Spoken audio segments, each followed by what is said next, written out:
For my cousin Felicine Houston, who introduced me to the inner spirit, and allowed others to live beyond her death. For my parents, Melvin and Felicine Ramey, who taught me the infinite value of my soul. Author's note. In a very real sense, I've been living with this book since childhood.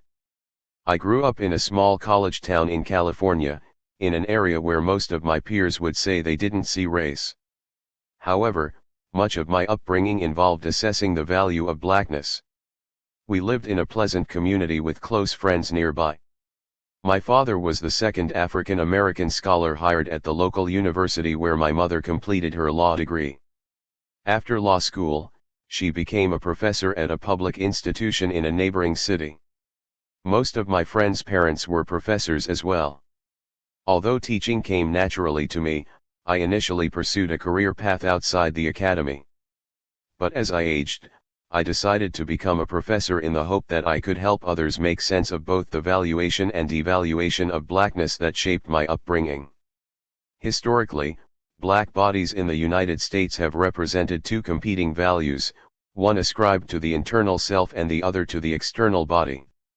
White valuation of the black body under slavery is one of the most dramatic historical examples of the latter. An enslaved person had individual qualities that enslavers evaluated, appraised, and ultimately commodified through sale. Yet enslaved people had a different conception of their value, one that did not appear in historical scholarship until the late 1990s. My parents were the first to expose me to the history of slavery. They also taught me about internal values, which came from that legacy but were much different than the value of enslaved people. But in other settings, such as school, I noticed a different set of external principles that ascribed a negative association to my heritage. Through each stage of our lives, my parents validated my brother and me, encouraging pride in our lineage and giving us a strong sense of who we were in the world. We celebrated and studied our genealogy by filling our house with art from the African diaspora. At a young age, I learned to value blackness in the form of imagery, history, and ancestry, understanding that we stood on the shoulders of many who gave their lives for us. However, as I grew and matured, I constantly experienced devaluation that contradicted the values presented at home. When I was in preschool, other children treated me like a pet. Some boldly patted me on the head to feel my hair texture. In kindergarten, one classmate asked, "Why are your palms white and the rest or your body black?" A year later, when I was 6, the neighborhood bully called me a dirty NR. And, in first grade, a classmate asked me what it was like to be a slave.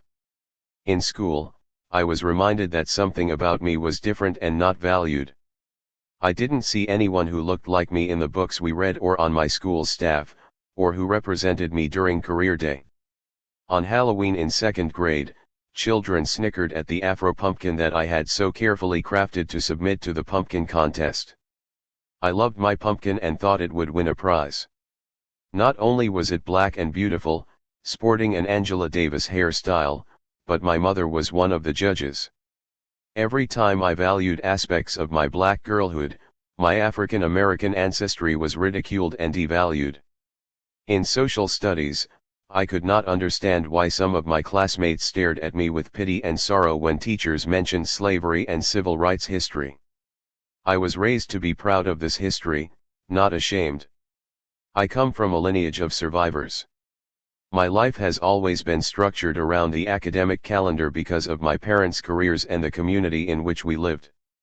In each stage of schooling from elementary and middle to high school, we took summer tours around the United States. These long road trips from the west to the east, north, and south, exposed my brother and me to the diverse group of people who shaped this country, from the Mayan and Powhatan, to the Italian, Irish, and Polish immigrants who entered the United States through Ellis Island. We studied the Donner Party and the California Gold Rush as well as American slavery on southern plantations. We hiked the Appalachian Mountains, backpacked in the Grand Canyon, chased bison at Yellowstone National Park, and learned about water technology at the Hoover Dam. During the long car rides in between destinations, we played games and took pictures every time we crossed a state line. My parents gave daily lessons on a range of topics, from creating a budget and managing money, to understanding anatomy and physiology. Those educational road trips meant a great deal to me, and I was filled with mixed emotions during the last one, when my parents drove me to college. During my undergraduate education, my organic curiosity about values persisted, and I decided to major in economics. Things changed when I took a class on slavery from a female professor who looked like me. It was my first experience outside of the home in which I learned about African American history, and my peers did not stare at me. This professor, Brenda E. Stevenson, supported my curiosity and encouraged me to become a historian. She was the second scholar to suggest that I study history, and later, she became my dissertation advisor. The first person to recommend I study history was a visiting scholar I confronted a year earlier for his excessive use of the N-word in an African American survey course. These experiences, one positive, the other negative, played an important part in my decision to pursue a graduate degree in history. I knew I wanted to write books about slavery without alienating my audience. Remnants of my upbringing resurfaced in graduate school in a pendulum-like manner.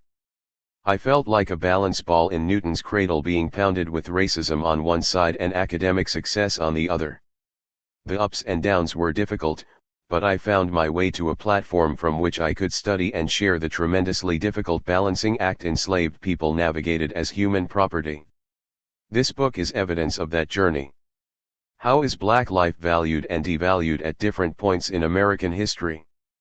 This is the fundamental question at the center of my life and my work. The seesaws and pendulums I experienced led me to look to history for answers. I found them, but also found many more questions in the voices and experiences of those who were enslaved. These questions inspired me to analyze value and personhood. While I, and other scholars, contend that enslaved captives aboard slave ships in the Middle Passage had their personhood devalued, it is also true that their bodies, as commodities, increased in value over the course of their lives, reaching a peak in early adulthood. The tension between person and property merged in human chattel, and their awareness of their market value evolved as they matured. Dave Harper and many other formerly enslaved people taught me about the valuation and devaluation that comes with blackness. I was sold for $7.15, he shared in a post-slavery interview in the late 1930s. When freedom come, he said, give me $715 and I'll go back. One Harper and others knew that they were more valued in slavery than in freedom. Henry Banner noted, I was sold for $2,300 more than I'm worth now. Some scholars deliberately interpreted such reflections to mean that enslaved people preferred captivity to freedom. This bothered me. I couldn't fathom why anyone would prefer captivity unless they did not value themselves. The many voices I encountered in the archives, as I wrote articles, books, and encyclopedias about gender and slavery, spoke to me loudly and clearly. Enslaved people, of course, preferred freedom. This book, which encompasses a decade of research, addresses the value of enslaved people's lives before birth, through the stages of growth, to death, and beyond. By questioning and analyzing life cycles, it becomes clear that human chattel could never escape commodification. My study emerges on the 140th anniversary of the end of Reconstruction and in the early stages of contemporary social justice movements to value black lives. I hope that readers will understand the historical antecedents to the racial seesaw I experienced as a child in a community that did not intentionally devalue me. And I welcome each reader to take this journey through the stages of enslaved life as a person as well as a commodified good. This is a coming-of-age story, a narrative of the valuation of black bodies. It is a lengthy tribute to my parents for teaching me to appreciate my life and the lives of others, whether they look like me or not. Finally, and most importantly, this book gives voice to enslaved people and their feelings about, and reactions to, being treated as property. The price for their pound of flesh is a response to questions that have consumed me for most of my life. Only now, After many years of research and reflection, have I found the language to answer them. Preface. This book is written in a historical moment that historians have not yet named, a moment when black persons are disproportionately being killed and their deaths recorded. We witness the destruction of their lives via cell phones and dash and body cameras. The current voyeuristic gaze contains a level of brutality grounded in slavery. I call this moment the historic spectacle of Black Death, a chronicling of racial violence, a foreshadowing of medical exploitation, a rehearsing of ritualized lynching that took place in the post-slavery era. African Americans and their allies respond by rejecting the devaluation of their bodies with the phrase Black Lives Matter. This book, however, argues that the historical record is clear: black bodies matter. They did 150 years ago, and they do today. This is not a red record like that catalogued by Ida B. Wells Barnett in 1895, but rather a historical reckoning, a financial recapitulation of black bodies and souls. It traces the internal self-worth African Americans held onto when external forces literally and figuratively sought to strip them of humanity. Here you will see that African Americans created a protective mechanism to restore the soul by valuing it intrinsically, instinctively, innately, immortally. They deployed Paul Laurence Dunbar's mask, W.E.B. Du Bois' double consciousness, Maya Angelou's caged bird, James Baldwin's Amen, Toni Morrison's Beloved, and Alice Walker's The Color Purple. I see the soul values, as do many others. Through the historical reckoning in the following pages, readers, too, will see the infinite value of African American souls. Amen. No, I don't feel death coming. I feel death going. Having thrown up his hands. For the moment. I feel like I know him. Better than I did. Those arms held me. For a while. And, when we meet again, there will be that secret knowledge between us. James Baldwin. Jimmy's Blues and Other Poems 1. Introduction. The Value of Life and Death. Appraisal price range, 0 to $5,771, $169,504 in 2014. One sale price range, $0.14, $3,284 to $94,822 in 2014.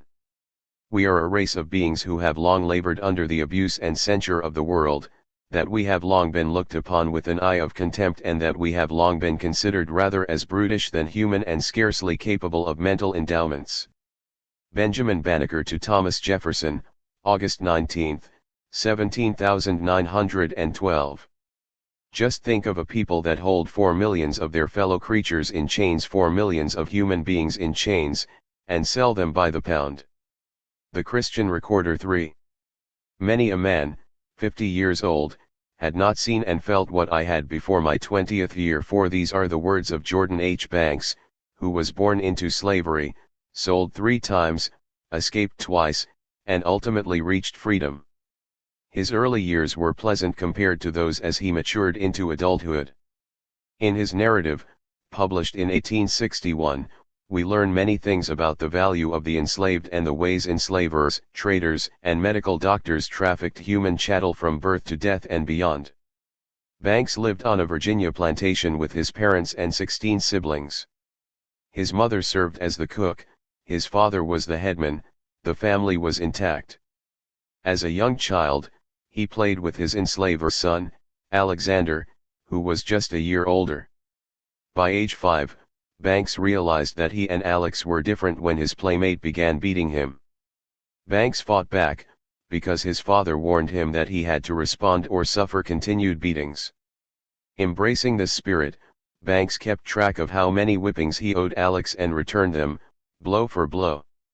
Even in childhood, Banks's actions showed a nascent understanding of his soul value, separate from his enslaver.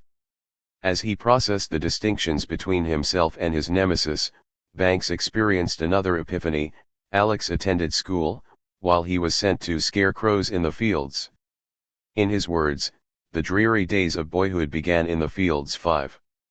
This moment, during enslaved childhood, served as a turning point in Banks's understanding of the reality of his condition. Historian Wilma King calls this the quantum leap into the world of work. 6 As they aged, enslaved youth and young adults learned and intimately understood their place in the world. Banks's maturation solidified his understanding of enslavement, especially during three pivotal events of youth and early adulthood: the sale of his two sisters, the nearly fatal beating of his mother, and the slow death of his enslaver. Of the latter, Banks remarked, "I saw him in life, and I saw him in death, but he left me in chains." 7. Enslaved adults knew very well that the death of their enslavers often meant the breaking up of their families. Thus, when Banks was put on the auction block in the summer of 1857, he had a message for his potential buyers. He fought the traders and tried to liberate himself by running away. "I gave them evidence that they had a man to deal with, and I determined now to see how they would treat me as a prisoner." 8. During interviews with potential buyers, Banks remained defiant by not revealing information about his health and skills, because he knew it would affect the monetary value placed on him. Despite these efforts, he recalled being purchased that day for $1,200. Exploring the ways enslaved people like Banks recalled and responded to their monetary value throughout the course of their lives is the primary thrust of this book. In particular, I examine enslaved and, occasionally, free blacks' values, along with the individuals who had a vested interest in their fiscal vitality throughout their lives, upon their deaths, and even after death. The intimate relationship between enslavers, physicians, and human property shows just how commodification, the act of being treated as a commodity, touched every facet of enslaved people's births, lives, and afterlives. From the enslaved perspective, this knowledge came gradually as they matured. Importantly, this book is also an intellectual history of enslaved people's thoughts, expressions, feelings, and reactions to their own commodification. Organized around the stages of life, each chapter represents a window into enslaved people's awareness of their monetary value and places them in conversation with enslavers' accounting of their bodies from birth to death. Rather than follow a chronological structure, the book is organized around the life cycle of an enslaved person's body. Many studies address the fiscal value of enslaved people's work. This book does that, yet it differs by examining the spiritual and financial value of human commodities before and at birth, and even after death. That they were treated as disposable property before they were born and after they died forces us to reconsider the life cycle of human property. What did it mean to have a projected or real price from preconception to postmortem? Even the unborn children of expectant mothers were marked with a monetary value. And, when an enslaved person died, who would receive money for his or her body? For a period of time, the financial value of the bodies of the enslaved was sometimes contested in court, depending on the cause of death. During this time, death became a monetized value that accrued interest until the case was settled. Some dead bodies were cultivated as cadavers, trafficked and sold to medical schools for human anatomy courses at major institutions throughout the North and South. Untangling what I call the domestic cadaver trade, I also address some aspects of enslaved people's ideas about the afterlife and their preferences for specific burial rituals, even when doctors wanted to harvest their bodies for dissection. Banks's narrative also describes his experience as a fugitive in a Kentucky prison and his thoughts about death. Jailed in Smithland, Kentucky, in October 1857, he remained incarcerated for 7 months and 2 days. The jail was more like a place of punishment than a place of detention, as authorities spent much time trying to extract answers from the prisoners. Banks found it ironic that the jailers believed that the worse we were treated, the more likely we should be to tell where we came from. He and his fellow captives shared a code of secrecy, vowing not to tell their real names or place of abode. If they did, Banks reflected, we might just as well turn and go back home ourselves and save the master's expense. Just like slavery, prison life was a trap. 8. During his time in jail, physicians came to treat the sick, enslavers came in response to notices, and 2 whites came when convicted of murder and other crimes. While subjected to this dual captivity as an enslaved prisoner, Banks had an encounter with an emaciated man who was assigned to share his cell. The man was near death.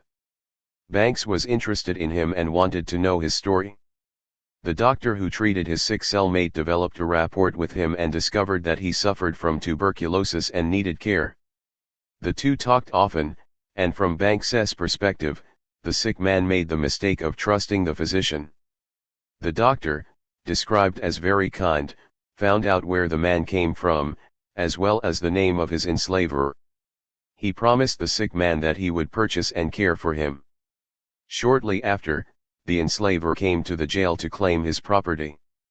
The doctor had informed him that the sick man would not survive the journey back to his homestead, but his reply was that he did not care about the value of his life, he would rather take him dead, as a caution to his other slaves, than not get him at all. Witnessing this exchange, Banks observed, "This was a case that shows with what a spirit of revenge the owners pursue the slaves who escape. Here is a man offered more than the poor skeleton of his slave is worth, but the malicious gratification of getting him home dead or alive was so sweet that he would not receive the price of his pound of flesh." 10. With that, the sick man and his enslaver left, leaving a deep impression on Banks's understanding of himself as human property. The enslaver had refused to sell a nearly dead man to a physician who was willing to pay a price for his pound of flesh above market value, preferring to make an example of him, and asserting that dead or alive, he had use for his enslaved body. But what was the physician's interest in this man? Had he developed an affinity for him, or did he have ulterior motives? Doctors, just like planters, found ways to use enslaved bodies at all stages of health. They, too, had a price tag for the dead. Enslaved people represented an exchangeable commodity in the eyes of traders, enslavers, and doctors. By exploring the web of relations among these groups of people, we find that the financial value of human chattel touched every facet of their lives. Banks modified the Shakespearean phrase "the price for his pound of flesh," from The Merchant of Venice, further emphasizing the knowledge base of enslaved people. Their awareness and intellect have always been present in the historical record, but few scholars have asked, what did the enslaved think? Much of the existing literature is about what enslaved people experienced, but if we attempt to add their engaged understanding, this narrative changes. Enslaved people like Jordan Banks had very particular ideas about their value, ideas that differed greatly from their enslavers. Looking at their views of commodification shifts the way we interpret slavery and adds to our understanding of social and cultural systems that continue to value black life, i.e., mass incarceration, elite athletes, and performers. Part of a new economic history of American slavery, this book incorporates the voices of those traded on the auction block along with the valuations of their captivity. Enslaved people speak back, through their words and actions. They reach out from these pages and invite the reader to hear their stories, to see them as human beings, and to understand them as commodities, just as they did. Enslaved people of all ages recognized the multilayered values ascribed to their bodies, and, to borrow from the great philosopher Alain Leroy Locke, their values were self-actualized. 11. We begin this journey before conception because even enslaved people's imagined lives had a monetary value. The chapters follow the maturation process to and through adulthood and end at death and the post-mortem travels of their bodies and spirits.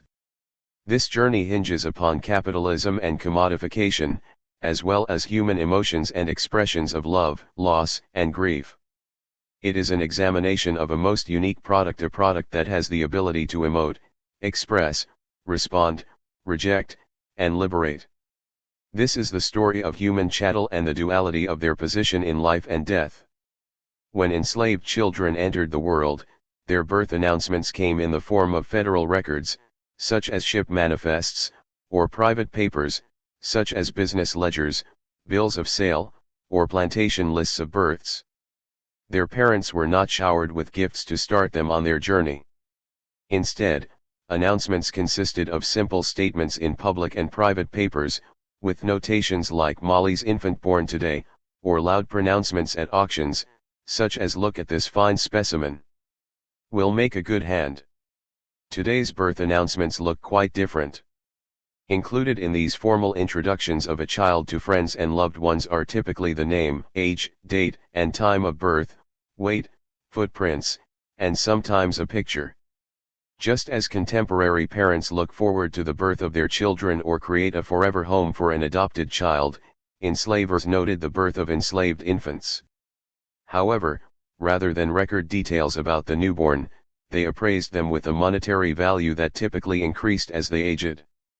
Like birth announcements, obituaries and death notices serve as public pronouncements of a person's passing.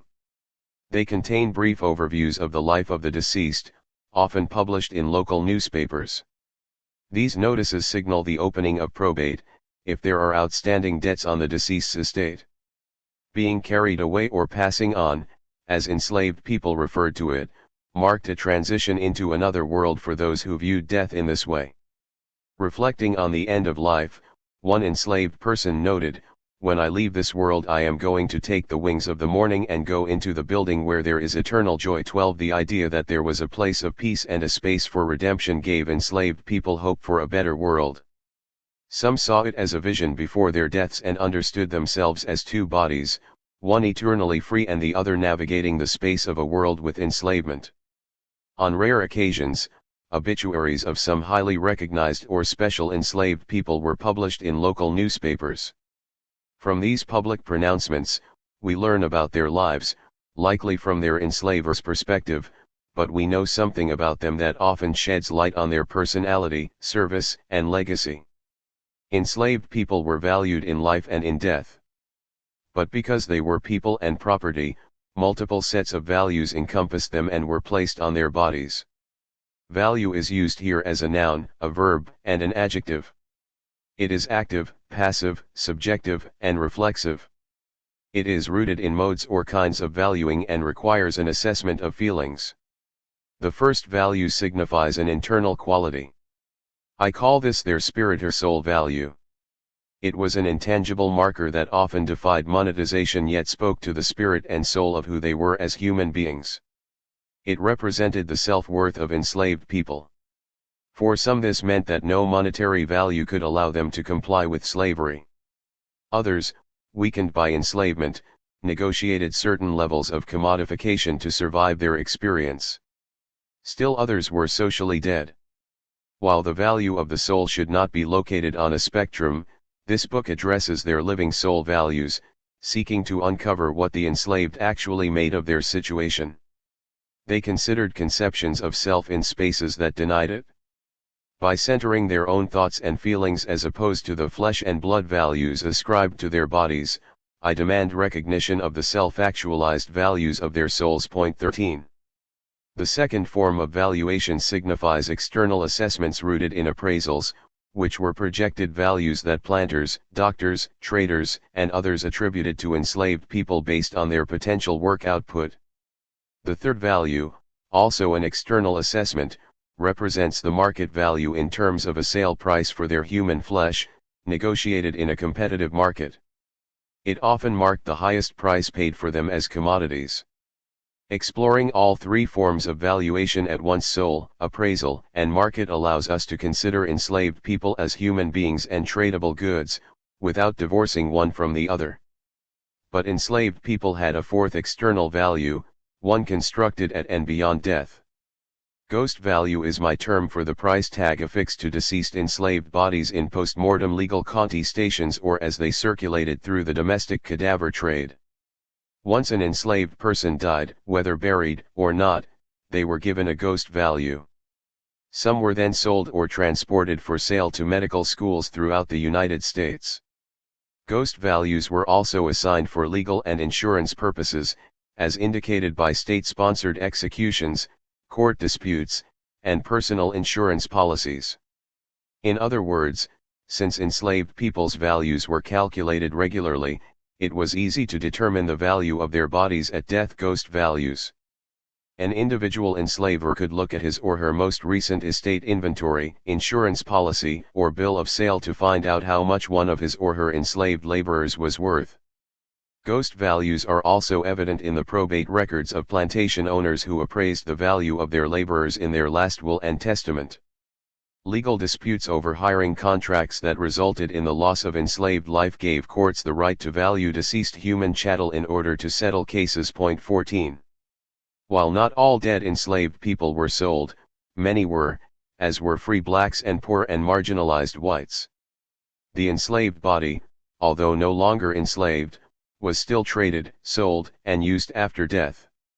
In post-mortem spaces, formerly enslaved and free black cadavers were used on the dissection table, in the halls of major medical schools, and by prominent physicians in the North and the South. Any unclaimed bodies, from blacks and whites, poor and marginalized citizens, as well as criminals of all races were subject to the cadaver trade. Several bodies were at the center of a legal process following a coroner's inquest to determine the cause of death.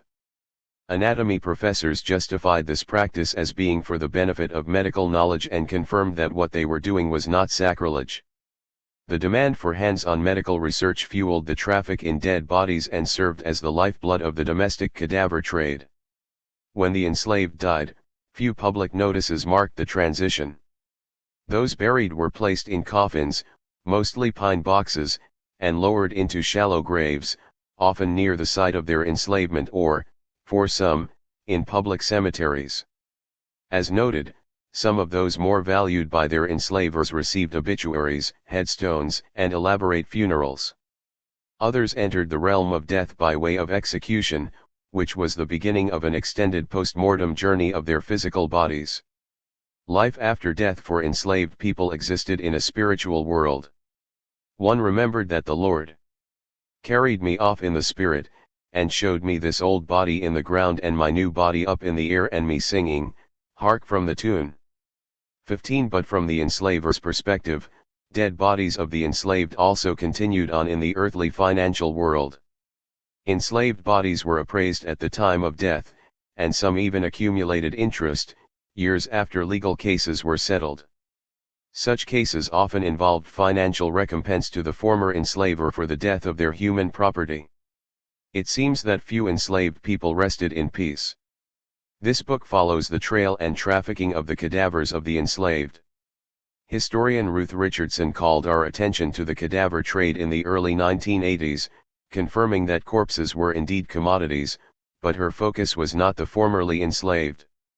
She discovered cadavers were bought and sold, they were touted, priced, haggled over, negotiated for, discussed in terms of supply and demand, delivered, imported, exported, and transported. 16. The scholars Robert Blakely, Michael Sapal, and Harriet A. Washington have expanded our understanding of the underground disposal and traffic in dead bodies, of which African Americans occupied a disproportionate majority. 17. Their research provided a context for the discovery in the 1980s and 1990s of hundreds of improperly disposed African American remains in the basement of the Medical College of Georgia and in a well at Virginia Commonwealth University. Construction and later archival excavations led to physical evidence of the domestic cadaver trade that I describe in this study. I trace the contemporary connections to these remains and introduce readers to enslaved people who did not receive respectable burials. The question of what to do with their remains is still being debated. Placing the history of this illicit trade against the backdrop of other forced migrations and the impetus of medical education allows for a new approach to slavery studies. My goal is to highlight the voices of the enslaved so that views of their life and death incorporate their spiritual, fiscal, and physical worlds. My hope is that the enslaved body would not be disposed of like that of a dead animal, but the book be closed with some dignity and solemnity. 18. I aim to counter the continued exploitation of the enslaved. Each chapter begins with an auction at a particular stage of life and ends with a burial.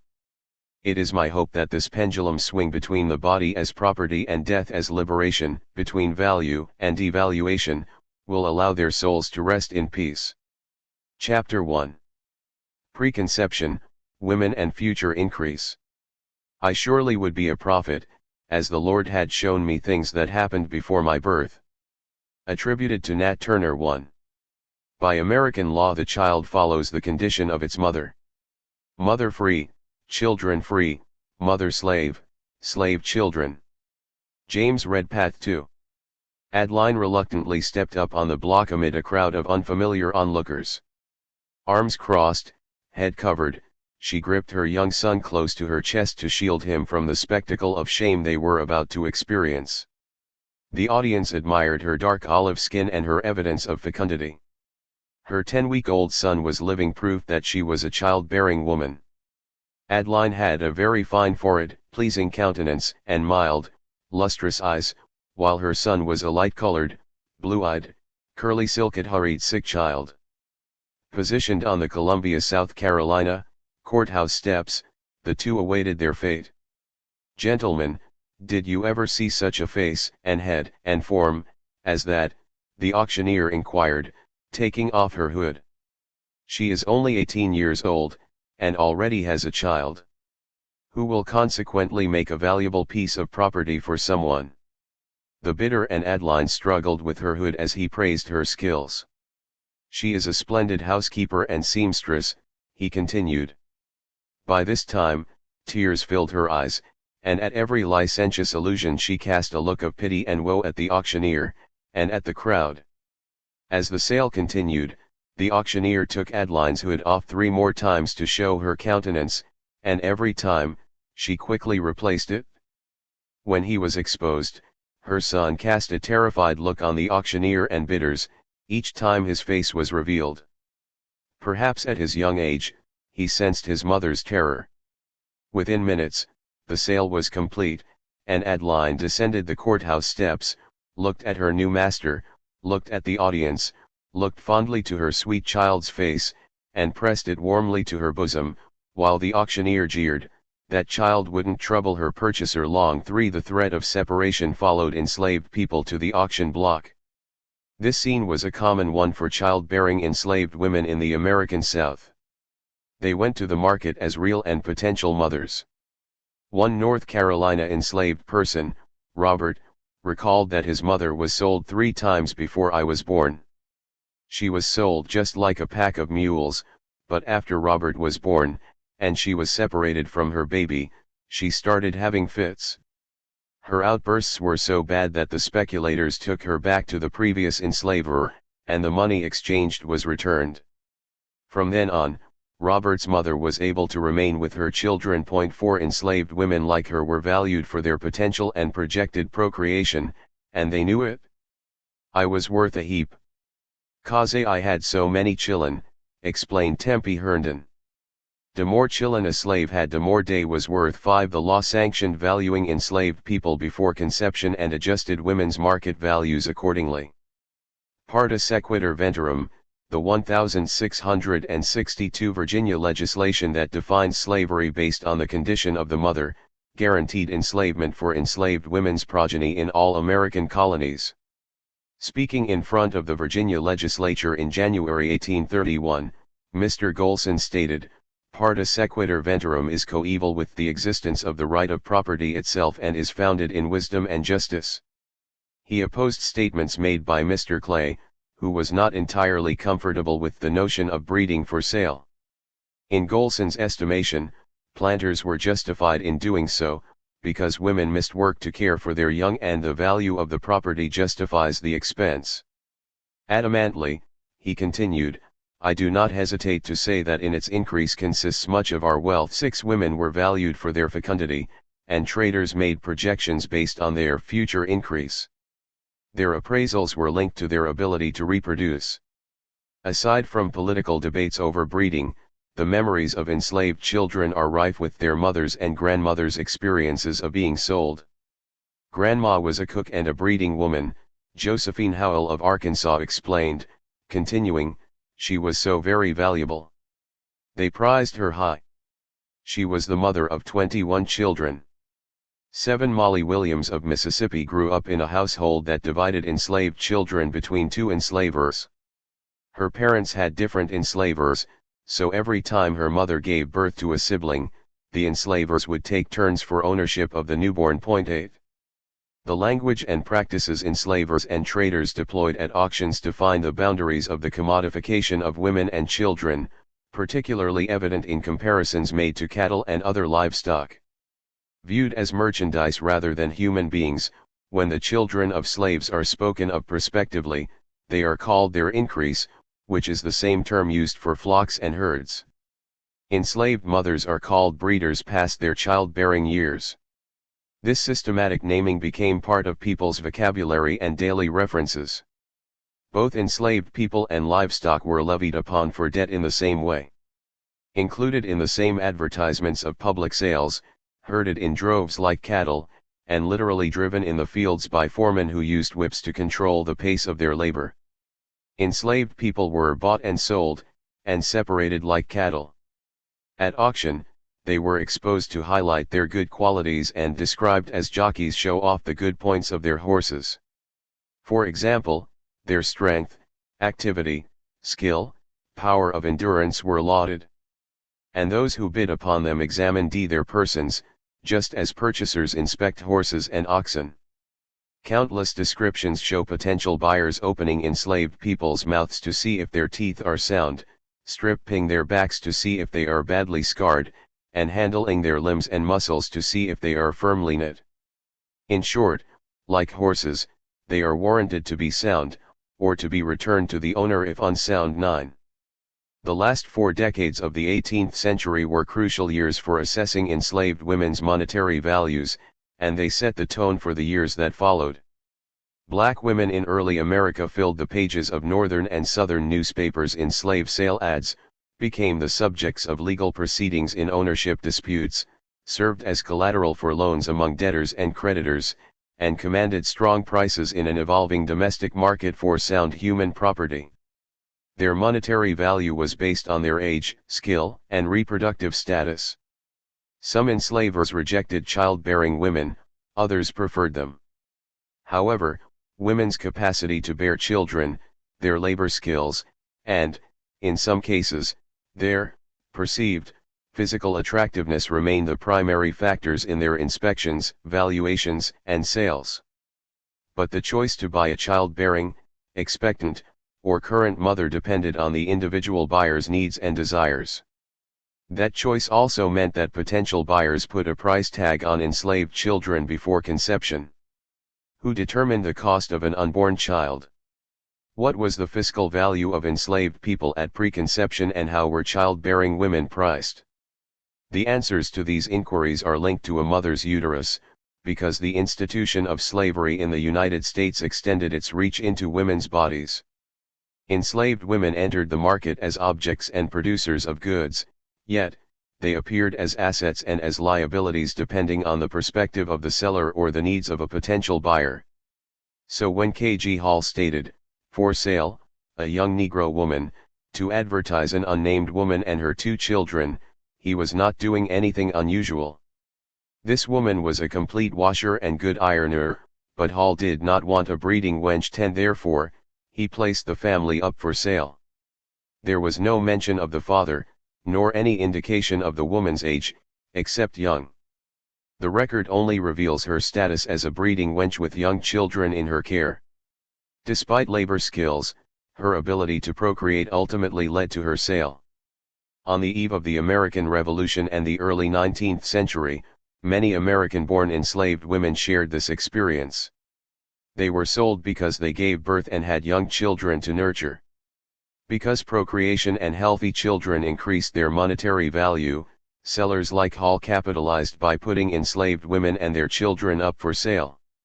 The women's reproductive values were crucial to the expansion of the institution, particularly when the African supply source via transatlantic slave trading was abolished in 1808. This shifted the source to the natural, coerced, encouraged, and forced reproduction of enslaved women in America and other New World slave societies. When the French and Spanish occupied Louisiana, 18th-century enslavers had relied on captives directly imported from Caribbean and West African countries. Georgia did the same, despite initially having a ban on slavery for nearly the first 2 decades of settlement. The ban was lifted in 1751. Across the South, slavery increased rapidly along with technological developments like the 1793 invention of the cotton gin. Responding to these impetuses, planters moved their enslaved people to the Southwest, enticed by lands included in the 1803 Louisiana Purchase. 11 As a result, Louisiana became the slave trading center of the Deep South in the 19th century. 12 Changes in the international slave trade and market innovations affected the domestic traffic in human beings. Given the markup for childbearing women, it appears that the acquisition of land and technological inventions altered the face of slavery at the turn of the century. Women played an important role, as the shift to import more enslaved women assured enslavers that they could produce additional labor sources on their farms and plantations. They did not have to depend on the market to purchase human property. Instead, by making calculated choices about their enslaved population, they could, in fact, grow their own. Enslaved women's bodies were catalysts of 19th-century economic development, distinguishing U.S. slavery from bondage in other parts of the world. Incorporating late 18th century slave valuation data into antebellum studies of enslaved prices provides an opportunity to untangle the web of trade relations and explore the fiscal strengths and weaknesses of female slavery. Most scholars interested in the monetary value of the enslaved examine the antebellum prices of prime male field hands, leaving discussions of women to brief summaries or passing footnotes. 13 But studying female price patterns offers another important perspective, particularly when we look at their fiscal values compared to other women. By examining a sample of 4,892 individual female appraisals from 1771 to 1820, one can speculate whether the monetary value of enslaved women during this crucial period of American history relied on their ability to give birth. U.B. Phillips, the first scholar to seriously analyze enslaved people's prices, argued early in the 20th century that a fertile woman usually commanded no higher price than a barren one. Further, he believed that the prospective increment of pickaninnies sick was offset by the loss of the woman's service during pregnancy and suckling and by the possible loss of either mother or infant during childbirth. 14 In his mind, pregnancy and the high infant mortality rate offset differences in women's prices, supporting his focus on male valuations. If financial values for women did not fluctuate based on the capacity to bear children, then what made one woman more valuable than another? Maintaining women's centrality through comparisons among women enables gendered price studies to stand on their own. Such comparisons highlight the importance of women's role in populating the workforce, intentionally or unintentionally. In earlier studies of antebellum prices, childbearing women had higher monetary values than men. Yet, this trend is much more dynamic when including figures for the colonial and revolutionary eras. 15 We cannot assume a static connection between childbearing and appraisals because shifts in natural increase, international laws concerning slave trading, and economic currents of supply and demand influenced a woman's value. Childbearing women commanded competitive monetary values in the market under specific circumstances in the early national era. 16 First, female values were dependent on ethnicity, in this case, African or American born, location, urban or rural, age, childbearing or not, and time period, pre or post-revolution, to name just a few factors. 17 Some of the variables included health, skill, and monetary values in 5 colonies and, later, states: Georgia, French, Louisiana, Maryland, South Carolina, and Virginia. All figures throughout the book except those directly quoted are in U.S. currency based on the Consumer Price Index for $1,860. 18 Given women's childbearing age range as 15 to 35, women across the South appear to have had higher financial values in all 5 regions than younger girls and older women, indicating that Phillips's assumption was incorrect. As we shall see in the coming pages and chapters, before 1800, the average age for women at first birth was 19. The age of first menarche in the 19th century was, in some cases, 13 or 14 years old. Yet, we have evidence of women in their 30s having children in the antebellum era as well. Many of these women were known as breeding wenches. 19 Historian Kenneth Morgan noted that the traditional view that male slaves' market values exceeded those of female slaves on the auction block in colonial South Carolina has more documentary support. He also explained that this male bias stems from the low ratio of women to men 20. Not all the women I address in this chapter experienced sale through public auctions.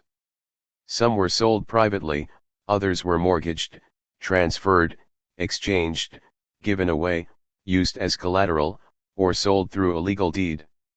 Because colonial and revolutionary records rarely contain black women's voices, we must rely on the narratives of their husbands, sons, brothers, uncles, and, most often, their enslavers to shed light on their experiences.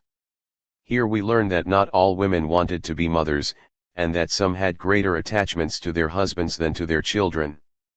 The story of Tamar, an enslaved woman from Camden County, North Carolina, is representative of women's experience with pregnancy, childbirth, motherhood, and multiple sales. 21 Born sometime in the late 1770s or early 1780s, she encountered the auction block because her owner thought she was giving birth too often. In some instances, women who had children too fast were hired out with their progeny to someone willing to maintain them for the least money, or benefit from whatever work the woman can do. 22 However, Tamar's enslaver could not prevent her from living in the woods on a parcel of cleared land on which she cultivated corn and flax for sale. She also hired herself out and obtained corn, herrings, or a piece of meat for a day's work. She raised her young children in this setting, but as soon as they became big enough, 5 of her 6 children were sold away from her. Tamar's husband lived on a distant estate, 25 miles away, and could do little to prevent the breakup of their family. Tamar, however, responded boldly to her first sale. After being forced to travel more than 100 miles chained together on the way to an auction block in either Georgia or New Orleans, Tamar fled the coffle and escaped back home to the small plot of land in North Carolina on which she had been living. The risky nature of absconding forced her to leave behind her 6th child, an 18-month-old toddler. Apparently she was unable to obtain the child and therefore made the difficult decision to travel solo. According to her brother's narrative, Tamar traveled by night, and hid herself in thick woods by day.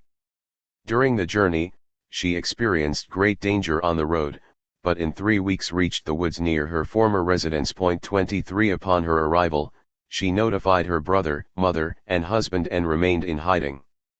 Sometimes she hid in a hollow under the floor of her mother's hut, while other times she spent the night in the woods with her husband. 24 Here, in the woods, she and her husband gave birth to 3 additional children, of which 2 survived. After the birth of her 9th child, Tamar was discovered and taken to the house of her old master, and her sale experience began all over again. Tamar was subjected to multiple sales and several cruel enslavers.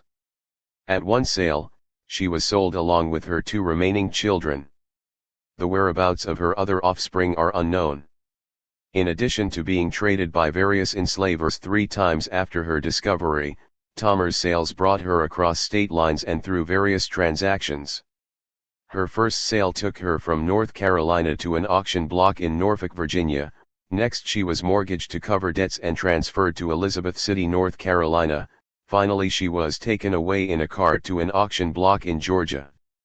Tamar represents larger trends in trafficking patterns of the enslaved.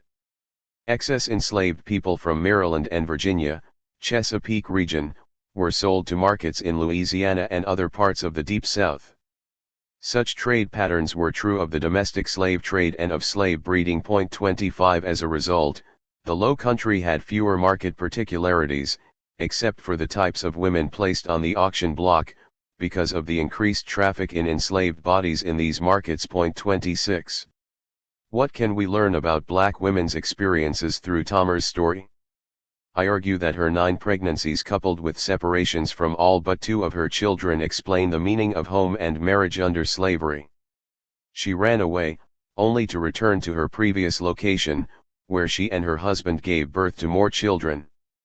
Discussions of self-liberated individuals emphasize a gender distinction among runaways, noting that women chose truancy, that is, temporary escape for 1 to 2 weeks as opposed to complete flight, because of their children. 27 Yet, many women ran away in search of their partners who had been traded. Perhaps, like Tamar, they mourned the children lost to the auction block and hoped for more. It is also plausible that they desired intimacy. Pregnancy could have been an unintentional outcome of marital sex. Her story confirms that marital ties created bonds that warrant attention equal to the bonds of motherhood. In the antebellum period, 3 classifications or groups of women breeders, fancies, who were high-priced enslaved women recognized for their beauty and sometimes exploited for sex, and skilled laborers appear in the record, and as mentioned, some scholars contend that they often carried higher prices than their prime male counterparts. 28 Few historians explore the specific differences in monetary values based on gender and age. They only acknowledge gendered price patterns in statements such as these women commanded high prices, but we are left with these questions: higher prices than what? At what age? Then who?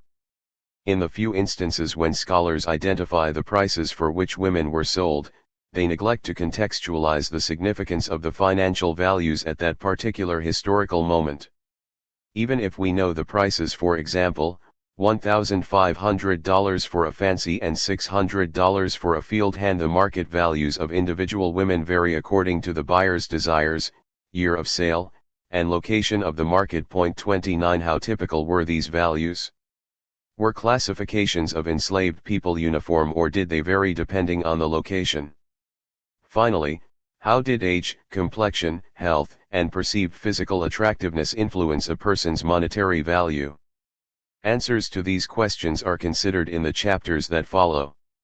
Sale and appraisal data also suggest preferences for women with specific attributes, such as labor skills and evidence of having survived particular diseases.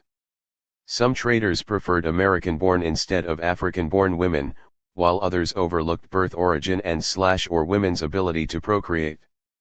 Enslavers who noted women's skills identified 5 types of female workers: house servants, field hands, cooks, laundresses, and seamstresses. Only 5% of the female laborers displayed evidence of work specialization, and for those who did, non-agricultural laborers such as house servants, cooks, laundresses, and seamstresses were the majority. A total of 214 women in the sample of 4,892 mentioned above have descriptors indicating labor specialization and/or skill. Of this group, 73 worked as house servants, 45 as cooks, 27 as washerwomen, and 18 as seamstresses. Field hands totaled 33, and 1 woman worked with livestock, 3 served as nurses, 7 worked in the market, 7 worked with farm equipment at the mill, and 1 worked in the shipyard. 30. Late 18th century and early 19th century newspapers are rich with ads that specify women's various skills and health conditions. In 1798, for example, John Manson of South Carolina advertised 2 Negro wenches 31. The first was a 28-year-old regularly bred cook described as a good washer and ironer who had been used for 13 years for just about every kind of housework. According to Manson, the woman was powerfully capable. He offered an extra incentive for the second woman. She was about 19 years old, brought up in a family to do house service and child care. The younger woman was an attentive breeding wench with a short stature. Because her height might have dismayed potential buyers, Manson offered her on a trial basis so that trustworthy buyers could make an informed decision. She can be had on a trial for a short time, he offered, but only to a person of respectability, who may have a wish to purchase her. 32. Both women had labor skills and experience. The latter was recognized as a breeding wench and offered for a probationary period, but in what capacity? How did potential buyers utilize breeding women before purchasing them during this time? Did breeding have the same connotations as it did in the antebellum era, when breeders were associated with animal husbandry? Family separation became increasingly common by the late antebellum era, and some enslaved women blamed forced breeding. Fanny Moore explained that breeding women never know how many children she have. 33. Such casual references confirm that breeding was a commonplace practice during slavery. For potential buyers, on the other hand, increase, natural or forced, became the focus, particularly in the 19th century. 34. Yet, Newspaper advertisements that specified breeding women in the late 18th century alluded that the practice was not necessarily related to animal husbandry. Enslavers chose not to have breeding women, and their rationale is somewhat confusing. One way to untangle the choices planters made is to begin with clear definitions of breeding with respect to changes over time. The terms breeder and breeding wench had broader, perhaps less offensive meanings in the late 18th and early 19th centuries than they did in the antebellum period. 19th century references often involved deliberate actions by enslavers who forced women to procreate in order to acquire additional sources of labor. 35 The use of breed or any derivative in the post-revolutionary and early national eras should be considered a descriptive term applied to the birth of young animals and humans, and the notion of rearing or raising the young, as in teaching a person to have good breeding. 36 In most instances, these women were not described as breeders for profit, even though countless nameless women appeared in print because they were breeding. Upon the death of their enslavers, or because the women fit the description of breeders, women went to the auction block with and without their small children. Some were pregnant. 37 One Negro wench and child were offered for sale or exchange in Virginia. This young and healthy woman was advertised because 'tis not convenient to have a breeding wench in the family. 38 Why were this woman and child considered an inconvenience? Did the costs associated with providing for them outweigh the benefits of having them in the workforce? Or did the mother-child duo become burdensome because neither could perform the necessary labor due to their delicate health? Young mothers often had their field work disrupted by caring for their children and were seen running back and forth to nurse. That the seller was willing to exchange or sell the mother and child is telling. It suggests that he or she preferred not to care for them at this stage of life. The nature of exchanging enslaved people meant that the seller was open to the idea of getting them back, perhaps after the child reached a certain age and the mother was no longer breastfeeding. 19th century evidence also suggests that some enslavers felt that mothers of young children were a burden, therefore they hired them out to temporary owners until both could serve as contributing members of the enslaved workforce, if the child survived beyond age 5 or 6. 39. Enslaved women in the middle colonies as well as in the north were also advertised for sale or exchange due to breeding. For example, an ad for a 23-year-old registered Negro woman appeared in a Pennsylvania newspaper in 1784. She was skilled in both country or town work and was up for sale because she has a young male child, and a breeding woman does not suit the family she is in. Interested persons could exchange her for another wench of equal value. 40 similar advertisements appeared in northern colonies. In New York, a likely breeding Negro wench, who is now big with child no longer sweet her master and was advertised for sale despite her satisfactory work. 41 Apparently her pregnancy was the reason for her sale. Likewise, Patrick Riley offered a lusty able breeding Negro wench, of 33 years old for sale. He reported that she is a good cook and can do any sort of house business. 42 In 1775, William Tongue, the broker for a deceased enslaver, placed a lengthy ad in the New York Gazette. He divided the goods he was representing into 4 sections: human chattel, lands, houses, and goods. 10 enslaved people were listed. Half were women, some listed with their children. For example, one Negro wench, aged 30, was offered for sale with or without her son, 5 years old. 43 Likewise, James Glentworth advertised a Negro wench, American-born, along with her 2 children, a 3-year-old girl and a male child, at the mother's breast. He stipulated, the mother and the children are to be sold together in the country. He also added that the woman is a strong and laborious wench, and well understands the duties of a servant. Finally, and perhaps most importantly, she is to be sold on account of her breeding fast, which is disagreeable to the small family with which she lives. 44. Such ads speak volumes about the historical context in the North and South with respect to the market experiences of enslaved women. Northern communities had little need for surplus laborers. They did not have the plantation community to support them. However, the use of the term breeding in these advertisements indicates that enslavers were not involved in a profit-making venture in the post-revolutionary and early years of the 19th century. Instead, some enslavers were not prepared or willing to handle multiple pregnancies. Ads such as these suggest that enslaved women in northern communities experienced both separation from their children and sales with them, because they were breeding. Producing additional sources of labor outside plantation settings led to excess enslaved offspring.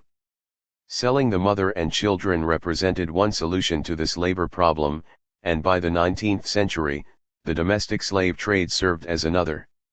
Thus, breeding in the late 18th and early 19th centuries defined pregnant or nursing women, unlike the reference in the mid to late 19th century, which regarded breeding as reproduction for profit. Some women dreaded having children. They knew that they might be separated and could not bear such grief. When asked if she could turn out a child a year, one woman replied, "No massa, I never have any more, and I sorry I got these 45." This woman likely understood the connection between her body as a source of physical and reproductive labor. Her statement should not be read as a rejection of motherhood, but rather an assertion of her own, unfree, will. Hannah Jones of Missouri had vivid memories of breeding.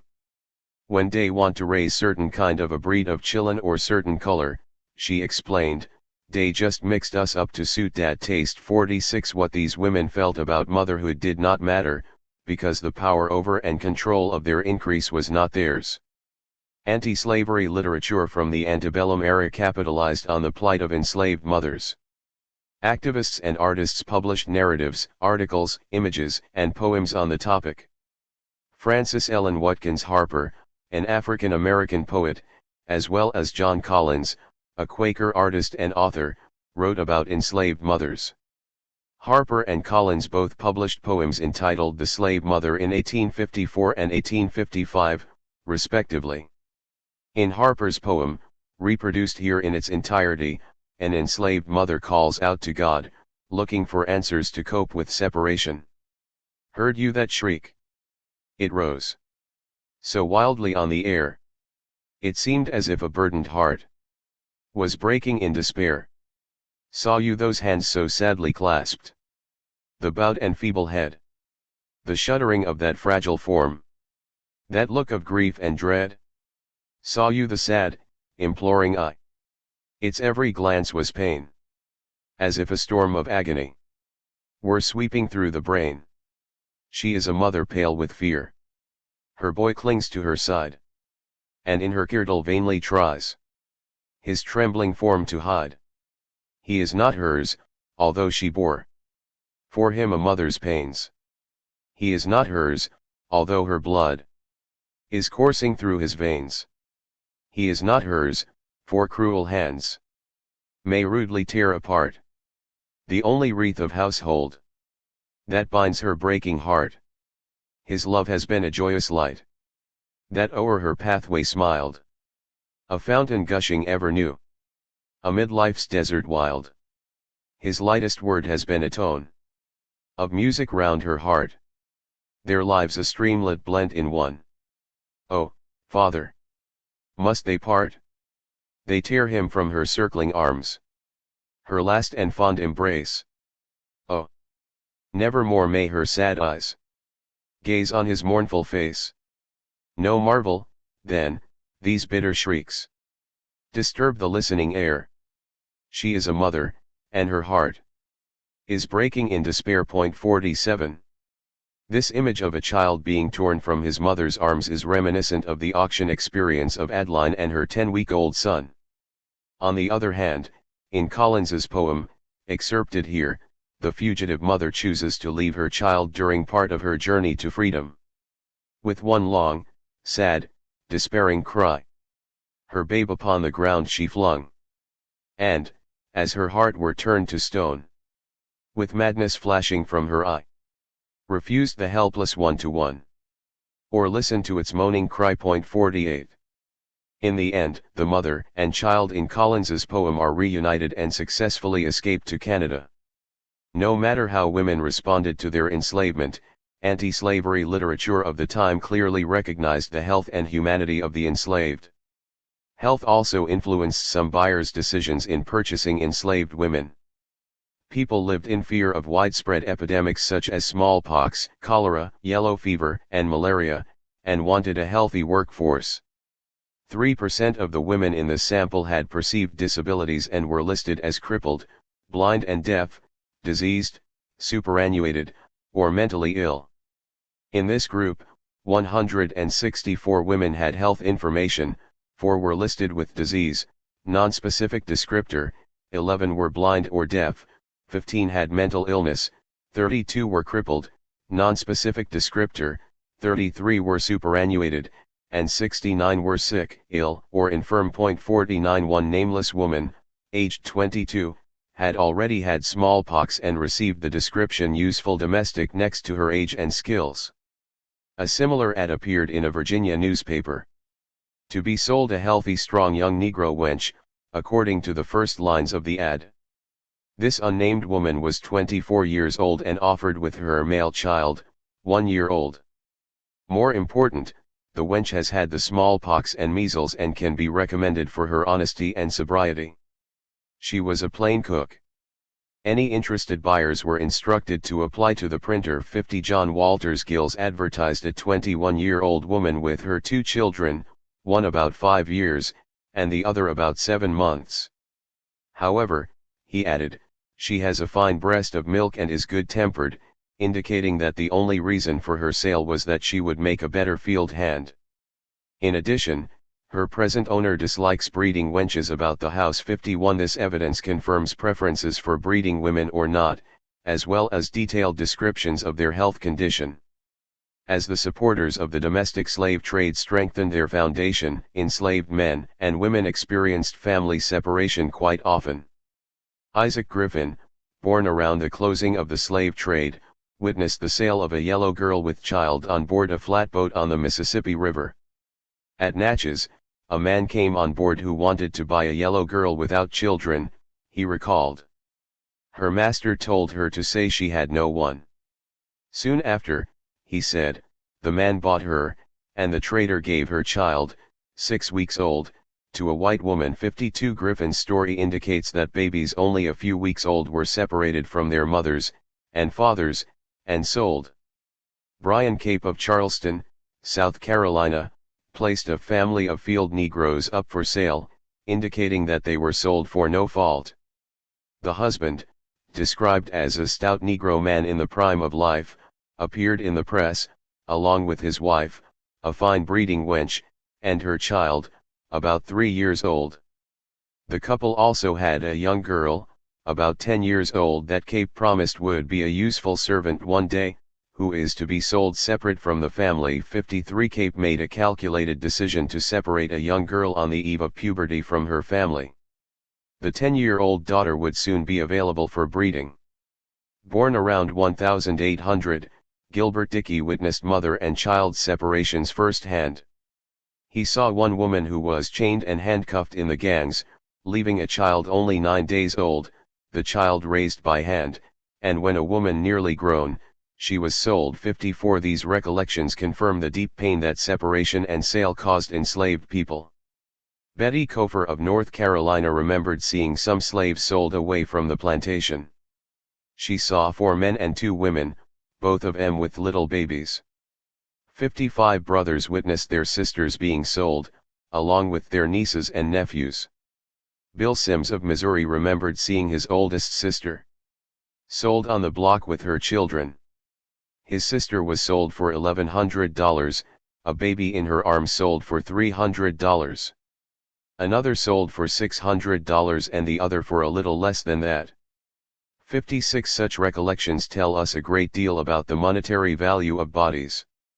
Lydia Adams from Fairfax County, Virginia, provides additional insight into how black women were affected by separation and sale in the late 18th and early 19th centuries. Adams was born sometime between 1775 and 1785.57. Like Tomer, she had a husband, but Adams had a smaller family, 4 children. Reflecting on the separation from her children and her move to Missouri, she explained, "One by one they sent 4 of my children away from me, and sent them to the south, and 4 of my grandchildren all to the south but 158. When her daughter Esther was taken away, another enslaved woman offered the following words, "It's no use to cry about it. She's got to go." 59. Despite her reluctance, Adams understood that she had to comply. However, she had questioned her enslaved status since childhood, remarking, "I didn't believe God ever meant me to be a slave, if my skin was black, at any rate not all my lifetime." 60. Instead, she pondered the difference between slavery and indentured servitude, wishing that she could have it as in old times and work like 7 years' servants. 61. Adams found some rationale for temporary enslavement but not slavery for life. Similar to Tamar, she lost all of her children to the domestic market at a time when the transatlantic supply had not been officially eliminated. Such evidence supports the quantitative record. Women of childbearing age held financial value in the market and experienced separation and sale from their children. Nearly 2 decades later, the case of an enslaved woman named Dinah from Prince George's County, Maryland, filled the pages of a lengthy trial proceeding in the Maryland Court of Appeals regarding ownership rights over her and her offspring after the death of Jane Fishwick, her alleged owner. Dinah appears in the historical record with 17 others, listed as her children and grandchildren. 62. From 1812 until 1821, when the case was finally settled, legal officials in Maryland used state funds to depose 17 individuals in order to determine Dinah's monetary value and that of her offspring. Local residents testified about her whereabouts, labor patterns, and progeny. All agreed that Dinah was the mother or grandmother of all the others claimed. In order to figure out her birth history, one deposition noted that Dinah had 7 children and that the other 10 were her grandchildren. Another believed that Dinah had poor labor skills, inferring her work has not been equal to the charge of maintaining 4 small children. 63. Such testimony suggests that some believed childrearing prevented women from doing quality labor. Thus, in order to establish Dinah's fiscal value, the court requested the administrators of Fishwick's estate to provide the records from a Dr. Diggs, the physician who attended the enslaved and free families in the county. According to notations in the account, Dr. Diggs visited Fishwick's residence in 1775 to examine one mulatto wench called Dinah, with a child at her breast. 64. Although it is difficult to determine Dinah's age in 1821, we know that she had a nursing infant 43 years before appearing in court. Records indicate that in 1765 Dinah was worth $326, a considerably high monetary value for a Maryland enslaved woman at that time. Given that she had a nursing infant 10 years later, Dinah was likely a breeding woman and, in this case, was valued for her fecundity or for her future increase well beyond the typical ages of childbearing women. 65. However, this case is even more revealing when we consider the following questions: who has the legal right to capitalize on the birth of enslaved children after an enslaver dies? Who owns the unborn offspring of enslaved women? When Fishwick died, she did not have a will. Creditors, family, and friends tried to claim the rights to Dinah and her descendants. In addition to Dinah, Fishwick's aunt had given Fishwick an enslaved woman named Dido in 1775. Included with this gift, Dido's unborn children went with, be it boy or girl, to her and her heirs forever. The long dispute over Dinah and Dido and nearly 15 others makes it clear that slave-holding families and their descendants felt entitled to unborn enslaved progeny. This case alone suggests that it was common practice for enslaved progeny to be accounted for even before they were born. Although Dinah, Dido, and Tamar experienced the constant threat of losing their children, they too were daughters.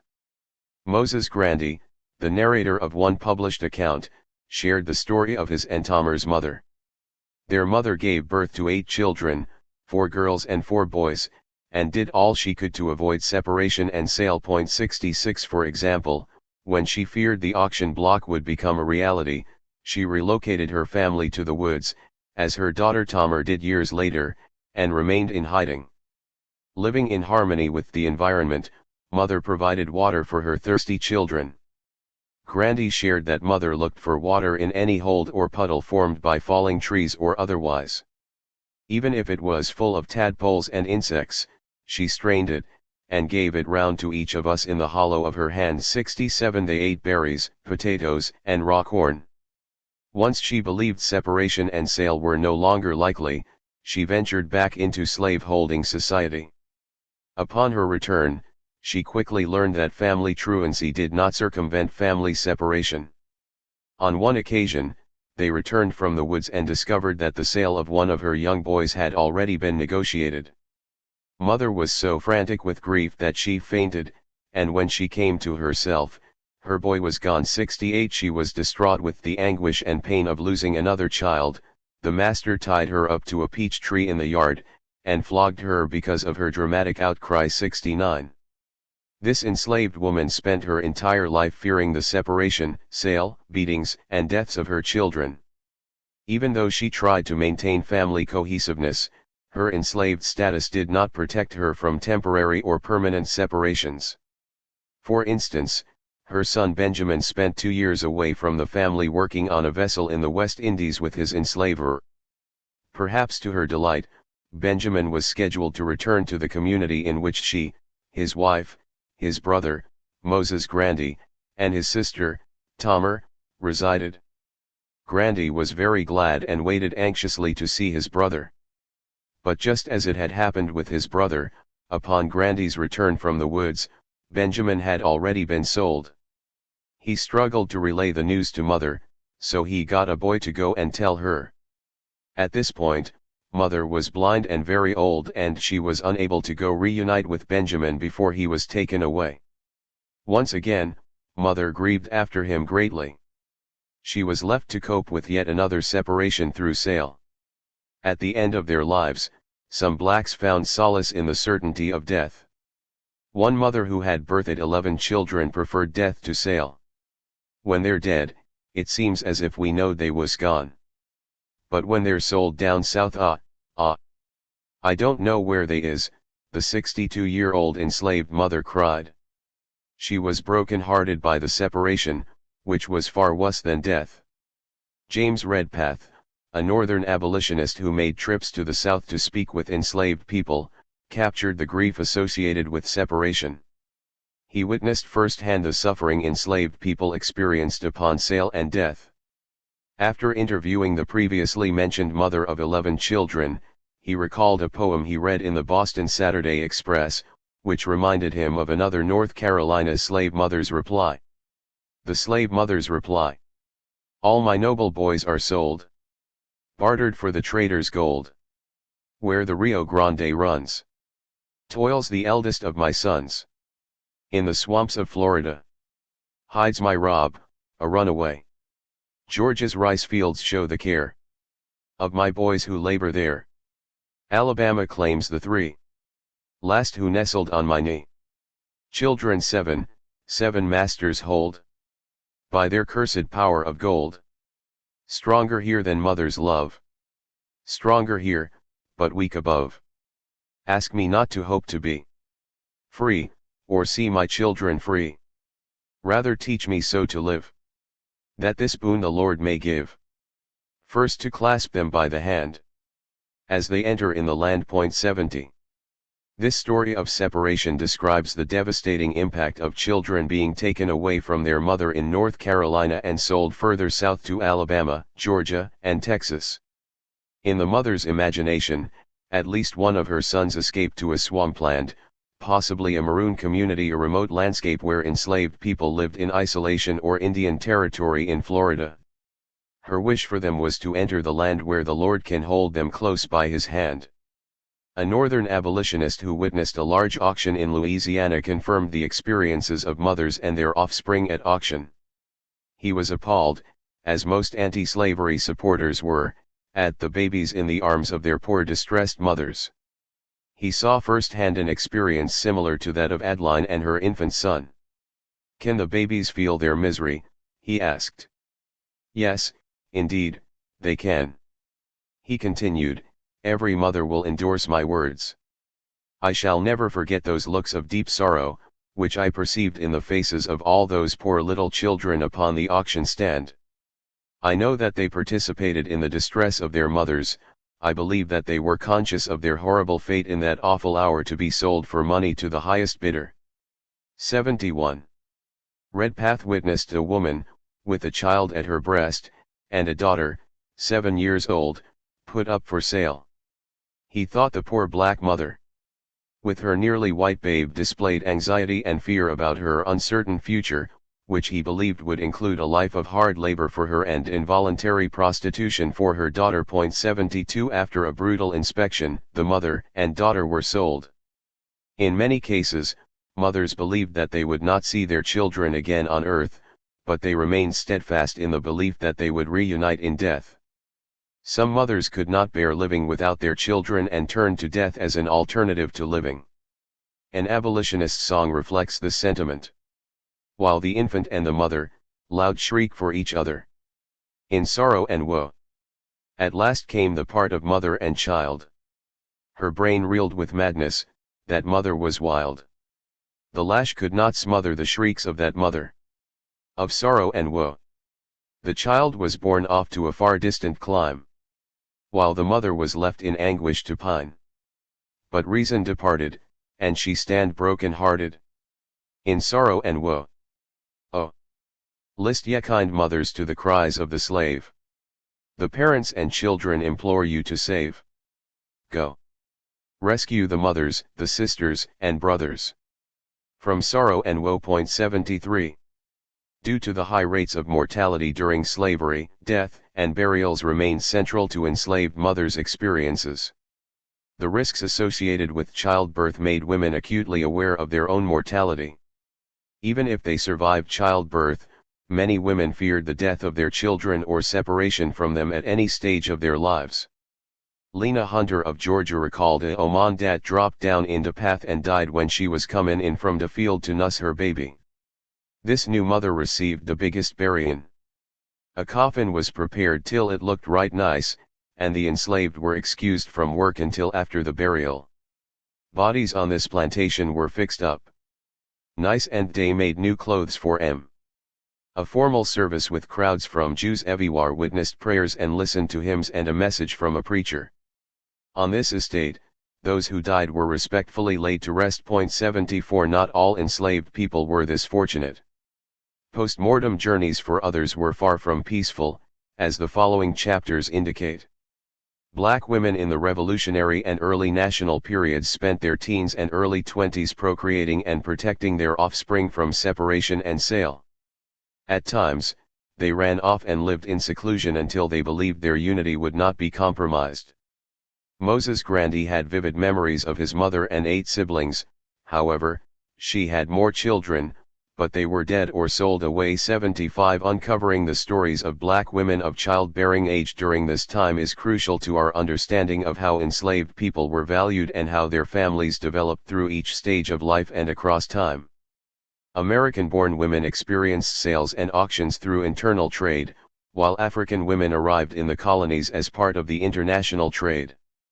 A cultural or ethnic lens pitting the African-born women against American highlights the distinction between the closing of the transatlantic slave trade and the expansion of the domestic slave trade. It is too simplistic to assert that the latter began after the former ended. In fact, according to one scholar, the domestic trade was well developed, especially in Maryland, Virginia, and South Carolina, before the end of the 18th century. 76. Planters and traders assessed monetary values of the enslaved based on sex, age, skill, health, beauty, temperament, and reproductive ability, among other criteria. However, how do changes over time and across regions affect enslaved people's valuation?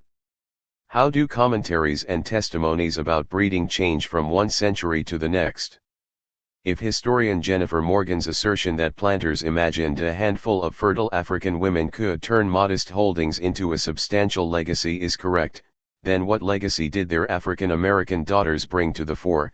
77 Focusing on reproduction, encouraged or forced, and on the monetary value and sale experiences of childbearing women serves as a good entry point for understanding the worth of human property, from preconception to postmortem. Examining the domestic market at the turn of the 18th century suggests that traders and enslavers alike recognized women for their ability to procreate. Some valued women during their childbearing years, while others did not want breeding women in their homes. Regardless, women's bodies were catalysts of 19th century economic development, distinguishing U.S. slavery from bondage in other parts of the world. This story changes when considering infants sold separately, the subject of the next chapter. Chapter 2. Infancy and Childhood.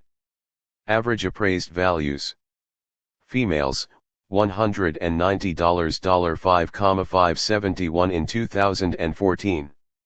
Males, $212 $6,241 in 2014. Average sale prices. Females, $236 $6,940 in 2014. Males, $258 $7,578 in 2014. He sold their children as they grew old enough to bring the desired prices in the southern market. J. H. Banks 1. I have often known them to take away the infant from its mother's breast and keep it while they sold her. Children, from 1 to 18 months old, are now worth about $100. N. Anonymous Trader, to Professor Ethan Allen Andrews, July 25, 18352. In 1854, Rachel, an infant girl, was placed on the auction block. Although she was wrapped in a coverlet and she was asleep, her face was exposed. An enslaved man had delivered her to the auction on the instructions of his enslaver. Rachel was about a year old and was for sale. As the enslaved man sat on the courthouse steps with Rachel, waiting for the noon hour, the time and place for many public auctions, one wonders how he felt. Was it excruciating for him to carry out his enslaver's demand and bring little Rachel to the market? Or was he unmoved? What kind of exchange had he had with her parents? Did he feel partially responsible for what was about to take place? Imagine trying to keep the baby calm after she was separated from her mother and then handing her over to the sheriff at the start of the auction. While the enslaved man sat holding Rachel in his arms, the Reverend Nehemiah Adams, a visitor from Boston on a 3-month tour of the South, approached him to ask a few questions. Adams was startled to see an enslaved man holding an infant. "Is the child sick?" Adams asked. Responding with deference, the man replied, "No, master, she is going to be sold." Puzzled, Adams inquired about the child's mother, to which the man answered that she was at home. The minister's mind was filled with questions, but most importantly, he worried about Rachel's mother. How did she feel? How much did she miss her child? Was the infant taken openly, or secretly? Who did this? By now, Rachel was weeping and refusing to be comforted. 3. This was too much for Adams, who chose not to stay and witness the sale. Later, he learned that Rachel had been sold for $140. Imagine her confusion as she looked at the group of potential buyers gazing at her, evaluating her earning potential. How did Rachel even begin to process what occurred? Her inconsolable crying is one clue, but she was too young to express her feelings in any other way. Southern men, likely Adams's peers, were concerned about his reaction to the infant's sale. They consoled him by saying, "We are very sorry that you happened to see it. Nothing of the kind ever took place before to our knowledge, and we all feared it would make an unhappy impression on you." Through conversation, Adams learned that the seller faced financial difficulties and had to sell Rachel's mother before she gave birth. As a result, he claimed rights to the then unborn child. After a legal dispute, it was decided that the child should be levied upon, be sold at auction, and thus be removed from him. Thus, Rachel's monetary value and her status as fiscally separate from her mother were discussed even before she was born. Once born, the commodification continued, and she was sold. Luckily for Rachel, however, her mother's enslaver purchased her at more than double the rateable price, and she went back to her mother. 4 In a strange twist of fate, involving legal and financial transactions, the mother and daughter were reunited. Separations such as the one between Rachel and her mother rarely ended in reunification. They were extremely fortunate that their separation was only temporary. What did it mean to be sold at auction before one could walk, talk, or fully comprehend? Did enslaved infants, toddlers, and adolescents understand that they were property? How did young children process and make sense of auctions like Rachel's? Answering these questions is a difficult task for the historian because we have little evidence from enslaved children except their childhood memories as adults. Cheney Spell of North Carolina remembered that she was sold first time in my mammy's arms. This memory was so vivid for her that decades later, she claimed that her sale to a Mr. McKee was the first thing that I members. Studies suggest that early childhood memories are often associated with trauma. 5 Some of the most vivid recollections come from difficult experiences. Thus, forced separations like Cheney's made a significant impression. Such experiences were so painful that enslaved people speak of being cried off rather than carried off. 6 Harriet Hill, also from North Carolina, remembered her first sale as well. I was sold away from my dear old mammy at 3 years old, but I remember it, she shared in a mid to late 1930s interview. Perhaps anticipating skepticism, she quickly followed up with, "I remembers it." Such recollections confirm the likelihood that by age 10, children understood they were property. Even though they may not have grasped the totality of their status, they realized that they could be taken from their mothers and fathers, and that somebody besides their parents claimed ownership of them. 7. This chapter examines the awareness and valuation of enslaved children from birth to age 10. The first decade of their lives oscillated between innocence and adolescent joy to the stark reality of their status as chattel or human property. In their early years, children did not understand or know that they were enslaved. Their days involved playing with other children, both black and white. Gradually, they became aware of their status and the fact that their bodies could be bought, sold, transferred, deeded, gifted, raffled, compensated, insured, and executed. By age 10, their lives had fully shifted into labor and servitude, ushering in a host of other realities.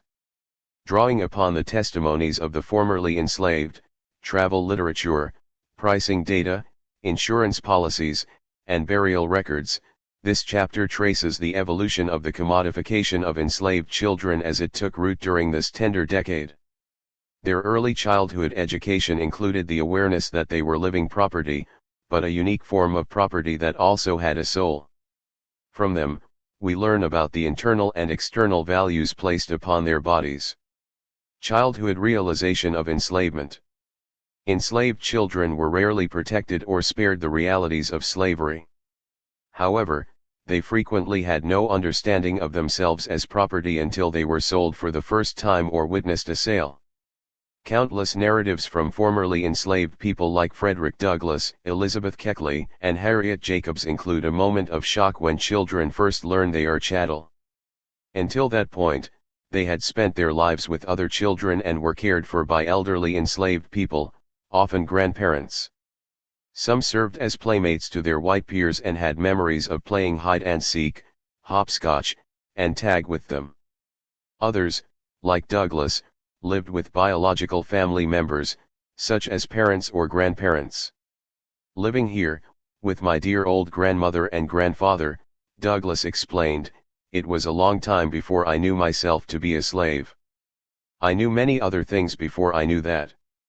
He recalled that for the most part of the first 8 years of his life, he was a spirited, joyous, uproarious, and happy boy. Annie Burton of Alabama also had fond childhood memories. On the plantation there were 10 white children and 14 colored children. They spent their days roaming about from plantation to plantation, not knowing or caring what things were going on in the great world outside their little realm.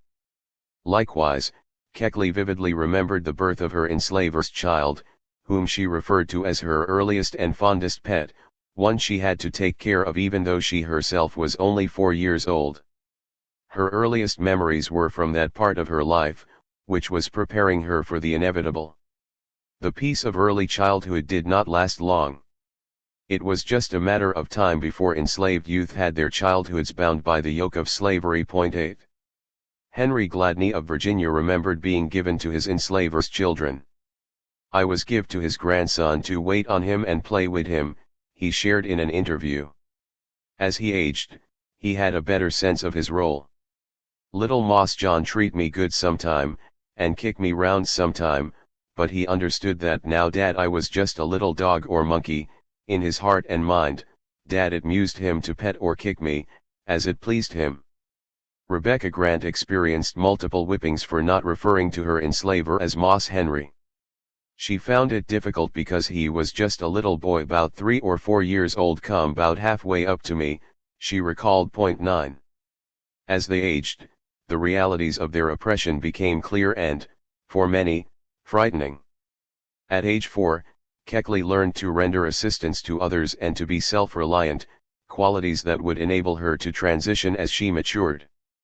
Douglas lamented, "As I grew larger and older, I learned by degrees the sad fact that the land on which his grandparents lived belonged to someone his grandmother referred to as Old Master." He also discovered the sadder fact, that grandmother herself, and all of the little children around her, belonged to this mysterious personage. 10. Mingo White of Alabama was separated from his parents at around age 4 or 5. "I 'members Dad I was took up on Dad's stand," he relayed, "and a lot of people came round and felt my arms and legs and asked me a lot of questions." His enslaver coached his human property on how to respond to potential questions and asked them to lie about their health. Sadly, White recalled that he was quite young when he was taken from his parents, "just when I needed 'em most." His father had one last parting wish, and that was for John the fiddler to look after his son. John did, and White remembered many a night waking up to find Mij sleep twixt his legs while he was playing for de white folks. 11. White was fortunate to have a fictive or pretend caretaker, assuming their relationship involved mutual respect. After all, White had just learned his first few lessons of enslavement. All whites had authority over him, his parents were separated and sold, and he needed a father figure to care for him. The physical closeness he describes, being in between John's legs, hints at other outcomes to their relationship that will be addressed in the next chapter. 12. According to Douglas, childhood for the enslaved included clouds and shadows which began to fall upon their lives at an early age. "Such realities were grievous to my childish heart," he explained. He was to live with his grandmother only for a limited time. As soon as children were big enough, they were promptly taken away to live and serve their enslavers. 13. The reflections of Burton, Douglas, and Keckley confirmed children's early awareness of their enslaved status. As they aged, they became governed by the rhythm of agricultural and non-agricultural labor. They also noticed a stark contrast in the behavior of their white peers, many of whom would, or had recently, become their enslavers. As enslavers in training, Southern white youth were raised much differently than the enslaved. They were protected from the exigencies of heavy labor, and their parents spent time educating and preparing them for adulthood. White parents taught their children about slavery and clearly explained the differences between enslaver and enslaved. Some learned about the institution from bedtime stories and books such as The Child's Book on Slavery, or Slavery Made Plain, which sought to educate children about an institution that might seem incomprehensible to a young mind.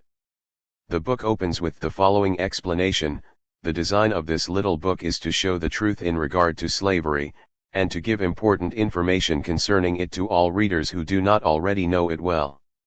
The other objective of this literature addressed to children and youth is to introduce slavery to a wide readership."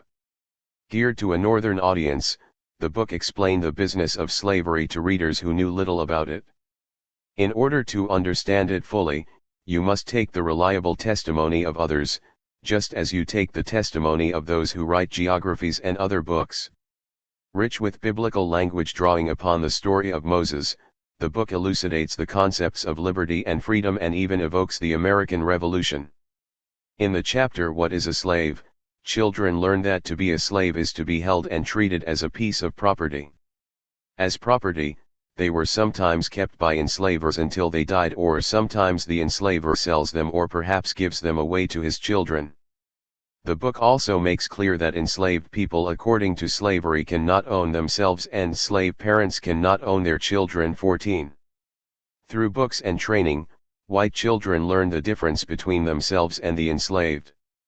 They also experienced a shift when they had to separate themselves from their enslaved peers with whom they played. By age 10, enslaved and free children recognized that their lives were on very different trajectories. Visual cues, including coffles enslaved men, women, and children chained together in an assembly line heading to auctions, also captured these realities. Witnessing a coffle traversing the neighborhood would have made a significant impression on a young person's mind. The sounds of the clanking chains marked the rhythmic cadence of the enslaved on their way to a market. One can imagine the looks on young people's faces as the enslaved people headed to courthouses, town centers, and auction houses. When I was about 7 years old, I witnessed, for the first time, the sale of a human being, recalled Elizabeth Keckley.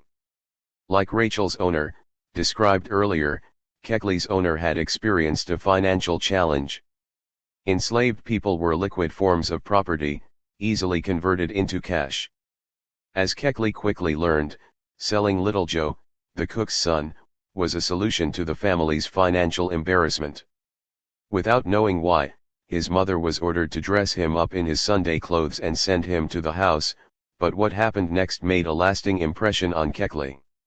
Little Joe was placed in the scales, and was sold, like the hogs, at so much per pound.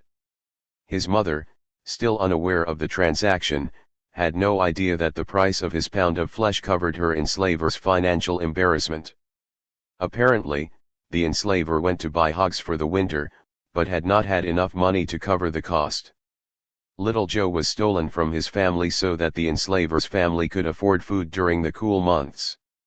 The sale transpired while Little Joe's mother was laboring in the fields, worried about the whereabouts of her son.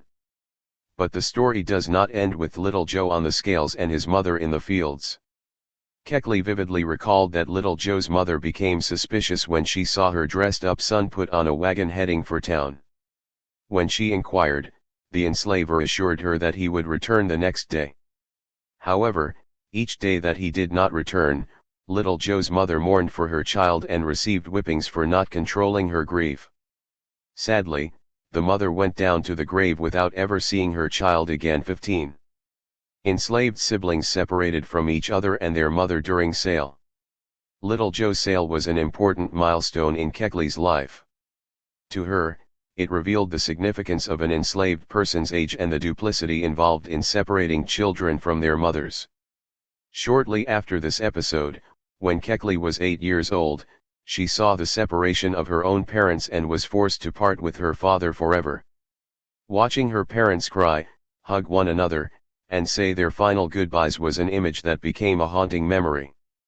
My father cried out against the cruel separation but still had to give his last kiss as he pulled my mother to his bosom, the solemn prayer to heaven, the tears and sobs, the fearful anguish of broken hearts. The last kiss, the last goodbye, and he, my father, was gone, gone forever, she lamented. It was all too much for the young Keckley, who was reminded that she, too, could be sold at any time and that her life and the lives of her family members were valued on the same scale as livestock. She learned that love brought despair. Keckley realized early on that her family's humanity was ignored and that the capital investment in their bodies was all that mattered to members of the planter class and their allies. This lesson was an excruciating but significant one for enslaved children and anyone else witnessing or experiencing similar events. 16 Their lives were at the mercy of their enslavers. Historians have commented on enslaved children's awareness. Eugene Genovese noted that slave children had a childhood, however much misery awaited them. 17 Wilma King, author of the foremost study on enslaved youth, proclaimed, enslaved children had virtually no childhood because they entered the workplace early and were more readily subjected to arbitrary plantation authority, punishments, and separations.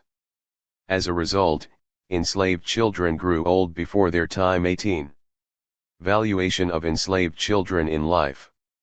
Keckley, Douglas, and many other enslaved children learned that they were evaluated at every stage of their growth and development, and that separation typically involved sale. As they grew older, however, their appraised monetary value changed. Their fiscal values increased and decreased depending on their health, strength, and skill, the primary criterion for assessment being the amount of labor they could perform throughout the course of their lives. These figures were computed during annual appraisals that captured projected worth at particular ages or stages in their life cycle. On large plantations and small farms alike, enslavers conducted estate inventories to compile the net worth of their workforce.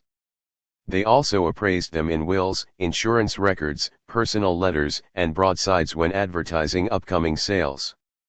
Enslaved people's appraisals were a measurement of financial values recorded for a host of purposes. They were done for tax assessments, probate settlements, legal depositions, medical examinations, and compensation for executions. These valuations should not be confused with market prices, which were for sales at auction or via private transactions. Human commodification occurred at the moment of sale. The sale price was a different form of valuation than an appraisal. It reflected the market value of a person at a specific moment. Sale prices were often higher than appraisal prices due to the nature of competitive transactions, such as auction sales. However, auctions were only one type of public sale.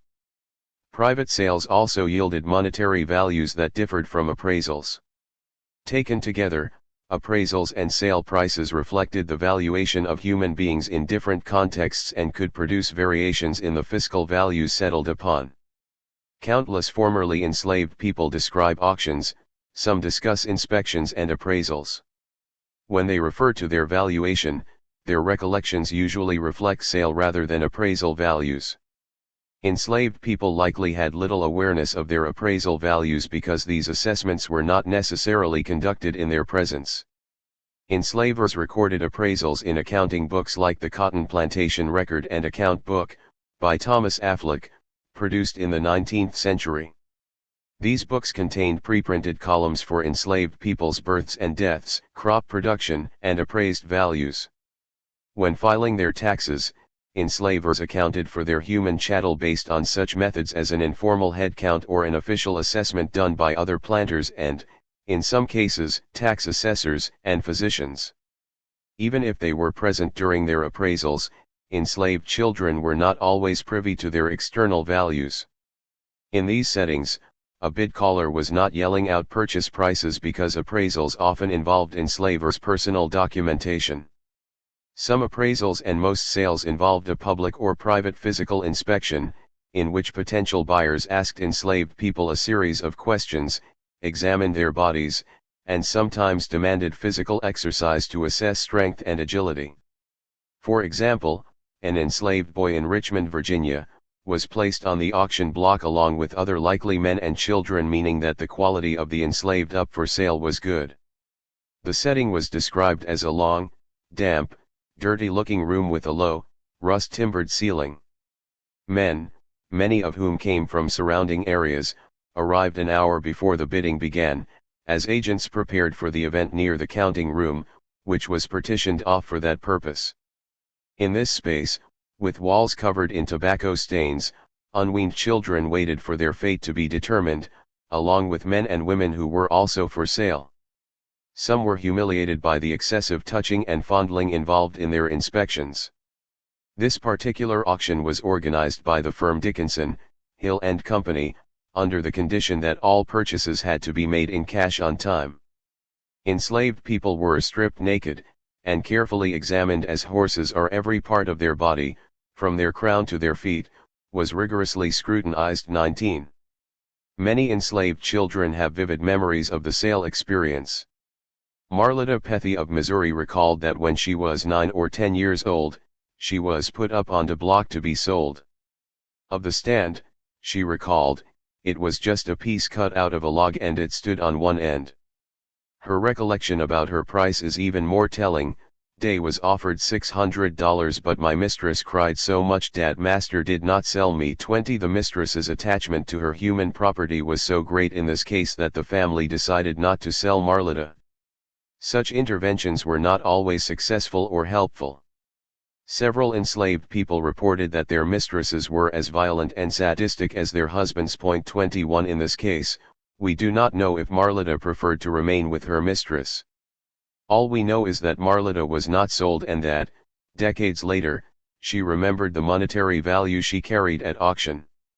It made a deep impression on her young mind. The sounds, sights, and smells of slave auctions contributed to the horror of enslaved children's lives. Loud, rhythmic bid calls echoing from the mouths of auctioneers competed with chatter from potential buyers, the rattling of chains, and the everyday noises of a town center.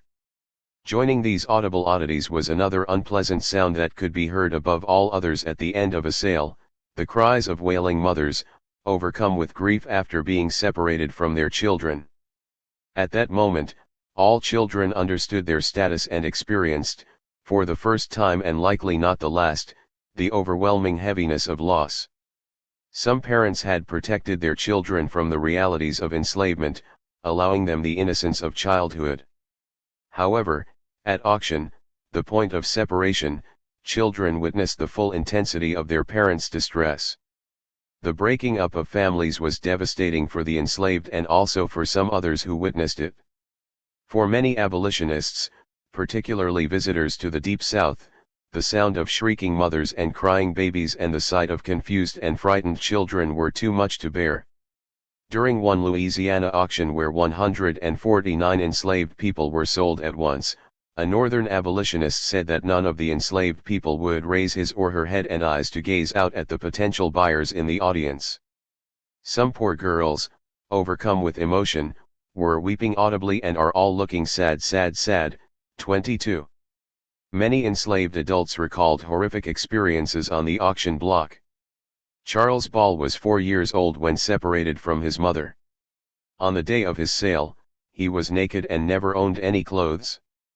His new owner dressed him, but Ball vividly recalled that his poor mother, who knew it might be the last time she saw her son, ran after him. She took him down from the horse and held him tight, then wept loudly and bitterly over him. When it was time for him to leave, she walked along the road beside the horse, pleading with the owner not to take her son. After being physically separated, his mother was whipped, and Ball remembered the cries of my poor parent as they became less audible the further he traveled. Despite the fading sounds of her cries, and as young as I was, Ball explained, the horrors of that day sank deeply into my heart, and even at this time, though half a century has elapsed, the terrors of the scene return with painful vividness. 23. In countless descriptions of auction scenes, auctioneers cannot be heard over the cries of enslaved parents. W. L. Bost of North Carolina vividly remembered that, when he was a little boy, about 10 years old, a coffle of enslaved people stayed on his place on their way to a market. He saw that they nearly froze to death because they came in December before sales on the first day of January. The coffle included 4 or 5 of them chained together. It was so cold that he saw ice balls hanging onto the bottom of the women's dresses. All through the night, Bost explained, I could hear them mournin' and prayin'. He remembered hearing the auctioneer cry 'em off as they stood on the block and saw weeping mothers calling for their children and husbands. 24. Witnessing these scenes as a boy had a profound impact on Bost's young mind. He was thankful that his enslaver did not sell any of his human property. Seeing the yearly coffles was evidence that his family was fortunate. His memory of trading season included a critical analysis of the way enslaved people were treated like hogs and sheep. They were driven just like sheep in a pasture.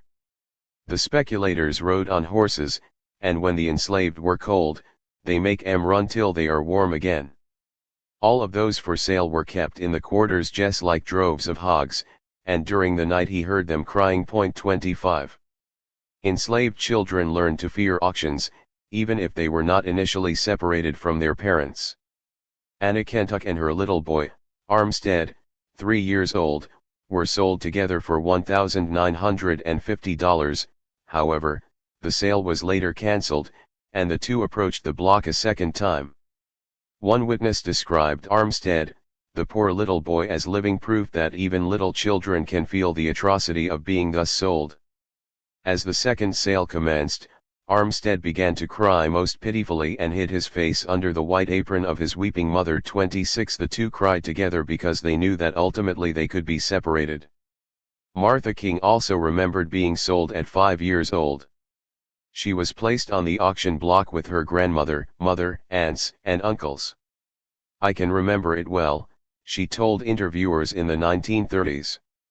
"A white man cried me off just like I was an animal or varmint or something." King even recalled her monetary value: "Old man Davis give him $300 for me." 27 Their mother's reactions intensified enslaved children's understanding of separation. They witnessed their mother's devastation and helplessness. Fathers, if they were recognized and present, desperately tried to make deals for their families to stay together. These efforts were difficult, because, although many sales began with instructions that families would not be separated, market needs trumped conditions of sale and families were often separated. 28.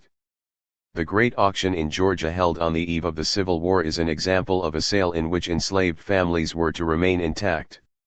A total of 436 enslaved people were sold on March 2 and 3, 1859, at a Savannah racetrack.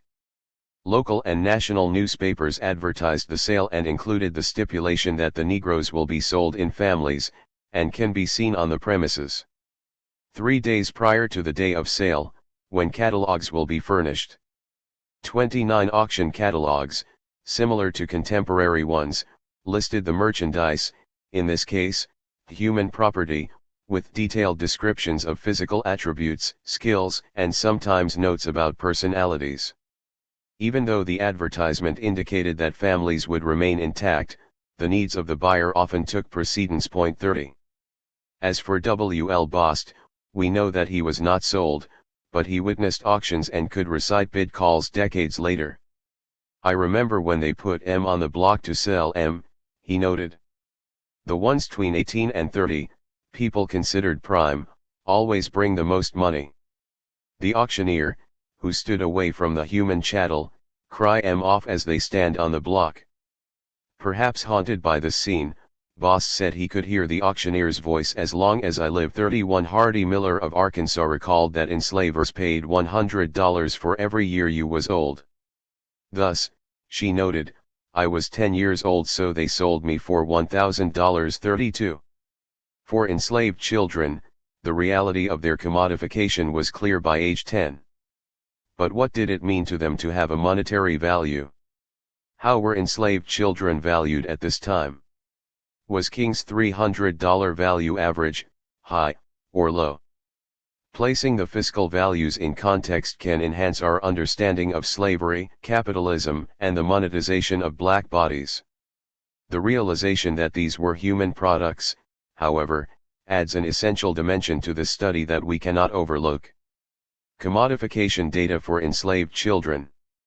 After analyzing 15,256 appraisal and sale values for male and female children between the ages of 0 and 10, I found that the commodification of black bodies evolved as enslaved children aged. We know that when they were young, their monetary values were low, for several reasons. First, there was a high incidence of infant mortality, as enslaved children had a low survival rate in the first few years of life. In addition, their diet, consisting of cornbread, pork, hominy, and vegetables, for those fortunate enough to have gardens, didn't support their grueling and labor-intensive lifestyles. Children, in particular, were especially challenged because they were rarely strong enough for heavy field labor, yet oftentimes were forced to work too young. Those who labored in non-agricultural or domestic settings were equally challenged by chores that kept them on their feet for large portions of the day. Given these factors, children under age 10 had low monetary values, and appraisers rarely used gender to differentiate value for the first decade of children's lives. Instead, they waited until they could better assess strength and skill. Appraisals and sale prices for children 10 and under were relatively low compared to those older, as indicated in the following chapters. Yearly appraisals for females indicate an average value of $190, while males were $212. For those who entered the market and were sold, like Martha King, these figures increased, respectively, to $236 for girls and $258 for boys. It is not surprising to find a roughly $50 increase in market values over appraisal values, because sales by auction, transfer, gift, and other types of transactions involved negotiation and bargaining. Settling on an agreed price typically meant that the final cost was higher than the appraised value. King's $300 value seems to have been slightly higher than the average price paid for girls her age. Price and appraisal patterns suggest that gender was not a significant factor in assigning monetary values to enslaved children. This gender neutrality is reflected in plantation records, on enslaved people's birth and death lists, and in the clothing allotments provided. Girls and boys wore smocks, however, gendered distinctions appeared as the children aged. Boys were given pants and girls received dresses and aprons made of osnaburg, a rough, plain cloth, and occasionally material for head wraps. 33 Enslavers often listed newborns as a mother's infant, Chloe's infant or Hannah's child, and, on some occasions, denoted sex, Lucy's infant girl or Myra's boy. Some planters even identified the name of the newborn. Going through this evidence age by age, I found that gender did not matter until children approached the age of 10. This milestone in their development as property was important because it marked the moment that gender differences emerged. Some enslavers could determine that their investment in human property was, at age 10, beginning to materialize. They had a better understanding of the strength and skills of growing children at age 10 and began valuing them accordingly. Previously, scholars were quick to note that children were rarely separated from their families before age 10. Their assumption was partly based on the legislation at the time. For example, in Alabama, Section 2056 of the statute entitled Master and Slave states that children under age 10 should be kept with their mothers unless an execution of sale was levied against the owner's debt. Depending on the enslaver's fiscal circumstances, the mother and child could be separated. But, no levy or sale shall be made, by which a child under 5 years of age shall be separated from its mother. 34 Likewise, in Louisiana, law prohibited the sale of children under 14. Linking laws to parental rights, one statute noted that husbands and wives shall not be seized and sold separately when belonging to the same master. In addition, their children, when under 14 years of age, shall not be separated from their parents. In the case that separation occurred, such seizures and sales shall be null and void. 35 One wonders how officials enforce this law, given that so few enslaved people knew their precise age. Likewise, even with evidence that enslaved families were placed on the auction block to be sold as one unit, we have no way to know if they were sold as such. There were many exceptions. For example, children born to incarcerated enslaved women at the Louisiana State Penitentiary experienced their first sale at age 10. Until this age, if their mothers gave birth while serving life sentences, they were considered legal property of the state. 36 Enslavers whose human property had been given life sentences received compensation based on the market value of the convicted. Essentially, this form of compensation functioned as a refund by the state for the loss of human property to the prison system, not because of death. Therefore, enslaved women's bodies were valued by the state, which in turn reimbursed enslavers for the loss of their property to another layer of enslavement, a life sentence. Records indicate that in 1840, there were about 7 enslaved women and 2 children in the penitentiary. 37 Nearly a decade later, the facility had 13 women and 6 children, all of whom were born in the penitentiary.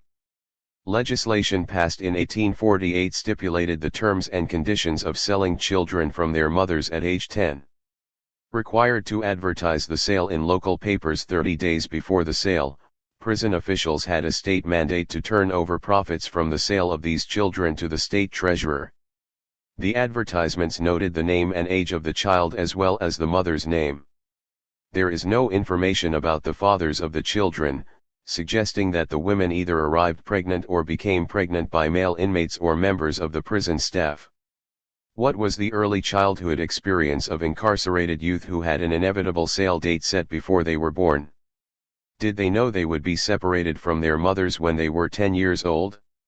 How did their dual incarceration shape their understanding of slavery? Tracing the experiences of incarcerated enslaved youth and their mothers is difficult because of the dearth of studies about enslaved women in prison, but new scholarship in the post-emancipation era provides some insights. 38. Louisiana legislation aside, eyewitnesses to auctions were troubled by the separation of mothers and children. When Professor Andrews, a Boston religious leader, traveled south in the 1830s, his journey included a steamboat full of passengers, several of whom were enslaved young mothers. With their children, many of them infants. He quickly learned that family separation was common, even for mothers and their young children. In a conversation with a trader of human souls, Andrews learned the rationale. The trader assured him that he, himself, never separates families, but made a distinction between buying and selling. In purchasing them, he is often compelled to do so, for his business was to buy whatever the market brought. The dialogue between the two men went as follows. Andrews: do you often buy the wife without the husband? Trader: yes, very often and frequently, too. They sell me the mother while they keep her children. I have often known them to take away the infant from its mother's breast and keep it while they sold her. Children from 1 year to 18 months old are now worth about $100. 39. From this dialogue, we learn that the external values of enslaved infants and youth were easily discernible and have further evidence that mothers and their children regularly experienced separation. On a visit to an auction in New Orleans, a newspaper correspondent shared the story of 7 or 8-year-old Jimmy, his infant sibling, and his mother. Although they were put up on the block as a family, Jimmy's mother was conscious that some great evil was about to befall her. She stepped up on the block with her infant in her arms, and Jimmy joined her, clinging to her skirts. When no one bid on the family of 3, the mother and the little boy were put up separately and sold to separate parties. Next, in the heart-wrenching account, the mother begged and implored that her new enslaver buy little Jimmy too, but she found that her appeals were in vain, and burst forth into the most frantic wails that ever despair gave utterance to. The two were forcibly separated, one going to Mississippi, the other to Texas, and likely never laid eyes on each other again. 40. Canebrake plantation patterns of valuation. Looking at the records of individual plantations clarifies the patterns of valuation even further. For instance, the children on the canebrake plantation in Mississippi had relatively stable lives, often with their parents for much of their childhood in a community where other children were present. For a 3-year period spanning 1856 to 1858, between 154 and 162 enslaved people lived on the plantation. Children aged 10 and under consistently made up around 38% of the population. 41. Dr. James Green Carson, a physician, operated this cotton plantation in Adams County. He kept meticulous records of his large estate by appraising every enslaved person at the beginning and end of each year. Pregnant mothers had a special X mark next to their names, and if the pregnancy went to full term, babies, under 1 year, appeared on a different list. When infants reached age 1, they were listed below their parents or other adult caretakers or fictive kin, similar to play cousins, aunts, and uncles, individuals who are part of a family but not related by blood, in the plantation records.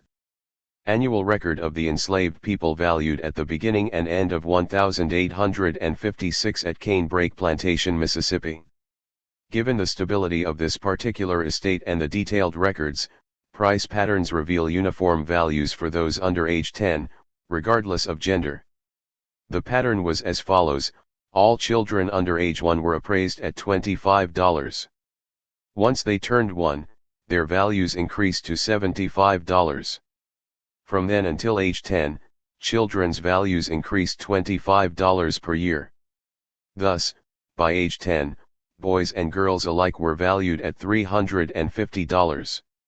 In 1856, the community had 31 males and 18 females, along with 11 infants, 6 boys and 5 girls.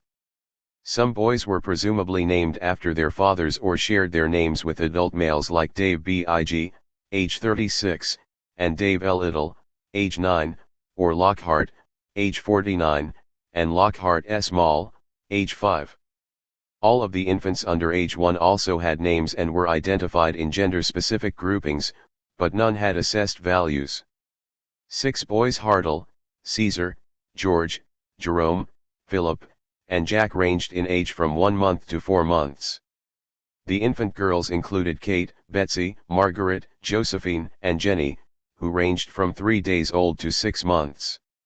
If they survived to 1 year, which most did, they were given a $75 value and placed on the larger list of enslaved people. In 1857, there were 4 more infants in this population, suggesting that women had successful pregnancies. Likewise, in 1858, the number of infants rose to 63, increasing the enslaved population by 89 newborns over a course of 3 years. 42 Given that a physician owned these enslaved people, they likely received medical attention when necessary. The relationship between physicians and enslaved people has been written about in the literature on slavery, but the emphasis is on medical care rather than physicians as enslavers. The dual role of medical professional and enslaver is worth noting because one might assume people owned by doctors received better care. Did physicians offer better day-to-day care than enslavers without medical training and knowledge? It is difficult to know. However, evidence of enslaved women healers has been well documented. 43 Carson's enslaved population included a steady stream of newborns at a time when infant death rates were extremely high. 44 He also seems to have maintained his population of infants who survived past 1 year. Canebrake Plantation might be an outlier in terms of health care for those enslaved, because Carson hired a plantation physician, Dr. Benjamin S. Waller, whom he paid $250 per annum. Perhaps his upbringing and attitude contributed to this decision and the desire to create a stable population. 45. Carson had experienced several hardships as a young child. His father died when he was 2, and his mother, when he turned 14. As a result, he lived with his uncle, who also died shortly after he became his guardian. Then, his uncle-in-law, a wealthy Mississippi planter named James Raley, became his guardian. Carson attended the University of Virginia and became dedicated to Christian service. He married Catherine Waller of Kentucky, and the two eventually set up Canebrake Plantation. He also attended the University of Pennsylvania Medical School to help solidify his training and provide a strong financial base for his growing family. Mrs. Carson characterized her relationship to their enslaved property as supportive. In the evenings, some came to check on her, and she gave them apples or some other little rarity which they consider a great treat. Over the years, the couple added to their bound workforce, purchasing 42 enslaved people from the swamps of Florida in the winter of 1836. On average, each cost $672, meaning that the Carsons spent approximately $28,000 on human property that year. Carson believed they were the best-looking set of Negroes to date.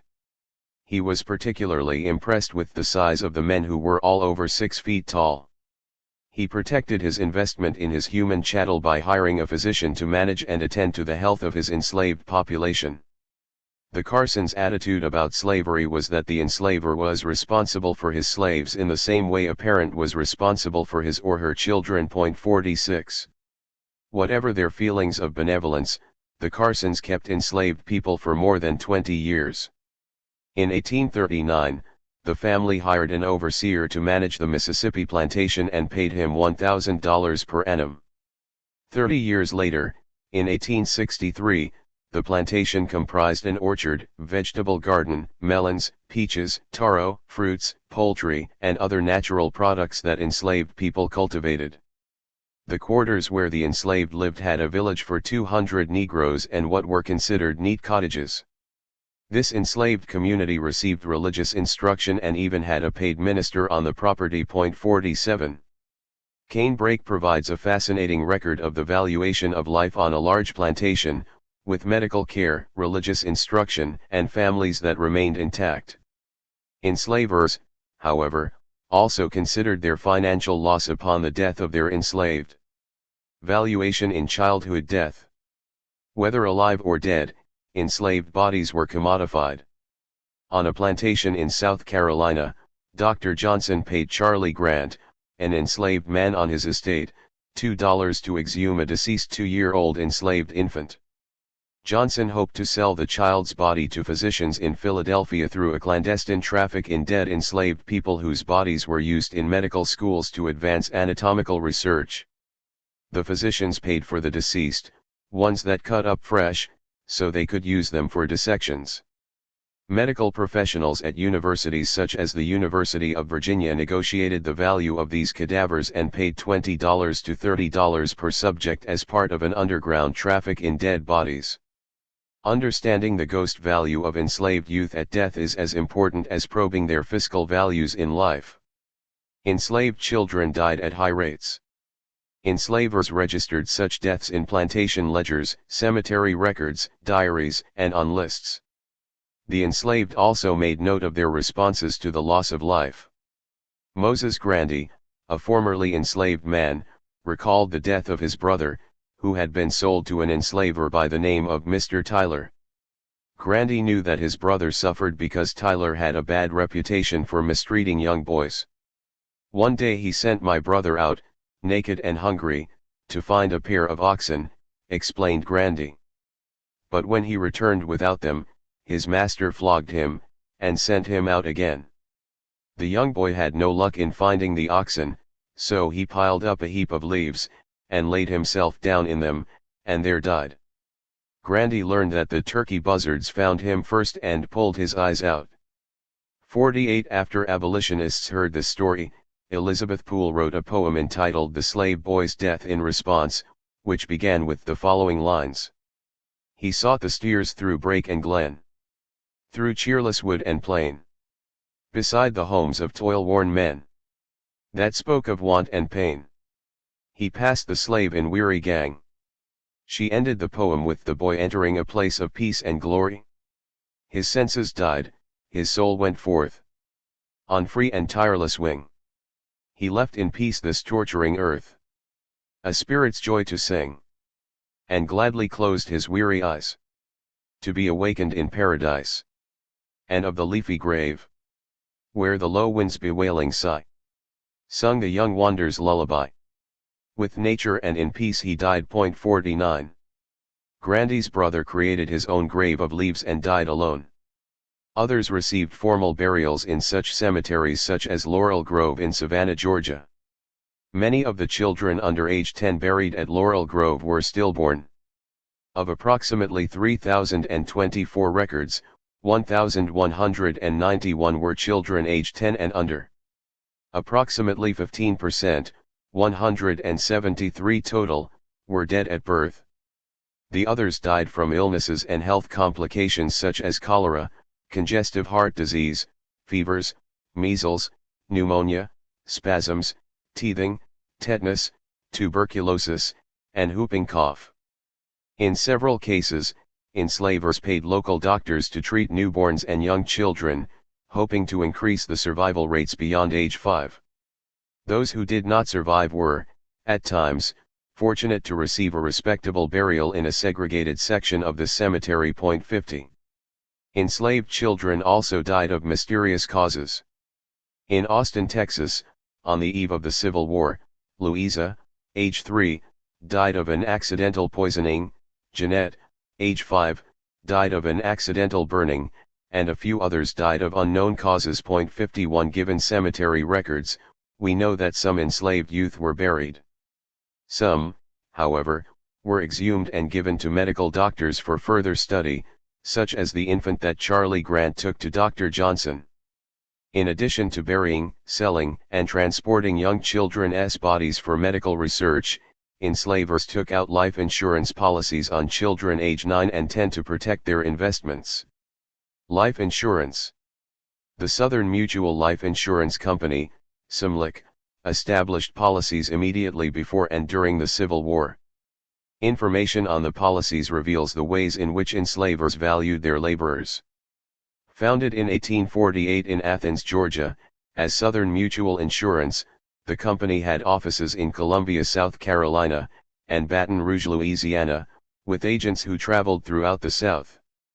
Clearly well established, the company placed permanent ads in the Affleck Plantation Journal's .52 The Louisiana office, located on Camp Street in New Orleans, advertised an extra guarantee fund of $50,000 and reported that it accumulated $500,000 in capital, assuring potential policy holders that it was the only company incorporated in the state to insure white persons and slaves. 53.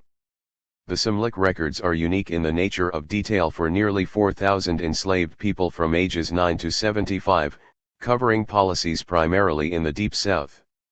More than 1,000 enslavers worked with hundreds of agents purchasing or renewing policies throughout the Civil War.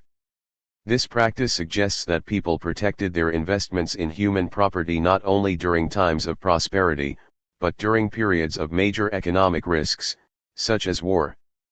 Enslavers interested in policies for their enslaved had to apply to an agent of the company. Applications included a series of health-related questions. A medical examination of the enslaved person was also necessary to ensure she or he was in good health.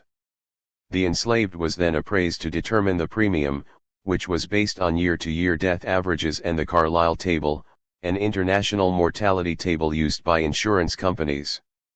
The company used Southern regionalism to deter locals from buying insurance in the North.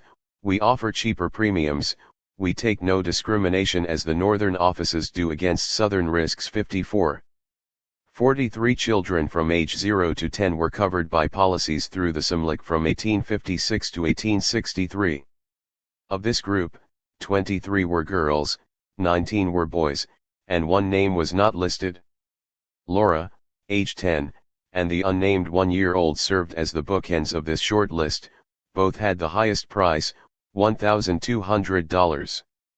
Both had a rate of 2.5%, but the unnamed infant had a $30 premium compared to Laura's premium of $27. The policies for the other enslaved children ranged from 6 months to 5 years. The majority, 65% of the sample, of those with policies from birth to 10 years old were actually 10-year-olds, suggesting that enslavers began their valuation of enslaved youth before puberty. As with many other facets of their young lives, gender did not matter. This group of insured children had nearly perfect gender balance. That they survived the first decade of their lives was significant, because they were surrounded by loss. Burial. Some of the most vivid memories of enslaved children were about the deaths of their parents. Bethany Veeney remembered that both her mother and her enslaver died when she was around 9 years old. These major life events caused a period of bereavement and fear because she knew the latter meant family separation. 55 While the loss of a parent was certainly traumatic for enslaved youth, so too was the death of their enslavers, because it often involved additional separation. Enslavers' wills were usually replete with instructions regarding their enslaved people. John Pickens of Greene County, Alabama, left unusual instructions for a deceased enslaved boy named Alfred. Pickens wanted Alfred's remains to be removed and relocated upon his death. I do hereby desire that Alfred's remains be taken up and deposited at my feet whenever I may be buried. Apparently, during a long-term illness, Alfred had kept Pickens's feet warm with hot bricks, and Pickens believed that when he died, Alfred should be exhumed and reburied to occupy the same position that he was allowed to do when we were living at his feet. 56 That Pickens made a provision in his own will to disturb Alfred's body confirms that enslavers saw their ownership extend beyond the grave. The first 10 years of an enslaved person's life were transformative. Some experienced their first sale, while others died before reaching age 5. In their first decade, enslaved children often witnessed the separation and sale of their parents and, at times, parted with them forever. In some cases, If they survived to age 10, their lives were covered by insurance policies. Those who were incarcerated with their mothers in the Louisiana State Penitentiary experienced their first sale at age 10. Little did they know at the time, their pubescent years would bring even more hardship. Chapter 3. Adolescence, Young Adulthood, and Soul Values. Average appraised values. Females, $517, $15,189 in 2014. Males, $610, $17,934 in 2014. Average sale prices. Females, $515, $15,131 in 2014. Males, $662, $19,447 in 2014. They abolished the external or African slave trade, in 1808, the effect of which gave an impetus to the infamous traffic of slave breeding and trading among themselves, and perhaps it was one of the main objects they had in view, the protection of their slave breeders and traders.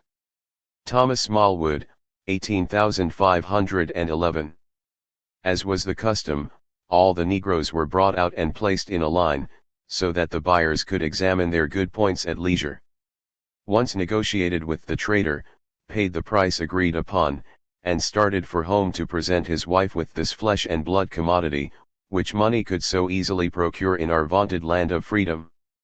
Lucy A. Delaney, 18,912.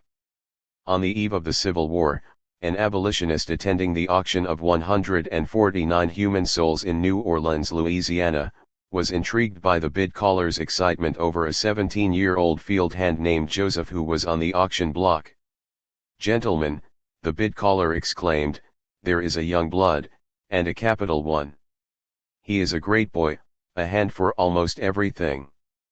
Besides, he is the best dancer in the whole lot, and he knows also how to pray so beautifully, you would believe he was made to be a minister. How much will you bid for him?"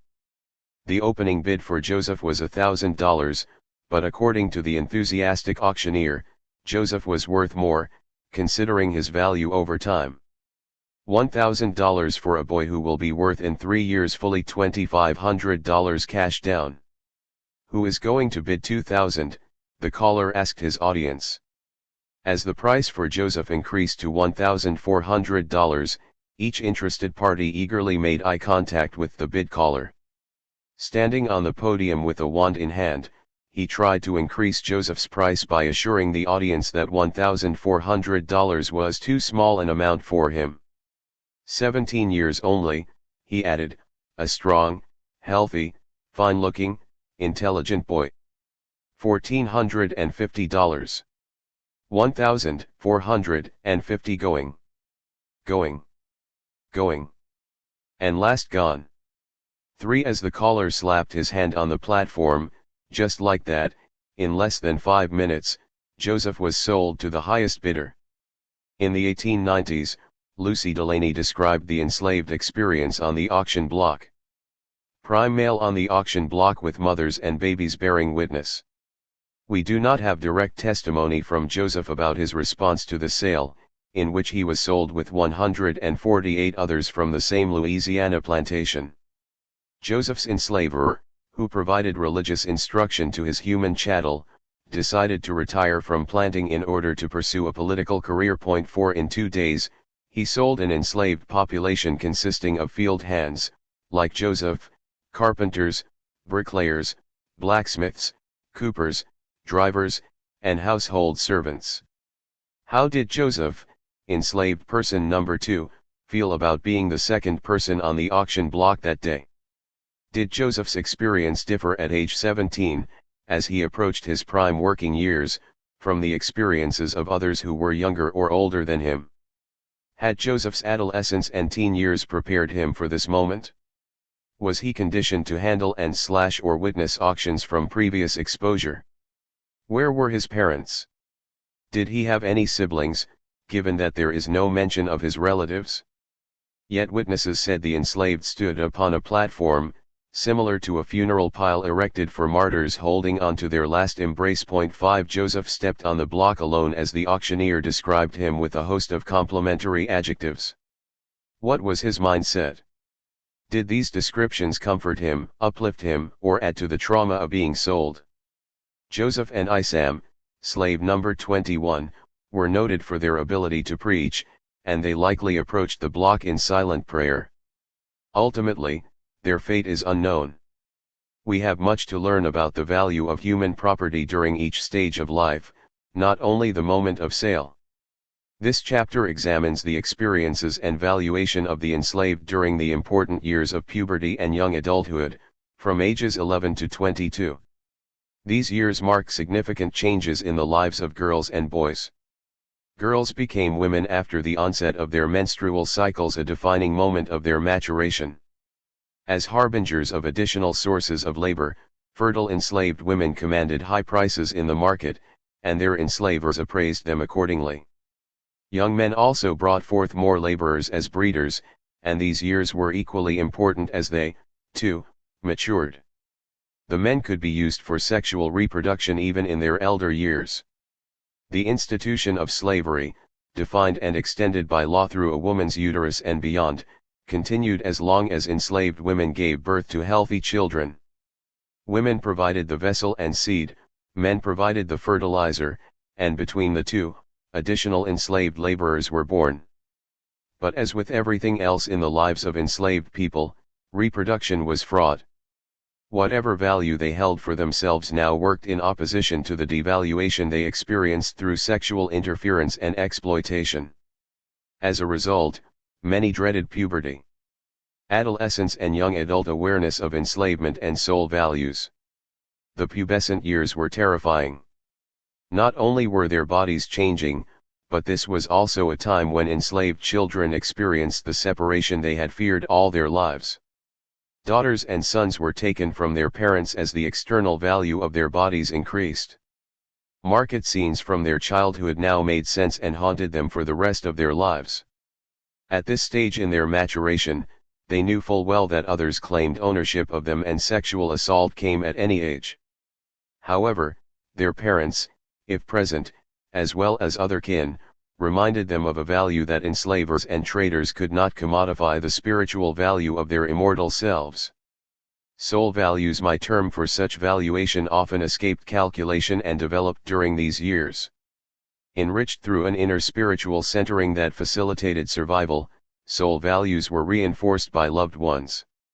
Sometimes this internal value appeared as a spirit, a voice, a vision, a premonition, a sermon, an ancestor, a God. It came in public and private settings and was occasionally described as a personal message from a higher being, a heaviness in the core of their bodies.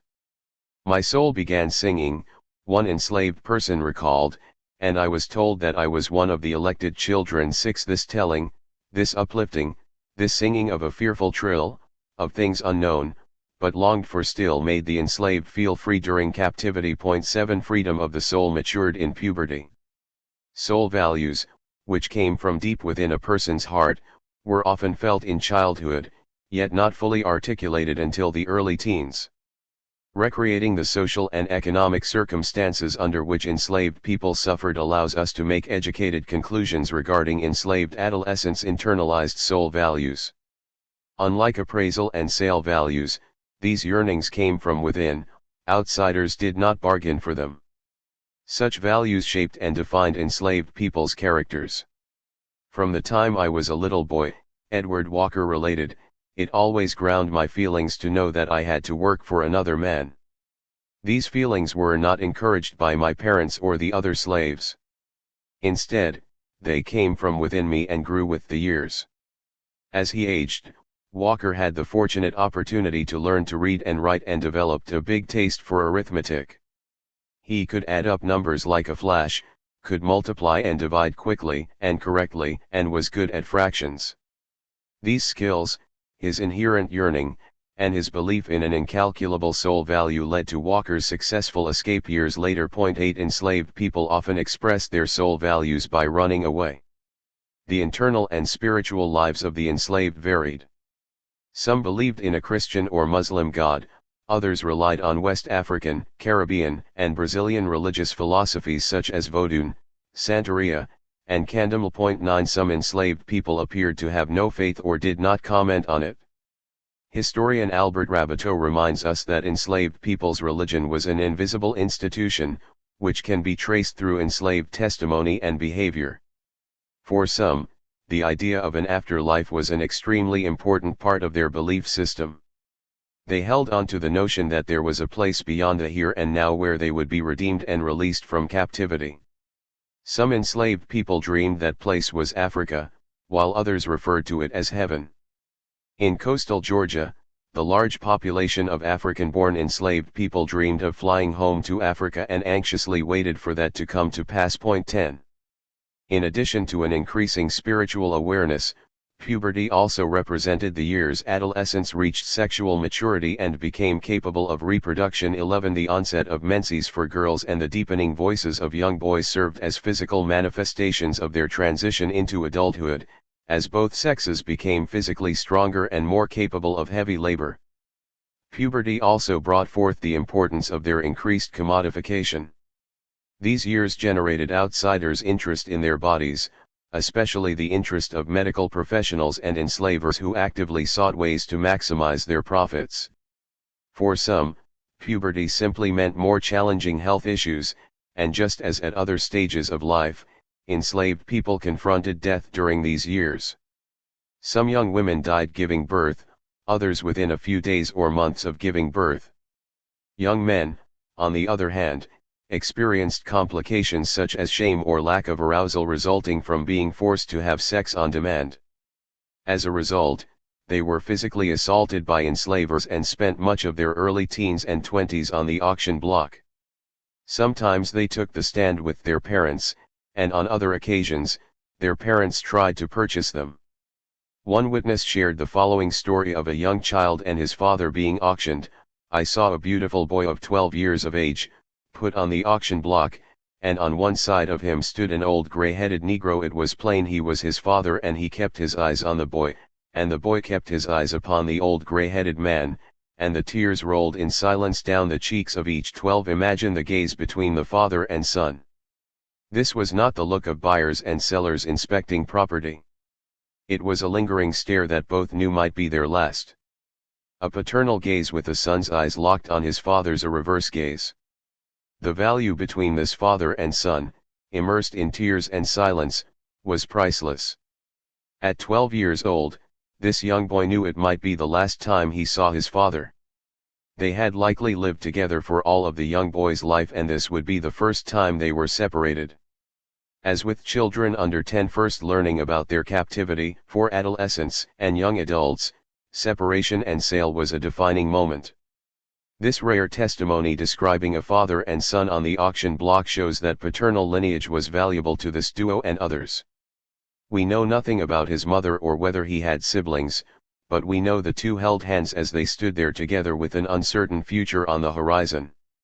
Some enslaved children remember their fathers fighting to keep their families together by raising funds to purchase them. Although it was extremely difficult for enslaved people to purchase themselves, Solomon Bailey, enslaved in Delaware and Virginia in the late 18th and early 19th centuries, spent much of his adult life purchasing yet, ironically, burying members of his family.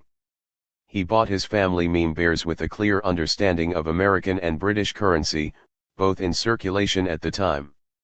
As a skilled tradesman, Bailey received small amounts of money for some of the labor he performed. After saving enough to purchase his wife, Tamar, Bailey wanted to raise funds to purchase his only son, Spence. He knew that his son's enslaver had died and all of his property was to be sold. Bailey remembered when the two were first separated, Spence was only 9 months old and too young to fully comprehend the transaction. Bailey, on the other hand, went into a fit of distress when his son was sent away from him. Years later, in 1813, he learned that Spence was going to be sold again, and his friends and neighbors, both black and white, encouraged him to try to purchase the boy. When he arrived at the courthouse, Bailey heard the crier, auctioneer, shout a likely young Negro fellow for sale, and he, the father, laid the first bid. "I bid $200, said Bailey, knowing full well that was only half what he was appraised for when his enslaver died. Bailey understood the difference in values and knew that an appraised value was not the same as a sale price. He waited anxiously to see if anyone else bid on his son. To his disappointment, a man bid $333 and 1/3, which was $33 and 1/3 more than Bailey had. Discouraged by the thought of losing his son again, Bailey bid a second time. "A shilling," he interjected, and the trader responded with a bid of $20 more, increasing the price to $354. Sadly, Bailey thought I must give him up, and let him go, but he decided to bid once more. In total desperation, he bid a cent and the crier rejected that bid, asking him to raise it to a shilling. The penny was the last of his money. Bailey's situation looked grim when the trader once again outbid him.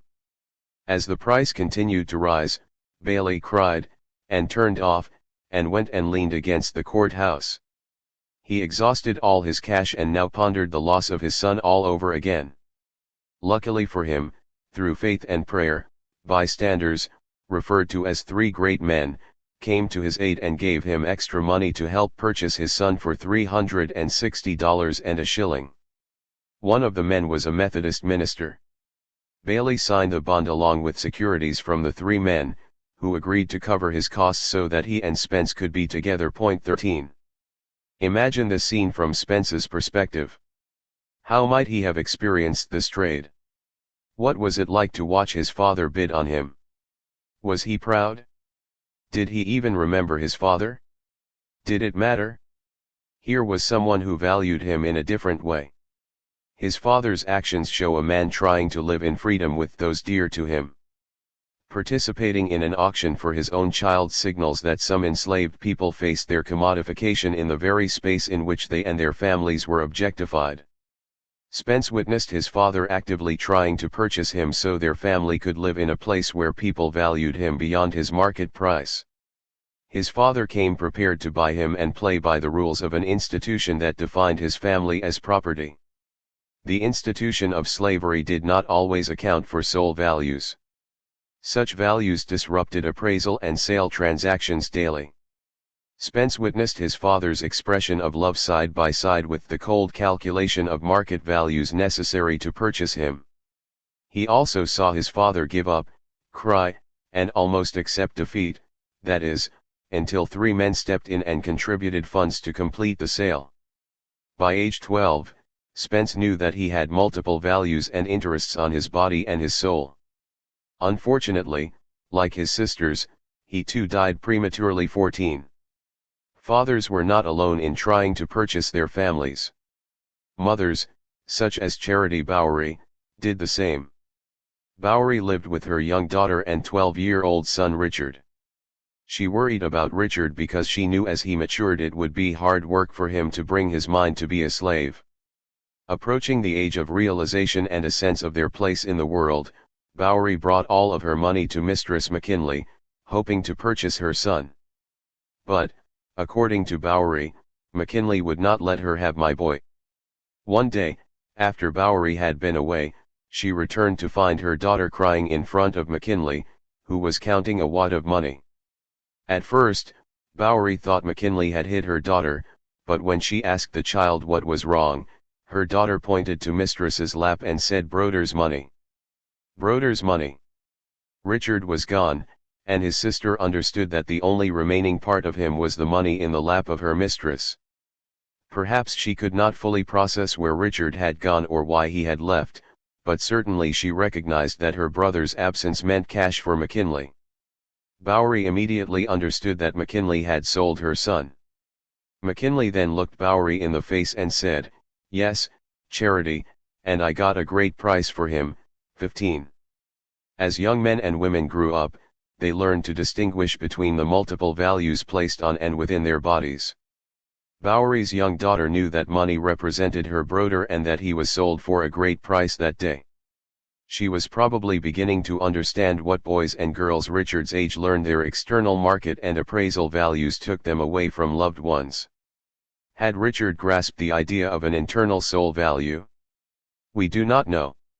There is evidence, however, that from a young age, some enslaved youth recognized that nobody could purchase their soul. It was the only place where they were truly free. For many, this freedom came at the moment of death, when the spirit left the body. Until they reached spiritual freedom, they still had to contend with external commodification. Valuation of enslaved adolescents and young adults in life. No age was more important for the valuation of black bodies than these years, ages 11 to 22, and the years of midlife and adulthood, ages 23 to 39, which will be covered in the next chapter. These were the prime physical and reproductive years of an enslaved person's life. Ages 11 to 22 represented a period of maturation and knowledge. We know from the writings of Walter Johnson, Will McKean, and others that enslaved youth learned they were both people and property. Johnson writes, they were taught to see themselves as commodities. They viewed their own bodies through two different lenses, which he describes as the chattel principle, taking language from the formerly enslaved. 16 King underscores this point in terms of this age group, noting that the majority of the slaves sold in the Upper South were teenagers and young adults. 17 I begin with a person's soul value to understand how enslaved youth and young adults worked against commodification. They clearly had another set of values for themselves in addition to the models that scholars suggest. 18 As soon as I came to the age of maturity and could think for myself, Thomas Likers explained, I came to the conclusion that God never meant me for a slave, and that I should be a fool if I didn't take my liberty if I got the chance. 19 He and many others did so by making their way to Canada, where they lived as free people. African-American abolitionist William Still and Boston abolitionist Benjamin Drew collected the stories of individuals who successfully thwarted the institution of slavery and made their way north in the 19th century. Through these narratives, we learn how enslaved people valued themselves and how these internal values drove them to liberation. 20 Enslaved people rejected their status in many ways, including hiding out, feigning ignorance, destroying crops, murdering enslavers and overseers, suing for freedom, learning to read and write, and running away. In certain instances of that push for freedom and self-liberation, clear expressions of their soul values appear. During youth, enslaved young women and men learned more about the internal value of their lives and did all they could to escape. At 15, George Johnson liberated himself because he always felt himself a free person and wanted to be a freeman. Since the U.S. government didn't give me the liberty I wished, I concluded I would go where I could possess the same liberty as any other man. 21 Upon their arrival in free places, formerly enslaved young women and men worked for themselves, acquired land, and spent time with their families. The abolitionists Still and Drew shared the story of John Hill, who left slavery in Virginia because he didn't like the condition of things there. He did not like to be trod upon. 22 His ideas about liberty came from his family, including values taught to him by his parents, grandparents, and uncles. Through letters written to Still, we learn of his remarkable intelligence, despite the fact that he had no formal training. He proudly admits that the whole family of us bought ourselves. Hill came away from slavery when he was 18 years old. His uncles paid for theirs twice before being granted freedom. They paid $1,500 apiece for themselves, Hill recalled. After his uncles purchased themselves, they purchased Hill and his mother. Witnessing this made a significant impression on him, particularly because he recognized the dishonesty of their enslavers. When they all settled in Canada, they leaned on values taught to them by Hill's grandfather, learned a trade, and created a firm that offered pretty good wages.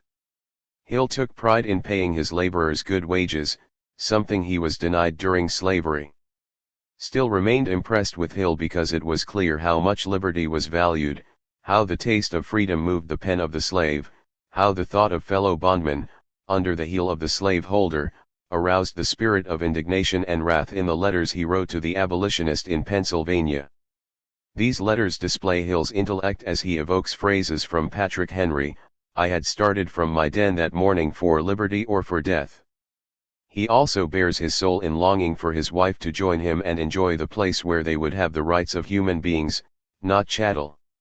Impressed, Still published a series of Hill's letters because he wanted the larger, ignorant public to learn about the class of brave intelligent fugitives that Hill represented. Point 23. George Johnson and Thomas Likers, self-liberated enslaved men, mentioned above, who were not as fortunate as Hill, experienced the hardships of public and private sales.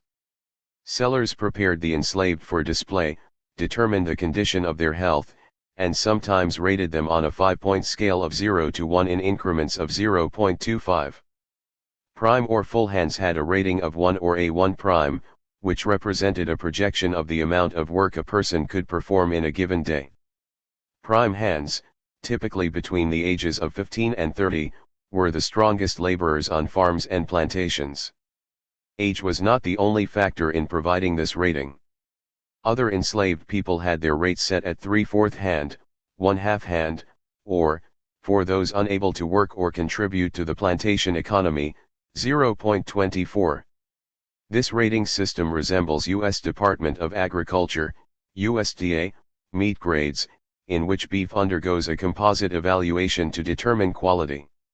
For example, USDA Prime, the highest quality meat, is typically younger, has better muscle quality, and is firm, fine-textured, bright, cherry red colored and lean.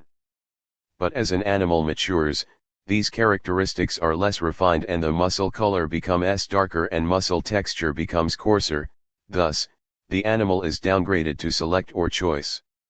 When agriculturists grade meat, they often do not know the age of the animal, so the physiological age takes precedence over the chronological age.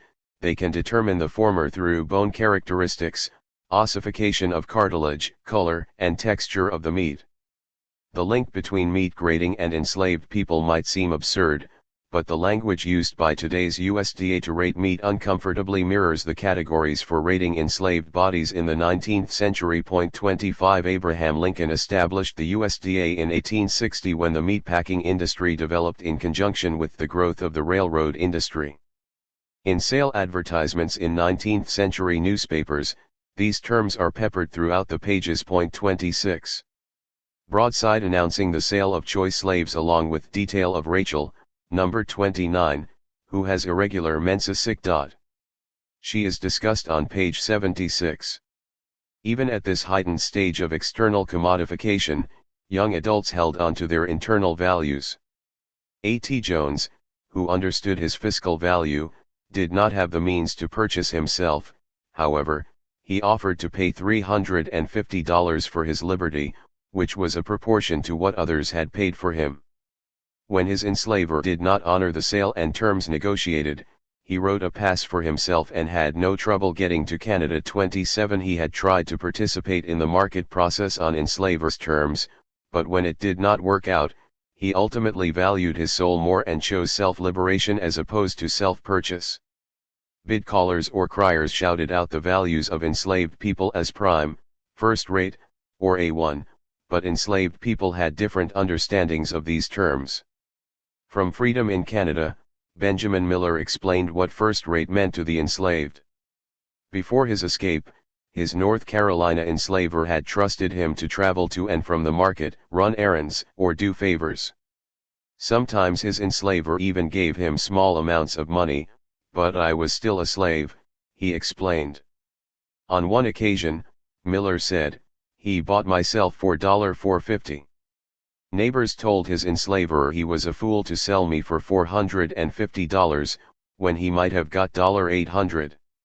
When his enslaver raised the price to $500, Miller was unwilling to pay it. Instead, he fled without paying and made his way to Canada. Reflecting on this pivotal event, Miller discussed what it meant to be first-rate. I have done first-rate here, he explained. I will tell you what I call first-rate. I say first-rate, from the fact that we have to row against wind and tide when we get here, and being brought up illiterate, I consider that if we live and keep our families well fed and clad, we have done first-rate. 28 Considering his deprivations during slavery, his journey to freedom, and the obstacles he encountered, Miller believed his actions and survival were first-rate. This more expansive evaluation went beyond the simple calculations enslavers used to determine the work rates found in plantation ledgers, newspaper advertisements, and broadsides. It reflected Miller's sense of doing well for himself. George Ross, another self-liberated person, described his experience using the term another way: "I have been treated first-rate since I have been in Canada. I can't complain at all." 29. In addition to the aforementioned rating system, another method to determine the monetary value of the enslaved was physicians' medical exams to evaluate whether individuals were sound or unsound. Health, often measured by soundness, played an integral role in the commodification of bodies. Sound simply meant healthy and able to work, unsound meant unhealthy, with a compromised work effort. Medical examiners aided enslavers, insurance companies, and traders to determine an enslaved person's health, including bodily integrity and perceived mental stability, which had a direct relationship to his or her appraised and market values. In some cases, various body parts or whole persons had warranties to confirm the quality of their health. Their dual commodity value confirms that people were being treated as property, particularly when their bodies were commodified and their humanity objectified in legal cases such as warranty suits, or after death, through coroner's inquests. Legal historian Ariella Gross describes this process, noting that sometimes the body of a slave was read for signs of character. At other times, as a piece of property.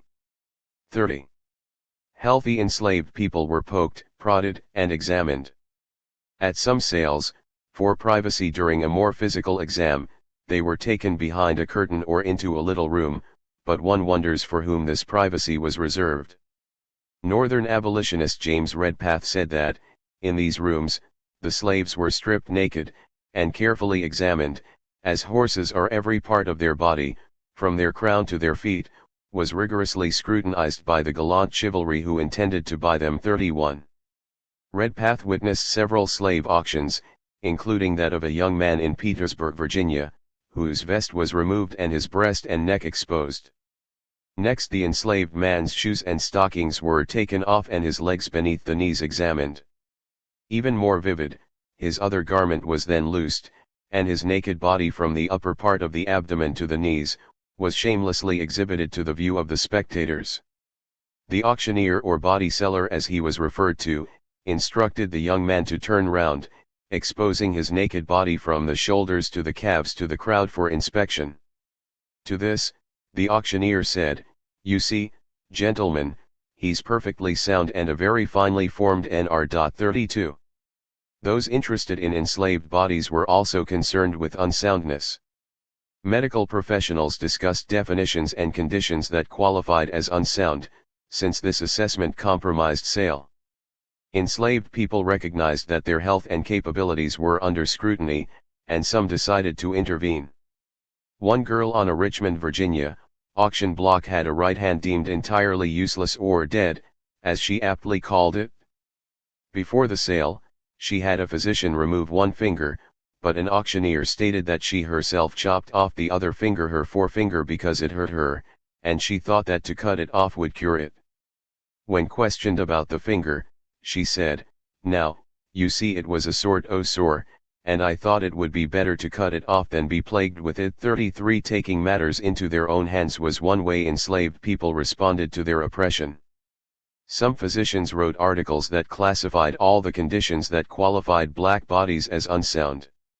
Dr. Harris of the Savannah Medical College, for example, listed some of the common illnesses that would change the categorization of an enslaved body from sound to unsound, including strands of syphilis, varicose veins, aneurysms, bone disease, hernia, hemorrhoids, and rickets, if it disfigured women's reproductive organs. 34. The discussion of soundness and unsoundness was best articulated in specific values, particularly for enslaved women and their perceived capacity to reproduce. Menstruation. Enslaved girls and young women were very private about their physical development. Older women taught them to protect themselves from abuse, because they understood the connection between their bodies and the institution of slavery. 35 Women and their increase populated and sustained slavery during the years after authorities banned the international trade in African captives. Given that the law sanctioned slavery through a woman's womb, it is no surprise that enslavers, traders, and medical doctors paid careful attention to gynecological health. The field of gynecology grew out of slavery and, in particular, enslaved women's bodies. There is a rich and well-documented history of U.S. physicians, including the father of gynecology, Dr. James Marion Sims, who conducted their research on enslaved women.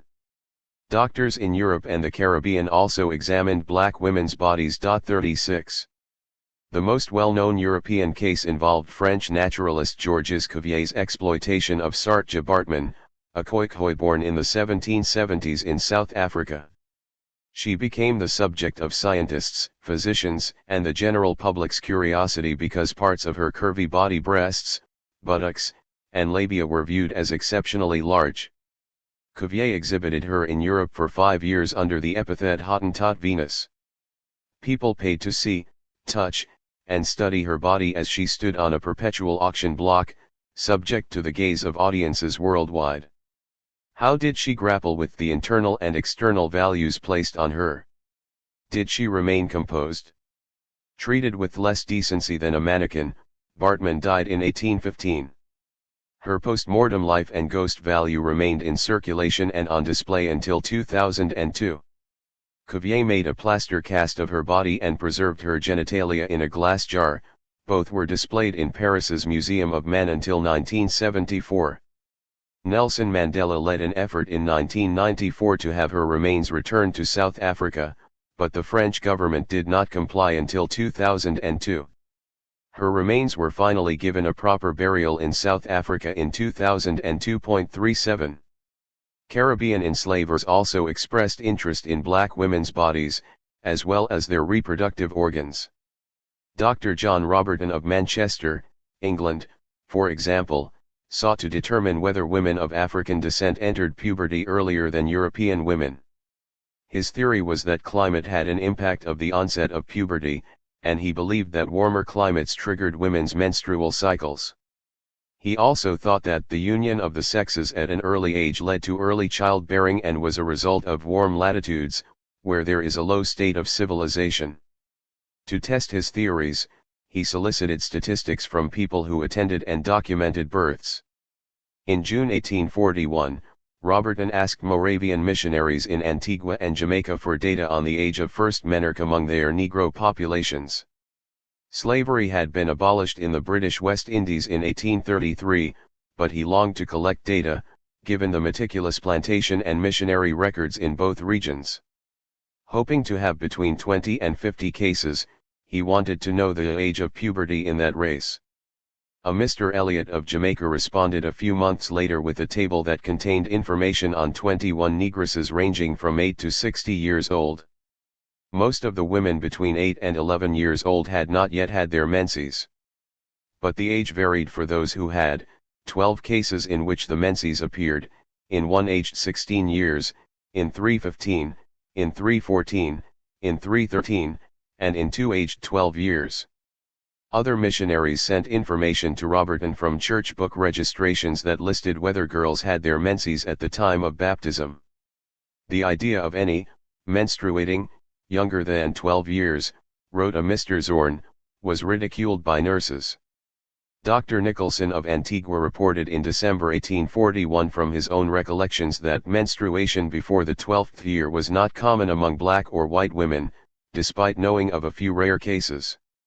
In his experience, most girls became women during their 14th or 15th year. 38 This evidence supports the idea that enslaved women in the United States likely experienced puberty in their early teen years. However, evidence from American physicians tells a slightly different story, and one that includes health complications. Enslaved women in the United States had reproductive health issues and complained about this to their enslavers, medical professionals, women healers, and just about anyone who would listen. Francis N. Kemble, whose husband owned property in Georgia, encountered several enslaved women with health complications related to the female body. 39 However, according to Dr. Robert C. Carroll of Jackson Street Hospital in Augusta, Georgia, black women frequently suffered from menstrual derangement. He was not alone in trying to determine the cause of such health challenges. Other Southern practitioners discussed these concerns in medical journals, and with each another. 40 Many blamed Negro women for their poor health, referring to it as their proverbial carelessness and their reckless disregard of their medical condition. Carroll's reports were derived from rare cases when black women were observed daily in a hospital setting under the eye of the physician. Mary, an enslaved mulatto woman, from Edgefield District, South Carolina, had irregular periods since age 14.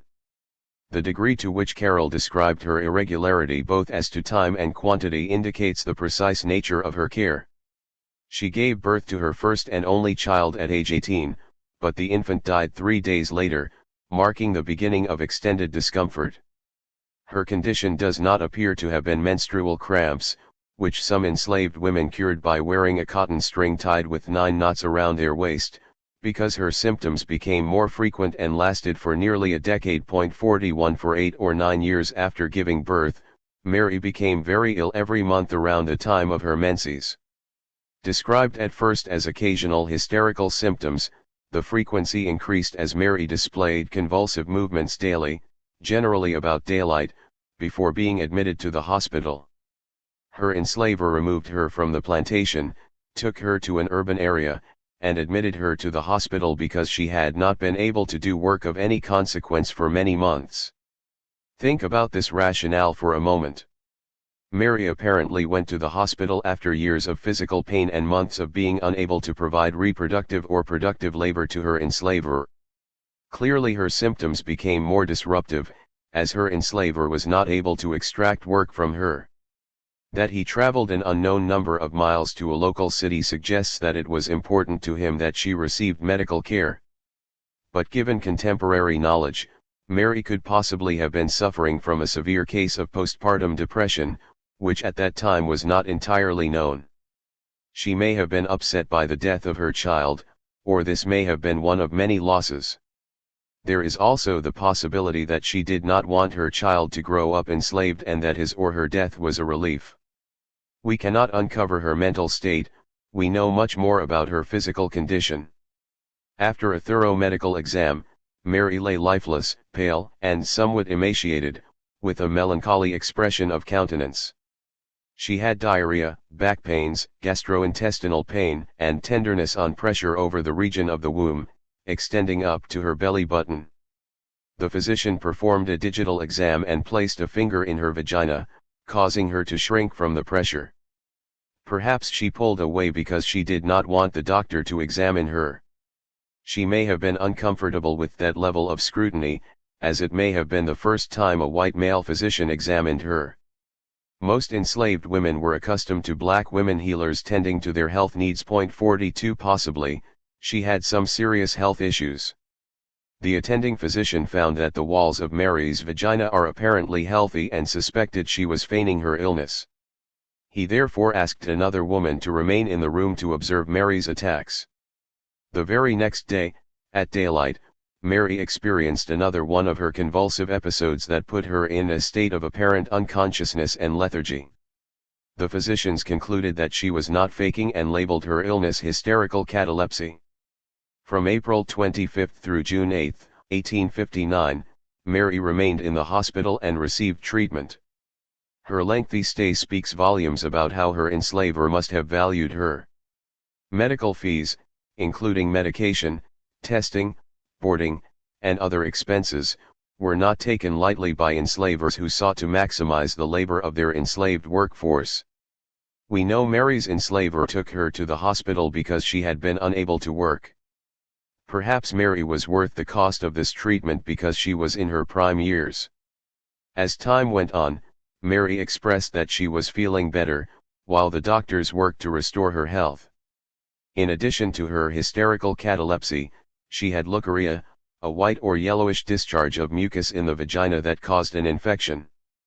Folk remedies to treat this condition included tea made of poached eggshells or green coffee. 43 At the hospital, she received a tincture of guaiacum, or evergreen tea, common in the Caribbean. After 1 month of treatment, Mary felt stronger and had gone weeks without any pain. In June, she shared that she did not remember any period when she has been entirely free from pain. She had her first normal menstrual period with no nervous symptoms. Her enslaver was in the city, so doctors discharged her. About 9 months later, her enslaver reported to the physicians that Mary rested for 3 weeks after being discharged, as instructed, and she requested to be allowed to go into the field with the other hands, and has continued at work and was doing well ever since. 44 We have no way of knowing whether Mary felt violated during her medical care, but she was clearly relieved to be feeling better. Although her enslaver reported that she wanted to return to work, we must be careful not to assume that she enjoyed enslavement. She may have wanted to go back because she missed her community of family and friends while confined in the hospital. Other women with irregular menstrual cycles were advertised for sale with added descriptors about their health. 19-year-old Rachel of Louisiana was put up for sale along with a group of 36 choice slaves, see page 69 for illustration. All were described as valuable, and they ranged from age 3 to 43. Physical characteristics such as color, age, and labor skills followed their names listed on the public notice, but Rachel stood out from the rest. She had a black complexion and was a superior house servant, good seamstress, and a fair cook, washer, ironer, and hairdresser. She had been raised in New Orleans, which partially explains her labor skills. However, one sentence marked her as different: her menses are irregular, otherwise fully guaranteed. Rachel's cycle was so important that the administrator of the sale made a special notation about it, perhaps for full disclosure or to avoid any future lawsuit. The above are all fully guaranteed, with exceptions stated, and the conditions of the sale were re-emphasized at the bottom of the broadside poster. Point 45 Was Rachel sold that day? We do not know, but she was advertised with personal health information, facts that described her capacity, or not, to give birth, information made illegal today due to privacy laws. Rachel was not alone in having this private information made public. In Natchez, Mississippi, in 1841, Bathsheba suffered from pregnancy complications. After the most intense suffering, she gave birth to an infant dead. Her enslaver had a physician examine her because her suffering since then the birth of the stillborn infant has been great. 46 It is difficult to know whether Bathsheba tampered with her pregnancy or if her sadness was genuine, because some women did not want to bring children into the world. Women described as barren were also discussed extensively and, in most cases, devalued for their perceived incapacity to give birth. However, given enslaved women's expressions of reproductive control, we cannot assume that all embraced motherhood. Some chose to terminate pregnancies, and others, like Margaret Garner, an enslaved mother of 4 children from Kentucky, participated in infanticide and took their children's lives. 47 Some enslaved women on a Tennessee plantation deliberately terminated their pregnancies, and physicians studied these cases to determine how they did so. 48. Jamaican physicians were shocked to learn of an enslaved woman who performed a cesarean section on herself. She had experienced labor pains that were too much to bear, so apparently she took a very sharp knife and made a deep incision, and extracted the child and placenta herself. Her incision was so deep that it cut into the buttock of her child. Enslavers called for a Negro house doctor after the mother cried out for help, and he sewed her up the same way we sew up dead bodies. The baby died of tetanus on the 5th day. The mother survived and years later gave birth to a healthy child. 49 Was this woman trying to terminate her pregnancy, or was she simply trying to relieve herself of severe labor pains? Regardless of her motive, she asserted her right to care for her own body when others around her did not. Rape and forced breeding. As external values took on new meaning during enslaved men's and women's teens and early 20s, these individuals came to understand another aspect of their worth: the price of their reproduction. Reflecting on her shift to adulthood, Harriet Jacobs described puberty as a sad epoch in the life of a slave girl. 50 For her and many others, it marked the beginning of a period when all men could sexually assault them. Bethany Vini recalled being forced to entertain her enslaver and his friends by singing and dancing. Later, she had to go to his room, where she performed more dancing and singing with grotesque grimaces, gestures, and positions, as he informed her what he wanted of me. 51. But enslaved girls and women were not the only ones terrorized by sexual abuse, so, too, were boys and men.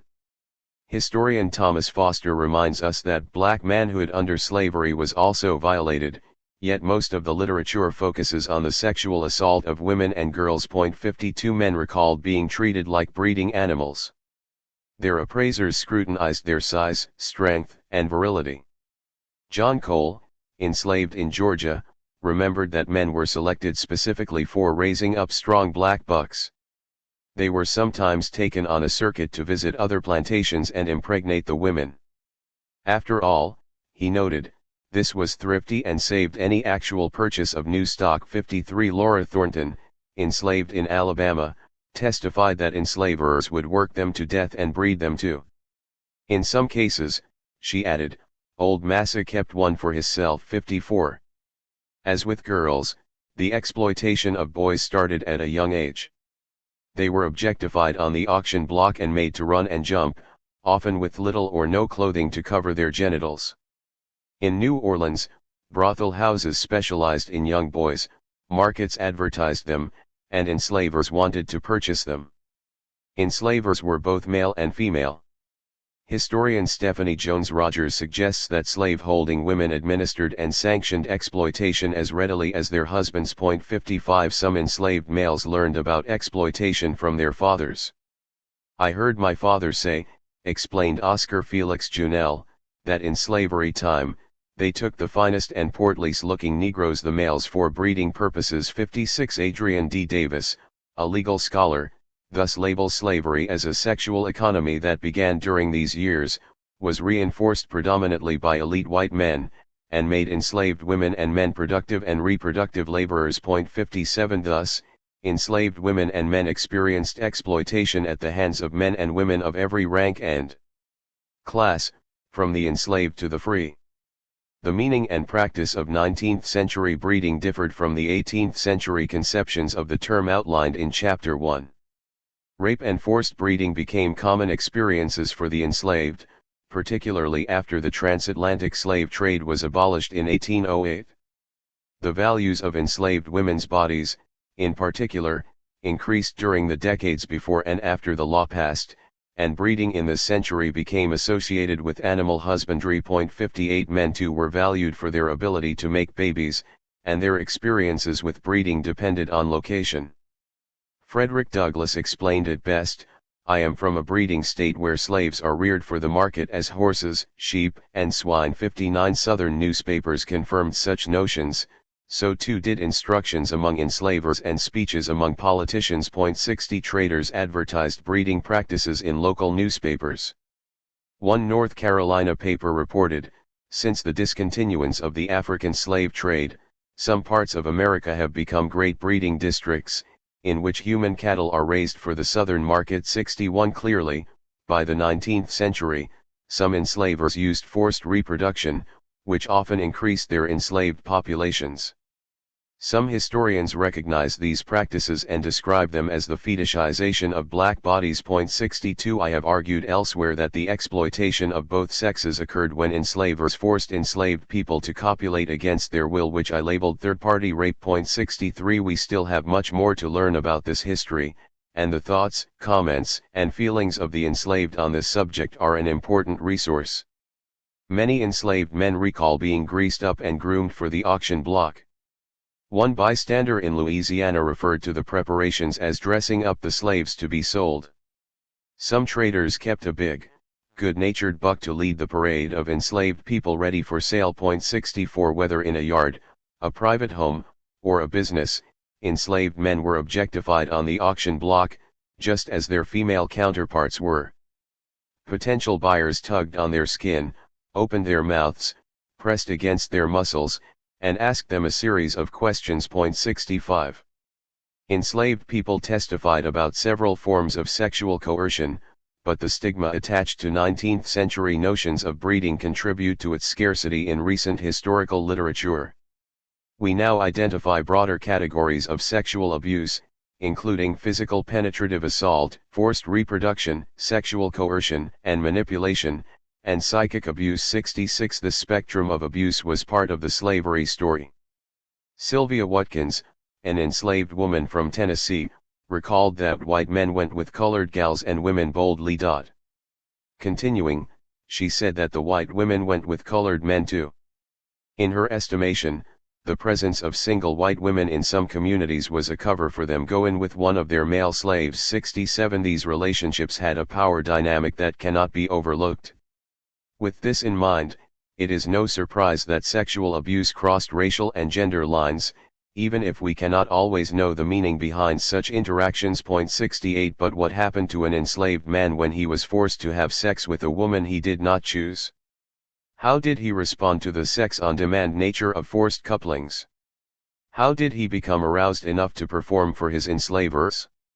What did he do when they wanted to watch? Likewise, how did women experience these shameful acts?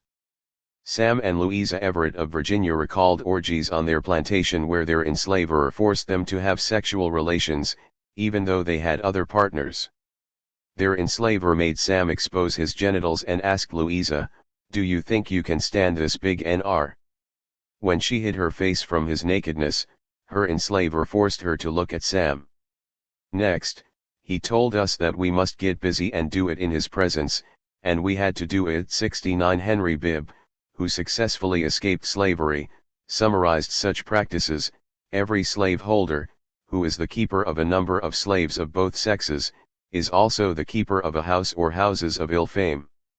He viewed white men as licentious because they broke up the bonds of affection among enslaved families. 70. When Robert Newsom, a small Missouri farmer, purchased Celia, age 14, he had no idea the transaction would end in his death. The middle-aged Newsom began raping her on their way home from the market. This was probably Celia's first sexual experience. Newsom repeatedly raped Celia for 5 years, resulting in the birth of 2 children. Despite her efforts to protect herself from him, Celia was pregnant a 3rd time. She also had a relationship with an enslaved man named George that complicated her continued exploitation. By the time she turned 19, Celia had had enough of Newsom's abuse. In the summer of 1855, Newsom came to her cabin to have sex with her, but Celia refused, hitting him over the head twice with a large club and killing him. She understood the ramifications of her actions and was trying to protect her principal, borrowing language from legal scholar Adrian D. Davis and historian Brenda E. Stevenson. 71 She, and other enslaved men and women, understood that puberty meant their bodies would be valued for reproductive purposes. And, as young girls became women, they learned how to thwart abuse, whether it came from white or black men or white women. Celia likely felt justified in protecting herself from further exploitation because of her soul value, a value that Newsom could not commodify. He was interested in his own sexual gratification. Next, Celia covered up her actions. She dragged Newsom's body to the fireplace and burned him right there in her cabin. By daylight, she spread ashes throughout the yard with the help of his grandson, who had no idea he was burying his grandfather. Celia buried the larger bone fragments. A few days later, when Newsom's family could not find him, she confessed to the murder. This story of an enslaved woman's rape is a familiar one. In their narratives, several enslaved women discuss their sexual exploitation. Given that the law sanctioned slavery through a woman's womb, black women faced widespread sexual abuse. For white enslavers, the more children their enslaved women bore, the more enslaved people they had in their labor force. Producing children was a cheap alternative to purchasing them at the market. Some enslaved men spoke more readily about women's abuse than their own. Thomas Smallwood shared that enslaved women's virtue is tampered with, trampled on, violated, and is entirely at the mercy and will of any and every debauchee who chooses to arm himself with the advantages he has over the poor colored female. As a result, black women had a difficult time protecting themselves, and even if they had black male partners like Celia's George, their physical fidelity is almost sure to be destroyed by some white man. 72 Based on his parents' recollections, Willie McCullough of North Carolina described breeding. Some of the slave women were looked upon by the slave owners as a stock raiser looks upon his brood sows, that is from the standpoint of production. He understood the fiscal connection and added, if a slave woman had children fast she was considered very valuable because slaves were valuable property. 73.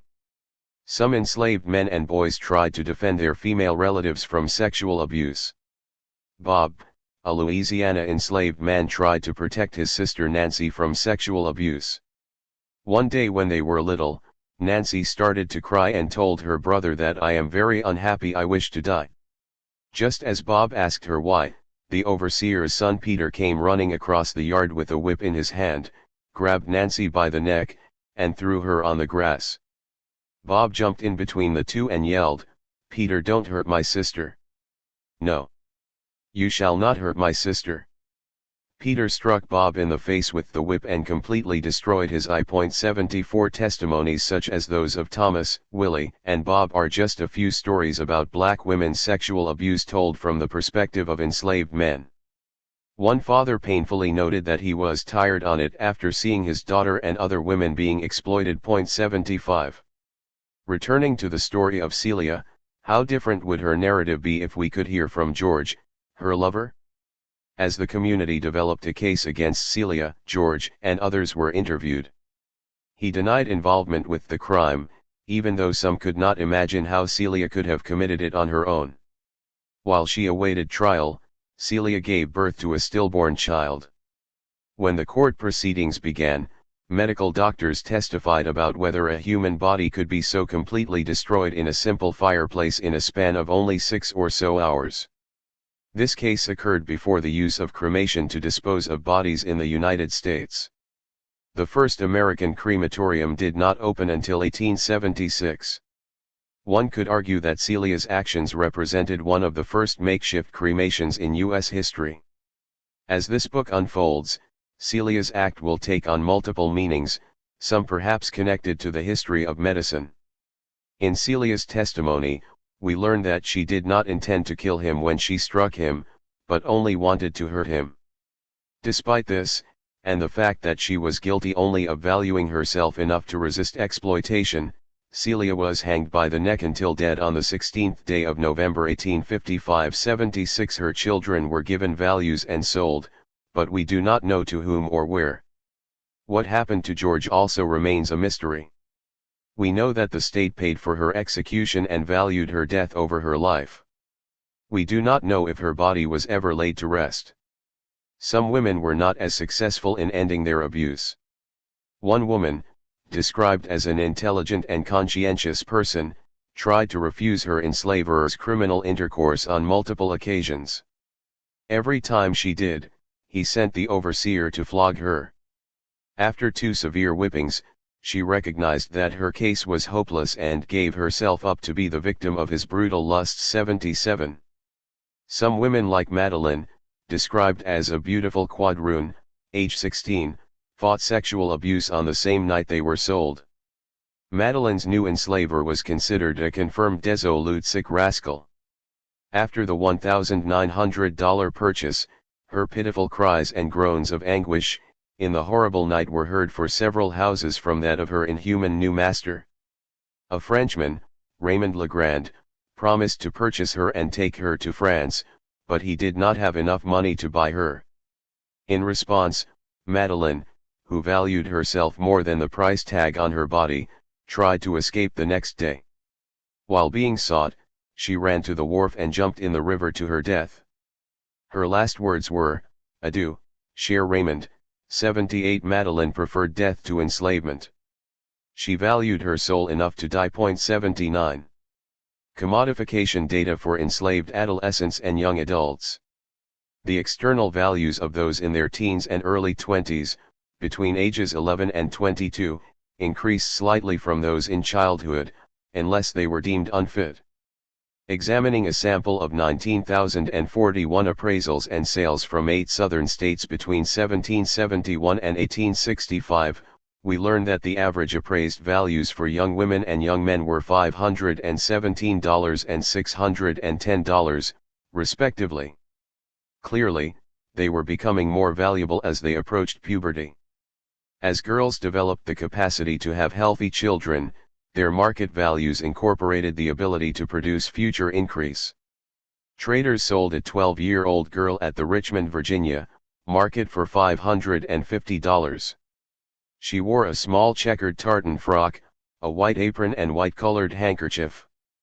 When she stepped on the platform, the bid caller looked at his audience of 30 to 40 white persons present and commenced the sale by saying, "Here's a girl. Warranted, sound and strong." A few minutes later she was sold. 80 market prices for young women and men sold in public and in private settings were, respectively, $515 and $662.81. There is a slight difference in women's appraisal and sale values. Many young women, such as the 12-year-old girl in Virginia, had likely not experienced their transition into womanhood, usually signaled by the onset of menstruation. Buyers wanted to know that they would be good child bearers and were willing to pay increasingly higher prices for them. Boys became young men during these years, and enslavers measured their strength and skills so they could incorporate them into a variety of different tasks. For some, that meant learning a trade; for others, it meant that their enslavers could hire them out for modest payments. Still, others were not valued as whole people; instead, their worth was partitioned for the benefit of enslavers. 14-year-old Rachel, for example, had 3/4 of her value or time sold, rather than her whole person. She experienced a sheriff's sale where the purchaser was to have the services of Rachel 3/4 of the time, meaning that someone still claimed 1/4 of her appraised value. 82 When the bidding began, Rachel began to cry, and wiped her tears with the back of her hand. She made it a point to turn her back to the people who bid on a portion of her value. That enslaved people were divided while living should not come as a surprise to legal scholars. Consider the 3/5 clause of the U.S. Constitution. First established in 1783, this rule counted enslaved people as 3/5 of a person when determining representation in congressional seats. 83 This parceling out was a financial vivisection of enslaved people, established first in our nation's Constitution, and then maintained and continued by institutions invested in slavery. Inspections and evaluations became even more obtrusive at this stage of life. Young men and women were fondled, poked, prodded, and made to walk, run, and jump. Every open cavity was explored, from their mouths to their private parts. Some were stripped naked and, perhaps drawing upon biblical references, felt ashamed, as Adam and Eve did in the Garden of Eden. The humiliation experienced was difficult to express and something they preferred to forget. Lucy, age 14, endured the verbal taunting of her future enslaver as she approached the block in Louisiana. "Thou art mine, black little dove," he claimed. An apologist who witnessed the scene described him as a wolf with a lustful countenance. She stood there with a sad, silent face, eyes cast down with tears falling onto the table below as he bid $1,025 to complete the sale. A few minutes later, Rosa, age 16, stepped onto the same platform. Described as a capital girl, well-built, good-natured and intelligent, she could not escape the molestation of the auctioneer as he touched her teeth and displayed them to an audience of several hundred men. Next he worked his way down her body to her beating bosom, and the audience bid until her sale price reached $1,250. In 1836, Tracy Edson of Louisiana witnessed the sale of a good-looking girl about 18. Some of the other enslaved merchandise did not appear to be affected by their situation, while others seemed deeply to feel their situation. The young woman covered her face with her hands and sobbed aloud. Curious, Edson asked her why she was crying, and the young woman said that she was afraid she should be brought away from her relatives. The young woman sold for $976, equivalent to $25,600 in 2014 $0.84. Why did she command such a high price? It is likely that she was in her fertility prime. Such scenes were common at large auctions in the Deep South, where the market values maintained the highest averages. Canebrake plantation patterns of valuation. Young women appraised on canebrake plantation in Mississippi displayed modest fluctuations in values based on their age. For example, the appraisals of 12 to 14-year-olds increased each year by about $50 to $75. Dr. Carson valued Anna Eliza, age 12, at $375 at the beginning of 1856 and increased her value to $450 by the end of the year. A year later, in 1857, she went from $450 to $600. Other young women had similar value assessments. By age 19, many of their projected values did not increase. From 18 to 20 years old, Rachel L.'s appraised value at the beginning and end of the year remained $600. The values of men in this age range on this plantation increased by increments of $50 to $100.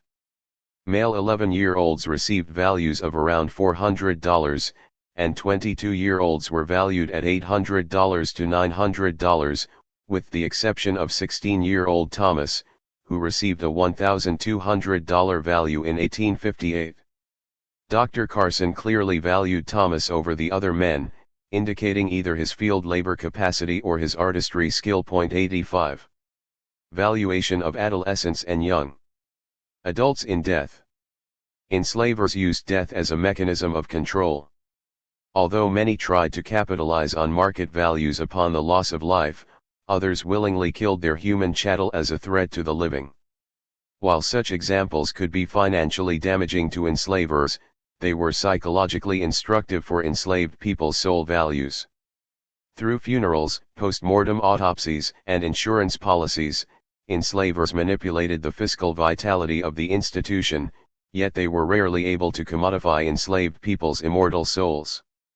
Frank Bell, an enslaved man from Texas, witnessed and was forced to participate in the death or murder of his wife. He shared the following story: "When I's about 17 I marries a gal while master on drunk spell. Master he run her off, and I slips off at night to see her, but he finds it out. He takes a big, long knife and cuts her head plumb off, and ties a great, heavy weight to her and makes me throw her in the river. Then he puts me in chains and every night he come give me a whippin', for long time." 86 men like Bell were willing to risk their lives to see loved ones, but participating in their murder and its cover-up must have been devastating. What did he think when he witnessed the decapitation of his wife? More important, how did he feel about having to throw her head into the river? Unfortunately, we do not have testimony from Bell to learn how this experience sat with his soul. Studying enslaved concepts of death offers one way to see into experiences such as Bell's. The loss of a parent became a vivid memory for those between the ages of 11 and 22. They not only experienced death, but also witnessed it. "My ma died when I was about 11 years old," Janie recalled. She, like other women, suffered from overwork and died during pregnancy. Old Moss was mean to her and he whipped her all the time. Even worse, Janie's mom worked in the fields the very day she had a baby, and she born the baby right out in the cotton patch and died. 87 other enslaved teens and young adults remembered their parents' funerals. Catherine Cornelius said she can still recollect my ma's funeral because they gave her a nice one.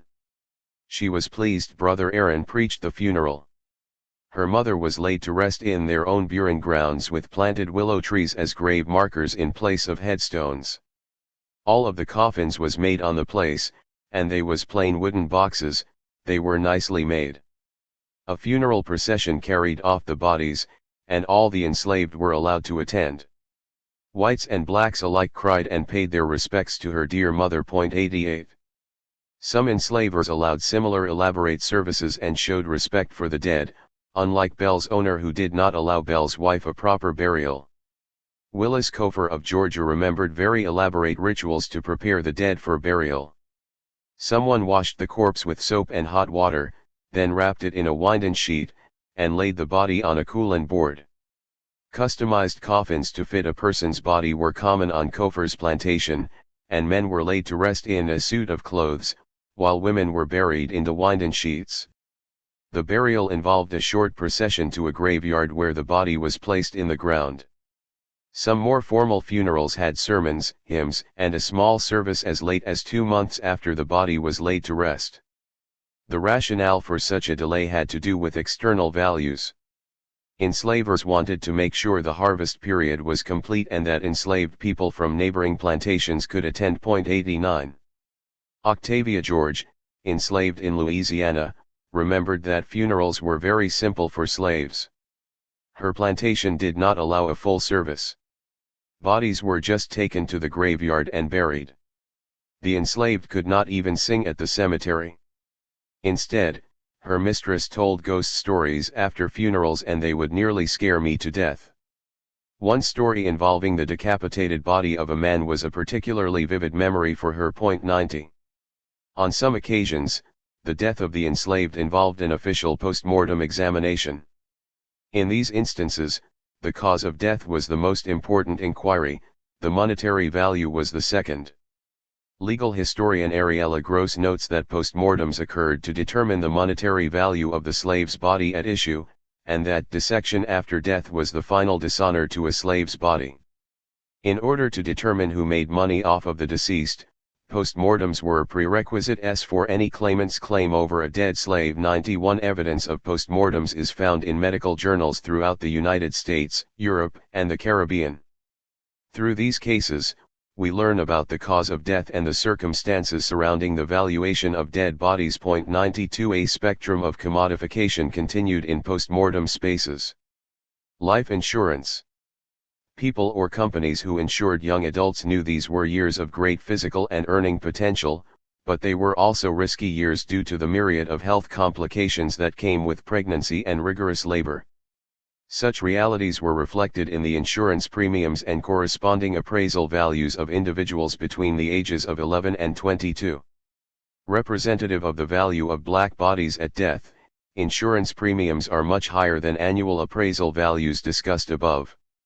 An examination of the records of 1,050 policies from the Southern Mutual Life Insurance Company reveals that enslaved people in this age range were of great concern to enslavers. The SMLIC functioned to make a provision for the survivors in case of death. For their slave policies, insurance agents helped patrons who depended on enslaved laborers for support and income. In the company's view, paying a fifth or sixth of their annual hire was sufficient to replace the servants who may die during the term. 93 Thus, individuals and companies insured their enslaved people, hoping to protect their investment in the event of death. Jessup and Hatch, a leather goods and horse equipment company in Augusta, Georgia, insured 2 high-priced enslaved men, Andrew, age 21, valued at $2,900, and Sam, age 16, valued at $2,700. These 2 men had the highest value of all those in the sample and were probably skilled tanners who worked in the company store making harnesses and saddles. 94 The firm paid a premium of $55 for Andrew's policy for the year, 1,864, with a 2.75% interest rate. Sam's policy had the same interest and term, 1 year, but the premium was slightly higher at $74.25. Anne, a 17-year-old enslaved woman, represented the most financially valuable woman insured, by her enslaver John Murray, through the SMLIC. Valued at $2,600, Murray paid $71.50 for the year at a 2.75% rate.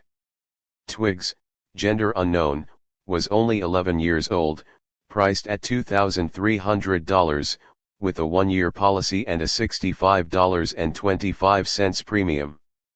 Those a bit younger, such as 12-year-old Lavinia and 13-year-old Laura, were valued at $1,800 with a premium of $40.25 at the rate of 2.25%. One wonders if the terms of their policies had anything to do with their ability to give birth. The younger Lavinia had a 5-year policy, while Laura's was for 1 year. What do these policies teach us about enslaved people's monetary values? They tell us that enslavers capitalized on and thought about the deaths of their enslaved from the moment they were eligible to produce labor in industrial and plantation settings. They also tell us that valuable younger enslaved people had policies and premiums similar to those in their 20s, suggesting that the valuation of black bodies was a well-thought-out enterprise. Enslavers knew that the majority of their wealth was tied up in the lives of enslaved people and protected their wealth through insurance. 95. Burial. In addition to separation by sale, some of the most memorable moments in enslaved people's lives were the deaths of their loved ones. Solomon Bailey, mentioned earlier, who went to his son's auction, was present at the deaths of his daughters Margaret and Leah. His 2 daughters died in 1821, just a few months apart, Margaret at age 24 in March, and Leah at age 21 in July. Bailey recalled that Margaret bade us farewell, and looked as if she felt assurance and peace that destroyed the fear of death.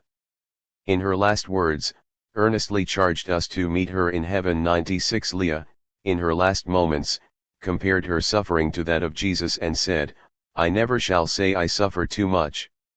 Like her sister who had died a few months before, Leah held out her hand, and with much composure of mind bade us farewell, as if she was only going for a short walk, and to return. 97. Just as today, the loss of a child is traumatic for any parent, yet Bailey shared these memories in an effort to celebrate their lives. We do not know how or where Margaret and Leah were laid to rest, and though the stories of their deaths end here, that was not the case for all enslaved people.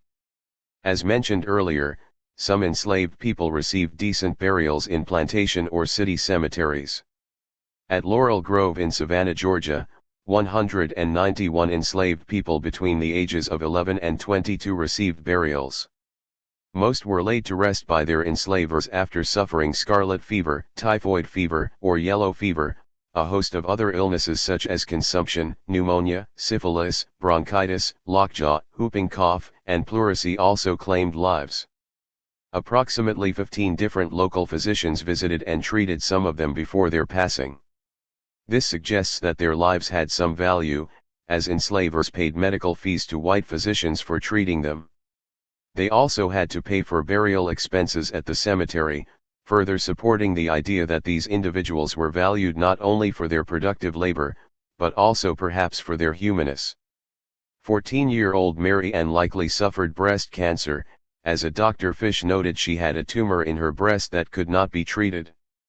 A larger number of women, such as Maria, 16, Lavinia, 17, Maria Watts, 18, Julia, 19, Kezia, 19, Sue, 20, Louisa, 21, Katie, 22, and Helena, 22, died after giving birth. Many of their infants also died within days. For those who died under suspicion, like Cato, 15, a coroner's inquest took place to determine the events and perhaps the culprit. If young enslaved people did not understand their commodification, those who experienced this humiliation knew very well that their bodies were treated as a movable form of property. By this age, they knew they were chattel. Between the ages of 11 and 22, they experienced a deep understanding of soul value against the backdrop of market and appraised values. Some enslaved people knew in their core that they were not meant to be enslaved. They rejected the external devaluation experiences on the auction block and left slavery by escaping to Canada. Others, like the Bailey women, died enslaved yet expressed freedom of the soul as they looked toward the afterlife with grace and peace. Yet, as enslaved people aged and experienced more separation, they also acted out against their commodification through various forms of resistance. And when they did, many, like Celia, were executed. Upon their executions, their ghost values were assessed, and the financial transactions on their bodies continued. But what about their souls? The next chapter addresses the radical actions of some well-known enslaved people and the unlikely post-mortem journeys of their bodies. Chapter 4. Midlife and Older Adulthood. Average appraised values. Females, $528 $15,515 in 2014. Males, $747 $21,950 in 2014. Average sale values. Females, $494 $14,497 in 2014. Males, $792 $23,266 in 2014. I am here loaded with chains, and willing to suffer the fate that awaits me. Attributed to Nat Turner, 18,311. We shall meet in heaven, where we shall not be parted by the demands of the cruel and unjust monster slavery. John Copeland, 18,592. Sometime in the early 1830s, a middle-aged Virginia woman named Fanny reluctantly stepped up to the auction block. As she approached the platform, however, she refused to stand. Instead, she kneeled down in prayer. Melissa, her 2-year-old daughter, was in her arms, and her young son, Gilbert, stood nearby suppressing his tears. Under her breath, she murmured, "Trust in the Lord, and you'll overcome, somehow, somewhere, someday." These had been the final words of Nat Turner, who some believe was her husband. He had shared this prayer with his congregation on the eve of the Southampton Rebellion. Now, nearly 2 months after his execution, the auctioneer commenced the bidding process for Fanny and her daughter. Her son would be sold separately. Fanny had already endured the hanging and decapitation of her husband and several others involved in the rebellion, and afterward, she too was allegedly tortured under the lash. Now, Fanny would be separated from her young son, knowing she was unlikely to see him again. 3. Here yet, here yet, here yet. One healthy young woman and baby for sale. "Who'll give me 50, the auctioneer exclaimed. The younger child was to stay with Fanny, perhaps because she was too young for field and house labor. Mothers and their young children sometimes escaped separation, that is, until they reached a workable age like Gilbert and became more valuable on their own. Continuing in a rhythmic cadence, the auctioneer asked, "Who'll give me 75? Who'll give me 100? The distraught middle-aged mother and her children knew that their lives were on the brink of yet another devastating change.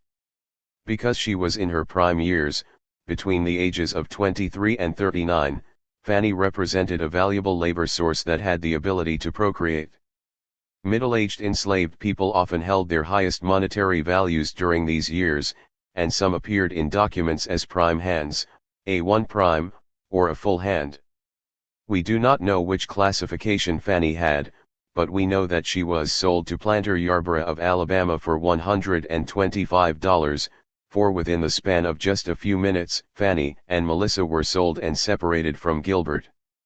Fanny, Melissa, and Gilbert had little control over their fate.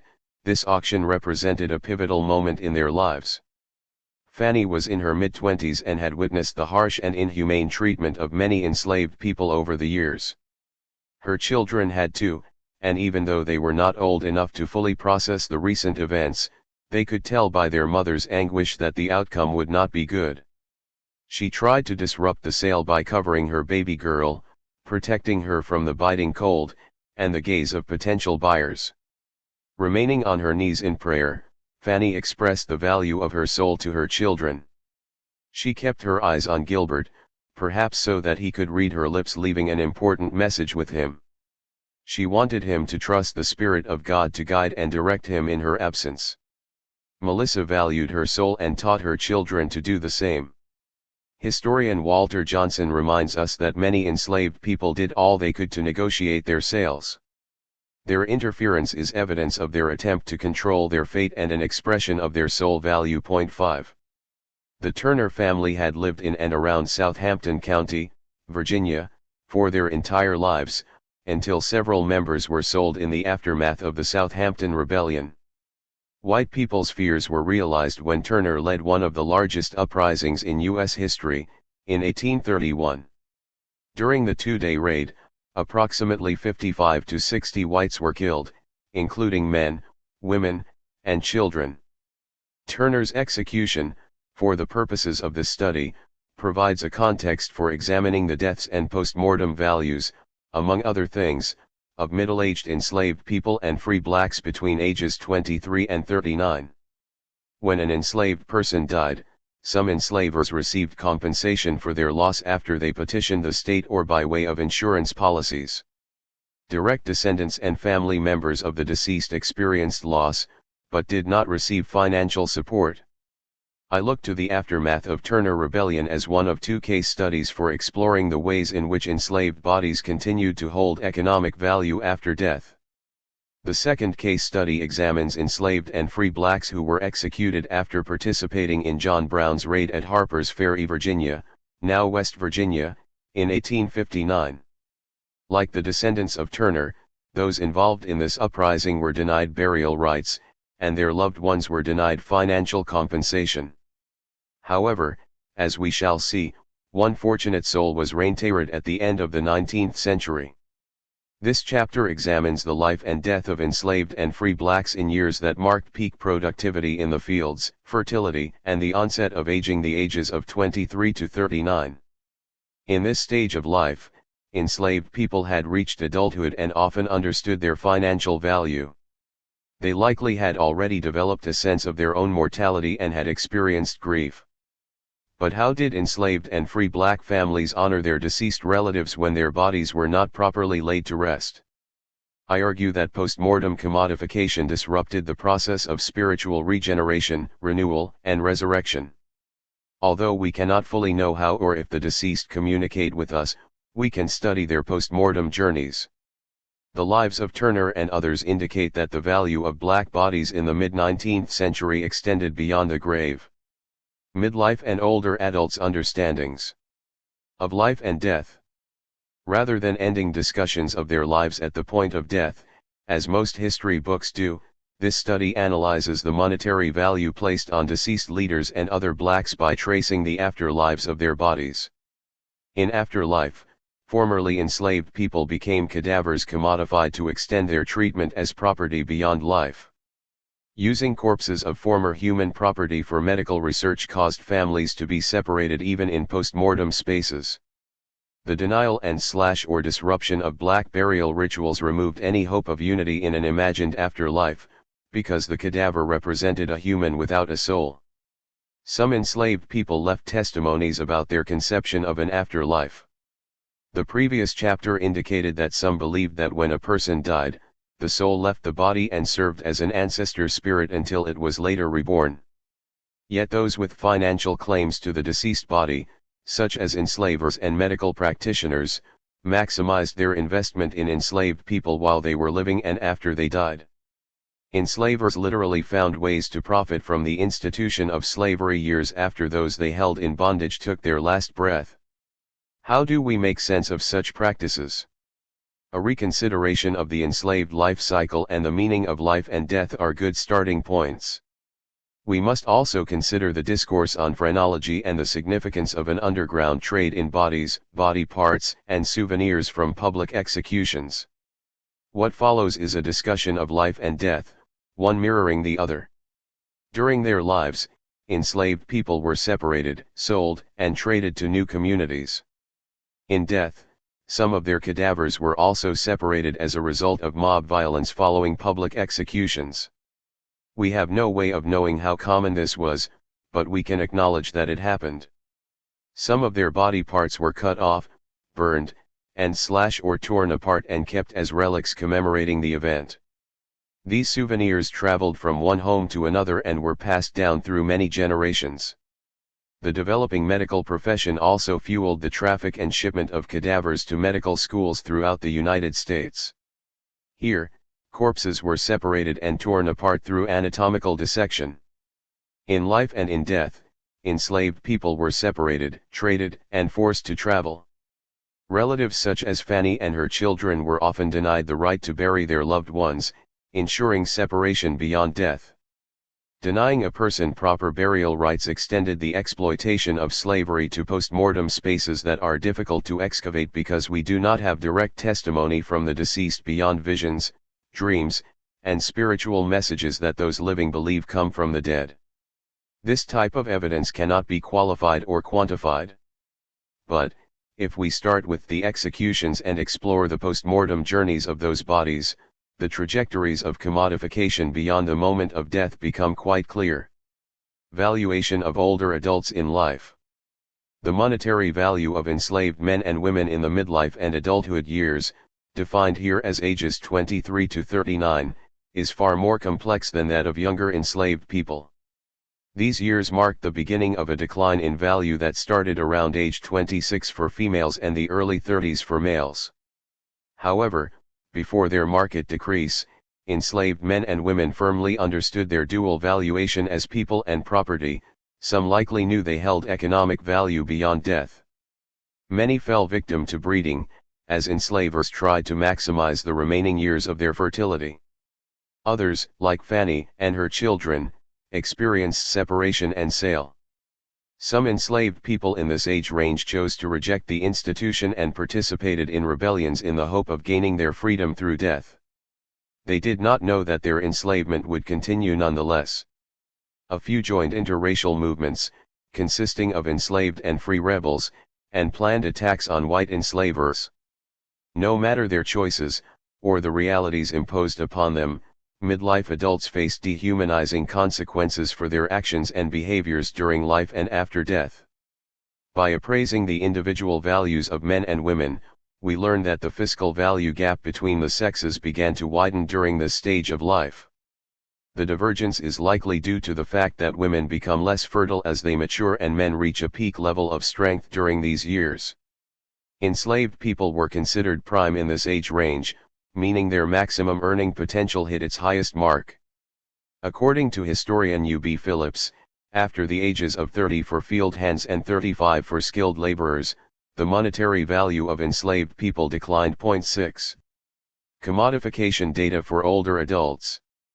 Examining a sample of 17,652 enslaved values from 9 southern states between 1771 and 1865, we learn that the average appraised values for women and men ages 23 to 39 were, respectively, $528 and $747. Looking specifically at these appraisals for what I consider middle-aged people, it is clear from extant evidence that their enslavers assigned their values as a projected value for the amount of work they would do over the course of their lives. Such appraisals were customary, and enslaved people knew that their monetary values were constantly shifting, particularly when they were sold at the market. Andrew Boone from North Carolina saw a lot of slaves sold onto auction block. The process was demoralizing. They would strip them stark naked, and if they were scarred up or whaled and welded, they were considered a bad NR and did not bring much. However, if they had no scars, they brought a good price. 7. Gender had a definite impact on the average market value for enslaved people in this age range. Men sold for an average of $792 and women went for about $300 less, selling for $494. Men with labor skills, such as artisans, blacksmiths, coopers, and engineers, for example, commanded appraisal values over $1,100.80. Enslaved people's recollections match these valuations. Men or mechanics were worth from $12 to $1,300, one formerly enslaved person recalled, and boys 8 and 9 years old, $500 and $600. In retrospect, they had to be a mighty heavy man to be worth that much. 9. Cane brake plantation patterns of valuation. Enslavers constantly appraised their laborers' values and kept track of changes resulting from life events, such as pregnancy and aging. On cane brake plantation, for example, Dr. James Carson evaluated his enslaved workforce at the beginning and end of the year, as previously mentioned.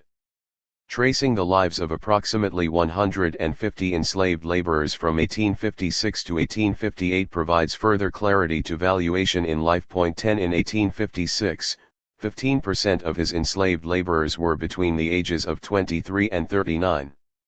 This group included 10 females and 14 males. Their appraised values at the beginning of the year ranged between $400 and upward of $800. Most of their values remained the same at the end of the year, with the exception of 36-year-old Sarah, whose value increased from $400 to $450 in 1856. By 1858, her value increased again to $500 and continued to increase well into her late 30s. What did her increased value indicate? For the 3 years, we have records showing that Sarah was raising a young child named Lucy. By 1858, Sarah's daughter Lucy was 4 years old, meaning that she was almost at an age when she could work on small labor tasks. Given that she had an older toddler, Sarah's appraisal value probably increased when she stopped nursing and the chances of infant mortality diminished, around age 5. Carson's record-keeping shows that he made clear distinctions between males and females. Sometimes he placed an X by the names of women who were pregnant, about to give birth, or nursing. Dorcas, Sarepta, and Annette gave birth to children between 1856 and 1858. Annette was 32 years old at the time, showing that the childbearing years for some women extended into their 30s. As with Sarah, Annette's appraisal value increased after she gave birth, from $500 in 1857 to $600 in 1858, when she appears in the plantation record book with a 2-month-old infant below her name. Carson consistently valued males at approximately $200 more than females, which mirrors the market and appraisal patterns discussed earlier. Sam, however, was a man whose value decreased from $700 to $600. At age 30, he would still have been considered prime, but, for some reason, at the end of 1856, his value dropped by $100. In 1857, he appears on the list with a $600 value that remains the same throughout that year, but in 1858, his value increased once again to $700. It is difficult to know why Sam's appraisal value shifted. He could have been injured, taken ill, or resisted enslavement. For some reason, Carson felt the need to document his fluctuating value. 11. Valuation of older adults in death. And ghost values. No matter how the enslaved were valued in life, their post-mortem values generated much attention and debate. Not all enslaved people experienced post-mortem commodification, but from those who did, we can learn a great deal about their ghost values. As discussed, at every point and every stage of their lives, enslaved people had an appraised value, a suggested price tag for their bodies. They also had a value in death. The bodies of deceased adults were evaluated and appraised in an evolving market, one that was taking shape simultaneously with the professionalization of medicine. Medical students interested in human anatomy needed cadavers, and deceased enslaved people proved to be an invaluable resource for this clandestine market. One place where students knew they could acquire subjects for dissection was at the gallows of deceased blacks. Looking at public executions of enslaved people and the swift actions of Northern and Southern medical students to exhume or snatch the bodies, we can see the domestic cadaver trade taking shape and the growing importance of ghost values. Enslavers frequently profited from the death of their human property through legal measures and were often regarded as the arbiter of life and death. 12. In 1705, the Virginia Court of Oyer and Terminer, a special court for slave felonies and other cases, set a precedent for compensation. By doing so, the justice system enabled enslavers to recover their human property loss, even if only for a fraction of their total value. This practice encouraged owners not to cover up felonies in order to retain or to sell away privately a particularly valuable laborer. 13. In 1748, the Commonwealth of Virginia developed an act directing the trial of slaves committing capital crime, which stipulated that convicted enslaved people would be examined by the commissioners of the trial, who put a valuation in money upon the slave so that the enslaver would be able to make suitable allowance on the enslaved person's economic value. Thus, the value of the slave executed shall be paid by the public. 14. Clearly, enslavers relied on the justice system to protect and reimburse them for their property loss. However, establishing monetary values for executed felons was not new to Atlantic world history. Enslavers in the 17th and 18th centuries in the British Caribbean also turned to the courts to recover partial or full value of executed enslaved people. Planters in the American South simply followed suit by adopting similar practices. Point 15. What happened when enslaved and free black criminals died? Did the community also compensate black families? How did they exercise funerary rituals without possession of their relatives' bodies? These questions also apply to African Americans who were not criminals. Such inquiries lead to a discussion of postmortem desecration as a form of sale. When the remains of deceased blacks, enslaved or free, were not returned to their families for proper burial, their bodies were still very much part of a viable market that continued to separate communities.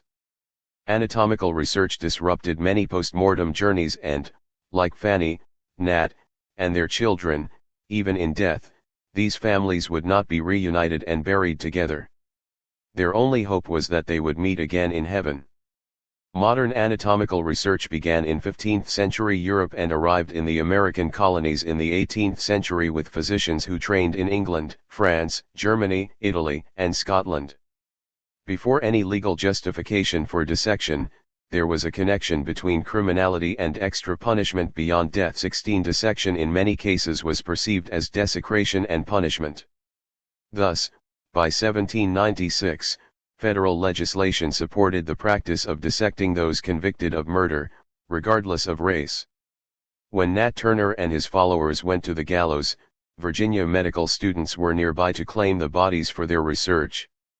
As historian Todd Savitt explains, they made great use of black patients both living and dead. 17 In the commencement address at a northern medical school in 1824, students were encouraged to learn from actual dissections because the most important discoveries and improvements in medicine came from this practice. Point 18 Focusing on the immense benefits they brought to mankind, antebellum medical education included anatomy and dissection, which continue to be important today. Point 19 19th century physicians typically instructed their medical students to begin dissections within 24 to 48 hours post-mortem, before rigor mortis or the stiffening of a decaying body.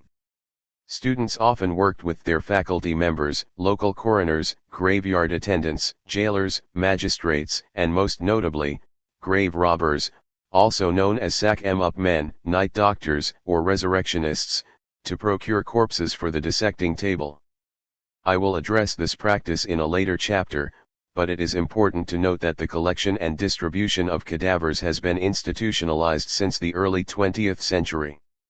The cases outlined here show the complexities of postmortem ownership rights and rights, particularly in the case of enslaved and free black bodies. Medical values of black bodies appear in court records as well as account books of medical schools, while the value of the body to families of the deceased was much different. Family members could not put a price tag on their loved ones, leaving their valuation infinite. Thus, the right to a corpse and the right to bury clashed.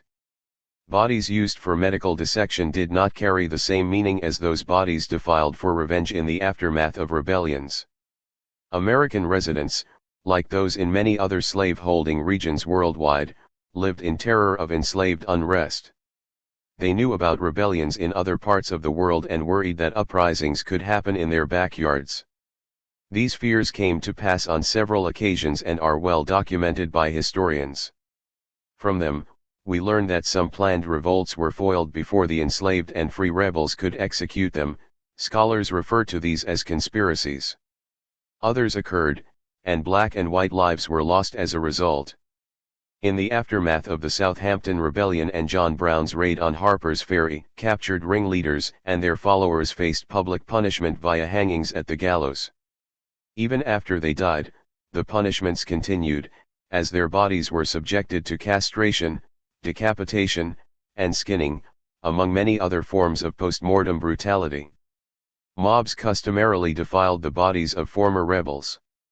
Some did so to further punish the corpse and to relieve their frustrations about the events that took place, enslavers wanted to set an example so that others would think twice about revolting. Mob violence in the wake of a slave rebellion allowed those angered by the loss of life to exercise their rage. These individuals simply wanted revenge for the loss of loved ones.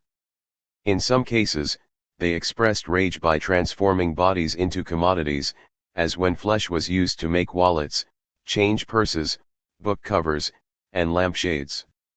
These memorabilia represented tangible symbols to commemorate the way individuals enacted retribution on others. 20 Some enslavers sought financial reprisal in the form of payment for the loss of their property upon execution and were given reparations, loosely defined as making amends to persons who have been wronged, either financially or through other forms of compensation. Others, whether they owned enslaved people or not, purchased or stole post-mortem souvenirs from enslaved people's bodies. As we will see, there was a market for specific body parts, including skulls, ears, and teeth. Like vultures on a carcass, enslavers extracted wealth from every part of an enslaved person's body. The historical record offers only partial answers to the question of post-mortem values.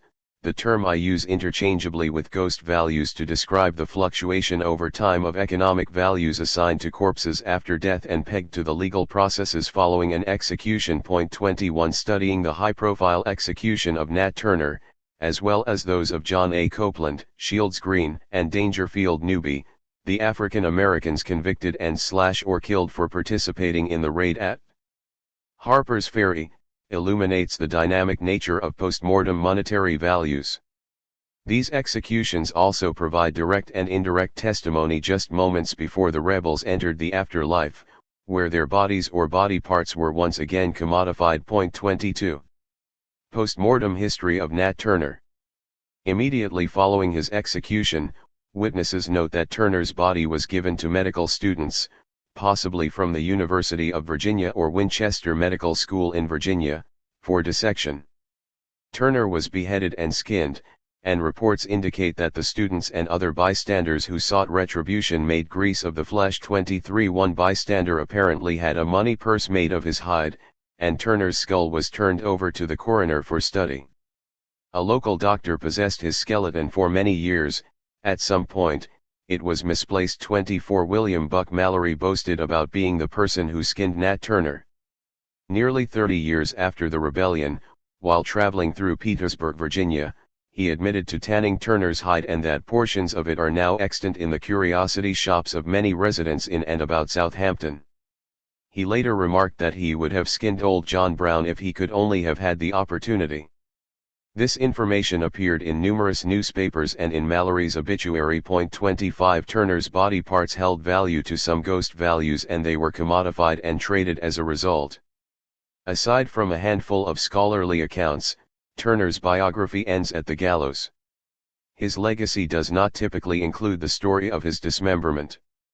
Most popular interpretations of him focus on his leadership in a major U.S. slave rebellion, not what happened to his body after he was hanged. How does our remembrance of him change, knowing that he was dissected and that some of his body parts became souvenirs? For some, this knowledge might confirm that the spectacle of Black Death during slavery maintains continuity with the lynching, bodily desecration, and digital dismemberment of people such as Robert Charles, 1900, Laura and J.B. Nelson, 1911, Jesse Washington, 1916, Emmett Till, 1955, Melissa Williams and Timothy Russell, 2012, Michael Brown, 2014, and countless others. The practice of bodily dismemberment was quite typical for convicted criminals once the ropes were cut from the gallows. Post-mortem desecration happened in the Caribbean and South America, and in the United States. 26.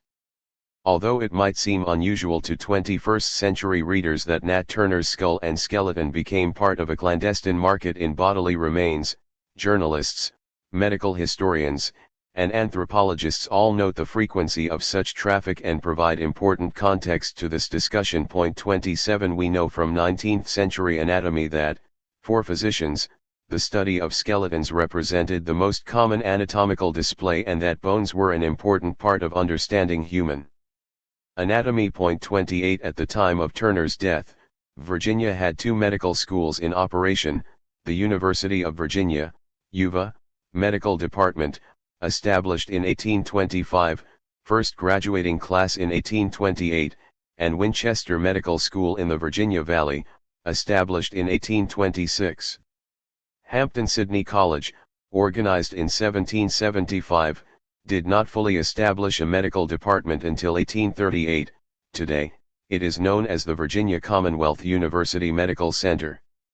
At UVA, Dr. Robley Dung-Glisson served as founding member of the medical faculty and professor of anatomy and medicine.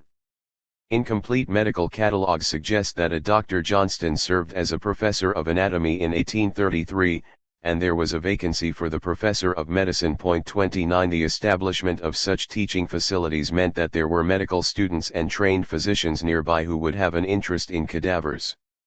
Also, given that Virginia did not establish legal parameters for dissection until 1884, bodies were often procured through an underground market. According to one historian, Virginia had an ample supply of cadavers, more than the rest of the nation owing to the South's large slave population. In Missouri, a statute granted dissections of enslaved people with the consent of the owner. 30. So it is no surprise that people would want to study Turner's body. There was a significant mania about race and medicine and a desire for post-mortem justice. His body, in particular, represented all that whites feared about enslaved people. As locals tried to make sense of the events of late August 1831, some wanted closure, and apparently hangings were not enough. Others, including Midwestern medical and Southampton residents, wanted to know if there was a physiological or biological rationale for Turner's actions. They fed their curiosity by studying his remains. Medical professionals competed with grieving white Southerners who wanted revenge on Turner and his followers. We know that Dr. Dung-Glisson relied on enslaved people to assist him with his work at UVA.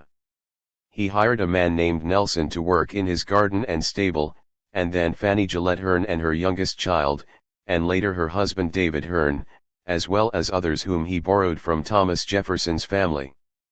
Throughout Dung-Glisson's tenure, he hired and organized enslaved people to work at the college, serving both his personal and professional needs. Around the time of the Turner events, the faculty petitioned to establish an anatomical hall for the medical school, and the university purchased Louis Commodore for $580 in December 1831 to work with the medical equipment and keep the anatomical hall clean. Some believe that he handled the cadavers and was affectionately known as Anatomical Louis.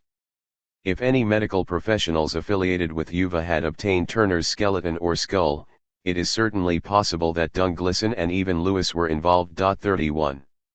Information about African American skeletons and fully intact bodies appears in the historical records of medical schools, but not all have the notoriety of Nat Turner. At Thomas Jefferson Medical College in Philadelphia, for example, the faculty gave Dr. Robert Frame, the demonstrator of anatomy, a receipt for one splendid silver-wired human skeleton, a Negro aged 40 years. Suggesting familiarity, perhaps while the subject was alive, the faculty noted that when living he stood 6 feet 4 inches high, with a round chest. Did they know him, or was this description based on post-mortem measurements before dissection? We don't know the answer, nor do we know how they came to possess the skeleton, but we know that the medical staff admired the bones, describing them as extremely white and beautiful. 32 For them, whiteness symbolized beauty and was only found underneath black skin. The ability to peel back the outer layers of blackness through dissection and slash or maceration, soaking in a liquid, allowed doctors to study black bodies literally from their core. As a result, some 19th century physicians generally found the bones of the Negro being harder, whiter, and containing more phosphate of lime than those of the white man, which is one explanation for extraordinarily white bones among black cadavers. 33 Someone successfully administered the process of bone setting, which involved removing the skin and detaching any excess tissue. This highly skilled practice began with maceration to soften the skin for as long as it took to putrefy, loosen, and dissolve all the ligaments and soft parts. Using a macerating vessel, Once the body seemed ready, the skeleton was removed, washed, and dried. After the skin was peeled away, the bones were cleaned and sometimes bleached. The skeleton was then set to wires and placed on a stand. Sometimes the bones were painted, corresponding with the muscles. Only a skilled practitioner who knew the human body, likely someone with medical training, could prepare a body for skeletal articulation. 34 Was Turner's body prepared in this way? More importantly, did he imagine that his remains would be in circulation long after his death? Given this type of evidence, how do we make sense of Turner's post-mortem life? Was he subjected to the skilled process of bone setting described above, or was his torso ravaged by angry bystanders who sought revenge? We know that while Turner was still at large, Governor John Floyd issued a proclamation setting a $500 reward for his apprehension. This record contains the only physical description we have of Turner while living. Nat was between 30 and 35 years old, 5 feet 6 or 8 inches high, weighs between 150 and 160 pounds. Governor Floyd also noted that Turner had a rather bright complexion. Large flat nose, large eyes, broad flat feet, rather knock-kneed. His gait was brisk, and he had a large knot on one of the bones of his right arm, near the wrist, produced by a blow. 35. As for the Negro skeleton purchased by the Jefferson Medical College, it was clear that people knew the man before death, just as we also have a description of Turner after death. Expanding our conception of life cycles to post-mortem spaces allows us to recover a second description of Turner, one that includes his decapitated skull. We also know a good deal about his geographic movement during the uprising, while he was in hiding, and ironically, after his execution. But most people do not think about bodies after death. We assume they are laid to rest or experience burial rituals satisfactory to the surviving family in accordance with the deceased's wishes. However, Turner's decapitated skull took on a new life after the execution. His head traveled in a different direction from the rest of his body or body parts. Turner's skull became part of a post-mortem traffic in crania that coincided with the development of the study of human anatomy in the United States.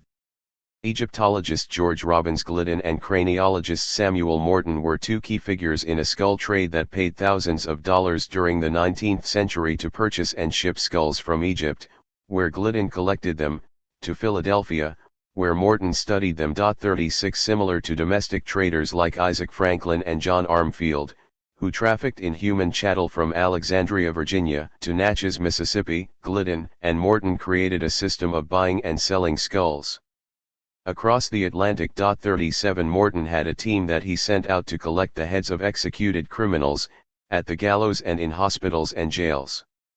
He used international contacts and negotiated the purchase price, often bartering to keep his costs low. 38 In one case in this elaborate trade network, Glidden paid a wage of $7.50 to Egyptians who raided Nubian cemeteries. They worked under a makeshift insurance policy to cover the risks in the event they were detected. One of his hired gravediggers charged an extra $25 premium. After the police discovered some of Glidden's workers, he paid fees amounting to $83.65. There were several people in his operation: doctors, merchants, customs agents, and ship captains. Morton and Glidden's international trade in skulls stretched across more than 3,000 miles and several continents. At the time of his death in 1851, Morton had in his possession nearly 1,000 skulls divided by race. 39. When Glidden left Egypt in 1841, he had delivered more than 100 skulls to his colleague in Pennsylvania. As a result, Morton developed the largest collection of human and animal skulls in the world. Morton used the skulls to study cranial capacity by taking measurements and making judgments about racial disparities. Along with a large cohort of physicians, he developed charts to map the skull shape and volume. 41 Widespread belief was that the larger the brain, the higher intellectual capability.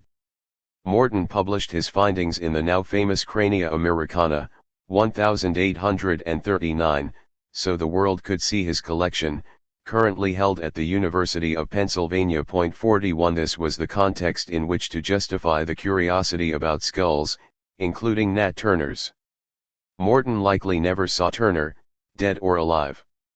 However, having Turner's measurements confirms that local doctors or mob vigilantes were probably curious about Turner's brain size and wanted to know how his skull compared to others. Turner's skull was likely trafficked through a domestic trade that similarly brought his remains through multiple states and facilities, where it was either displayed or examined. Nearly 70 years after his execution, at the turn of the 20th century, many people still alive claimed they had seen Turner's skull. They noted that it was very peculiarly shaped, resembling the head of a sheep and at least 3/4 of an inch thick. 42 They seemed to want to find something different about Turner, something that would explain his behavior and justify their view of him as a monster. The fact that we have measurements suggests that someone, likely medical students, studied Turner's remains. A 19th-century physician noted that frontal views of Negro skulls appear compressed compared to European ones. 43 We also have evidence of skulls in transit, as the following 1838 advertisement placed in the Natchez, Mississippi, newspaper Daily Free Trader, suggests. Found a Negro's head was picked up on the railroad yesterday, which the owner can have by calling at this office and paying for the advertisement. 44. That a newspaper advertised finding an African American skull on the railroad confirms the notion that black body parts were in transit and that this was a regular occurrence. Racial science, a burgeoning discipline, piqued researchers' curiosities about the differences among various groups of people and provides a reason for Turner's skull to travel from Virginia to North Carolina, and then to the Midwest states of Ohio and Indiana. Identifying medical doctors, schools, museum professionals, and anatomists who may have been in contact with Turner's skull is difficult. Dr. James Massenburg, one of the presiding justices at Turner's trial, had Turner's skeleton in his possession for many years, while R.S. Barham's father claimed he owned a money purse made of his hide. His skin was likely boiled off in Virginia, possibly by medical students and a local doctor who prepared his skeletal remains before they were sent to other physicians, including Dr. Leander Firestone of the College of Worcester, in Ohio. 34 years later in 1866, Firestone allegedly used Turner's skull in his anatomy classes. This college was almost 600 miles away from the site of the rebellion, indicating that Turner's skull traveled over the Shenandoah Mountains, northwest across 2 or 3 state lines, depending on the trade route. Those who had the opportunity to study it recall the following engraving on Turner's skull: "This is the skull of Nat Turner, a Negro who led an unsuccessful revolt against his owners in 1831." 45 This inscription infers that the Southampton Rebellion was an act that involved one enslaved person, Turner, against his owners, not the system. Deeming this act as unsuccessful reflects a narrative that the planter class supported.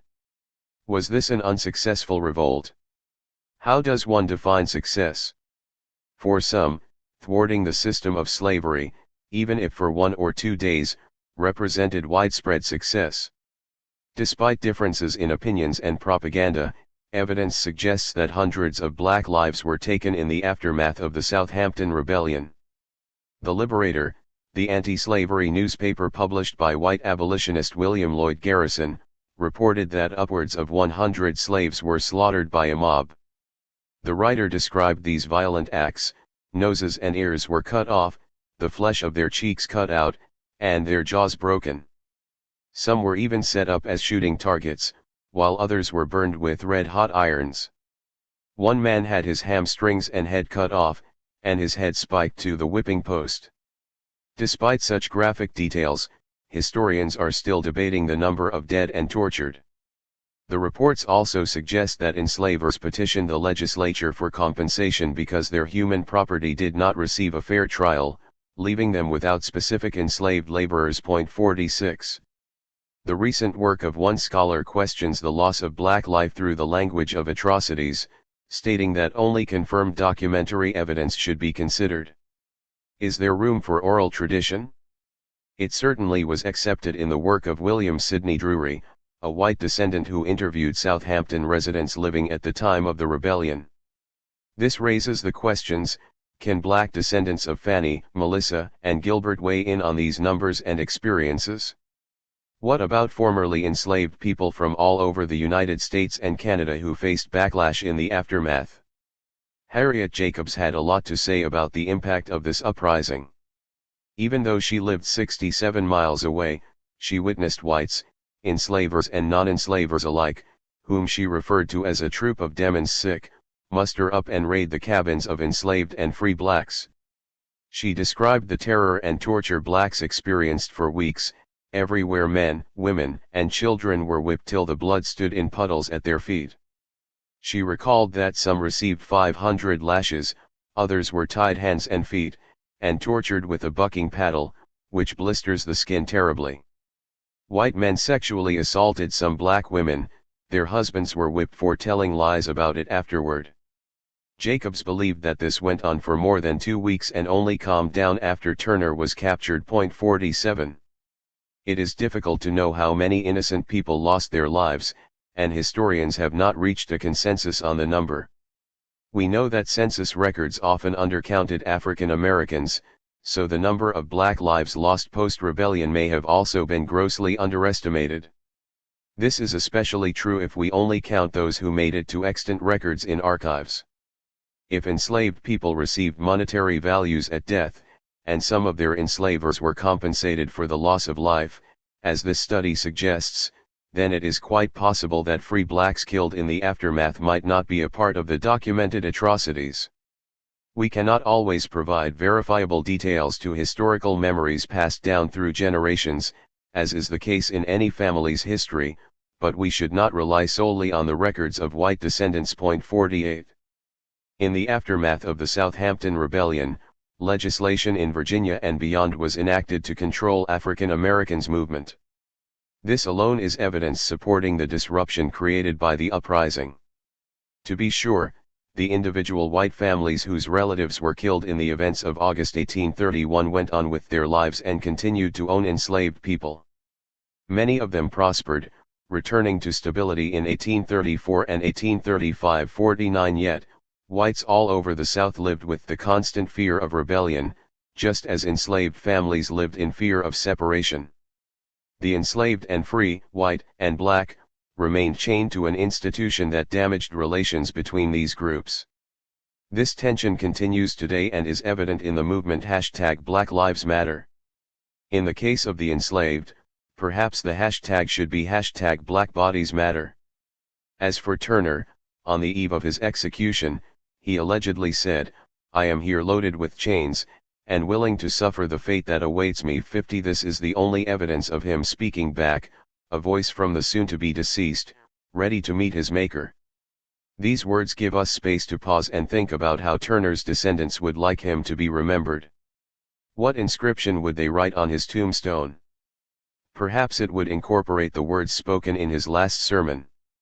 Maybe the epitaph would describe him as a son, brother, husband, and father, someone more important to others than the demeaning inscription on his skull or the references historians suggest.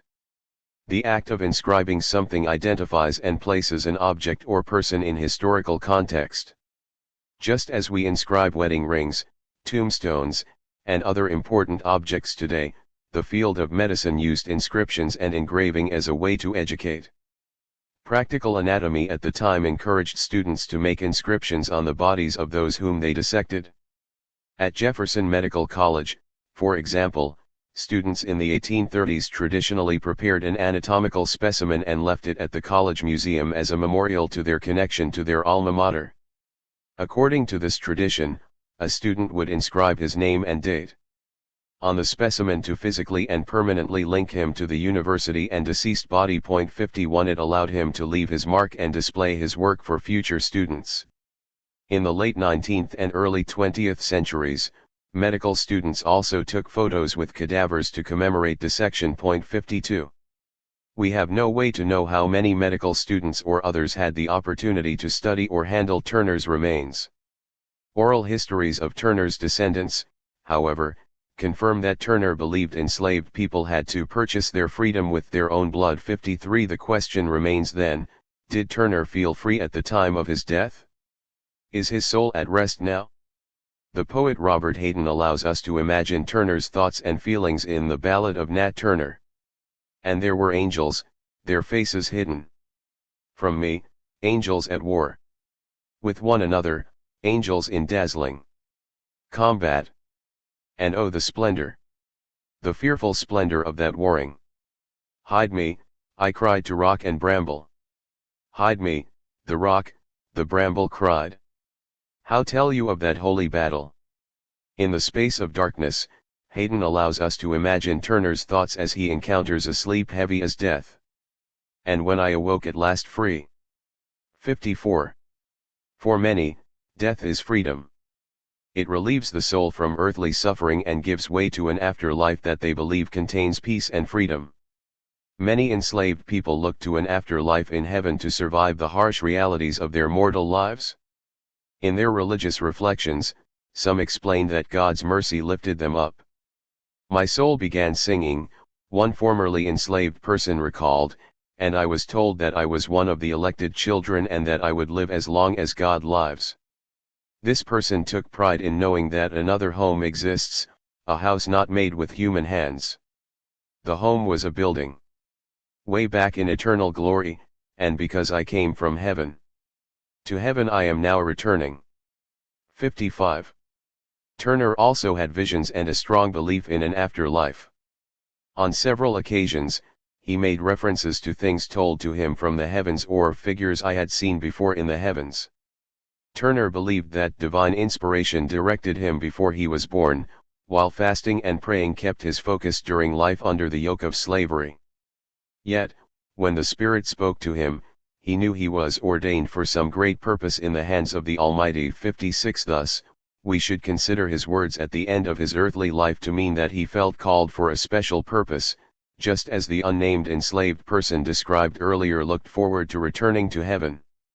Even in his sentencing, Jeremiah Kabescu, one of the appointed justices of the peace, told Turner, "Your only hope must be in another world." Turner died on November 11, 1831. Perhaps his body parts are still in circulation. The most recent account of Turner's skull appeared 10 years ago, suggesting that the labeled skull was an artifact ready for display at an unconfirmed museum, just as was customary in the 19th century. 57. Aside from Turner's post-mortem trafficking, we learn much about the commodification of enslaved bodies in life and death through the monetary values placed upon Turner's body. At his death, the court valued him at $375, converted into $1,860 and controlled for inflation. His value was $360, which is equivalent to $10,200 in 2014, but the Commonwealth of Virginia paid the estate of Putnam Moore, Turner's enslaver, $375 upon Turner's execution. 58. This meant that deceased enslavers, killed in the rebellion, and their estates received compensation for the death of their human chattel.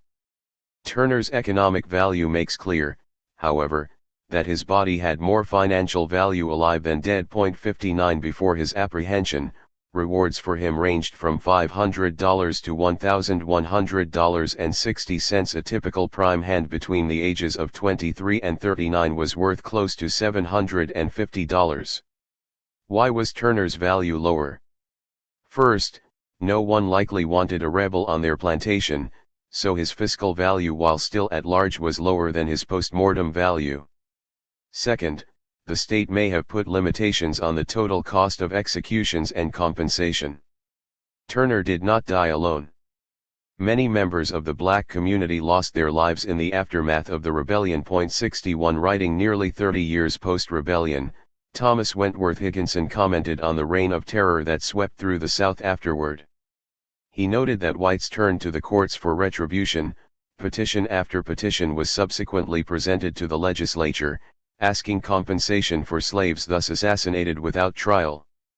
He relayed that men were tortured to death, burned, maimed, and subjected to nameless atrocities. 62. Enslavers turned to the courts and filed petitions just as they would have done if their human property was executed or murdered. Such practices had been common prior to the Southampton Rebellion. Historical precedents for compensation. Southampton residents and Southerners in other states sought compensation for their human property in the aftermath of the Turner Rebellion. For example, enslaver Robert Cunningham of Abbeville, South Carolina, sought reimbursement for the death of Ned, who was unfortunately implicated in the late attempt to raise an insurrection. Thus, according to the laws of the state, Cunningham believed that he would suffer without Ned's services and that his family would experience considerable injury by the loss of the said Negro, at least to the amount of his value, which is not less than $450 or $500. 63 Enslaver G.S. McLean of Charleston sought compensation for Glasgow, who was charged with attempted poisoning, but he was willing to accept reimbursement that fluctuated by $50. The state executed Glasgow for the crime and confirmed that the facts in the foregoing petition are true, granting McLean the value of the Negro Glasgow at £200 current money. 64 In Louisiana, abolitionist Theodore Dwight Weld found that if an enslaved person was maimed and disabled, and rendered unable to work, the individual responsible for maiming, shall pay the master the appraised value of the slave before the injury. 65. Even the Creek Nation established legislation related to death and enslaved people's prices. In January 1825, the laws of the Muskogee Nation stated, "If a Negro kill an Indian, the Negro shall suffer death, and if an Indian kill a Negro, he shall pay the owner the value. If person is not able to pay the value, he shall suffer death." 66 The historical record reveals many instances of enslavers receiving compensation for the death of their human property. Such actions confirm the value by which human beings were appraised as property, and that appraisal was contested or confirmed, often through legal measures. Despite the unrest in the aftermath of the Southampton Rebellion, 9 white males petitioned the court in nearby Buckingham County not to grant enslavers compensation for murdered enslaved people because they believed it would financially strain small enslavers or non-slave-holding whites. First, they worried that southwestern slave traders would not purchase from them, creating an excess of enslaved people that wealthy owners would purchase, leaving small enslavers or non-slave holders at a financial loss. Next, they feared that this would drain the white population, as large planters would move to other areas with their excess of enslaved people, and small or non-slave holding whites would leave in order to avoid a black majority ultimately challenging their subsistence farming. Drawing upon statements made by President Thomas Jefferson, these petitioners did not support compensation, perhaps because they knew that they had to pay for it and that the system was designed to help enslavers. For them, colonization by sending freed or excess enslaved people to Liberia or Sierra Leone, West Africa, was a better solution. Given that the price of newborns was as low as $12.50, they felt that few enslavers would object to this plan. 67. In most slave states, including Virginia, countless enslavers, large and small, filed petitions for recompense when their enslaved property died at the hand of the state, and sometimes for a host of other reasons like injury or disability. 68 Before executions, the enslaved were appraised for their value, so that the enslavers would receive compensation for their loss. Such compensation was also common practice in the Caribbean. 69 After their human property was appraised, enslavers received payment to compensate for their property loss. Planters and farmers throughout the South filed petitions despite the particularities of colonial or state legislation. Even though few scholars have written on this topic, we know that in the late colonial period, all of the colonies, except those in New England, had some sort of compensation system. Likewise, for regions south of Delaware, compensation came from public moneys. 70 In colonial North Carolina, the law allowed compensation on 3 conditions: for enslaved people who were executed criminals, for enslaved people who died as a result of corporal punishment, or for enslaved people who died in the act of committing a crime. Once one of these conditions was met, the court set the monetary value of the slave. If the enslaved person died in the process, the county court evaluated the deceased slaves, and in all cases, the monetary values had to be approved by the Committee of Claims, both houses of the legislature. 71 The colony also set maximum figures on monies paid in order to avoid dishonest enslavers who gambled with the lives of their human property, seeking compensation so they could purchase a new, perhaps younger, enslaved person. In 1758, colonial officials also decided that castration could substitute for execution in certain cases. 72 Thus, by the late 18th century, well before Turner faced the gallows, some colonies had set precedents for mutilation before and after death. However, substituting castration for the gallows represented a gendered response that excluded women runaways and rebels. We know from the Southampton Rebellion that women were beaten and raped. One woman named Lucy was hanged. But what does the historical record reveal about gendered rates of compensation? Enslaved women participated in rebellions in both covert and overt ways. They were present at Southampton, testifying in court and aiding fugitives and even plantation mistresses. 73 The names of enslaved women also filled the pages of local newspapers, as bounties were placed on their lives to cover the cost to return them. The well-known story of North Carolina enslaved woman Harriet Jacobs, who published her narrative in the 1860s after a successful escape to the North, is an example of such a situation. Jacobs's enslaver made several trips to the North trying to find her. After placing a $300 bounty for her return. 74 She, too, made her escape during the middle years of her life and freed herself by age 29. 75 Newspaper advertisements, travel expenses, and bounties meant that enslavers valued the work of women, and they were willing to pay for their return. There is more evidence about runaway women in advertisements than in the extant compensation petitions. 76 Therefore, when legislation excluded their punishment, and castration increasingly became the punishment for men, what was substituted to punish enslaved women? Answering this question involves an examination of enslaved women's executions, as well as a discussion of life insurance policies. Bodies of enslaved women. Like Turner and his followers, enslaved women resisted their enslavement and were also sent to the gallows.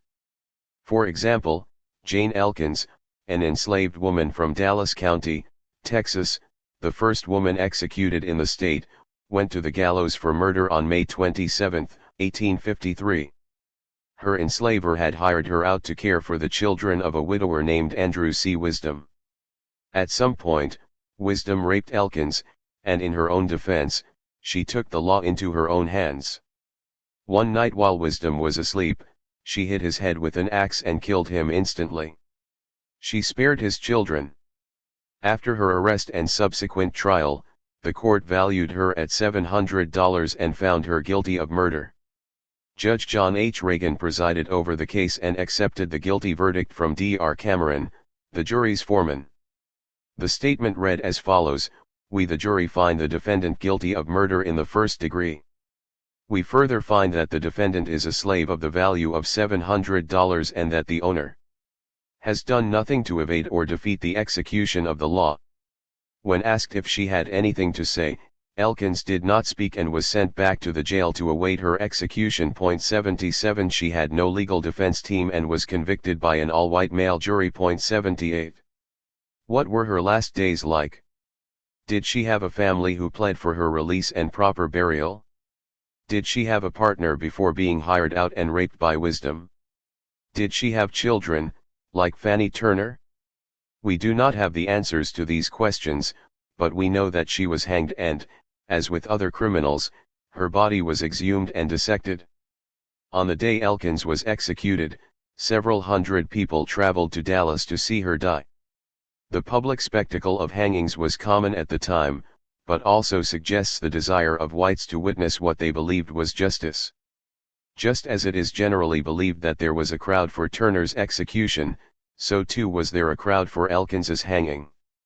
Medical practice in Dallas at the time was in its infancy. The city was founded around 1841, and the first medical schools did not appear until the early 20th century. There were approximately 5 practicing doctors in the area, enough to form a medical fraternity. In 1853, the Texas Medical Association was established. After Elkins's body was placed in a shallow grave near the execution site, members of a medical fraternity resurrected her. Jane's corpse became a medical cadaver and was likely used for research. 79 The Elkins case is another confirmation that formerly enslaved people's corpses were tampered with after death. Unfortunately, we do not know who owned Elkins and whether or not he or she received the $700 her body was worth, but evidence from enslavers who had insurance policies on their human property adds to our understanding of ghost values. In the aftermath of the Southampton Rebellion, Southern planters sought to protect their financial investments in human property. The enslaved understood this process. For example, Moses Roper of North Carolina recalled that if a man kills a slave belonging to another master, he is compelled to pay the worth of the slave to the other enslaver. He also noted that these cases were not limited to the death of males, as there were many instances in respect to females that he could share, but the circumstances around the death or murder of females were too disgusting to appear in this narrative. 81 wonders if Roper understood that women held different financial value because they were the harbingers of additional sources of labor. Their ability to give birth meant that enslavers did not have to purchase human property. Instead, they hoped that enslaved children would survive to a profitable age.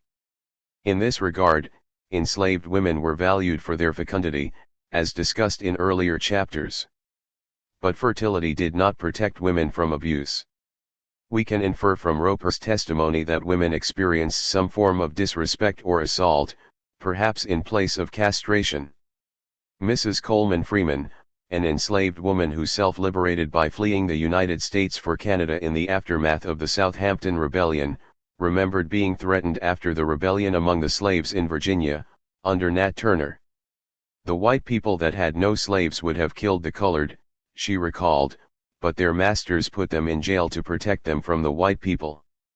When people investigating the rebellion arrived at her mother's place, she and her mother were threatened and searched. Apparently, the white authorities were looking for guns and ammunition. It was the first time I was ever silenced by a white man, Mrs. Freeman explained. One of them put his pistol to my breast, and said, "If you open your head, I'll kill you in a minute." Fearing the outcome, she remained quiet and tried desperately to silence her mother, who was inquiring about their conduct. Unfortunately, according to Mrs. Freeman, they were as ignorant of the rebellion as they had been, and after surviving this incident, she and her mother made their successful escape to Canada. 81. Life insurance. Looking at a small sample from the Southern Mutual Life Insurance Company of 1,778 enslaved people between 23 and 39 years old, it is clear that valuations had less to do with age and more to do with an individual's health, strength, and/or anticipated death. For example, as enslaved people aged through midlife, their appraisal values remained strong, with some worth as much as $3,000 on the high end and $150 on the low end. Gender marked variances in their values and policies. For example, an enslaved woman named Ellen, 25, had the highest value, $2,000, among women in this age range.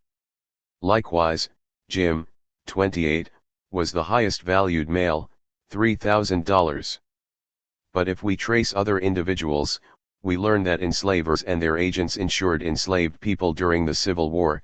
Many of those insured held value well into their 30s, and these values are higher than average sale and appraisal data described earlier. An enslaved woman named Diamond had policies on her life while she was in her mid-30s. At that time, she consistently received appraisal values ranging from $700 to $1,200, at rates from 1.25 to 5.25%, with premiums from $13.75 to $66.50. Many of the term lengths covered 1 to 2 months, renewable on the 10th of each month, from 1,857 to 1,862.82. Unlike in market settings, her value did not decrease in her 30s, as it did for most women beyond their childbearing years, suggesting that sales and life insurance policies involve different levels of evaluation. Such findings confirm that the context of the valuation matters and that an enslaved individual might carry a value in one stage of life, in a specific geographic region, that would be different for another in similar circumstances. We can understand the monetary value of enslaved people by tracing the individual policies of specific enslaved people. Take, for example, Diamond, mentioned above. Over the course of 5 years, Diamond had 2 different enslavers, John A. Moore and J. M. Newby, indicating that her living conditions changed when she switched households. Her experience with slavery under Moore may have been different than with Newby, depending on the location of their homes, the enslaved population, and the nature of labor. Both men lived in Augusta, Georgia, and Newby owned 45 enslaved people, including some who worked at the Georgia Relief Hospital for the Confederate Army during the Civil War. 83 However, both enslavers used the same agent, Charles Hall, to maintain life insurance policies on Diamond. Newby's policies were for 1-year terms, while Moore insured her by the month. Moore likely hired her out to work for other people, hence, the short duration of her policy, or he was trying to sell her and she may have been in transit, increasing the risk of loss. Regardless of his rationale, Moore renewed the policy more than 10 times and maintained her economic value at $1,000. By contrast, Newby valued her for $200 more at $1,200 and with higher rates and premiums. 84 This additional money involved amortized payments to cover for unpredictable loss. Such policies made investing in human property financially feasible for some enslavers, or at least those who took out policies in the decades leading up to the Civil War. In addition to individual interest in slave insurance, state governments also supported the practice and offered a measure of regulation for insurance agencies. Shifting from an enslaved individual's policy to state-regulated ones offers additional insights into the fiscal value of enslaved life. The state of Maryland passed legislation in 1860 supporting slave insurance policies. In Chapter 390, the Senate issued an act to incorporate the Southern Slaveholders Insurance Company of Maryland. The primary function was to aid in recovering the costs of runaways. Such policies placed the burden on the enslaver, who was expected to take an active role in searching for fugitives. Yet, it also stipulated that after a reasonable time, the enslaved person's monetary value would remain fixed, based on the insurance policy, unless disease or injury changed the value of such slave. When disease or illness was confirmed, the value of the slave shall be ascertained by arbitrament and appraisement of 2 disinterested cogent persons. At least one of them would be selected by the company, and the other, selected by the enslaver. 85.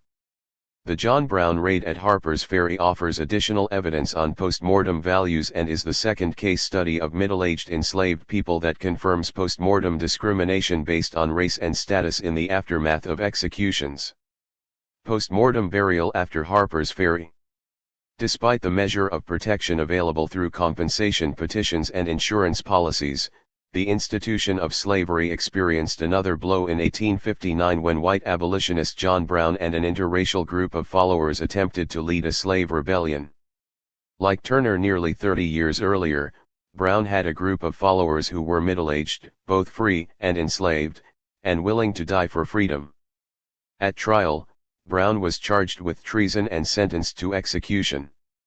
On December 2, 1859, at approximately 11 a.m., Brown rode on his coffin, which was on a horse-drawn cart, to the site of his execution in Charlestown, Virginia, now West Virginia, which was well attended by military officers and civilians alike. White women and children were excluded from the execution, including Brown's wife. 86 An eyewitness described Brown as feebler and feebler at each abortive attempt to breathe. 87 Continuing, he shared that the criminal hung upon the gallows for nearly 40 minutes, and after being examined by a whole staff of surgeons, was deposited in a neat coffin to be delivered to his friends, and transported to Harper's Ferry, where his wife awaited it. 88. Even though Brown had been convicted of treason, his family had permission to carry out his wishes, most likely certain loving family members who were white and wanted to give their relative a proper burial were able to do so. In Brown's case, we see that his execution, although well attended, was not a scavenger hunt for body parts as souvenirs. Instead, Brown's family received his body and buried it according to his wishes. However, before his corpse was placed on the train for a family funeral and burial in North Elba, New York, 8 members of the Medical College of Virginia asked for Brown's body for dissection purposes, and a professor of anatomy, Dr. Arthur Edward Peticolas, wanted the skulls of Brown and his followers for the collection in our museum. Dr. Peticolas was willing to pay $5 per head, but the governor rejected the request and returned Brown to his widow. 89. John Brown and 2 of his followers were hanged upon this scaffold in 1859 in Charlestown, Virginia, now West Virginia. Fanny Turner and other blacks did not have this experience when their relatives were executed by the state. Nor were relatives given their loved ones' bodies for proper burial. The fate of 2 African Americans, one enslaved and one free, highlights this disparity. John A. Copeland, a free black from Oberlin, Ohio, and Shields Green, a fugitive from South Carolina, were part of the small group who had accompanied Brown in the 2-day battle in mid-October. Green had been introduced to the legendary abolitionist Frederick Douglass in a secret meeting before the raid. During the conversation, Douglass shared that he did not want to join Brown on what he believed was a suicide mission that would rivet the fetters more firmly than ever on the limbs of the enslaved. Even though Green was a man of few words, Douglass admired his courage and self-respect. When asked whether he'd join Brown, he responded, "I believe I'll go with the old man." 90 In the end, Copeland and Green did go with the old man, but these men did not receive the same post-mortem treatment as their elder white comrade. Copeland and Green died on December 16 on the same platform where Brown had died 2 weeks earlier, but they did not die in the same way. Their families were not given choices about what to do with their bodies. We know from their time in jail that both men were at peace with their fate. Copeland wrote letters to his family, offering a window into his thoughts on the eve of his death. He asked his brothers, sisters, and parents not to mourn for him because he could not die for a more noble cause and was prepared to meet his Maker. 91 He repeated the phrase "meet me in heaven" throughout the letters, and like Turner, he was ready. "We shall meet in heaven, where we shall not be parted by the demands of the cruel and unjust monster slavery," he stated on the eve of his execution. 92 Green, by contrast, leaves us with few words, only that he wanted to spend time in prayer and prepare for another world. 93 I can find no evidence that any enslaver received compensation for Green's death. Immediately following their execution, and after the obligatory 30-minute hanging time, Copeland and Green were cut down from the gallows and pronounced dead. For these men, however, the gallows marked the beginning of their post-mortem journeys. There was a fight among medical students for Copeland's and Green's cadavers. Students from nearby Winchester Medical School dug up Copeland and Green, who had been put in shallow graves. 94 Medical students from 3 different institutions fought for the rights to Copeland's and Green's bodies. Those from Charlottesville, Uva, and Charleston, Medical College of South Carolina, were equally determined to acquire these new subjects for dissection and had traveled 115 and 524 miles, respectively, to do so. Copeland's father had pleaded with Governor Wise before the execution for his son's body to be returned to the family, and received a telegraph stating, "You may send a man, but he must be a white man." 95 James Monroe, who represented the family of John Copeland, is our source of information about the struggle for the post-mortem bodies. Monroe received permission from the governor of Virginia to act as Copeland's agent in receiving the body. 96 It was agreed that after the execution, a local mortician would prepare Copeland's body for the journey back to Ohio so that he could be buried by his family. Monroe traveled 350 miles from Oberlin, Ohio, to Charlestown, Virginia, to bring Copeland home. But events unfolded differently, and, as stated earlier, medical students had taken the bodies. Post-mortem treatment clearly differed based on race and status. Copeland's free black family had avenues to procure their deceased loved one, but the family of an enslaved person like Green did not. The historical record does not have information on whether anyone came or wrote on behalf of Green, the fugitive insurgent affectionately known as Emperor. However, when we calculate the money raised for Monroe's journey, the post-mortem price tag placed on Copeland begins to emerge. Monroe raised approximately $100 for travel via train. In addition, he had hotel and food expenses. Pondering the purchasing power of his money, he had to make sure his bills were not counterfeit. He also incurred mortuary fees to pay the mortician to prepare Copeland's body for transport, given he had received approval as the family representative. Before Monroe could collect the executed body, Winchester medical students visited him with a plea. A student from Georgia served as their spokesman and clearly displayed their sense of ownership of the bodies. "Sir, you don't understand the facts in the case. Sir, this N________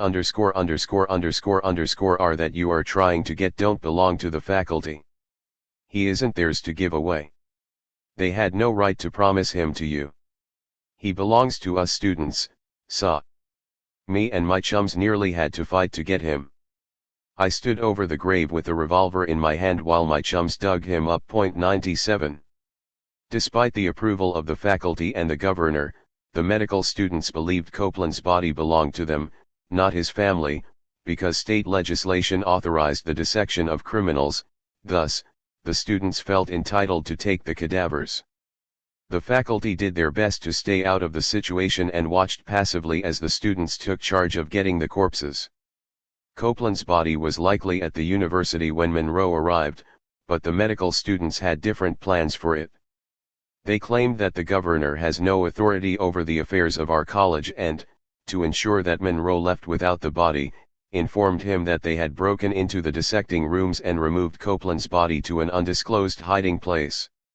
The bold nature of their actions to remove Copeland suggests that the faculty secretly supported it, but in order to avoid any professional embarrassment, Monroe was given a tour of the facility the following day. He was not prepared for what he saw. We visited the dissecting rooms. The body of Copeland was not there, but I was startled to find the body of a colored man named Shields Green.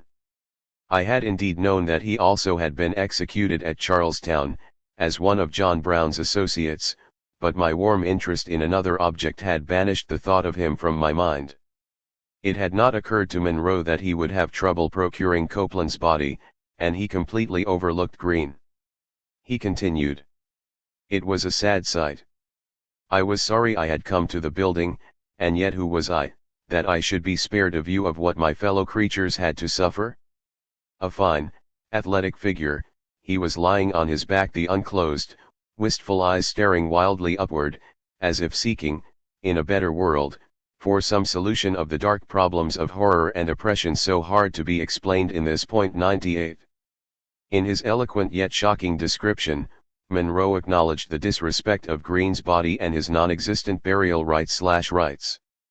The fact that no one closed Green's eyes was a sign of great disrespect. Monroe returned to Ohio alone. He had to pay the college undertaker for the prep work done on Copeland, a deceased son whose parents mourned an empty casket.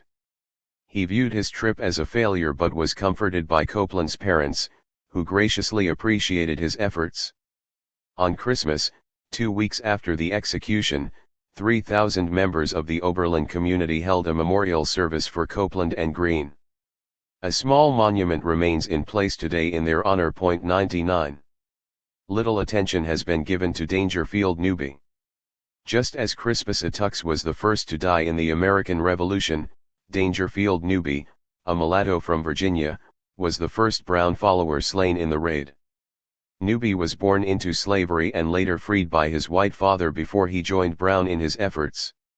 Although he had been granted freedom, his wife, Harriet, and their 7 children remained enslaved. Harriet and Dangerfield had an abroad marriage, which meant that they did not reside on the same estate.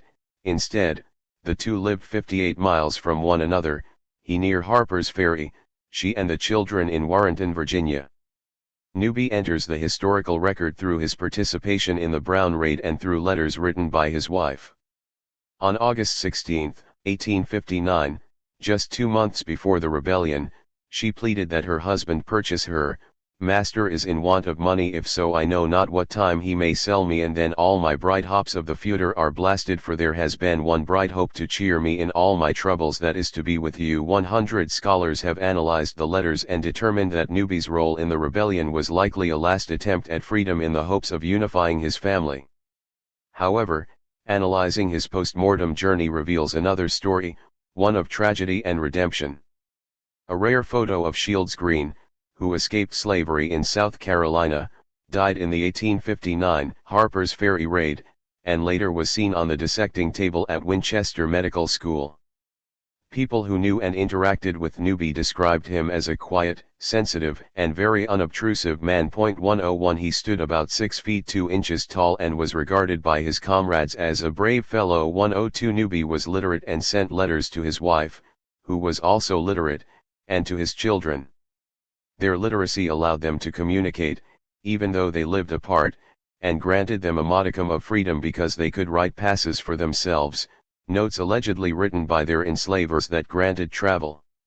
With added mobility, they could learn about contemporary political events and stay in close contact despite the day's journey that separated the two. In addition to his wife and 7 children, Dangerfield had 10 siblings, of which he was the oldest. 103. Reports about the details of Newby's death scarcely pepper the pages of history, and when they do, they give little consideration to his post-mortem journey. He likely joined Brown after he tried to purchase Harriet and one of their children from her owner, Jesse Jennings of Warrenton, Virginia. Jennings promised to sell Harriet and one child for $1,000, but when Newby raised the money and the sale was refused, he had to consider another option. He joined Brown and his followers in the raid at Harper's Ferry. According to an eyewitness and the only black survivor of the raid, Osborne Anderson, Newby was one of the first to die after being shot through the head by a person who took aim of him from a brick store window. Anderson considered Newby one of his comrades at the arsenal, someone who fell at my side. Perhaps it was some comfort to Anderson that his death was promptly avenged by Shields Green, whom he described as the zouave of the band and the man who met his fate calmly on the gallows with John Copeland. 104. Dangerfield Newby was the first to die fighting in the Harper's Ferry raid in 1859. Although he was allegedly mutilated, his remains were reinterred in 1899 near the grave of John Brown in North Elba, New York. Apparently, Newby died after the gunshot wound. However, some suggest that he was also slain with a 6-inch spike. After he died, angry citizens fired more shots into his body repeatedly, and those who did not have guns beat his corpse with clubs. As with other historical insurgents, his body was dismembered and displayed. Newby's ears were cut off as souvenirs, but perhaps nothing was more disrespectful than allowing the hogs to have their way with his remains. An eyewitness said one hog scampered away after putting its snout in the dead man's face. Other hogs are said to have rooted and tugged at the torn body, consuming its parts. Despite the gruesome details of his post-mortem mutilation, that his ears were taken as souvenirs, his flesh eaten by hogs, and his corpse left on the street where he fell for more than 24 hours, he was later given a proper burial near the grave of John Brown. 105 This area of Harper's Ferry is often referred to as Hog Alley, the site of Newby's post-mortem destruction. 106 While Nat Turner and his comrades roasted a pig on the eve of the Southampton Rebellion, pigs devoured Newby in the aftermath of the Brown Raid. Despite these chilling references, the hogs were given more homage and respect than Newby. Along with Newby, at least 9 others lost their lives in supporting Brown. According to one account, one body was taken away by some physicians for dissection, and the skeleton is now in some doctor's closet. 107 Such evidence and frank language confirms the practice of using slain rebels for anatomical dissection. Watson Brown, one of John Brown's sons, and Jeremiah Anderson, white insurgents in the group, were considered criminals and fine physical specimens and were perhaps donated to some physicians from the medical school at Winchester, Virginia.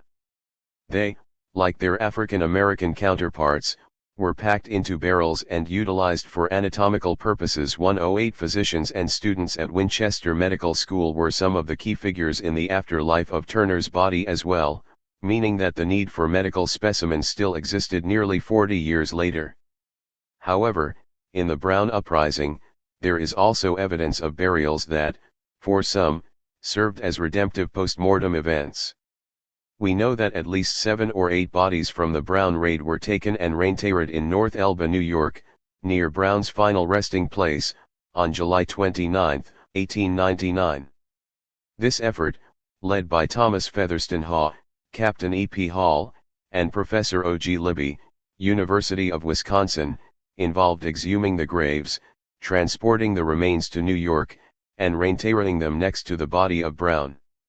For nearly 40 years, this small group of rebels had been buried upon the banks of the Shenandoah River. Terrence Byrne, one of the hostages taken by Brown, said he knew where 4 of the men were buried. He led Featherston Haw and others to the site in the summer of 1899, and they dug about 3 feet below and found the dry goods box and the remains of at least 4 bodies. 109 Because many of the corpses were wrapped in wool shawls, a great deal of the clothing had been marvelously preserved, including 3 bone buttons that are now owned by the Avery Research Center at the College of Charleston. 110 Newby's body, among those buried in a shallow grave at Harper's Ferry, was reinterred in New York. His wife, Harriet, who had written that she could not wait until the blessed hour when I shall see you once more, had been sold to an enslaver in Louisiana. 111 One wonders if she or their children ever learned about his stately burial 40 years after the raid. He would be the only African American laid to rest with John Brown's followers. 112. The funeral arrangements made by Catherine E. McClellan included a handsome casket with silver handles. It is not entirely clear who led the effort for the reinterment, but photos of the ceremony show a large crowd. The Reverend Joshua Young performed the last rites as he had done for Brown years earlier. Bishop H. C. Potter of New York and a Mr. Whitelaw Reid made brief remarks to the crowd. The service also included the singing of hymns by 4 African Americans who had participated in Brown's service. Finally, a detachment of the 26th United States Infantry fired a volley over the open grave and the crowd of 1,500 departed after the benediction. 113. Nat Turner, Shields Green, and John Copeland faced death by hanging. What did they think about in their last moments? Did they know that their bodies would be in circulation, reinterred, eaten, and dissected? They likely had no idea that their body parts would become commodities, souvenirs, or collector's items. Nor that their actions would remain a topic of interest nearly 200 years post-mortem. There are probably countless other enslaved and free black people who experienced death and post-mortem desecrations like those discussed here, and their stories are equally important. The afterlife of these middle-aged male and female bodies speaks volumes about the multilayered legacy of slavery.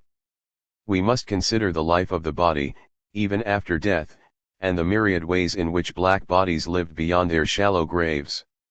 We do not know where Turner's remains rest or whether his skull was ever reunited with his frame, but we know that the Turner descendants found ways to honor him. Through oral tradition, they drew upon the strength of their beloved Nat, honored his words, and recalled his prayers, just as Fanny did before her sale as she was being separated from her son, Gilbert. Perhaps Gilbert's fate allowed some peace for the Turner descendants. We know little about Melissa. Gilbert grew up away from his sister, Melissa, and his mother.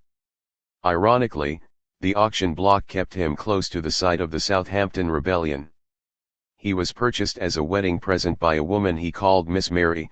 She paid $500 for him, the equivalent of $14,700 in 2014.114. He knew her because she had given his father a Bible.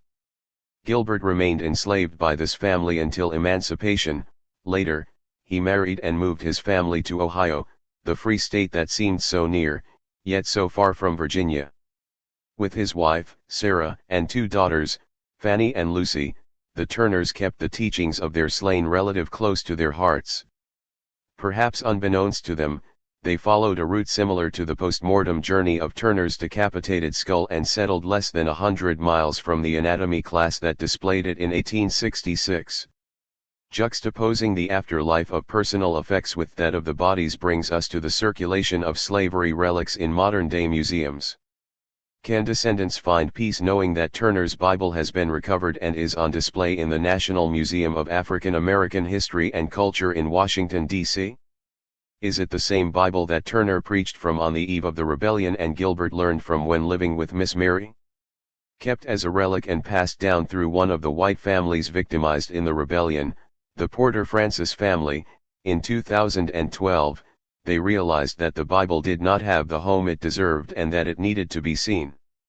Although many members of the Porter Francis families lost their lives as a result of the rebellion, they believed that Nat Turner would have wanted his Bible to rest in Washington. 115 Henry Highland Garnet reminds us that the name Nathaniel Turner has been recorded on the list of infamy, and future generations will number him among the noble and the brave.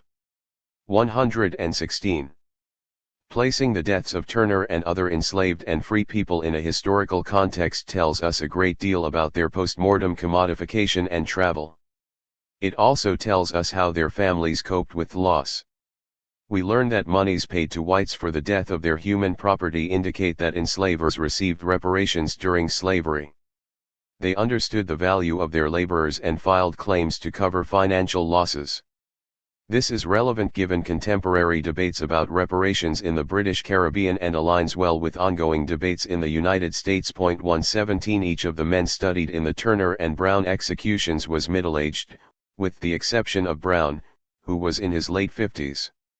Those enslaved at this age had different experiences with commodification and death than their free and older counterparts, who are the focus of the next chapter. Chapter 5. Elderly and superannuated. Appraisal values. Females, $268, $7,868 in 2014. Males, $433, $12,716 in 2014. Sale values. Females, $301, $8,842 in 2014. Males, $546, $16,023 in 2014. But old people are like old trees, uproot them, and transplant to other scenes, they droop and die, no matter how bright the sunshine, or how balmy the breezes. Lucy A. Delaney 1. Be men and die like men. Isaac at the gallows 2. Sometime in the mid-1830s, an enslaved man named Ponto and more than 100 other enslaved people were placed on the auction block in Richmond, Virginia. "Come Ponto, stand up here, and tell the gentleman what you can do," shouted the auctioneer. Ponto mumbled something under his breath, to the dismay of the auctioneer, but he continued, "Gentlemen, what will you give me for Ponto?" "A good field hand, 32 years of age, and..." At this point, Ponto interrupted him and yelled out, "Gentlemen, I is a rising 40. Disturbed, the auctioneer remarked, "He is described in the bill of sale, gentlemen, as 32 years of age, which I presume is correct." To this, Ponto looked at the audience and said, "Why, gentlemen, I has lived with Mr. Gordon Rising 21 years, and when he bought me I was a heap better than I is now." The auctioneer, now visibly irritated, responded, well, gentlemen, you see the N_______R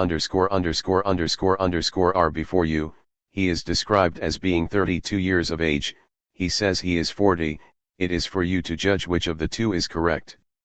In an effort to move forward with the bidding process, he said that Ponto was a first-rate plantation hand, strong and able-bodied, but Ponto interrupted him again, addressing the crowd. "Gentlemen, I is not able-bodied, for, in the first place, I is troubled with sickness, and in the next place, I has got a wen on my right shoulder, as big as an Irish potato." This last remark silenced the bidders, and the auctioneer quickly rushed Ponto off the stand, saying, "Gentlemen, you see this fellow does not want to be sold, however, I shall find a master for him. 3. We have no way to know whether he found a master for Ponto, and we cannot confirm his age, because enslaved people had unusual birth certificates. Ponto's interference with his sale may have been more common than we realize. Mr. M. W. Phillips, writing about enslaved people over age 40, noted the confusion. Lands and Negroes are less productive at 40 than at 42, we see a heavy loss. Is this not so? I am told of Negroes not over 35 to 45, who look older than others at 45 to 55. I know a man not short of 60, who might readily be taken for 45, another on the same place full 50. Who could be sold for 35, and these Negroes are very leniently dealt with. For in addition to not knowing true ages, enslaved people like Ponto used the sale to challenge and question their own soundness, casting doubt in the minds of potential buyers. This chapter examines the values of enslaved people age 40 and older. During enslavement, those who reached age 40 were considered elderly, unlike today, when seniors are those 65 or older. 5 By 40, enslaved people fully understood their condition, as evidenced by Ponto's defiance. Those who experienced a social death or soul murder may have welcomed the opportunity to depart this world. 6 Others were extremely clear about their status and held on to their soul values. At 58, George Ramsey noted that even though he was not born free, he didn't feel that anybody had a right to him. He recalled that as he aged, it became clearer that he was not treated fairly. He had worked hard and got nothing for it, and that did not settle well with his soul. This distressful realization caused me to come away as quick as I did. Ramsey liberated himself by running away, just after he and his wife were separated via sale. 7. The life cycle for those 40 and older was coming to an end. In the 19th century, the average life expectancy of the enslaved, based on rather thin data, was 25 years. By contrast, the white population, on average, lived to age 39.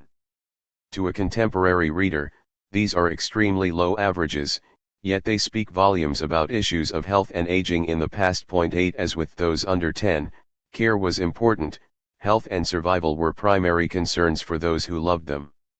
However, as the enslaved aged, their monetary values decreased and they became worthless in the market. Despite low external values, their soul values excelled. They carried great wisdom and stability for the community and were respected by younger enslaved family and friends. Relationships with enslaved elders were not only important, but also primary to black and white families. 9 From the enslaved perspective, we know that some enslaved children and young adults knew their grandparents better than their parents.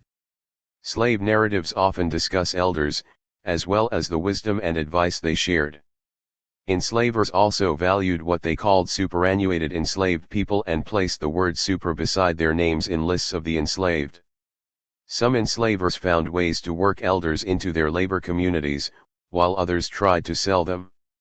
Historian Eugene Genovese summed up their experiences best: the behavior of the slaveholders toward the superannuated ranged widely from full and kind concern through minimum attention to paternalist responsibilities to indifference and sheer barbarism. 10 Despite how they were treated, enslaved seniors represented an important part of the enslaved community.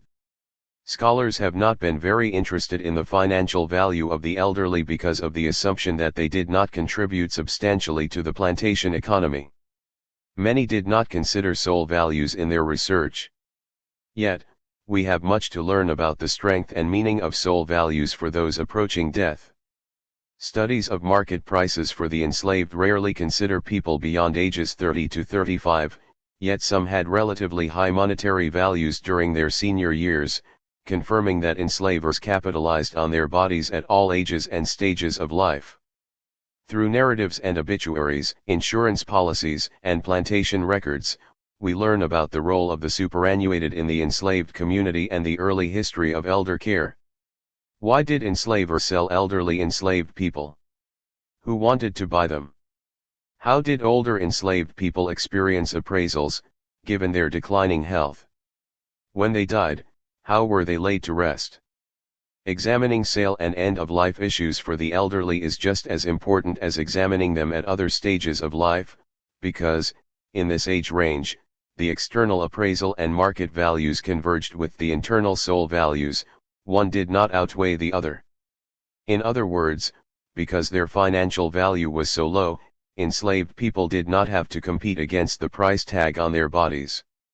In this space, they could exercise their soul values more freely. In exploring the bell curve of life, a curve familiar to those who have studied enslaved prices, it is clear that the monetary value of the elderly paralleled that of children 10 and under. This curve also represents life cycles coming full circle. Elders' recognition of mortality and soul values. Polly and Davy, aged 50 and 58, respectively, joined nearly 150 other enslaved people at an auction in Louisiana. These two humble gray heads both sold for $500, after having spent their entire lives in bondage. A witness from the North explained the bell curve of life this way: for 40 years Polly and Davy have devoted their strength to their enslaver. They gathered 40 harvests for him and likely brought him 10 times as much as he is now getting for their worn-out bodies. Note that their enslaver did not count the first 10 years of their lives, when they were groomed for enslavement. 11. There are generally two approaches to understanding elderly enslaved people's place in the history of slavery. At one end of the spectrum, they were revered and treated with respect; at the other, they were isolated and disregarded. Enslaved voices that have been central throughout this study can help make sense of these opposing positions. Enslaved people were pained to see their parents and grandparents marginalized. Moses Grandy found that elderly enslaved people had poor care and were isolated, depressed, and left to die. When my mother became old, she was sent to live in a little lonely log hut in the woods, he explained. To his disgust, aged and worn-out slaves, whether men or women, received little care. Enslavers treated elderly enslaved people like livestock, in Grandy's words, turning them out like an old horse, not caring if they lived, suffered, or died. Fortunately, he and his sister Tomer lived close enough to their mother's place in the woods that they could visit her quite frequently. On one of his night visits, he recalled hearing her grieving and crying as he approached the residence. She was old and blind, he lamented, and so unable to help herself. Grandy indicted enslavers for the general practice of mistreating elderly enslaved people, as he believed it was commonplace. 12. When neglect occurred, literate enslaved people sent letters to their enslaver seeking support. Syphax Brown sent a letter to his enslaver, St. George Tucker, asking for help to support myself as I am old and infirm. In his old age, Brown asked for something, if you please, hoping that the years he'd served would be returned with kindness. Phyllis, an aged woman, wrote to the same enslaver and his wife 2 years later, stating that old age and infirmity begins to follow me, which cause me to think that my business in life are nearly to an end. Her only request was to be able to live with the enslaver who owned her children, because she was going down very fast to my grave. 13. These requests exemplify the desire to live their last days in some comfort and care, peacefully and, if possible, with family. The desire to spend time with family at the end of their lives was common, especially since they spent most of their years laboring in the dwellings and fields of their enslavers.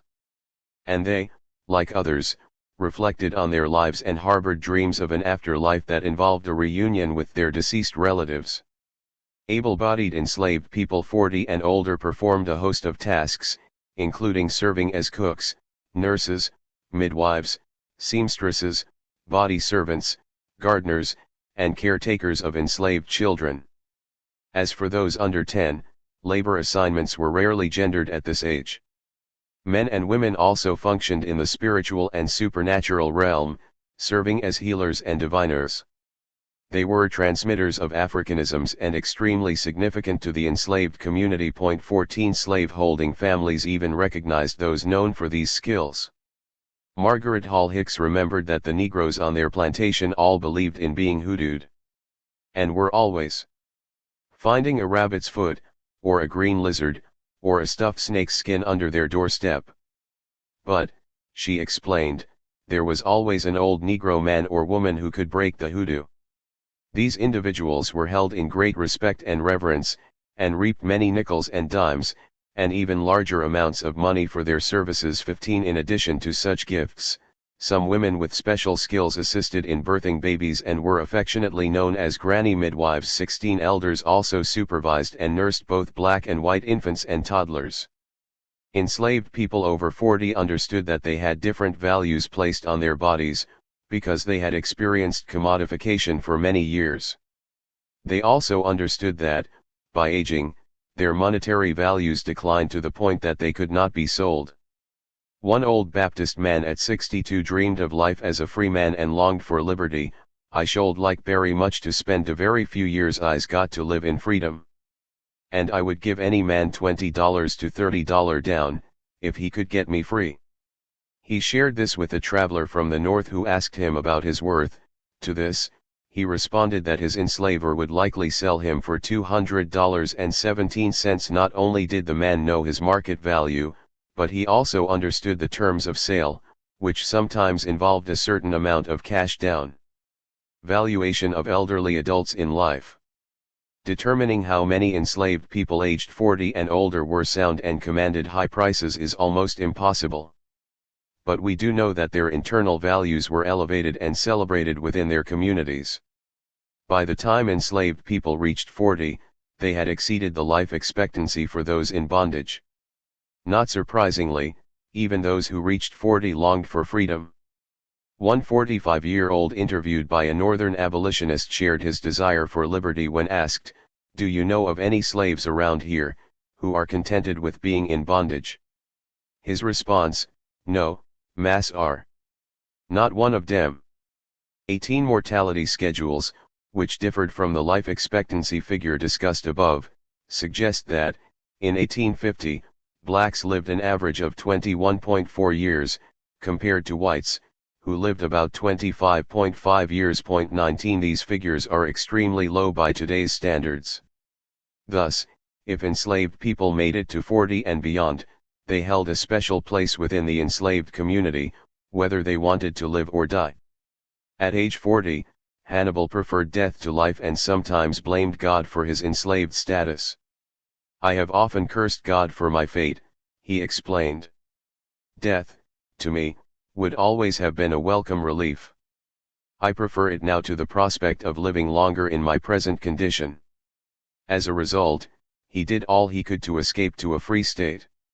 However, in addition to his black skin, which identified his enslaved status, he was a big man, over 6 feet tall, weighing about 300 pounds. When thinking about escape, he knew that he was so much larger than most slaves, that everyone who sees me would demand a pass. More important, the hounds, and half the devils who own them, would chase me. The thought of running away was too risky, and he knew that he'd either be taken, or killed. In a conversation with a northern ally who offered to purchase his freedom, Hannibal said, "The man would be shot who should come here, with any sum of money, proposing to buy me and carry me north." He also fully understood that freedom via purchase from a northern ally was next to impossible, because as a free man, his testimony would compromise southern enslavers. He would bear witness to his experiences. Thus, the slaveholders here know that I know all about slavery, and that I could tell what I know. 20. Enslaved grandparents like old Maria were not spared from family separation, and sometimes this trauma was unbearable. 3 generations of her family consisting of old grandparents, their 6 children, and 18 grandchildren experienced separation because of a gambling debt. Rather than put money on the betting table, their enslaver staked 6 slaves on a game of billiards, and they were won by a New Orleans gambler. When the moment of separation came and the 6 were placed on a train, it was too much for the elderly couple. The grandmother sat on a pine log in her emaciated form, curved spine, and snow-white hair. Her body contoured into a crouched position as she swayed back and forth in anguish. Neither words nor tears showed until the train left the station. In shock, she could not engage in a conversation with her daughter when she bid her farewell because she was beyond tears. or mute in despair. Her husband, the grandfather, equally aged and bent down with toil, stood with a long staff that ran above his head, while he placed his right arm on the shoulder of one of his sons. A witness described the scene as a vivid, lifelike picture of an aged father, standing by the deathbed of an only, idle son, on whom he had leaned for support and comfort in his old age. Ironically, in accordance with the bell curve of life, the grandparents' grandchildren were not taken away and they played nearby, not fully aware of the magnitude of the event. Their doomed fathers and mothers embraced one another as well as their parents, for what they considered might be their last touch. In addition to parents and their adult offspring being separated, the husbands and wives went to different enslavers as well. Bystanders recalled the sounds of a shrieking daughter and wife as she forgot to give her husband a parting gift. The train left, and she burst into the most frantic wails one could imagine. 21 Her elderly parents were left to care for their grandchildren in the absence of their parents, who were sold to cover a bet. Commodification data for elderly adults. Using a sample of 12,244 appraisal and sale values for enslaved people aged 40 and older, I found that the elderly and superannuated had low economic values. On average, women were appraised at $268 and men at $433. Their enslavers knew that many in this age range had health challenges, deeming them risky financial investments. Thus, appraisals at this age involved more extensive health examinations and sometimes warranties for soundness before they were sold. Enslaved people like Ponto preyed upon these uncertainties by openly speaking about their health issues to raise doubt among planters interested in purchasing them. As a result, market values for the elderly were also low. Mean sale prices for men and women were, respectively, $546 and $301. Some enslaved people, especially those considered sickly or near death, even had negative values or were literally given away in a group sale because they could not be sold on their own. As investments, those individuals were viewed as economic liabilities. 22 One kind-looking mulatto man, aged 45, went to the auction block in Richmond, Virginia, but no bids were made for him, according to a witness. A 12-year-old girl who had received heavy scrutiny from the crowd preceded the enslaved man on the auction block, and this contrast, in addition to his age, likely influenced potential buyers. 23. Propaganda, including newspaper advertisements and posters or broadsides, often preceded sales. These documents itemized the merchandise that was to be auctioned and outlined payment terms. More detailed ads listed appraisal values or starting bids, so potential buyers were often well educated before the sale. In January 1860, a husband and wife, Jake and Clarissa, appeared in an ad along with 63 other souls scheduled for auction in Charleston, South Carolina. Jake, age 50, was a first-rate plowman and axeman. Clarissa, also 50, was lauded as a first-rate midwife and nurse who could mix and administer medicine. Despite their advanced age, they had noteworthy skills. Other elderly men and women were also for sale that day, making up 16% of the group that was being auctioned. Flora and Jupiter, both age 50, had gardening skills indicated by the term gardener next to their names on the auction materials. Harry, age 45, was a first-rate house servant, while Hammond, age 50, had a good eye for laying out ditches, etc. In order to purchase these elders, many who appeared with their children listed beneath them, buyers had to put 1/3 cash down with the balance payable in 1, 2, or 3 years, depending on securing the terms, with bonds bearing interest from the day of sale, payable annually. Potential buyers also knew that the mortgage of Negroes sold had been secured and approved. 24 Although we do not know why these individuals went to auction, the enslavers clearly found a use for the elderly enslaved, particularly given that some were considered first-rate. Enslaved men like Isam, age 40, received less complimentary descriptions in market settings. He was not able to bring more than $700, because his youth has gone. Ulrich, described as a field hand, witnessed his monetary value decrease by 50% by the time he reached age 45. A witness to his sale noted that he looks very good-natured, yet 20 years ago, he was worth $2,100, but is sold now for $10.25. Another woman, also referred to as Old Maria, a 60-year-old grandmother sold at the same auction, was described as having gray hairs by a northern witness who noted that she raised children, nursed grandchildren, but they were never her own, they were the progeny of her enslaver.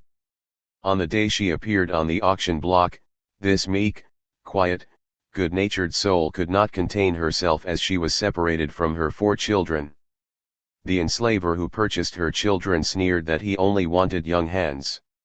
He paid $3,000 for Old Maria's children, and a separate buyer purchased her for $200.25. Canebrake Plantation Patterns of Elders' Valuation. At Canebrake Plantation, Dr. Carson had nearly 40 enslaved people over age 40. In 1856, he had 20 men and 16 women ranging in age from 40 to 76 years old. Some, like Thomas, age 44, had a high appraisal value of $1,200, which remained the same throughout the year. Most of his peers, however, were valued between $300 and $800. None of the elderly women received such high appraisals. Jane, age 40, had the highest monetary value, $600, at the beginning and end of the year. Isaac, 48, and Edmund, 65, died during the year, and Carson recorded this along with appraised values. Carson lost $650 upon the death of Isaac and got nothing for Edmund because he had no value before and after death. 8 different men and women had a value of $0 at the beginning and end of the year, and they remained on the plantation from 1856 to 1858. These individuals included women like Mima, 76, Sophie, 65, and Sue D. 55, as well as men like Hercules, 76, Spencer, 74, Sawney, 65, and Hartwell, 48. Given that this plantation community was relatively stable, the same valueless elders remained, indicating that Carson chose to keep them on the plantation even though they were not contributing to the economy. One wonders about the soul values of these 7 elders. They represented nearly 1/4 of the total canebrake population. 26 What did their presence mean? Certainly their longevity would bring a level of stability to the community, as older enslaved people had wisdom and experience to share with younger generations. They also were likely the grand and perhaps great-grandparents of the younger enslaved on the plantation. We know they received health care because, as mentioned previously, their owner was a physician who had hired a doctor to care for his enslaved people. Did women like Mima, Sophie, and Sue serve as granny midwives to the pregnant mothers at canebrake? The population could certainly support and sustain such ties. In 1858, Carson's plantation contained a completely balanced gender ratio of 17 men and 17 women aged 40 or older. Their appraisal values ranged from $0 to $800, with men's market prices averaging $100 more than women's. 3 women, Apolline, 40, Jane, 42, and Sue T. 43, had the highest values at $600. Senior men with high values included Adam, 41, Lockhart, 51, and Frederick, 54, who all had a value of $700. Jim B. 42, was valued at $800.27 as they aged. The cost of medical care became an issue, sometimes resulting in the sale or manumission of elderly enslaved people. This was not the case at canebrake. Health and disability. Although at times enslavers seemed obsessed with the health of their enslaved, not only did elderly enslaved people suffer from some of the illnesses that affected those in other age ranges, but their superannuated status magnified the impact. Their illnesses can be summarized in the following broad categories: internal, mental, physical, respiratory, and sensory impairments. Tom, 48, and his wife Betsy, 51, were placed on the auction block with issues of soundness. Tom had a hernia and Betsy was old and only good as a nurse and caretaker for small children. She sold for $100, and he for $250. Their market values align with the prices for children aged 10 and younger. Tom kept his head down the entire time, causing one bystander to surmise, he feels dreadfully ashamed to be put up at auction, like a mule or a dog. 28 How did it feel to be sold after more than 40 years of enslavement? What did the future look like for the elderly? How were they cared for in the remaining years of their lives? Answers to these questions vary depending on a host of circumstances, especially the enslaver's attitude toward emancipation. Some planters, including Dr. Carson of Canebrake, made provisions in their last will and testament to care for or free aged women and men. According to family lore, in 1837, Carson wanted to emancipate his enslaved, even though he had purchased 43 the year before. 29 The family reported that he felt burdened by managing the enslaved and believed strongly in religious instruction, so he and his wife decided to postpone emancipation until after he completed medical school at the University of Pennsylvania. When he graduated in 1839, Mississippi law stipulated that monument enslaved people had to leave the state, so according to the family memory, Carson decided not to free his enslaved laborers until he could provide care for all 200 of them in freedom. Carson had already paid $5,000 to send his driver Ned Morris to Liberia and could not afford to do the same for the rest of his enslaved population. Although he struggled to provide medical care during yellow fever and cholera outbreaks, he lost at least 12 enslaved people in 1849 to the latter, just after they moved to Airlie Plantation in East Carroll Parish, Louisiana. We know that he paid Dr. Benjamin Waller to serve as the plantation physician, but even that could not protect the enslaved from certain illnesses. Dr. Carson died on August 11, 1863, not too long after he had moved from Louisiana to Texas during the Civil War. In his last will and testament, he bequeathed his enslaved people to his children, but family memory suggests that he sent a letter before his death in 1857, asking his children to free the enslaved upon his death. Regardless of his actions, intentions, and motives, he clearly held the paternalistic view that he could take care of the enslaved and had been accustomed to certain comforts that he wanted his family to enjoy during his life. 30. Just like the enslaved people who died from cholera on Carson's estate, hundreds of enslaved people, age 40 and older, died in Savannah and were laid to rest at Laurel Grove Cemetery South. From 1852 to 1861, enslavers buried 712 elderly enslaved people at Laurel Grove. Many had lived well past their 40s, including centenarians Betty Broughton, 111, Sandy, 106, Phoebe, 103, John Williams, 110 months, and Di, 100. Molly, owned by A.T.M. Turner, was also 100 years old, but rather than dying of old age like her counterparts, she was burnt by accident. In addition to paying burial fees, some enslavers hired physicians to visit and care for about 27%, or 192, of them. These individuals suffered from a host of illnesses including dropsy, rheumatism, cancer, apoplexy, pneumonia, and consumption. 20%, or 152, died of old age. They lived their entire long lives in bondage and were laid to rest in a cemetery around other enslaved and free black people. Those who survived past the abolition of slavery in 1865 had to be cared for as well. Nearly 50 years after slavery, concerned citizens in Austin and Nacogdoches, Texas, sought to establish a home for formerly enslaved elders.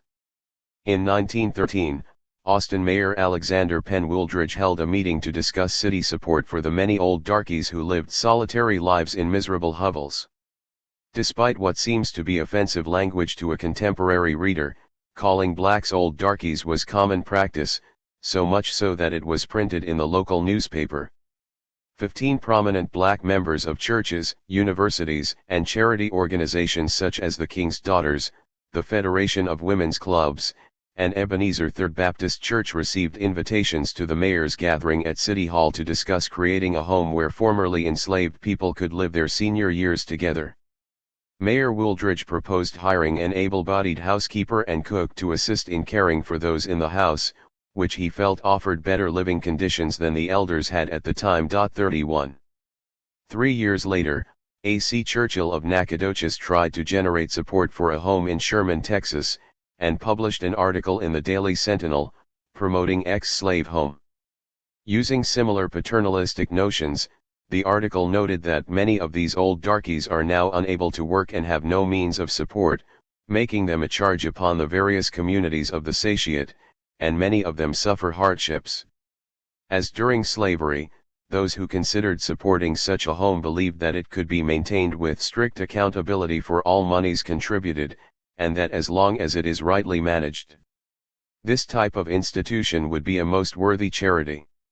One son of a former large Texas planter family sent a letter to the editor endorsing the plan because he believed that formerly enslaved people needed care in their old age, and the last days on earth. He also stated that the formerly enslaved were the backbone of our country. 32. Efforts to care for elders paralleled the Colored Convention movement, a series of meetings that began in the 1830s and went well into the 20th century, where blacks met to address social justice issues, as well as the push for pensions for the formerly enslaved. Both forms of activism gained momentum in Texas during Reconstruction but occurred in northern communities as early as the 1830s. 33. From the 1870s to the mid-1880s, people of African descent in Texas and other parts of the United States addressed the needs of their communities seeking to recover from slavery, exercise their rights as citizens, and acquire medical care as they aged. Valuation of elderly adults in death. Before efforts were made after slavery to care for superannuated people, enslaved elders were facing the realities of their inevitable death. When a northern abolitionist had a conversation with a chuckling old fellow, he asked the aged man if he wanted his freedom. To this, the old man replied, "I's would like to be free, but it's no use, massa, it's sick no use. I's a slave, and I's been 160 years, and I specs to die in bondage." Older enslaved people did not believe they would live to see the demise of the institution. Even the elderly wagoner who drove coffins to the burying ground knew his time was near. The same abolitionist encountered him sitting on top of a coffin holding a broken piece of mirror close to his wrinkled face as he shaved himself with a dull razor. When the abolitionist asked him about driving the dead, the coachman acknowledged that everyone who had had this job before him had died shortly after due to pestilence, but this did not stop him. Perhaps he liked the freedom of movement, the benefits of the job, or the closeness to death. He, too, was likely prepared to die. 34. Life insurance. Despite the fact that elderly enslaved people held low monetary values, given the natural aging process, some enslavers took out life insurance policies on them. The Southern Mutual Life Insurance Company offered policies for those between the ages of 10 and 65. Given that we know that some enslaved people lived much longer, like the centenarians buried at Laurel Grove, the age range suggests that those over 60 had little or no labor or income value for enslavers. The fact that some still carried value is a remarkable indicator of how the bodies of blacks were commodified at every age. Looking specifically at those with the greatest appraisal values in this age range, there were 47 enslaved people between 40 and 60 with values $1,000 or more. Enslavers took out short-term policies from 6 months, with premiums ranging from $10 to $95. 5 of those valued over $1,000 were women: Priscilla, Emmeline, Nancy, Harriet, and April. Priscilla had the highest price, $2,225. She was 40 years old, and the policy on her life had a 1-year term with a $95 premium at a rate of 4.5%. Although we do not know why these women had high values, they were likely skilled seamstresses, nurses, or cooks. No men in this age range had values as high as Priscilla's appraised value, suggesting that her enslaver greatly valued her labor. 42-year-old Ellick was valued at $2,000 for a one-year premium at $80, with a 4% rate on the policy. Other men, such as David, aka Davis, Peter, William, Isham, Prince Albert, and Dick, to name a few, had values greater than $1,000 and had policies until they reached age 52. After this age, most insured enslaved people had market values between $250 and $800.35. These figures are telling. They suggest that the commodification of enslaved women extended well beyond their childbearing years, and for men, as long as they remained strong and able-bodied. To have a price of $800 in 1860, like 51-year-old Charlotte, is equivalent to nearly $23,500 in 2014.36. Given that appraisal value, we can understand why some enslavers chose to keep elderly enslaved people on their estate. They probably could not sell elderly women and men for that amount at the market, but they took out policies so that they could replace enslaved women like Charlotte if they died. Enslavers might also have recognized the soul values among the enslaved and understood that elders were revered within the plantation community. Finally, due to and perhaps in spite of years of hard labor, some enslaved people were in remarkably good shape, appearing physically younger than their age might suggest. Isaac's soul value and burial. When 40-plus-year-old Isaac took the stand, people marveled over his muscular and active physique. South Carolina residents saw him as the very man a sculptor would select for a model because of the curves of his muscles and the great strength he possessed. His intellect matched his physique, and he was respected as much as an enslaved person could be in an institution that sought to destroy the spirit of such an individual. But Isaac was different. He was richly gifted with clear-headedness and nobleness of will. His character garnered respect from the enslaved and the free. Isaac was a leader. Like Nat Turner, Dangerfield Newby, John Copeland, and John Brown, he, too, had tried to overturn the system of slavery decades earlier. When Isaac took the stand, he was not on an auction block, he was on the witness stand on trial for his life.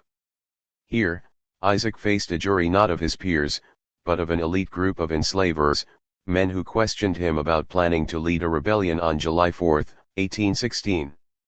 Isaac had a soul value, and it was evident to all who interacted with him. 37 This internal, self-constructed value manifested itself as confidence, resolve, and belief in freedom. Those around him may not have recognized it, because they were distracted by the value of his brawn. We learn of Isaac through the memory of a witness to his trial and execution, John C. Vaughn. A Kentucky newspaper editor, Vaughn grew up in South Carolina and remembered Isaac as a true hero. After being interrogated about the conspiracy he and his comrades had planned for 6 months, Isaac was found guilty, along with 13 others, and scheduled to hang as punishment. Vaughn described Isaac as a head man who gained respect from his enslaver and the local minister before the discovery of his plan to rebel. He was so respected within his community that even the severest patrol would take his word and let him go his way if he was ever caught out without the written pass required of all enslaved people. Even though Isaac was in his 40s when he planned the revolt, Vaughn marveled at his physical prowess, his religious fervor, and the moral and mental strength that gave him power over those around him. 38. During the trial, Isaac tried to take the blame and spare the lives of his comrades. "I am the man," he told the court without any hesitation in his manner. He spoke with confidence, courage, and resolve. When asked about the planned insurrection and pressured to testify against others, he refused and only repeated, "I am the man, and I am not afraid or ashamed to confess it." Again, Vaughn and others were shocked at his strength, but no ingenuity, no promises, no threats, could induce or force him to reveal a single name. In response to repeated questioning, Isaac told the court, "You have me. No one other shall you get if I can prevent it. The only pain I feel is that my life alone is not to be taken." Then he apparently pointed to the other men on trial and stated, "If these were safe, I should die triumphantly." When the court realized he would not implicate any others, They sent the minister whom Isaac knew intimately to meet with him in his cell in hopes of encouraging him to confess to additional details. 39. The conversations between Isaac and his minister reveal Isaac's soul value on the eve of his death. The two talked for 4 hours that night. When asked to share the details of the revolt, Isaac spoke to his clergyman in a familiar language. "Master," he began, "will you, who first taught me religion, who made me know that my Jesus suffered and died in truth, will you tell me to betray confidence sacredly intrusted sick to me, and thus sacrifice others' lives because my life is to be forfeited?" Clearly, Isaac had a sense of his obligations to his fellow men. He was aware that his actions would lead to his death, but he valued the sacred confidence his comrades instilled in him. This intrinsic valuation of his soul was a model for his peers. He valued himself enough to sacrifice his life and protect his comrades. Isaac continued, "Can you persuade me, as a sufferer and a straggler for freedom, to turn traitor to the very men who were to help me?" According to the minister, he spoke in a calm voice with a non-threatening demeanor and expressed greatness of soul. The minister could not proceed with the questioning and acknowledged his own sin, stating that for the first time in my ministerial life, I had done a mean, base act and felt myself to be the criminal. 40. After a long silence, the minister tried once more to encourage Isaac to consider the ramifications, had he succeeded in leading a rebellion. He tried to get him to think about the bloodshed, the lives that would be lost, and whether he was capable of killing his enslaver and or his minister. To this, Isaac responded, "I love old Master and Mrs. and I love you and yours, I would die to bless you any time. But you taught me that God was the God of black as well as white, that he was no respecter of persons." He reminded his minister of God's commandments in Matthew 22:36, 40, "Love the Lord your God with all your heart and with all your soul and with all your mind. This is the first and greatest commandment. And the second is like it, love your neighbor as yourself. All the law and the prophets hang on these two commandments." 41. Then he educated his minister about the souls and lives of the enslaved, sharing what it was like to have a wife and children in bondage. Where was the equality in that arrangement, he inquired. He reminded his minister that he watched as others received an education and earned wages, while men of his race could make nothing. After this statement, Isaac shared that he knew deep in his soul that there was no help for his wife, his children, his race, except that we were free. 42. The minister listened and faced the hypocrisy of his slave-holding brethren in their interpretations of God's commandments. Isaac continued, "God told me he could only help those who help themselves, so Isaac preached freedom to his fellow enslaved people because they had been betrayed." Then he looked directly in his clergyman's face and said, "I tell you now, if we had succeeded, I should have slain old master and mistress and you first, to show my people that I could sacrifice my love, as I ordered them to sacrifice their hates, to have justice." After these chilling words, he pointed his shackled hand to his heart and said that God told him that he was right.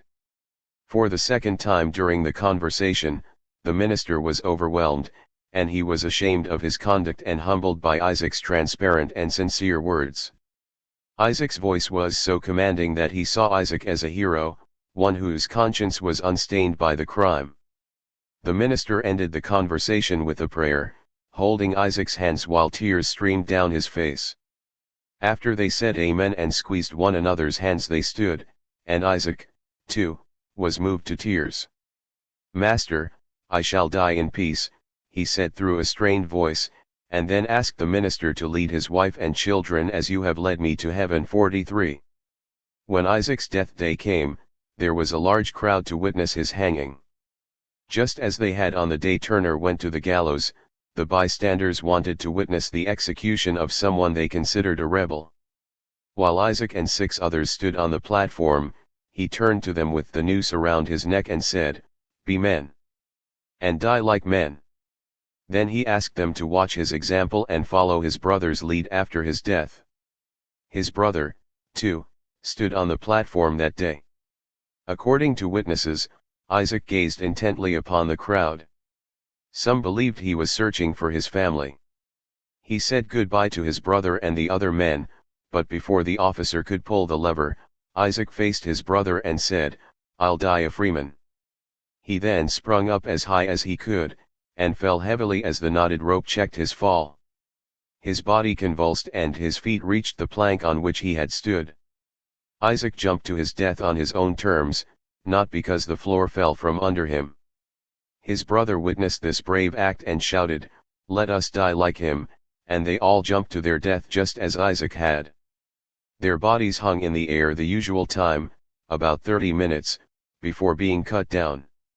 Isaac, his brother, and the 5 others were then coffined and carted away to their burial place 44. We know that their bodies were laid to rest in an out-of-the-way old field. But Isaac and his comrades did not die in vain. They had a resting place, a spot to mark their presence in the world and a place to be remembered by those who loved them. After the bodies were placed in the ground, Isaac's wife and children waited for the authorities to leave before approaching the grave of their beloved. No one but God knew how long the widowed one and the fatherless remained there, or what were their emotions, but, next morning, a rough stake was found driven into the earth where Isaac lay. A week later, on Sunday, his wife placed a pile of stones with an upright memorial at the head of his grave. This site was kept clean, weed-free, and adorned with a wild rose until the day his wife joined him. 45. Older enslaved people like Isaac still yearned for liberty and fought against the idea of slavery, even though they spent nearly a half-century in captivity. Some, like Isaac, looked to the grave for spiritual release and found their own way to freedom. Their soul values were so high at this age that they balanced out the low market values and appraisals that planters assigned to their bodies. When they died, some were buried, having no idea that their bodies might once again be commodified. For many enslaved people, another value came after death: ghost value, as their post-mortem bodies went back into traffic. While their souls rested, their bodies were commodified and sold for more inspections and scrutiny. Their post-mortem journeys are the subject of the final chapter in this narrative. Chapter 6. Post-mortem, Death and Ghost Values. Average value of cadavers, $0 to $30, $881 in 2014. 1. Do tell me, what is the cost of a fine, stiff N______R? Fran Bowen to Dr. Wyman, Richmond Medical College, 18,452. It makes me feel very bad when I think of the way the graves of my race have been desecrated. Jim Burrell, janitor, Jefferson Medical College 3. On a cold New York winter night, February 25, 1836, an audience of 1,500 people filled the city saloon, anxiously anticipating the main attraction. Some had come from miles away and all had gladly paid the 50-cent admission fee for a show that promised to be like no other. Some arrived hoping to satisfy their long-held curiosity and wondered whether their theories would prove true. Others arrived not knowing what to expect. The saloon had been converted into a makeshift operating room for this special occasion, and the lights centered on a table in the middle of the stage. The central figure in this drama, a deceased elderly enslaved woman named Joyce Haight, lay atop the elevated table. She had died 6 days prior. Her public autopsy was the main event that evening. The people surrounding her were Dr. David L. Rogers of Barclay Street Hospital, students, clergymen, New York Sun editor Richard Adams Locke, and lawyer Levi Lyman, who served as her agent, along with the infamous showman P.T. Barnum. Nearly everyone present was male, and some reports suggest that the entire procedure was distasteful, described as a bloodily invasive circus. 4. While still alive, Haight had spent her last year on tour, advertised as a purportedly 161-year-old enslaved woman and the former nurse of George Washington.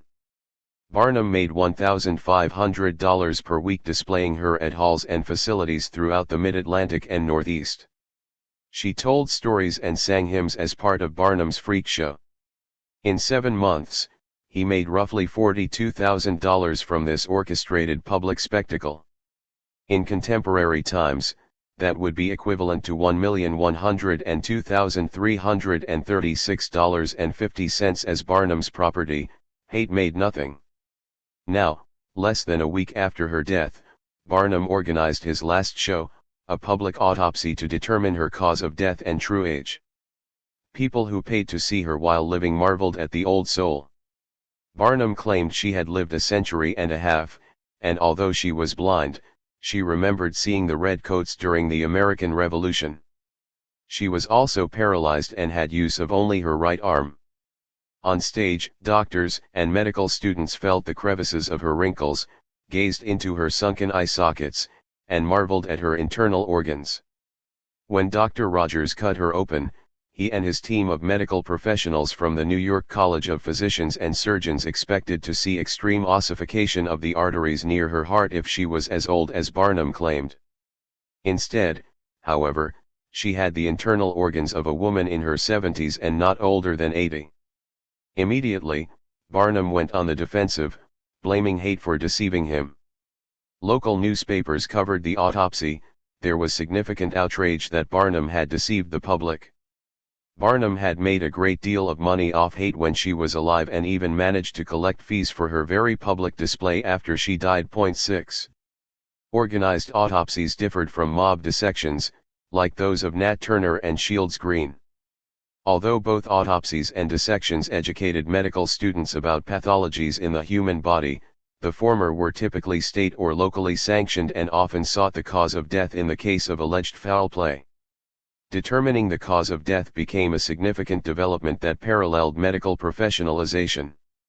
In the 19th century, the examination of the anatomy of very aged persons was believed to be one of the most curious and instructive studies in science. 7. Physicians began publicly asserting their expertise in the field of medical jurisprudence in the opening decades of the 19th century at the New York College of Physicians and Surgeons, which eventually became a part of Columbia University, because physicians' findings were used in legal cases. Decades later, in 1853, medical practitioners in Gonzales, Texas, for example, performed a post-mortem examination of an enslaved boy named Jack to try to understand his cause of death. Approximately 13 hours after death, doctors J.B. Logue, William Craig, F.M. Lyle, and W.T. Lockridge examined Jack's heart and found a fibroadipose substance or cyst in the cavity of the right ventricle. They also found a second growth on the left side of the heart extending 5 or 6 inches down the aorta. They noted that Jack had been sick about 5 or 6 days and complained about having shortness of breath. In the end, the autopsy allowed them to determine that Jack had suffered from heart disease for about 3 years. Standing 8. In another case, from 1857, a Dr. Bennett of Bridgeport, Connecticut, conducted a post-mortem on a stout, healthy Negro, 18 years of age. We do not know if this man was ever enslaved, but we know that he suffered a traumatic injury after being stabbed with a dirk knife. Although it seemed as if he could recover from the injury, he died a few days later. During Dr. Bennett's post-mortem exam, he discovered that the deceased man had a wound that was sufficiently large to have produced instant death. Had the deceased rested as instructed and not climbed 2 flights of stairs, he would have had a chance of survival. 9. These autopsies, which span from the 1830s to the eve of the Civil War, confirm the growing interest in cause of death, but they also illustrate the medical curiosity for understanding the human body, the heart, in particular. This curiosity was apparent in Life and Death. Measured examinations of the heart differed from the bodily dismemberment that occurred at the hands of mob violence. Mob dissections typically involved vigilante groups that took the law into their own hands, lynching, dissecting, and mauling the body of the deceased as a form of punishment. 10. In the 1930s, when some of the last living formerly enslaved people were interviewed about their experiences under enslavement, they too recalled the medical curiosities of their bodies expressed in the form of soundness. Once enslaved, Barney Stone of Kentucky noted that some doctors accompanied buyers on the eve of sales to examine the slave's heart. If they were pronounced sound, the buyer would make an offer to the owner, and if the amount was satisfactory, the slave was sold. 11. Haight's public autopsy clearly gave new meaning to the monetary value of the dead. We know from the bellies of enslaved pregnant women that the financial value of their future increase was projected, but very little consideration has been given to the value of enslaved bodies after death, until now. Considering this topic brings us into a direct study of 19th century medicine, medical education, the history of anatomy, and slavery. Point 12. Dr. Rogers had students and colleagues standing by his side, watching his every move when he cut open Haight's body. Hands-on training was as important to medical education then as it is today, particularly at teaching hospitals.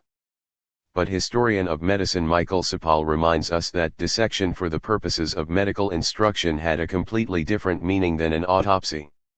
Typically, autopsies fell under the category of medical jurisprudence, when questions surrounding the cause of death resulted in a hearing. Such procedures were performed in a private room with physicians who served as jurors.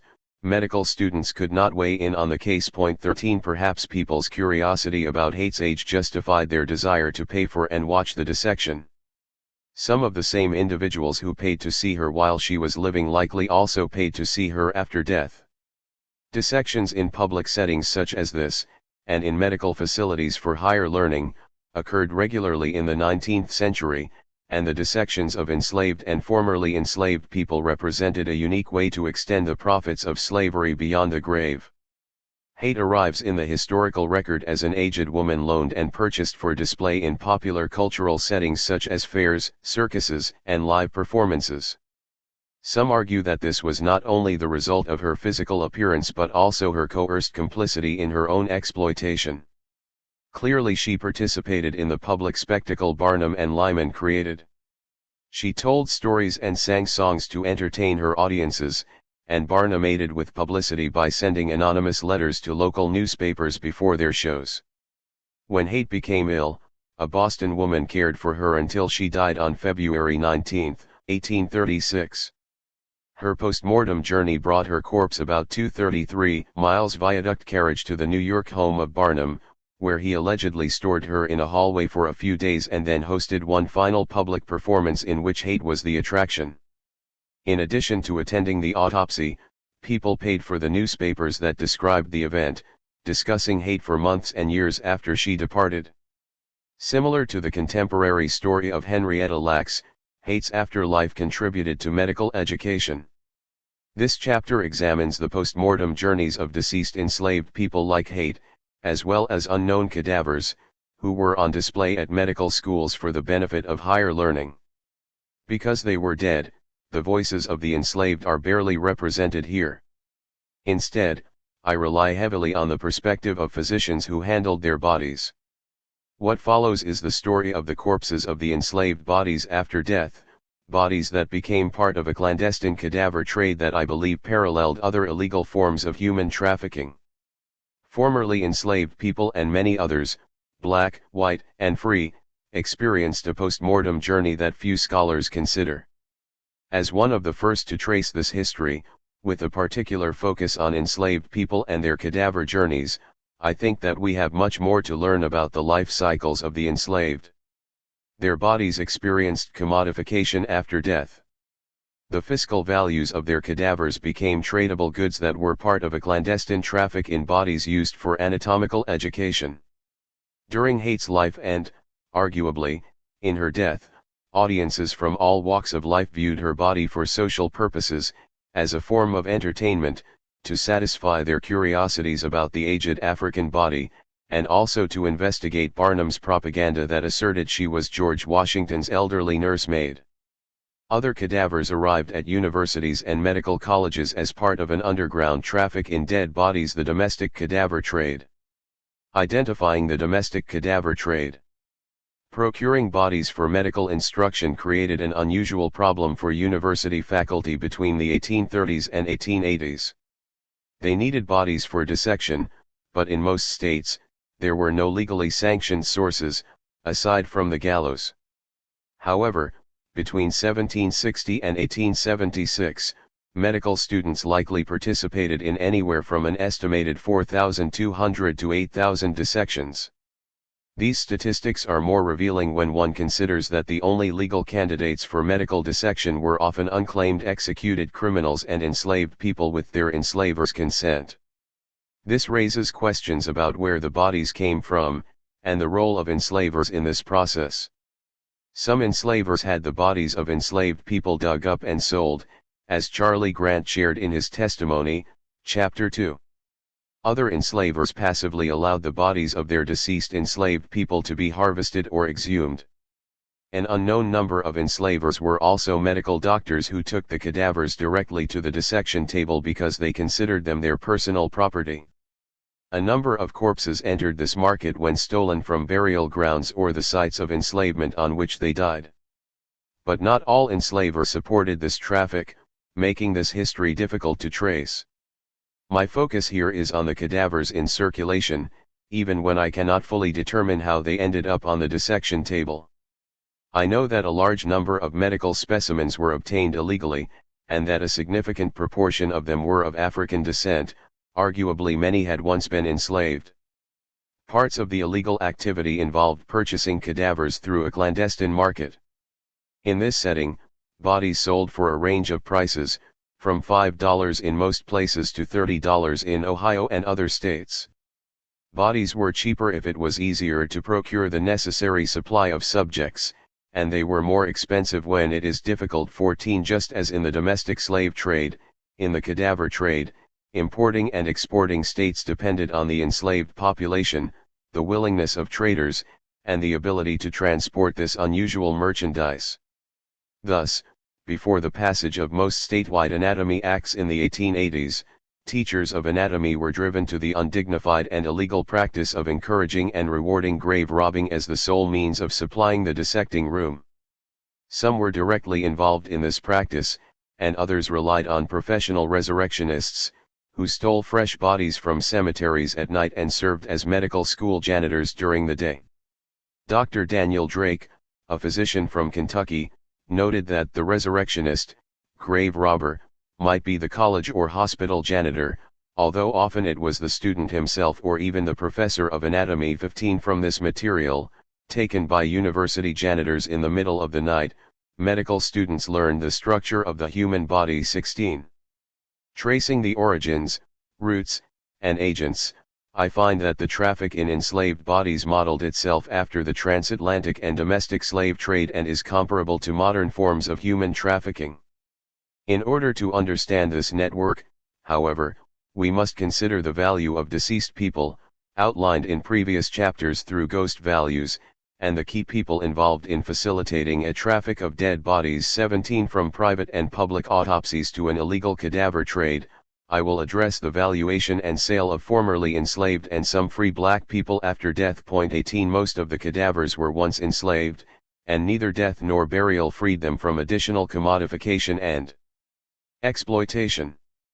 Corpses of formerly enslaved people were technically the property of enslavers, institutions, or state agencies at the time of death, making it difficult or impossible for enslaved and free family members to claim the rights to their relative and ensure proper burial, or to prevent tampering after a body was laid to rest. Cultivating a corpse. The domestic cadaver trade was a highly organized transportation system. One way to understand it is to consider how it paralleled agricultural production. For this traffic to happen, a body had to be planted, harvested, and transported. The cadaver trade functioned on a cyclical calendar, much as enslaved people's lives were governed by an agricultural calendar. As laborers, the life cycle of the enslaved followed the crop schedule. As cadavers, the lifespan of a body followed a decomposition schedule. Proper preservation was important. Like other forms of involuntary migration, the domestic cadaver trade was seasonal. The majority of body snatching occurred in the summer, fall, and early winter, just as coffles were transferred from the upper south to markets in the deep south, and as transatlantic ships made their voyages during specific months depending on the location, weather, and crop. 19 African merchants waited until harvest was done and crops were stored before they sold enslaved farmers and provisions to coastal middlemen, who in turn, sold these captives to ship captains headed to New World. Plantation communities in North and South America as well as the Caribbean. 20 Fall weather proved ideal for domestic travel and for grave digging, before frozen ground revealed snow-tracked footsteps and such work became nearly impossible. Brisk fall nights offered suitable temperatures for preserving corpses. The summer months were challenging because hot weather sped up decomposition. Thus, most bodies were stolen, sold, and prepared for dissection during cooler months. Anatomy demonstrations that involved dissections often occurred during the winter and concluded at the onset of spring. These rather unusual trading systems make sense when understood through the metaphor of cultivating crops and corpses. In January, agricultural laborers working with cotton prepared the fields for planting. Cadavers were also prepared before being placed in the ground, but this work, often done by family members or close associates, occurred throughout the year, as people died daily. 21 In March, enslaved laborers put cotton seeds in the ground. After planting came the lay-by stage, in which the crop was given time to incubate and grow. Burial represented the planting phase of a cadaver, but in order to cultivate a corpse, it had to be exhumed. In other words, the lay-by season for a cadaver was less than 72 hours after burial because it took 7 to 10 days to completely anatomize a corpse before the body became too decomposed to be useful for study. 22 Harvesting marked the next important stage for cotton crops and cadavers. The cotton harvest lasted from the summer to the early fall. Cadavers were often harvested or exhumed in late summer, fall, and the early winter months. Following the harvest, the crop or, in this case, cadaver had to be packaged and prepared for the market. The process of producing a good crop or cadaver involved highly specialized packaging. These products had to make it to their destinations intact, well preserved, and ready for the process that turned a corpse into a specimen. Cotton bales and bags protected fibers by keeping them clean. Cadaver bags, also made of cotton, functioned the same way for short transports, but for further distances that involved shipping, bodies were placed in large casks filled with preservation liquids such as whiskey or brine. At the market, planters and brokers sold the raw crops and the smuggled cadavers. When the fresh body arrived at a medical college, it was removed from its packaging, set on a table-like assembly line, manufactured as a specimen, and used for dissection until complete decomposition ended the cycle. Bodies were put in cadaver bags for transfer. The causes of death of an enslaved person varied, and so did the way their bodies entered the market. Some were executed, sold, or stolen, others buried and exhumed, and some were unclaimed and legal candidates for dissection. The once enslaved body now had a different purpose.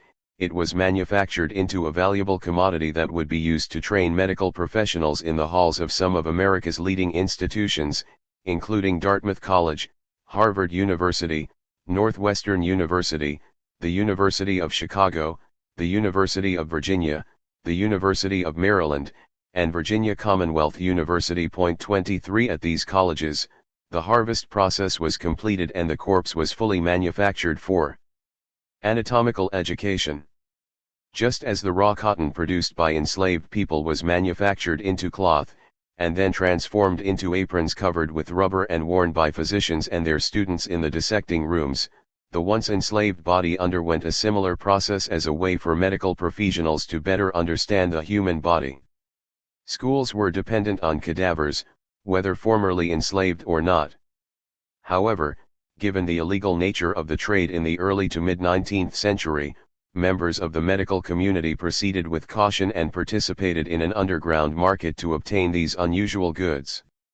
In their opinion, they had no alternative, because the number of legally available corpses was woefully inadequate. 24 It was, however, legal to dissect executed criminals and unclaimed persons, so almshouses, hospitals, and prisons worked closely with physicians. 25 Although denied humanity while enslaved, after cultivation and manufacturing the corpse-turned specimen was now more human than before as it was used to understand the intricacies of the human body. This ghost value enabled the bodies of the enslaved to generate money for enslavers after death. Determining the racial identity and social status of the cultivated corpses is difficult, However, it is clear through the historical record that the majority were African Americans. 26. Major medical men in the United States played key roles in the domestic cadaver trade. They were the orchestrators of this grand symphony, while enslaved and free janitors served as the conductors. These men were of great medical stature and were well known in their communities as local physicians and leaders. They were also men who encouraged and participated in an illegal trade in deceased people. Their training overlapped and so did their methods. Rather than operating in a triangular trade, the doctors involved in the domestic cadaver trade created an intricate web that had recognizable patterns. First, many of them were trained at the same institutions. Second, they relied on European methods of dissection, and finally, they recognized that an ample supply of cadavers was crucial to anatomical training. Some early American physicians did part of their training in Europe, where members of the upper-class elite killed and dissected poor citizens who had few legal avenues of protection. This web of doctors appears in the historical literature. 27. By tracing physicians and their protégés' academic genealogies, the trade in dead bodies becomes clear. The point here is not to demonize these medical practitioners, but to paint a historical picture based on the records. 28. Thus, when placed in the context of the global history of anatomical education, the cadaver trade functioned along familiar routes, and the advancement of higher learning served as the primary object. The value of cadavers to 19th century medical education clearly supports the idea that ghost values were a necessary part of the trade. Physicians were not always trying to obstruct justice, many were doing as their mentors had trained them. Yet the disrespect of African American life, as well as the lives of the poor and disadvantaged, also comes to the fore. Looking specifically at anatomical education in the United States, I uncovered an intellectual genealogy with Philadelphia roots and a reach that went as far west as Texas, as far north as Massachusetts, and as far south as Louisiana, Mississippi, and Alabama. Tracing the physicians and their protégés illustrates the importance of a normalized traffic in dead bodies. To begin, all roads lead to and from Philadelphia. Physicians at Northern medical schools. Northern medical schools had a slight advantage over their Southern counterparts because anatomical education in America began in the North. Dr. William Shippen Jr. gave the first anatomy lecture in the colonies at the University of Pennsylvania in 1762. In an advertisement to announce the lectures, he explained that he would address all parts of the human body. However, because the public was opposed to dissection at this time, he had to reassure them, 3 years later in another newspaper advertisement, that the bodies he dissected were from people who committed suicide or were publicly executed. 29 In actuality, Shippen instructed his students in the ways and means of body snatching, and his rooms at the university were filled with cadavers. No grave was safe against his predatory plans. 30. 1 year later, a man in New York City became one of the earliest identifiable cases of an African American dissection in the colonies. 31 This marked the beginning of medical education, particularly the dissection of the dead. It also spurred the clandestine business of sending bodies and body parts to physicians and colleges, creating a traffic in human remains that still exists today in the form of underground organ trade on the black market. In 1770, Shippen was accused of body snatching and publicly defended himself in the Pennsylvania Chronicle. To the public, he began, "I hear, that residents were terrified by sundry wicked and malicious reports of my taking up bodies from the several burying grounds in this place. These reports were false," he explained, "and propagated by weak prejudiced persons, or intended to injure my character." Further, he wanted the public to know that by declaring in the most solemn manner, he never did nor would he ever directly or indirectly take a subject from the burying ground belonging to any denomination of Christians whatever. How he determined faith after death he did not clearly articulate, but those buried in church-sponsored grounds likely confirmed their faith before death. The Christianity argument that stated one could enslave Africans regardless of their faith was also used to justify slavery in the 16th century and later. Shippen closed his statement with a defense of his practice, stating that he taught anatomy for the public good and that he always will preserve the utmost decency with regard to the dead. He promised readers that none of your house or kindred shall ever be disturbed in their silent graves, by me or any under my care. Finally, he invited readers to review an included affidavit by one of his students, Joseph Harrison, as further evidence of his legitimate practices. 32. The fact that Dr. Shippen paid to place an advertisement in a local paper suggests that these allegations were indeed serious. The studies of anatomy and dissection were not highly favored at this time, and physicians like Shippen had to be careful about their activities. Members of the medical profession generally agreed that dissection was necessary, but it took some time to convince the larger public. Some doctors learned how to identify and acquire bodies for dissection from their classmates. In 1796, Dr. John Collins Warren of Harvard University shared that he started the business of getting subjects for dissection while in college. Describing the practice, he explained that he and his co-conspirators found the grave and commenced uncovering the coffin by breaking it open. Next, they took out the body of a stout young man, put it in a bag and carried it away. Despite nearly getting caught, the corpse was taken up and drove off to Cambridge. 2 people stayed at the grave site to complete the important task of filling the grave in order to avoid detection in the morning. The next day, Warren showed his father, John Warren, the founder of Harvard Medical School, the cadaver he had stolen, and the elder saw what a fine healthy subject it was and was pleased at the quality, but even more so that this particular body lasted the course through 33. The elder Warren had dissected and demonstrated the structure of lower animals and studied the bones of the human skeleton in his day. When the younger Warren, John Collins, joined the faculty, 1815 to 1847, he faced the challenge of finding cadavers for dissection. Rumors of body snatching were common, and he said that he was personally attacked for his activities. However, in 1831, Warren led the charge to pass the first anatomical law in the United States, which established parameters for the proper acquisition of cadavers. 34. As noted, with the seasonality of the cadaver trade, bodies procured in the late fall were ideal for use during the winter lecture courses. Warren's stolen cadaver discussed earlier was exactly what the school needed that year. Ironically, when he died, he made special instructions for his post-mortem body, requesting to have his bones carefully preserved, whitened, articulated, and placed in the medical college near my bust, because he wanted physicians to advance their craft by studying his body. 35. 50 years later, physicians at Harvard were still involved in trafficking cadavers, black bodies in particular. 36. Just before Thanksgiving in 1845, Francis Bowen, a Harvard-trained philosopher and editor of the North American Review, sent a letter to Dr. Jeffries Wyman at Hampton-Sydney Medical College, Richmond, Virginia, inquiring about cadavers. The 2 old friends had been writing to one another for some time. "You speak of taboo crops and the price of N________RS, Bowen remarked, but because he wanted to be certain, he added, "Of course, you meant the price of dead N_________RS,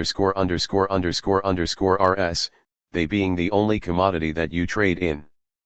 Dr. Wyman was not a slave trader, nor was he a plantation owner. He was a physician who used cadavers in the classroom and was in the business of sending cadavers north to colleagues at medical schools, such as Harvard, where he received his degree. "Do tell me, what is the cost of a fine, stiff N.R.?" Bowen continued, "One that will cut up fat and that doesn't smell strong enough to be nosed a mile off." Clearly, he wanted to avoid detection, given the illegal nature of the trade, and hoped that the decaying body would not emanate strong odors. In closing, he asked his friend, "Do you have a price current for such merchandise?" 37. Nearly all of the 19th century medical schools and colleges in Georgia, Ohio, Massachusetts, New York, and Virginia participated in this clandestine trade because doctors wanted subjects for dissection. According to the history of Harvard Medical School, body snatching and the rise of modern anatomy went together. 38. The field of medicine depended on cadavers for instruction, forcing doctors and their protégés to rely on this illegal trade. 39. It relied on a wide network of agents, brokers, and buyers, as well as material to transport the goods, chemicals to mask the odor, and individuals to facilitate the traffic. Bowen made a specific inquiry about African American cadavers, ones that cut up fat, meaning that they were fresh, with thick skin. This characteristic was important for instruction purposes because overused cadavers had thin, leathery skin and did not make good teaching tools. Physicians at the University of Virginia had complained about inferior subjects and even returned ones that were not packaged properly. 40. As the web of influence grew and the hunger for medical education continued, faculty trained their students to continue instructing others.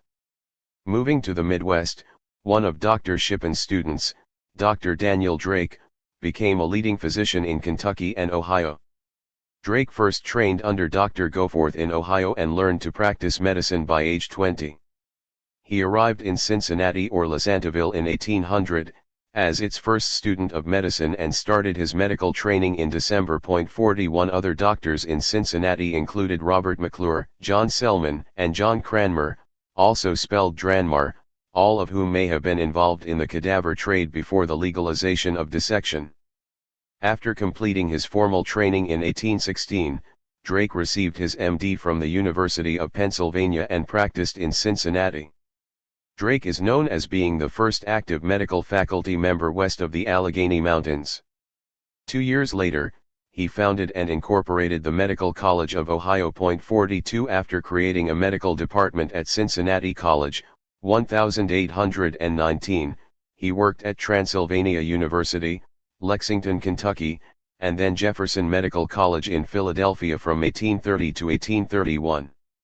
Sometime in 1831, he returned to Ohio to develop the medical department at Cincinnati College. One of his former students noted that Drake was so competent that he could be compared to the famous Philadelphia doctor, Benjamin Rush, also a politician and a signer of the Declaration of Independence.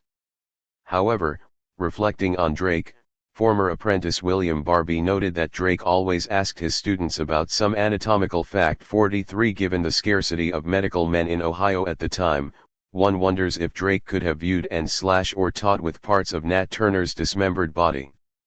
Drake had strong opinions about slavery. In his travels, he witnessed everyday life in slave and free states. In 1839, he accepted a chair at Louisville Medical Institute and continued training students.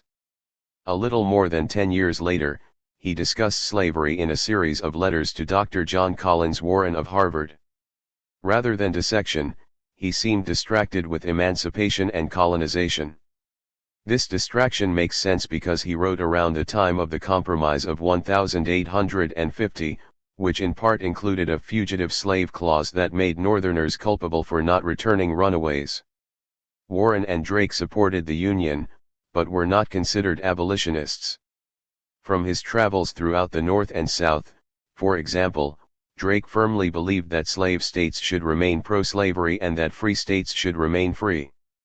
In the state governments, he wrote, and in them only, resides the power which can annihilate the causes of agitation, and quiet the tempest they have raised. He felt that northern states should shut out all emancipated and fugitive slaves, and the states of the South, with equal uniformity, should forbid all emancipation. 44 Given these reflections, he was clearly neither friend nor foe to the enslaved. If anything, he seemed concerned about the presence of free blacks. These attitudes become important when we study the domestic cadaver trade, as they provide insight into the minds of the medical men who were involved and suggest that their practices were for the benefit of instruction as opposed to recreational or experimental demonstrations. The U.S. medical profession lagged behind its European counterparts, particularly in terms of material and human items for medical museums and anatomy instruction.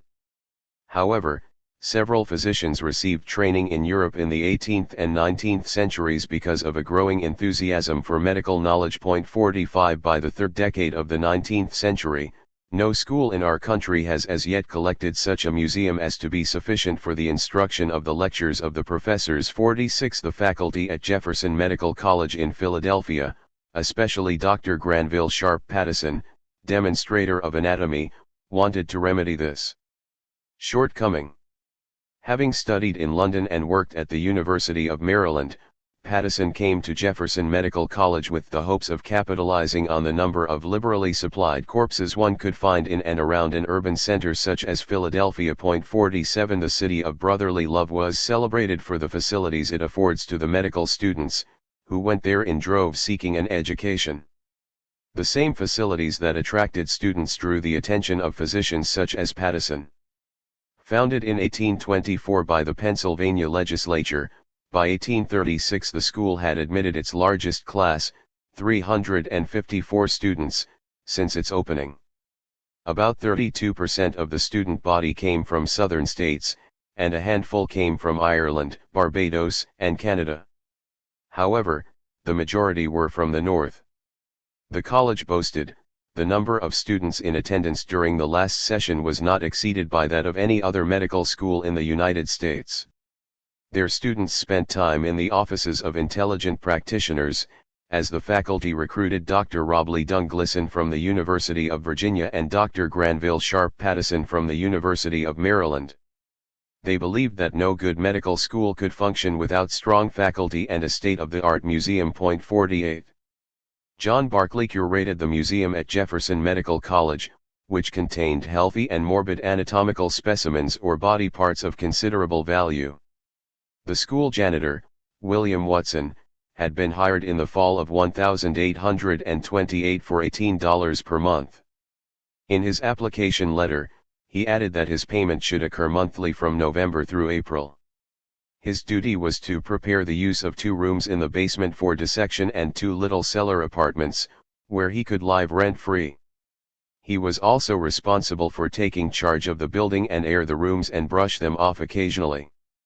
And all the necessary scrubbing and washing of the basement story.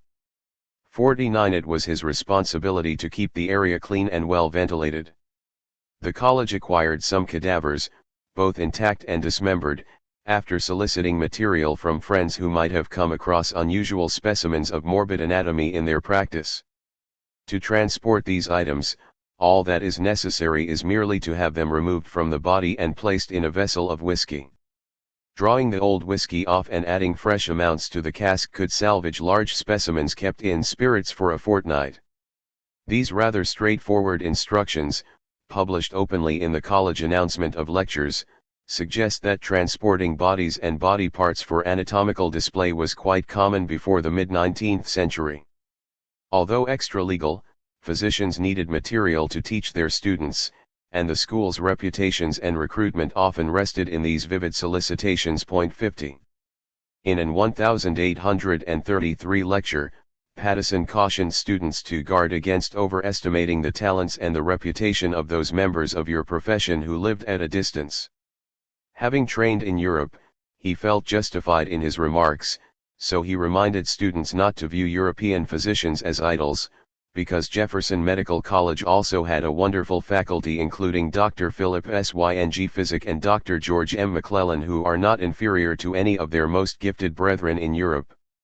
He wanted them to look for eminence in your own profession or in other walks of life, because it was not necessary to go from home or to leave your own country. 51 Students, as a result, were fortunate to have a distinguished group of physicians and surgeons to teach them.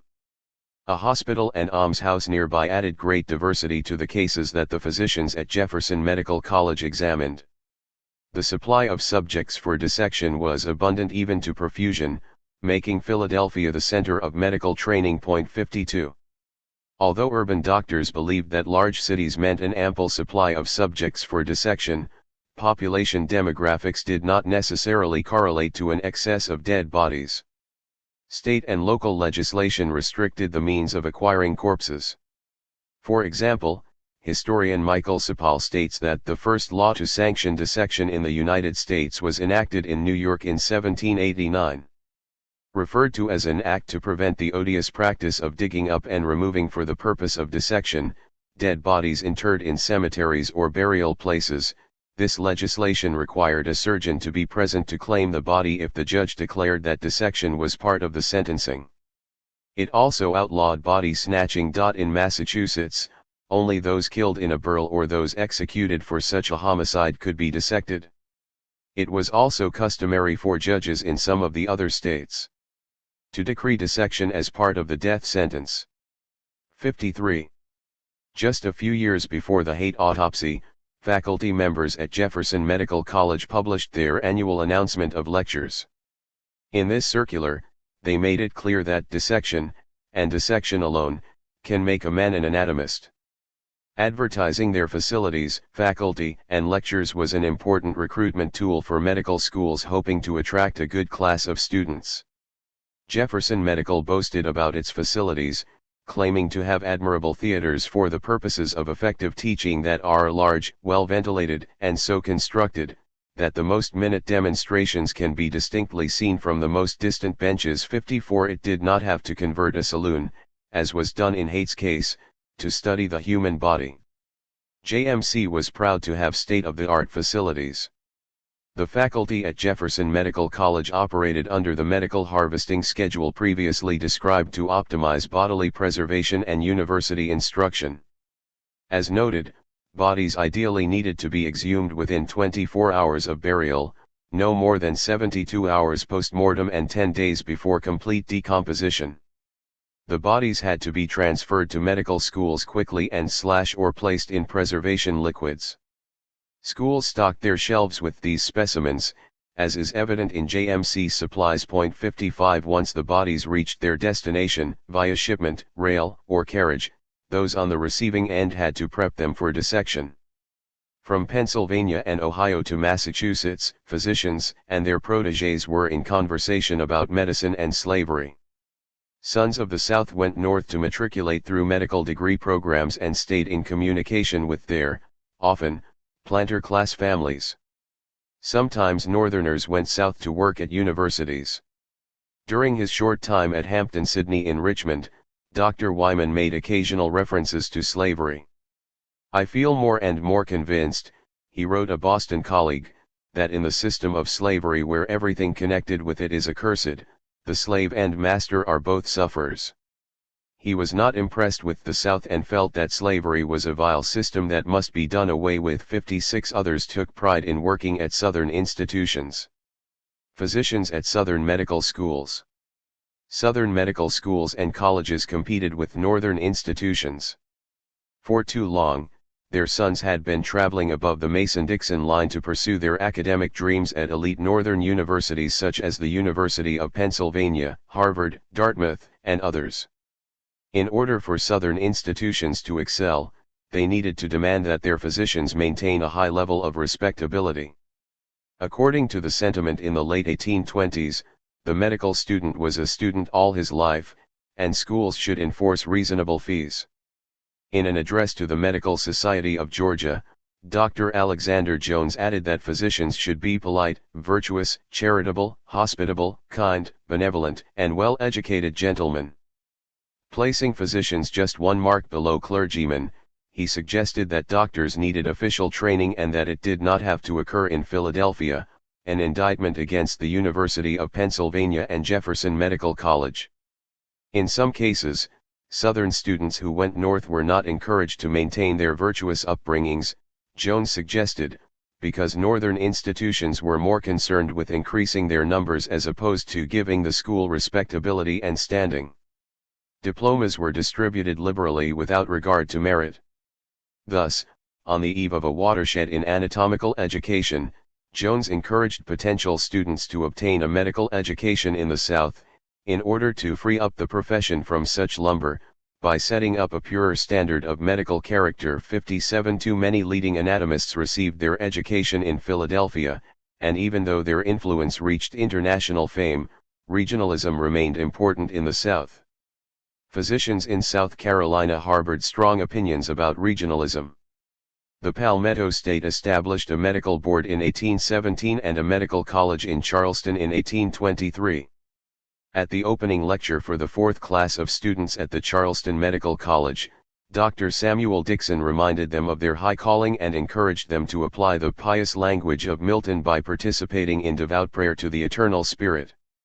Industrious and select reading, steady observation, and insight into all affairs. He took pride in measuring students by these standards. He closed by reminding them that in selecting the medical profession, they have not chosen a life of ease and indolence, because the path in front of them included roughness and difficulty. 58 Thus, by the first 3 decades of the 19th century, students of medicine had opportunities to learn in northern and southern institutions. If they chose to go north, they paid lecture fees, which included $20 at the University of Pennsylvania, $10 at Jefferson Medical College, and a moderate fee at facilities in New York. Remaining close to home saved money and supported their local and state governments, and for some, gave them more access to formerly enslaved bodies. Certain laws gave enslavers the right to donate or sell enslaved people dying from natural causes for the use of anatomical studies. 59 Enslavers were even known to advertise them, as can be seen in the notices from Dr. T. Stillman of South Carolina, who sought sick, disabled, diseased, and nearly dead enslaved people. In an ad placed on October 12, 1838, in the Charleston Mercury, Stillman requested the following: to planters and others wanted 50 Negroes. Any person having sick Negroes, considered incurable by their respective physicians, and wishing to dispose of them, Drive S will pay cash for Negroes affected with scrofula or King's evil, confirmed hypochondriasm, sick, apoplexy, diseases of the liver, kidneys, spleen, stomach and intestines, bladder and its appendages, diarrhea, dysentery, and c. The highest cash price will be paid on application as above. 60. That he was willing to pay the highest cash price confirms the need for medical subjects. It also suggests that the value of enslaved bodies for medical research was established according to a different price scale than enslaved bodies valued for physical labor in plantation fields, factories, and homes. The diseased body in a medical setting had value for research and education and was often displayed in museums, but a diseased or unsound body in a market setting for labor carried little monetary value. Advertisements placed in newspapers by Southern physicians searching for diseased enslaved bodies confirm that these practices were not unusual. On May 29, 1839, Dr. King of New Orleans posted a detailed ad in the Picayune similar to his colleagues in South Carolina. 61 In the ad, King listed the diseases that he was interested in, and the curiosity in women, perhaps in their childbearing years, ones with female diseases, confirms the interest in women's bodies previously discussed, in Chapter 3. King also posted this ad in Arkansas, South Carolina, Kentucky, and Mississippi newspapers. Regional pride drove some physicians to specific recruiting methods. Dr. Paul Eve of the Medical Institute of Georgia encouraged Southern students to attend schools close to home rather than in New York, Philadelphia, Baltimore, Lexington, and Charleston. To accommodate higher learning, the college extended its instruction period from the customary 4 months to 6 months, October, April. It nurtured the development of the medical profession for the first 30 years of the 19th century and acknowledged the charge of the noble physician to always be ready, to act without being officious, to be attentive without being too familiar, to be kind without being too yielding, to proportion the pleasures of society without neglecting study, to treat all claiming the professional fraternity with due regard and circumspection without exhibiting partialities or inattentions. Like Dr. Jones, Eve also believed Southern practitioners had a higher calling. 62. 20 years later, Southern physicians used nationalism as well as religious sentiment to encourage Southerners to seek medical degrees close to home. It is no surprise that the North/South divide increased on the eve of the Civil War. For example, the Savannah Medical College had an all-Southern medical class for the 1857 to 1858 session. Of the 25 students, all but 2 were from Georgia, with the exceptions of 1 student from South Carolina and another from Florida. The college boasted of its large, well-lighted and ventilated dissecting rooms, which contained every desirable convenience. Students could rest assured that there was an abundance of material furnished for dissection. Tickets to lectures cost $5, while the demonstrator of anatomy received $10 lecture fees. In the opening remarks of his commencement address, Attorney George A. Gordon emphasized the necessity of encouraging and promoting the success of this and kindred institutions' emphasis in original to maintain its patriotic support of medical education in slave-holding states. He also conferred on the graduating class power and influence almost to that of divinity and reminded them that their medical training was the root of their influence. He chastised Southerners who went to Northern colleges for not fostering and developing our schools at home. He also likely intended to discredit the University of Pennsylvania and Jefferson Medical College when he noted, "The antiquity of a college is not an index of its excellence, and that the nearer home you bring the great laboratories of truth, the wider must be their dissemination among our own people." The entire address was a call to stay in the South and share their gifts with their communities because they were a peculiar people in every respect. The South was peculiar in soil, peculiar in her climate, peculiar in her diseases, but most importantly, the South needs the energy of her own sons and no others to shape the course of her destiny. By 1859, there was a mass exodus of Southern students from Northern medical schools, particularly the University of Pennsylvania and Jefferson Medical College. 63. The growing tension between the North and South had clearly reached the halls of medicine. However, physicians in both regions worked together to develop a domestic cadaver trade. Perhaps the quest for medical knowledge trumped regionalism.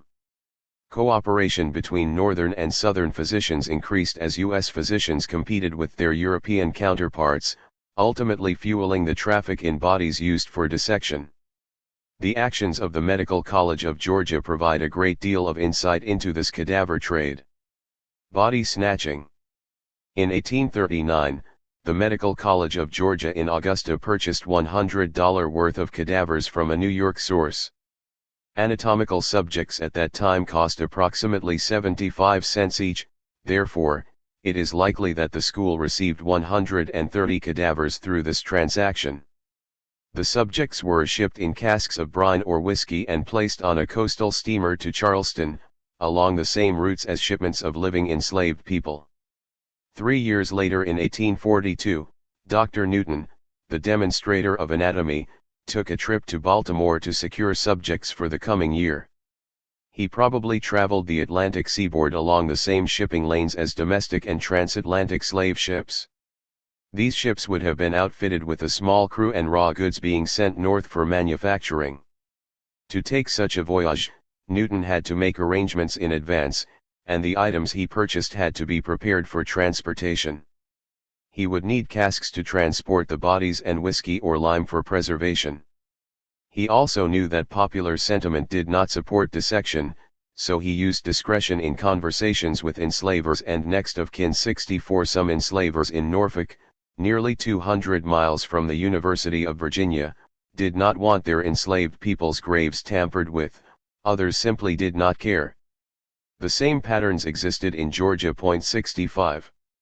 From 1848 to 1852, the Medical College of Georgia used resurrection slaves named Joe, King, Peter, Jackson, John, and Edmund to rob graves from local cemeteries.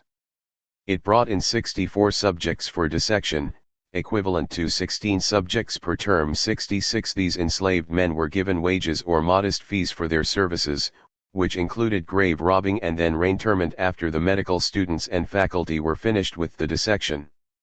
They acquired bodies in South Carolina and Georgia. Eventually, by the 1850s, the Medical College of Georgia, McG, faculty relied on one enslaved man to conduct this business. On January 6, 1852, 7 members of the medical faculty purchased Grandison Harris from a Charleston, South Carolina, auction block. Known as a member of the Gullah community, the 36-year-old Harris was bought for $700, and valued at $753, equivalent to $22,125 in 2014.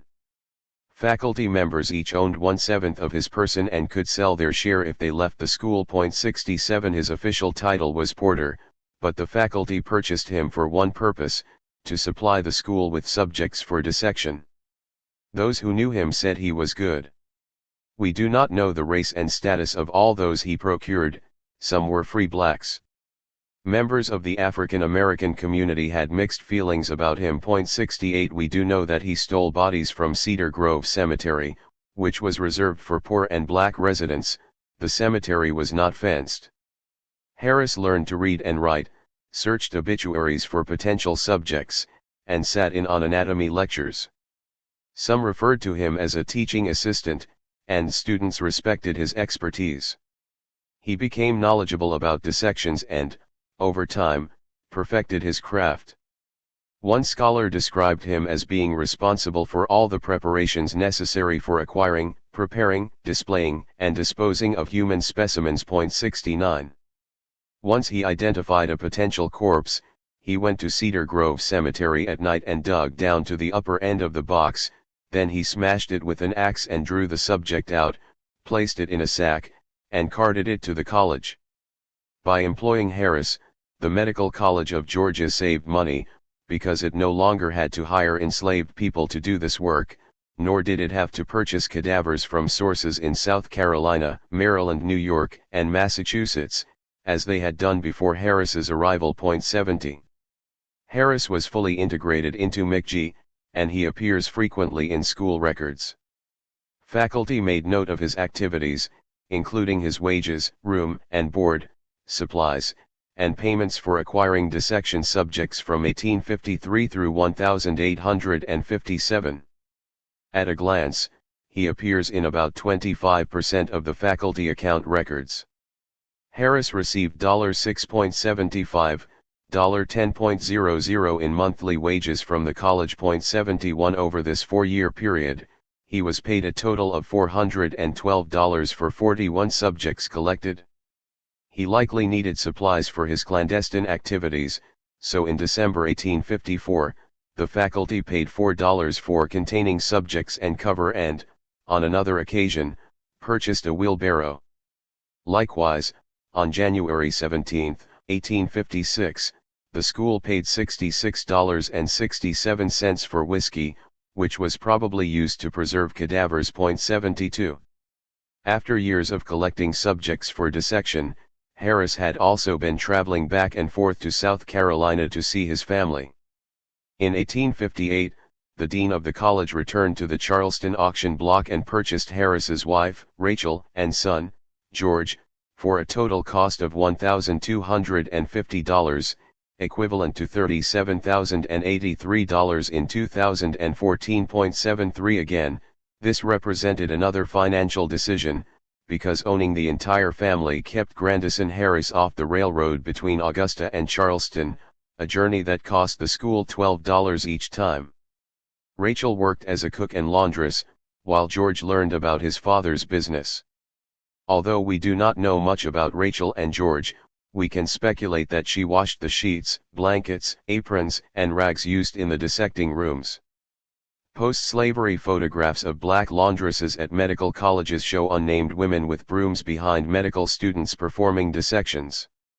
We know, from the testimonies of medical students themselves, that the smells and substances involved were not pleasant. We can only imagine that George aided his parents in their work, which was customary at the time. In a photo of the McG anatomy class taken in the early 20th century, an unidentified African American adolescent is present. Could this be Grandison and Rachel's son George? The family spent their lives at the college where they lived and worked. 74. Harris was so well known and respected that he appeared in many graduating class photos alongside newly minted doctors. The Harris family remained connected to the medical college even after slavery. Like many of his peers, Harris was caught and jailed in the 1880s and later released. Newspaper reports of the incident noted that he had been exhuming bodies from the city cemeteries for some time and that Harris had been sending bodies in trunks to Atlanta for medical colleges. 75 In 1904, the school minutes made the following remarks about their faithful old servant and friend, Grandison Harris, who was described as too decrepit for the janitorial work. The minutes comment that his son George is too trifling to be kept in the position of janitor. In 1905, the faculty voted to pay Harris a monthly $10 pension for the rest of his life. In June 1911, a few months before his death, the faculty arranged for his care at a home near the Freedmen's Hospital. The registrar report indicated that Harris was in a most deplorable condition, and in great need of medical attention. The same physicians and students he served for much of his adult life agreed to have a nurse administer his care as he aged. A Professor Wilcox moved to have Harris placed in a house adjoining the Lamar Hospital with a nurse, to give him all the necessary attention. This motion was seconded and carried. 76 Harris died in 1911, at age 95.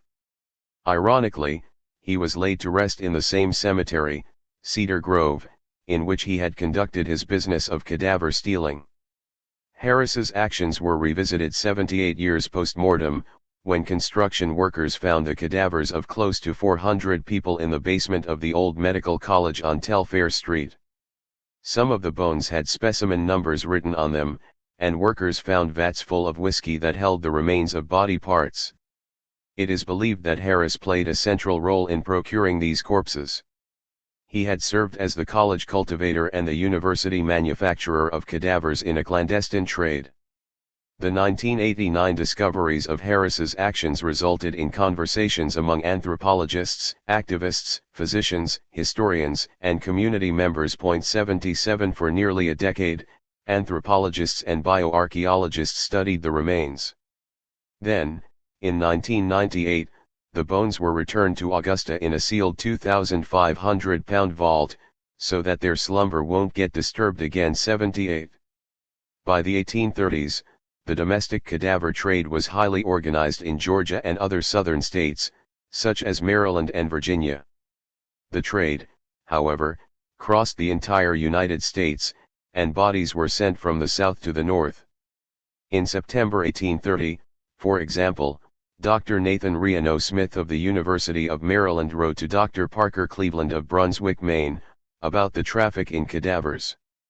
"It will give me pleasure," he wrote, "to render you any assistance in regard to subjects." Smith believed his colleague would rely upon having them, so he immediately invoked D. Frank, his highly skilled body snatcher.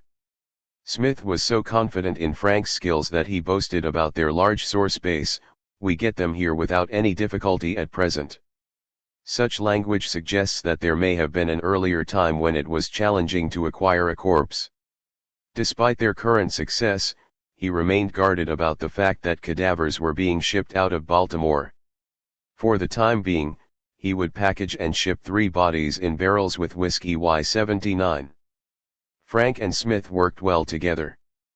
Frank helped stock the anatomy lab's inventory, and he received $5 for a large body, $2.50 for a small one. He would steal into the graveyards at night, carrying with him a shovel, sack, and meat hook, the customary tools of the trade. When he came upon a freshly covered grave, he would carefully remove stones and pebbles placed on top, and then he dug down only to the head of the coffin. At this point, he broke open the flimsy pine box and grabbed the body under the eye socket or the chin with a meat hook. This process took less than 30 minutes, and like other grave robbers, Frank harvested the cadaver by removing it from the ground and placing it in a bag, so he could transport it to the processing facility, in this case, the University of Maryland. Frank's work was completely sanctioned by the medical school, and evidence shows that Smith and Frank worked with other institutions in the Northeast. 80 Such practices were important to those interested in the body trade, as we saw earlier in the letters between Drs. Wyman and Bowen and in the tactics used by Harris at the Medical College of Georgia. Recall that Bowen requested bodies that couldn't be nosed a mile off. Smith had difficulty transporting corpses through the larger northern cities. Complaining about the high risks in Baltimore and New York City, he claimed, "The stories in New York in regard to the moving of persons in the street have been repeated here." As a result, some people believed they were put to death for dissection, in other words, killed so they could be used as specimens. These fears reached those working in shipyards, and Smith concluded, if the business was not conducted in the most prudent manner, our college would be destroyed per our heads and our lives placed in imminent danger. To be clear, he said, if I were to be detected in conniving the transportation of dead bodies from this city, It would ruin me at once and drive me from Baltimore in less than a week. Given the climate in Baltimore at the time, Dr. Smith apologetically said, "I have done everything that I could." However, he did not have any subjects for dissection to share. Point 81. Just like other trading systems, the domestic cadaver trade yielded seasons of growth and seasons of low activity. Despite natural ebbs and flows, this traffic clearly involved transportation routes in both the North and the South. On April 9, 1836, Dr. Granville Sharp Pattison of Jefferson Medical College in Pennsylvania spent $78.25 on subjects for dissection, which he purchased from an agent in Baltimore. 82. It is possible that his colleague was Dr. Smith, but the surviving letters are not always forthcoming with regard to such controversial activities. Given the fee, we can safely assume that he purchased more than one cadaver and that there were already established trade routes. We don't know whether the bodies of those purchased were black or white, or at one time enslaved or free. Similar transactions between physicians and body snatchers occurred in Virginia, and just as at the Medical College of Georgia, an African American janitor secured the cadavers.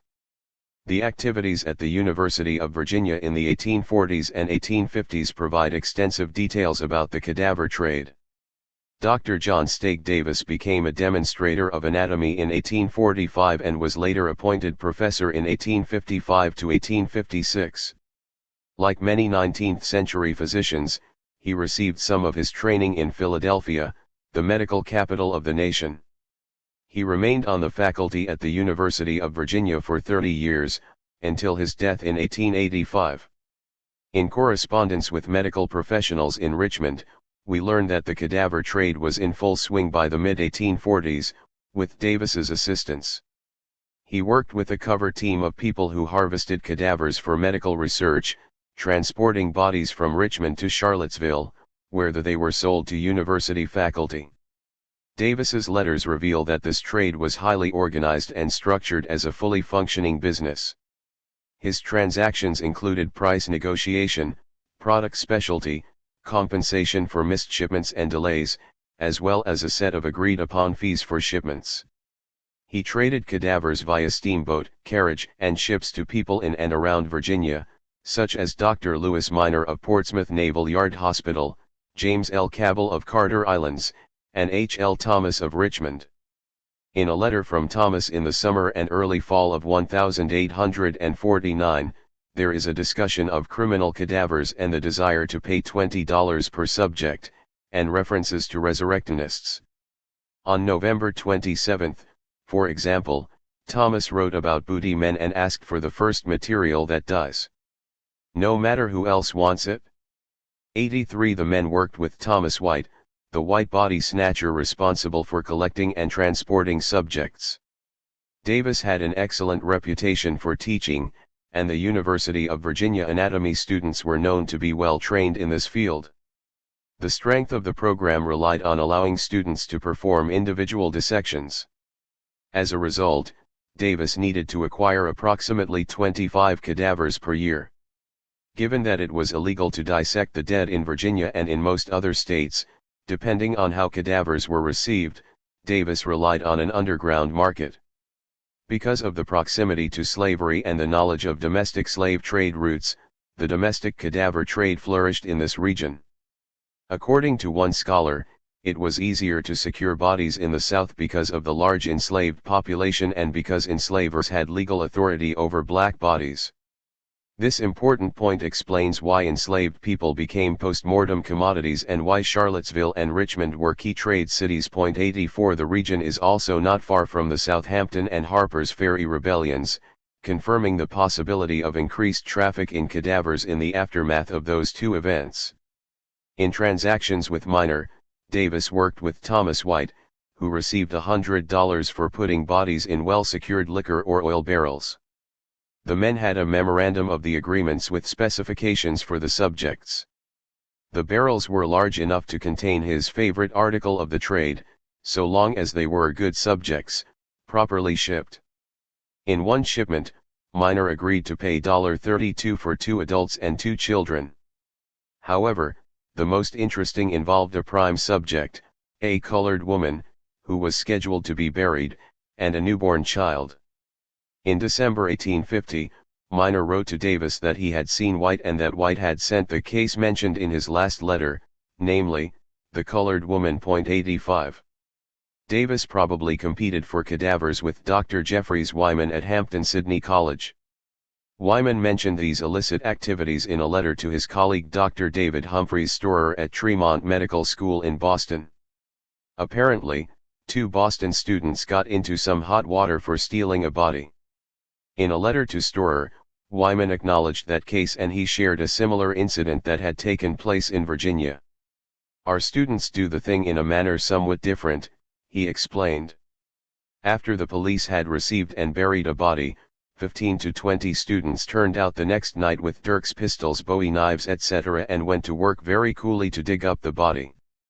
They told the police that it would be done peaceably if no resistance was offered. The bold nature of their threat to the police suggests that these medical students were willing to fight it out if necessary. 86 The fact that they came prepared with digging instruments as well as weapons confirms that they were ready to kill for this body. In the end, they worked through the night, and there was no opposition from the police. Such incidents place the fight for bodies in context and suggest that these exchanges were common in the 1830s and 1840s. Thus, when medical students dug up John Copeland and Shields Green in the late 1850s in the aftermath of the John Brown raid, their entitlement and quick possession of the bodies were not unexpected. The students were simply acting in accordance with common extra-legal practices. Looking specifically at the trade routes between Richmond and Charlottesville, it is clear that this traffic was highly organized. Although the two cities were only 71 miles apart, in the 19th century, the trip took 2 days by carriage. 87 Even though physicians traded cadavers of the enslaved, there were never nearly enough legal slave bodies to go around, creating a demand for other sources, such as free blacks. 88 Dr. Lewis Minor of the Navy Yard Hospital worked with Davis to remedy this. They closely monitored black funerals because they had to act within 4 days, because of decomposition and travel. 3 experienced persons could move in at night, according to one description, remove the body, and rearrange the soil and flowers within an hour.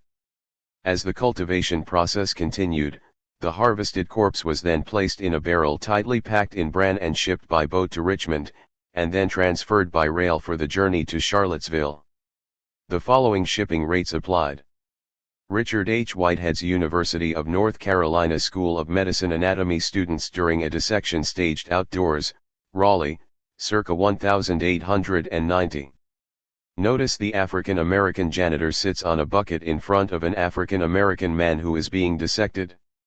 Adults $12. 14 years being considered adult age subjects from 4 to 10 $8. Mother and infant $15. Infants from birth to 8 years $489. This highly organized system transported formerly enslaved and free black corpses throughout Virginia. The pricing system reveals some interesting patterns. Deceased mothers with their infants carried the highest price, in contrast to the values given to living mothers and their offspring. As noted earlier, some enslavers did not want breeding wenches in their homes, but deceased mothers and infants offered medical students the ability to study the reproduction process and women who were lactating. These price patterns also confirm that by age 14, after reaching their first menarche, most girls were considered adults.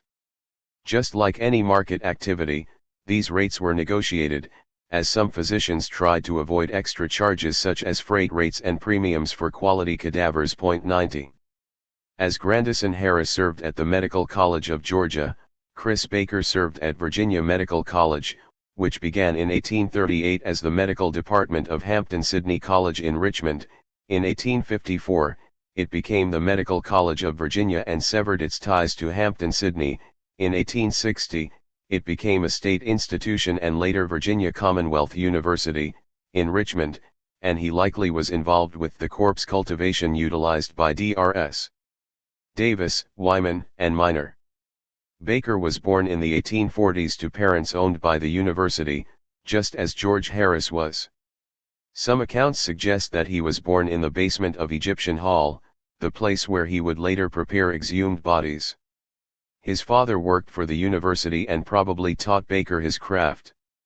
Over the years, he became knowledgeable about human anatomy, and medical students and faculty respected him. Dr. Charles Robbins, emeritus professor of the medical college, shared that he knew Baker and held him in high esteem. Robbins remembered his father, Billy, who had taught Chris his trade. Chris lived with his wife, Martha, and son, John, in the basement of the Egyptian Building 91 like Grandison and, perhaps, George Harris. Baker also appeared in class pictures, and we have direct evidence about him from local newspapers. Baker's description contains racial undertones, common in the 1880s. He is described as a little well-made darky, with gingerbread skin and slightly rheumatic legs. Baker and a party of students robbed graves at night. Despite the nature of his work, many found him happy and even more cheerful in the presence of 6 or 8 corpses than any man in Richmond. After collecting the corpses, he brought them to the dissecting room to prepare them for the processing stage of cultivation. When a reporter visited Baker in the 1880s, he noted, "The odor from the cadavers is simply frightful," adding, "New students tumble over by the dozens when they hear their first lecture." Baker lived in the little antechamber, which was connected to the dissecting room. To a casual observer, his room might have been unsettling, given the shelves of pickled body parts in jars throughout. "When I read the labels on those jars," the reporter recalled, "my hair stood on end." Baker had one for hearts, another for a spinal cord, and a third ligaments vertebrae. During the reporter's visit, a student came to the dissecting room to complain about one of the cadavers. The skin had worn off the body in several places, and the young man and Baker agreed that it was a poor subject. 92 After this casual conversation, Baker apparently went back to showing the reporter around the facilities, where he learned more about the corpse preparation and manufacturing processes. When Baker arrived on campus with a fresh subject, he took the body to the basement pickling vat. Here he used lime as a chemical preservative before moving the cadaver to the dissecting table. After the bodies have been dissected, he then prepared the remains for skeletal articulation. As described earlier, Chapter 4, this process involved boiling the bones in a cauldron. Not the least bit suggestive of a witch's kettle. Baker was a first-class skeleton manufacturer because he could clean the bones of a dead man and fix them up for mounting. This was not an easy or pleasant task, and after he was done with the remains, he buried them and students were prohibited from exhibiting or exposing them. Given that dissection was not legal during Baker's time at the Medical College of Virginia, the material used had to be stolen. The college purchased a few corpses from northern hospitals, but they were hard to obtain. Likewise, the premium on dead men was so high that the institution really could not afford to buy them. 93 Baker's story about body snatching in Richmond confirms the presence of the trade in cadavers. Similar to Grandison Harris at the Medical College of Georgia, Baker remained on campus even after slavery ended. In December 1882, he and 2 others were caught at a cemetery and indicted by a grand jury for grave robbery. He was jailed for a short period before the governor pardoned him. Even after this incident, Baker aided in collecting the body of Solomon Marable, an African-American Virginian hanged for the alleged murder of Lucy Pollard in the summer of 1896. After the jail room hanging, Marable's cadaver was sent to the medical school for dissection. Local black ministers fought unsuccessfully for the return of Marable to his wife for proper burial. Baker assisted with the embalming and storage of the body. Given his role in this high-profile murder case, it's not surprising that Baker still appeared at the college in the 1890 census, listed as the anatomical man. He lived at the university until his death in 1919.94. Chris Baker is one of the known black resurrectionists employed by the Medical College of Virginia in the late 19th and early 20th centuries. Baker's legacy differed from those of blacks and whites because he was not a part of either community. People, regardless of race, had mixed feelings about Baker. Among the white medical community, he was celebrated and honored in life and in death. Former students reflected on his influence on their careers. One professor from the MCV, John Broadnax, wrote the following poem in his honor. Chris Baker posing with the students of the Medical College of Virginia, 1899 to 1900. To old Chris. To thee, who mindless of the helpless dead. These crude, unpolished lines are for you penned. Who'll daily sit in age, with hoary head, and scrape their bones, unthinking of your end, while you pursue your ghastly, ghoulish trade. Does no compunction ever come to you, that as these cadavers, you were made, and may have to receive this treatment, too? Yet, let us in good feeling, you protect, and all have one kind word to say to you, that the ghouls are the students, who dissect, and will give you this after task to do. For science 'tis aimed, yet you get no part in what is gained, and they the honors bear. In co-partnership, you share not their art, but in day by day must sit and cut and pare. 95. Broadnax tried to separate Baker from medical students and wanted him to understand that he would not receive much credit for the work he completed. Free blacks also had mixed thoughts about Baker.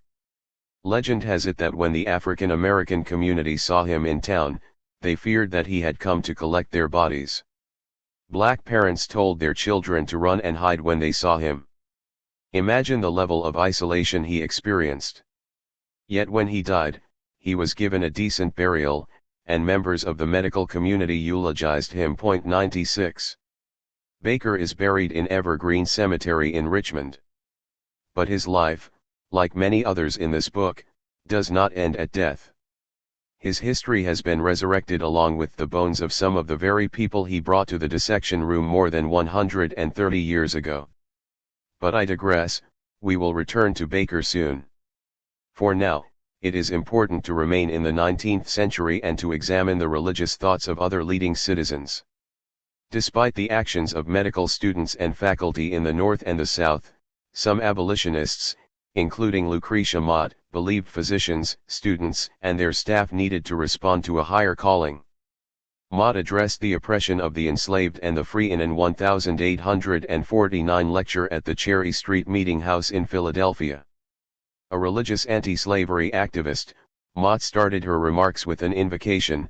"My prayer is that this occasion may be blessed," she began, both to the hearers and to the speakers. After acknowledging the grace of God and identifying the temptations of vice present in any city, she appealed to students regarding the abolition of slavery. She shared her interpretation of equality and mankind and urged the students to consider their faith and examine their hearts during moments of solicitude and prayer. Mott wanted the physicians to humbly submit themselves to a divine Father and ask that they remain obedient to the heavenly vision. Continuing, she urged them to be obedient to the truth so they could become wiser than their teachers. One of her objectives that evening was to speak plainly to the prevailing errors and sins of the times. As she addressed the topic of slavery, she asked the audience to become advocates for the oppressed. 97. Many in the audience were doctors who at some point had been caught or arrested for grave robbing, despite having had a legitimate rationale to advance medical education. Were Mott's words prophetic? Did she appeal to the students because she knew there was something evil about slavery and, possibly even worse, a cadaver trade? Did her presence instill in anatomy professors a fear of getting caught? History tells us that slavery ended in 1865, but the trade in deceased African Americans, many formerly enslaved, continued until the 1880s. Anatomy legislation in the 1880s.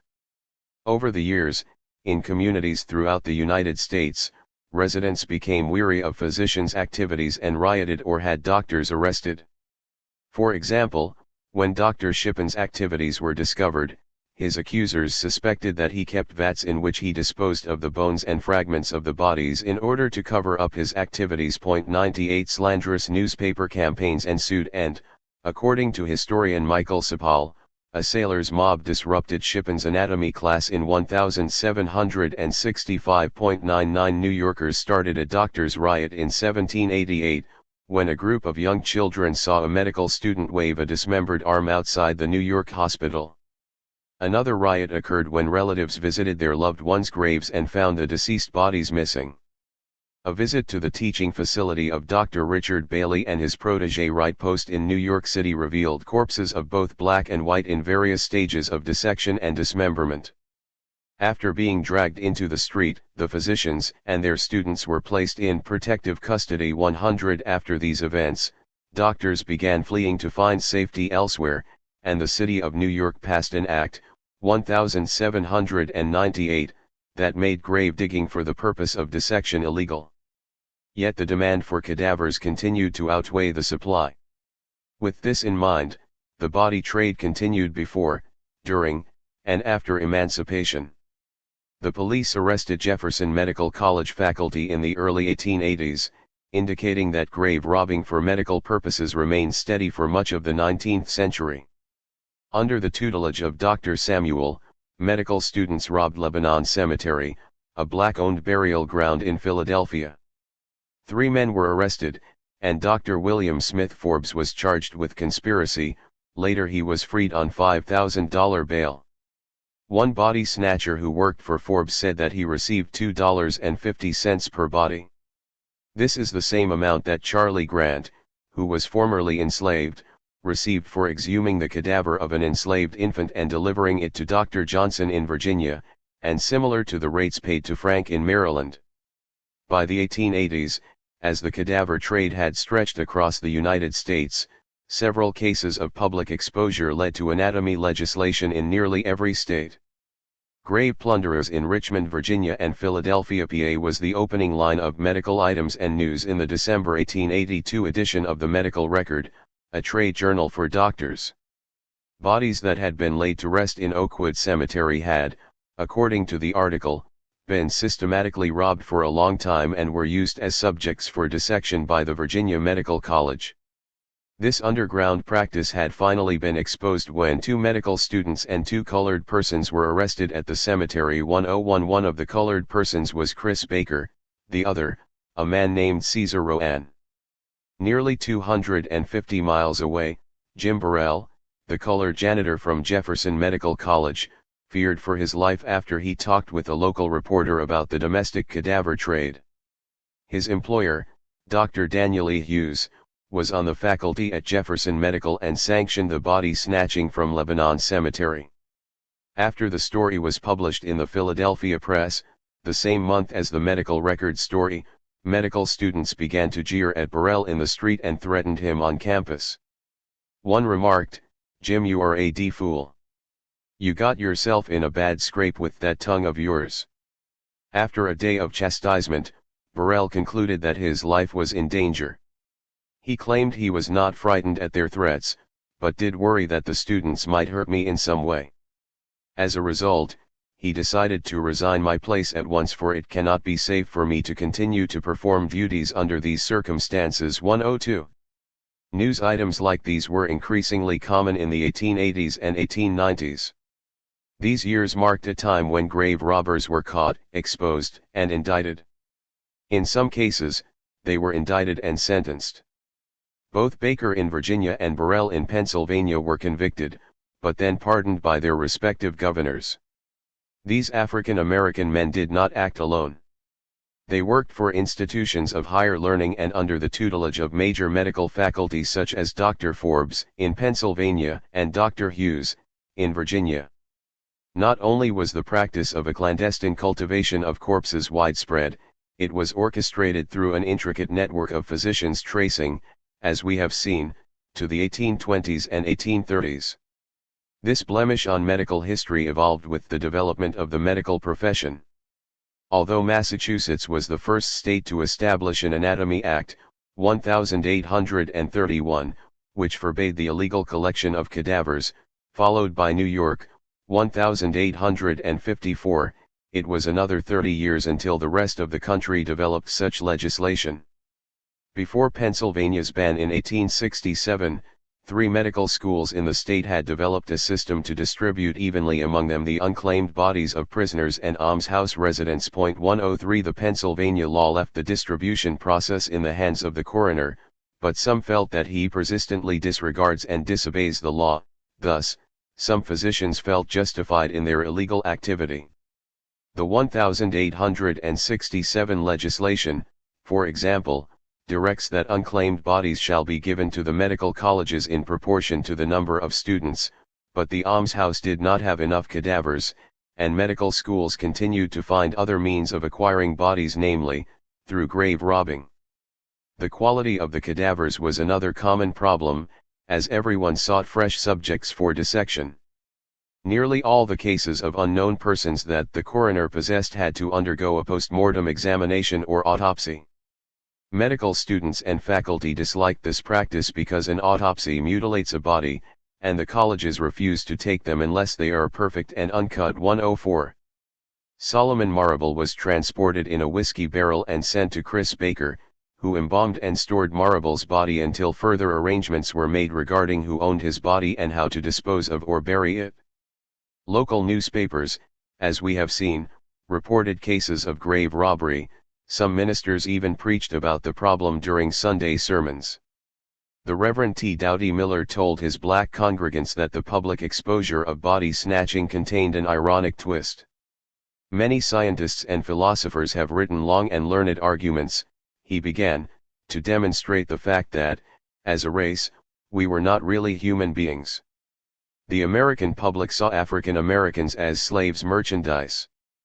But the discovery of grave robbing for dissection in university settings, particularly the cadaver trade, has now spoken for African American manhood by selecting the bodies of those declared by so many to be mere animals, as models upon which to base the study of human anatomy.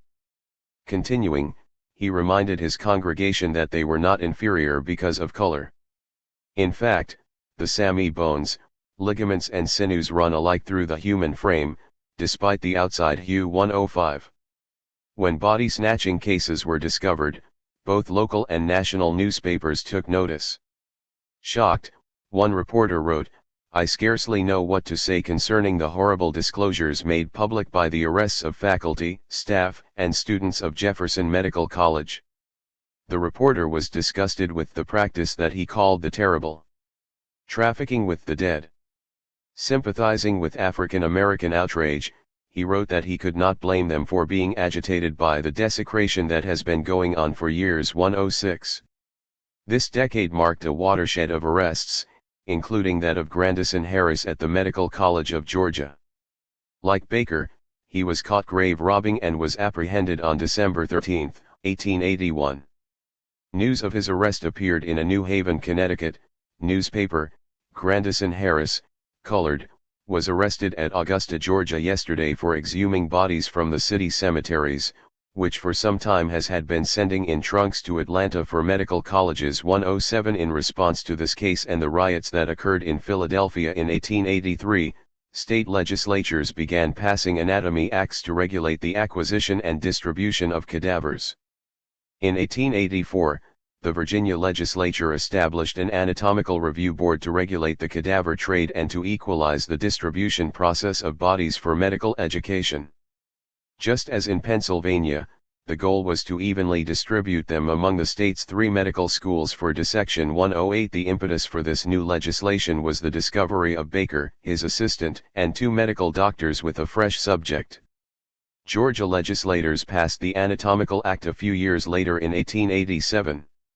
It included statutes that defined more clearly the 1867 law that sought to protect cemeteries and burying places in the state, and to prevent and punish the unauthorized use and traffic in dead human bodies. 20 years later, this new legislation established a board for distribution of bodies as well as for the delivery of certain bodies, with a host of other regulations outlining the terms for disposing of a body. 109. As the industry became institutionalized, university and school officials were forced to keep better track of their cadaver acquisitions. They did so in registers that eerily mirrored plantation ledgers. These documents contained information on the cadavers such as the name, sex, race, place of birth, occupation, and cause of death. They also noted where the bodies came from and which school they were delivered to, as well as the associated costs. The regulation of this once clandestine traffic is now a more visible part of our historical record. Clandestine cadaver cultivation practices were so common in 1880 that no region of the country was untouched by this trade. In 1883, when Johns Hopkins Medical School opened, the 1,200 medical students in Baltimore's medical schools had to rely on this informal source of supply. In Boston, scandals regarding the trade occurred when resurrection men supposedly tanned human hides for gloves and slippers, reminiscent of techniques used on Nat Turner's corpse. New York reports, also from the 1880s, note that medical schools have for the instruction of their 495 freshmen, the pick of the 30,000 unknowns who die annually. The corpses are placed in plain coffins and hauled by barge to one of the East River Islands for burial. On the opposite coast, in San Francisco, an anonymous doctor makes the rounds of poorhouses, jails, reformatories, public hospitals and asylums, searching for unclaimed cadavers. In the end, he selects 30 to 40 specimens for the 472 medical students of Stanford and the University of California. As in the 1840s, the transportation, preservation, and storage included specific fees, in this case, $10 per cadaver, 110. Clearly, the body trade reached medical schools throughout the United States in the post-slavery era and expanded the pool of potential specimens to members of the lower socioeconomic classes. Some schools competed for cadavers, just as medical students had in the aftermath of the John Brown raid. However, it is no surprise that the most well-known scandal occurred in Philadelphia, involving Dr. William Smith Forbes of Jefferson Medical College. In 1882, Dr. Forbes and 4 others were caught grave robbing as part of a ring that involved collaboration between the university and cemetery officials at Lebanon Cemetery. The reporter, Louis N. McGargy, found Frank McNamee and 3 accomplices hauling a wagon load of 6 bodies to the hospital. When McGargy stopped and questioned the men, he saw that the 6 bodies, all, as it happened, Negroes, were uncovered. When the story appeared in local papers the next day, racial tensions arose, and the Negro population roused to a bloodthirsty pitch. As the story unfolded, the public learned that Dr. Forbes had paid McNamee to rob the graves. Anatomists throughout the city faced intense scrutiny, as many explained that they labored under a constant need of more bodies. Some defended Forbes's actions, claiming that the cadaver supplies from hospitals, almshouses, prisons, and morgues were inadequate to serve the needs of medical education. A trial ensued and all 4 men confessed that Forbes orchestrated the corpse harvesting at Lebanon Cemetery. They were convicted and sentenced to 10 years, while Forbes was held for trial on $5,000 bail. 111. During the hearing, countless witnesses came forward in Dr. Forbes's defense, asserting his prominence as one of the leading anatomists. He denied the charges and claimed that he had assumed the cadavers had come from the House of Correction. The case revealed that Forbes paid McNamee between $5 and $8 per body, with an average of 150 bodies per year. In the end, Forbes was acquitted of the charges and released from jail. This case led to the official legalization of dissection in Pennsylvania through the Anatomy Act of 1883.112. Despite the assertion that few medical colleges directly engaged in the practice of grave robbing, the findings presented here suggest the contrary. 113 Medical school account books, anatomy professors' personal letters, newspaper accounts, and miscellaneous receipts prove that the traffic in dead bodies stretched as far north as New Hampshire and as far southwest as Texas. The domestic cadaver trade was so active in the 19th century that physicians feared their own bodies would be exhumed after they died. 114. Burial rites. Dr. Samuel D. Gross, who was trained by Dr. John Eberly at Jefferson Medical College and spent some time at the Medical College of Ohio, addressed this fear in his autobiography. Early in his career, he suffered poor health and had difficulty sleeping because he was harassed by horrid dreams. To calm himself, he kept a light burning all night in his room for fear of dying in the dark. One night, he dreamed that his grave was being dug and that he saw people at work throwing up the earth and getting ready to deposit all that was mortal of him. He awoke suddenly, jumped up hastily, and adjusted his lamp. He eventually gained self-possession, despite waking up in a deep sweat. 115 Dr. Gross's fear was validated by the activities of physicians and their students. He quite likely knew about the grave robbing and possibly witnessed and/or participated in it. Therefore, he left specific instructions regarding his body upon death. Gross was not the only doctor or family member of a physician who had specific thoughts about the afterlife of their bodies. For example, on the death of his colleague Dr. Breckinridge of Kentucky, Dr. Gross requested a post-mortem examination, but the late doctor's wife had an unconquerable objection to any such procedure. 116 Her objection is quite understandable, given the history of grave robbing and illegal dissections that occurred in the 1830s through the 1850s. The cultivation of corpses benefited the medical profession, and Gross made his desires clear to a number of people.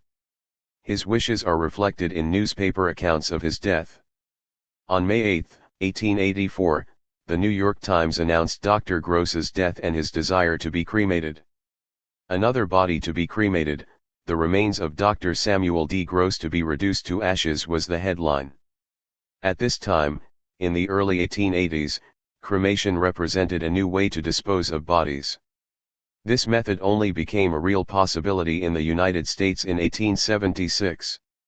Even though there were 2 recorded instances of cremation before 1800, the real start began in 1876 when Dr. Julius Lemoyne built the first crematory in Washington, Pennsylvania.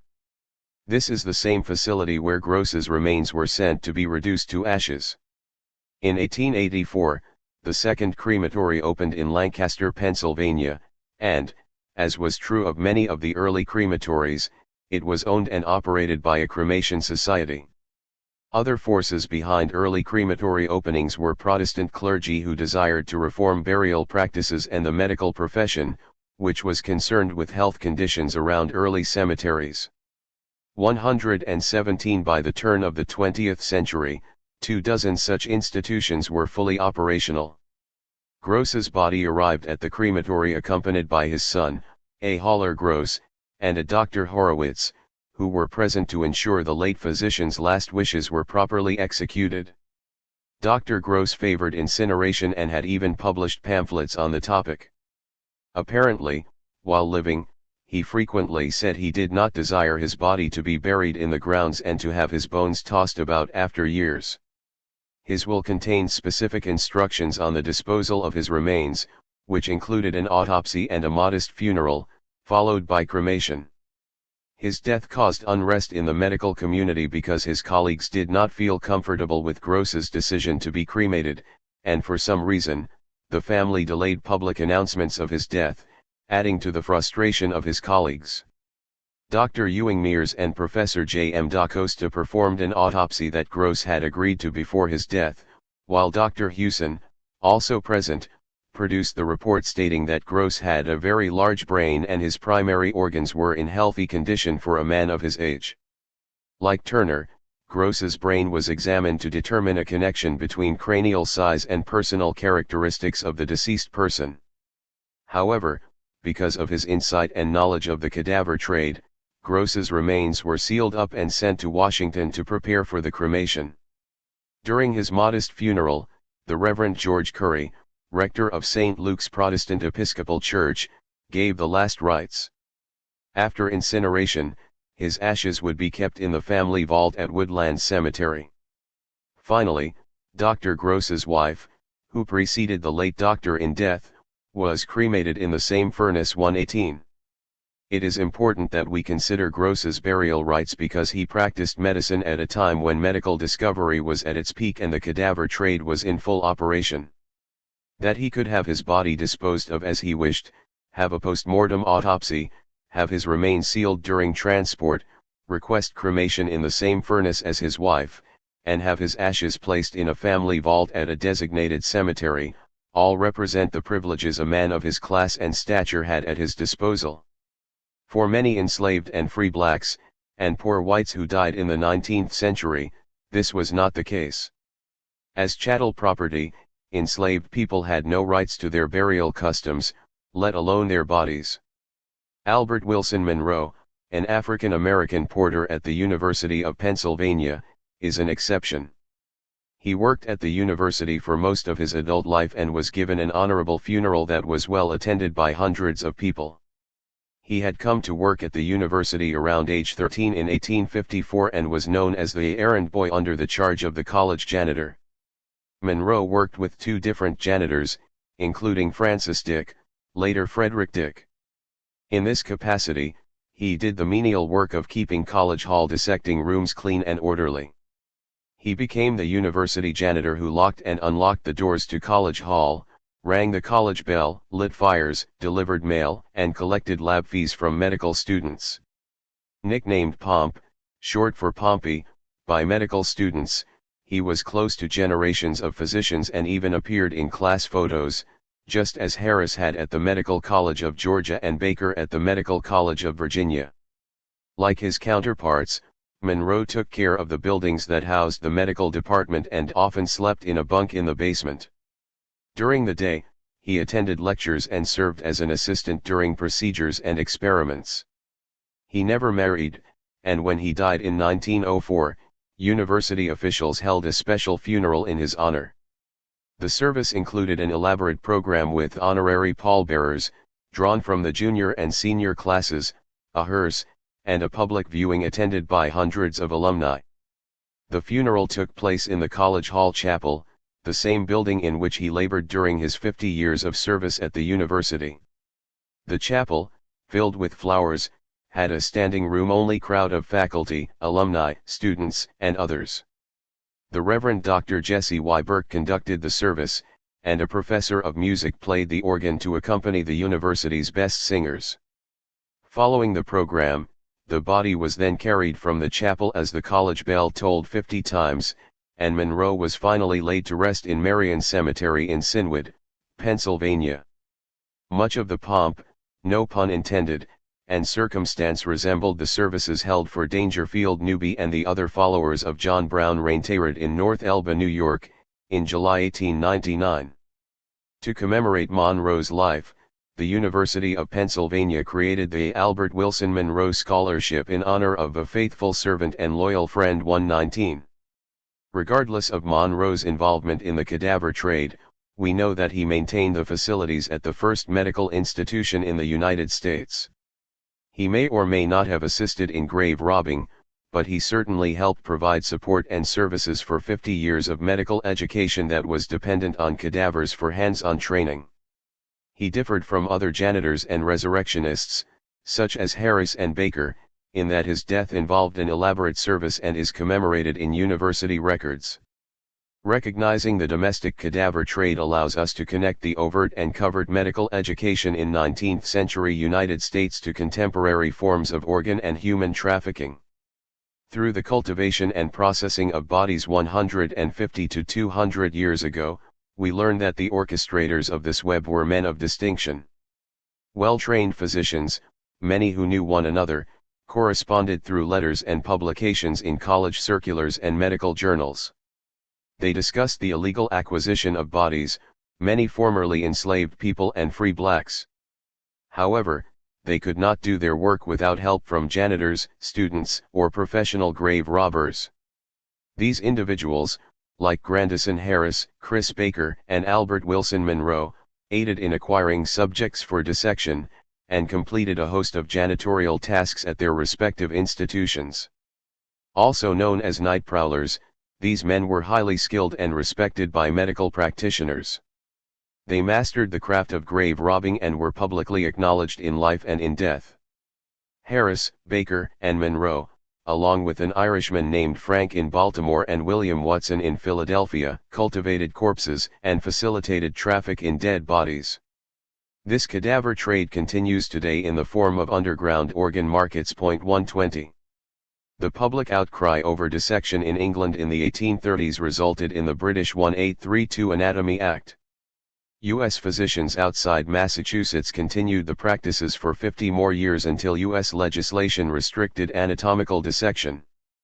After a series of arrests of doctors and body snatchers in the 1880s, other states passed legislation and joined Massachusetts, 1831, in passing anatomy acts, clarifying the avenues for procuring legal subjects for dissection under specific circumstances.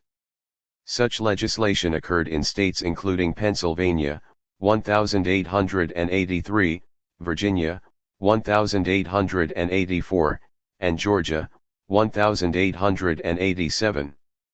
Today, people can choose to donate their organs, but fees are involved. For example, Mercer University in Macon, Georgia, covers the costs for transportation, embalming and cremation if the donor lives within a 50-mile radius. Those who live outside this perimeter are responsible for costs of transporting cadavers to the Mercer University School of Medicine. Just as Dr. Davis of the University of Virginia negotiated freight charges in Virginia with Drs. Minor and Wyman, Mercer University provides a formula to estimate transportation costs. On its website, the university suggests that the family of the deceased multiply the distance from the location to Macon in miles by $2.25/mile 121. At least the fees are now clearly publicized, and family and friends can rest assured that their loved ones' wishes have been granted. This was not true for the enslaved, free blacks, and poor whites. Even in graves, the souls and spirits of the enslaved rested lightly. Would they be exhumed, reburied, and or removed? Enslaved and free blacks worried about their corpses being disturbed after death. Returning to the story of Joyce Haight in her final hours, we learn that she was buried in a mahogany casket, one that Barnum felt was honorable. This was certainly a more respectable, better quality type of wood for a casket than a pine box. We know nothing of her funeral, except that Barnum stated in his autobiography that her remains were removed to Bethel, Connecticut, and buried respectably. 122. What did he mean by respectably, given her exploitation in life and death? She had already been dissected. Was she truly at rest?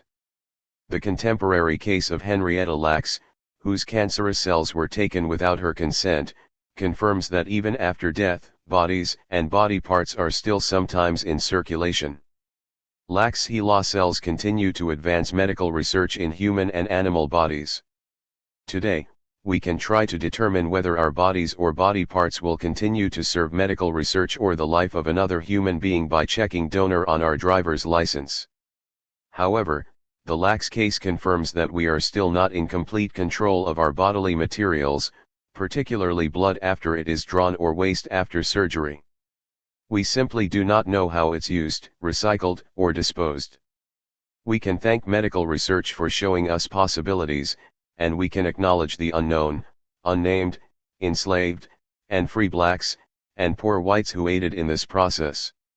Despite the fact that enslavers made a spectacle of the deaths of the enslaved, we can still lay them to rest. We do so by honoring their memories and tracing their post-mortem journeys. The stories in this book remind us that the circle of life exceeds time and space, and that the life cycle of the enslaved is much longer than we realized. May the bodies and souls uncovered here rest in peace. Epilogue. The Afterlives of Slavery. The valuation and division of slaves among contending heirs was a most important incident in slave life. Frederick Douglass 1. Black lives are still imperiled and devalued by a racial calculus and a political arithmetic that were entrenched centuries ago. This is the afterlife of slavery. Setiya Hartman 2. What do we make of this legacy of souls and ghosts in circulation? How do we understand the ways enslaved people responded to this history of bodies and souls in circulation? As always, I turn to them for the final word, first to Elizabeth Keckley and then to a descendant of Nat Turner. Keckley shares, at the grave, at least, we should be permitted to lay our burdens down, that a new world, a world of brightness, may open to us. The light that is denied us here should grow into a flood of effulgence beyond the dark, mysterious shadows of death. 3. For her, death would be a resting place, one free of the burdens of the here and now, a place to let in God's spiritual light. The descendants of Nat Turner shared this belief. As Lucy Turner noted, sometimes, there is a victory in the grave, which leads to a bright, eternal heaven, where faith, hope, charity, love, and justice, shall last forever and forever, without ceasing. For understanding the soul values of the enslaved and their descendants provides a window into their concepts of life and death. For some, their bodies would remain in circulation years after their last breath. The internal and external values of human chattel examined in this book resonate today in recent discoveries of bones dating back to slavery. A construction project at Virginia Commonwealth University, VCU, in 1994 led to the discovery of several unidentified remains of African American cadavers. Like the remains found at the Medical College of Georgia, the VCU remains were sent for study to the Smithsonian Institution in Washington, D.C. Forensic anthropologists have been examining the remains of about 26 unnamed African Americans that Baker likely collected. Now, with the help of Professor Sean Utsi, there is a movement to return the remains to Virginia and lay them to rest. On January 10, 2014, the Virginia General Assembly issued Senate Joint Resolution 84, recognizing the training of 19th-century physicians in Richmond, and acknowledging the work of Chris Baker. The university is currently preparing for a fitting memorial to commemorate the contributions of Richmond's African Americans whose bodies were stolen for anatomical dissection and the furtherance of science and medical research. 5. The VCU case speaks volumes about ghost values and documents some of the history offered in this book. We now know more than ever that a trade in cadavers occurred and that historians like Ruth Richardson were correct in describing the process. She found human beings compressed into boxes, packed in sawdust, packed in hay, trussed up in sacks, roped up like hams, sewn in canvas, packed in cases, casks, barrels, crates, and hampers, salted, pickled, or injected with preservative. This was the work of folks like Grandison Harris, Chris Baker, and many other resurrectionists who came before them or followed after. People put price tags on corpses and carried them in carts and wagons, in barrows, and in steamboats. They were dismembered and sold sometimes into pieces and placed in an underground red market that exists today. 6. Ghost values of the formerly enslaved cultivated to populate this market remind us that death did not end their commodification. Their bodies were sold and remained in circulation decades and, in some cases, centuries after their deaths. For some, like Shields Green, Joyce Haight, and Nat Turner, their remains, or parts of them, ended up being crucial to medical instruction, suggesting that post-mortem histories tell us different stories about their lives than when they were living. This book ends where it began, with an enslaved man in prison. And yet not quite. As you will see in the story of Mingo, it ends with the recognition of soul values that led to freedom. Mingo was a poet and possibly was influenced by Shakespeare. While in prison for liberating himself, he inscribed the following poem on one of the beams in his cell. Good God! And must I leave them now? My wife, my children, in their woe? 'Tis mockery to say I'm sold. But I forget these chains so cold. Dear wife, they cannot sell the rose of love, that in my bosom glows. Remember, as your tears may start, they cannot sell th immortal part. Thou sun, which lightest bond and free, tell me, I pray, is liberty the lot of those who noblest feel, and oftest to Jehovah kneel? I feel high manhood on me now, a spirit glory on my brow. I feel a thrill of music roll, like angel harpings, through my soul. In the opening lines, Mingo expressed grief about being separated from his family. He challenged the institution of slavery as a mockery to him and many other enslaved people, because their souls were invaluable. While he acknowledged the realities of his enslavement, Mingo offered a sensory description of his cold shackles. But he also did what most enslaved people did, he drew strength from his inner spirit, focused on God, and viewed his condition above the sky. He kept his spirit intact, preserving his love for his family and his God. Turning to his wife, he instructed her to find peace in the fact that neither their love nor their souls could be sold. He reminded her that even in the face of anguish, their union eclipsed captivity. More important, for him, there was an inner spirit that could not be commodified, a place deep in his heart that enslavers could not control.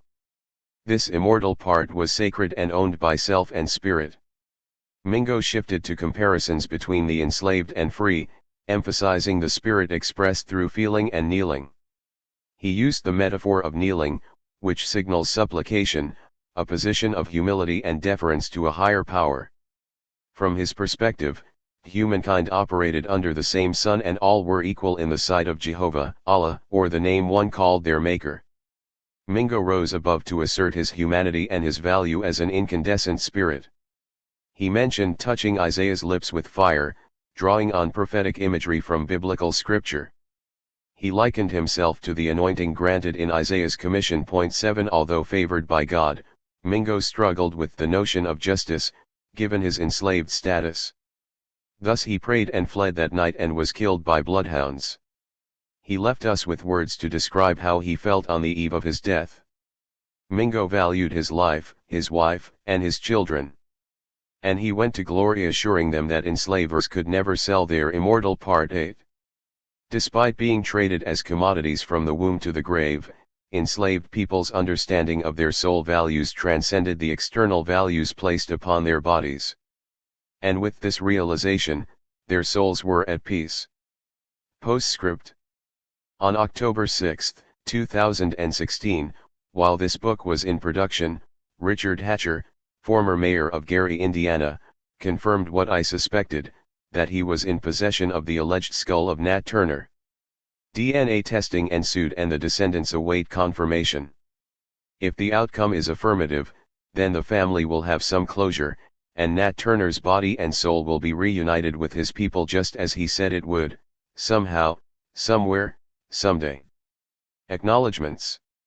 With a grateful and humble heart, I have many people and institutions to thank for helping this book come to fruition.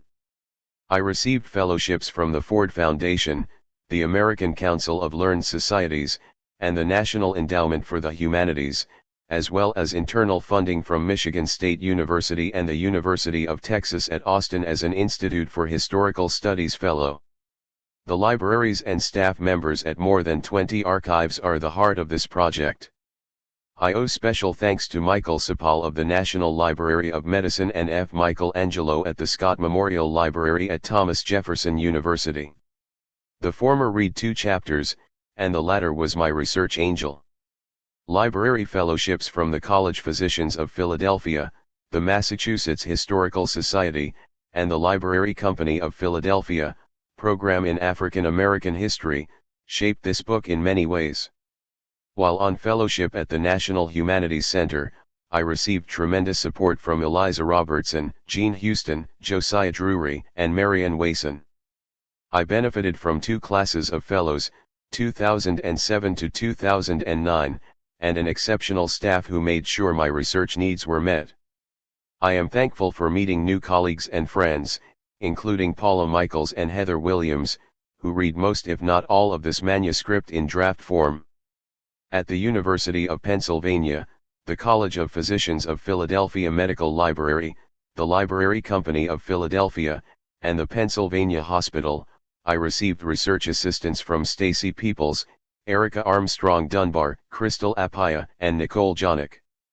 In Boston, I conducted research at the Harvard University Archives, the Countway Medical Library, with help from Jack Eckert, and the Massachusetts Historical Society, with the assistance of Dan Hinchins, Conrad Wright, and Kate Vaines.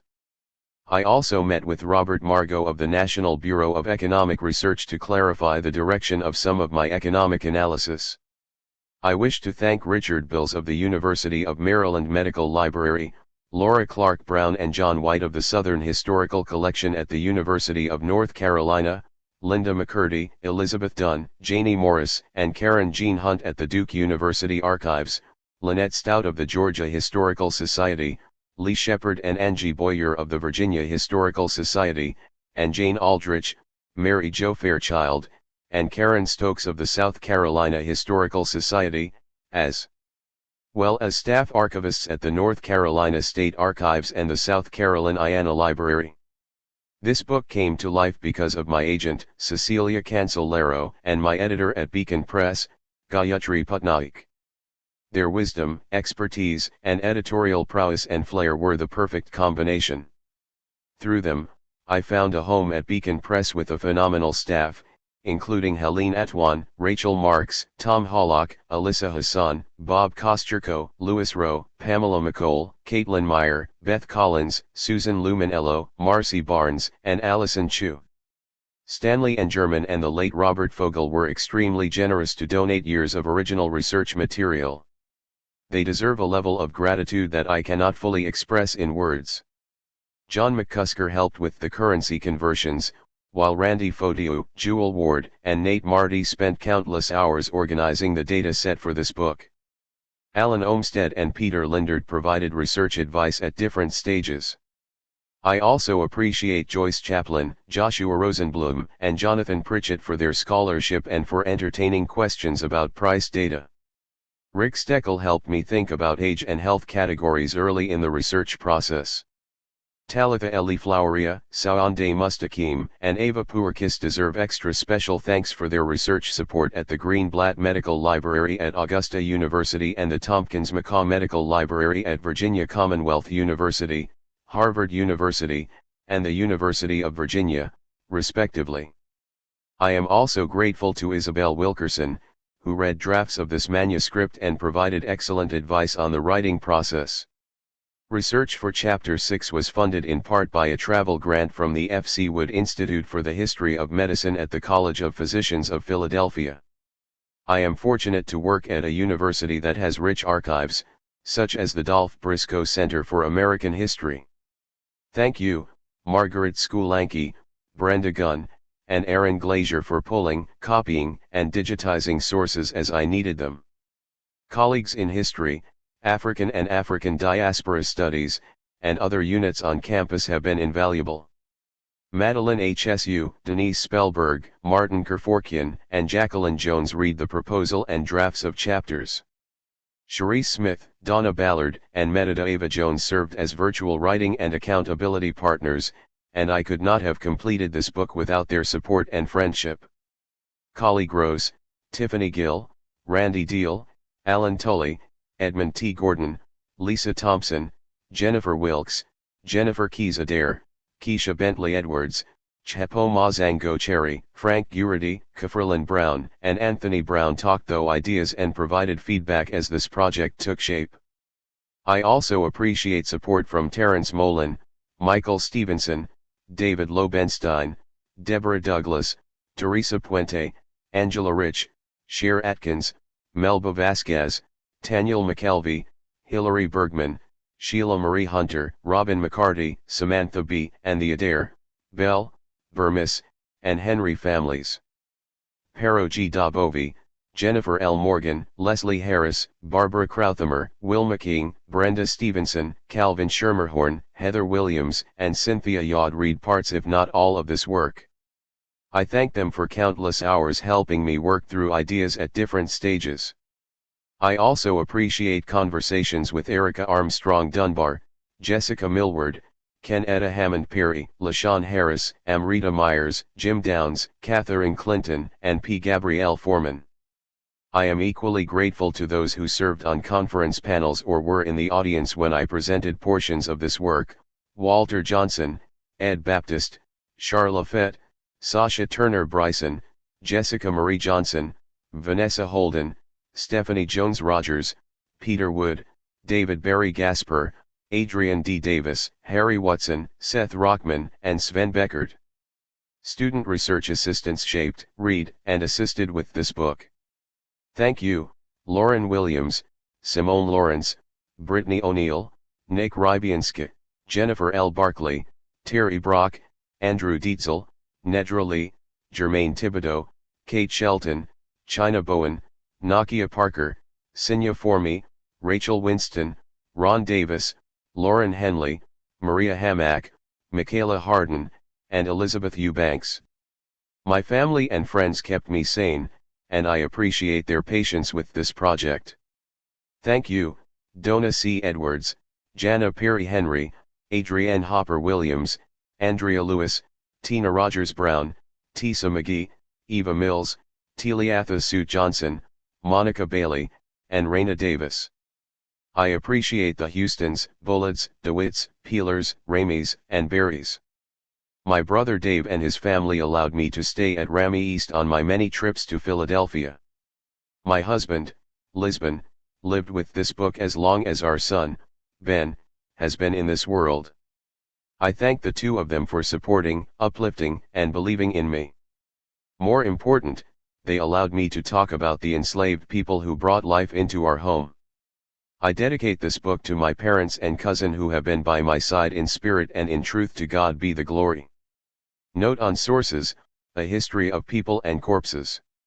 My journey to this history has been long, eye-opening, and difficult. Trained as a social historian, I am naturally drawn to the experiences of people. Yet enslaved people were also property, and scholars have been grappling with this reality for decades.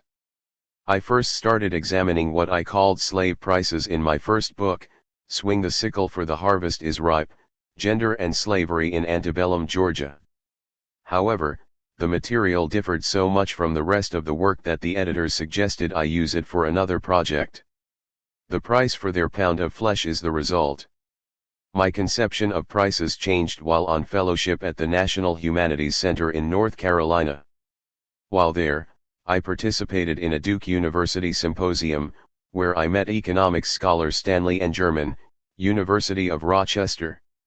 I had just delivered a paper about the dual valuation of the enslaved as commodities and people when he approached me and said that he had been waiting for 30 years for someone to write this book. In 1974, N. German and the late Robert Fogel, then at the University of Chicago, published one of the most controversial and path-breaking studies of the economics of slavery, Time on the Cross, The Economics of American Negro Slavery. Fogel and N. German were among a small group of scholars using cliometrics to interpret American slavery. Cliometrics involves the use of large statistical databases drawn from population censuses, parish records, probate material, and so on. Time on the Cross was controversial in many ways, in particular because the authors did not consider the experiences of the enslaved within that system. Even so, it remains one of the foundational studies of the economics of slavery. My work merges the economic patterns of enslaved appraisals and sales with the testimonies of the enslaved. It illustrates the ways in which black people were commodified from birth through death and beyond. Some enslaved bodies were harvested as cadavers for 19th century medical education. I also argue that enslaved people held internal values, soul values that often escaped commodification. Such a multidimensional discussion of external values is long overdue. I hope that readers will interpret this material as context for 20th century controversies, such as the Tuskegee syphilis experiment, 1932 to 1972, and the 1950s case of Henrietta Lacks, the unwitting source of an immortal cell line for medical research. Some will be uncomfortable with my discussion of enslaved people in connection with livestock, rape, and forced breeding. However, enslaved people spoke about these difficult connections as realities. My job is to present the history as it is written and spoken. Historians Carl Jacobi and Mia Bay provide a space for me to grapple with these ideas. Jacobi eloquently argues that even when enslaved people made analogies between themselves, cattle, and other animals, they did so to underscore the dehumanizing features of slavery. I wholeheartedly agree, and my book offers evidence of enslaved people strongly responding to their dehumanizing commodification. They valued themselves so much that they risked their lives to claim their personhood. Expressing themselves through soul values, enslaved people clung to humanity, dignity, decency, and freedom.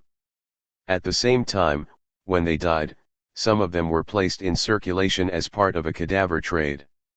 Their bodies held worth beyond death. I call these ghost values. A rather unusual aspect of capitalism and slavery, deceased human chattel has hardly appeared in the historiography of slavery.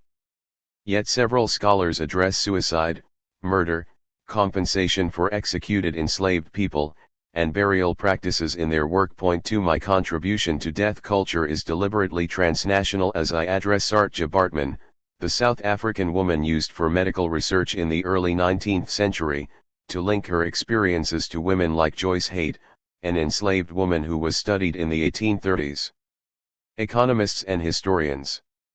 Economists and historians have discussed slave prices since the early 20th century, but it was not until 1999 that historian Walter Johnson encouraged thinking about what it meant to be a person with a price. Point 3 Social historians and economists have done great work on slave prices dating back to 1918.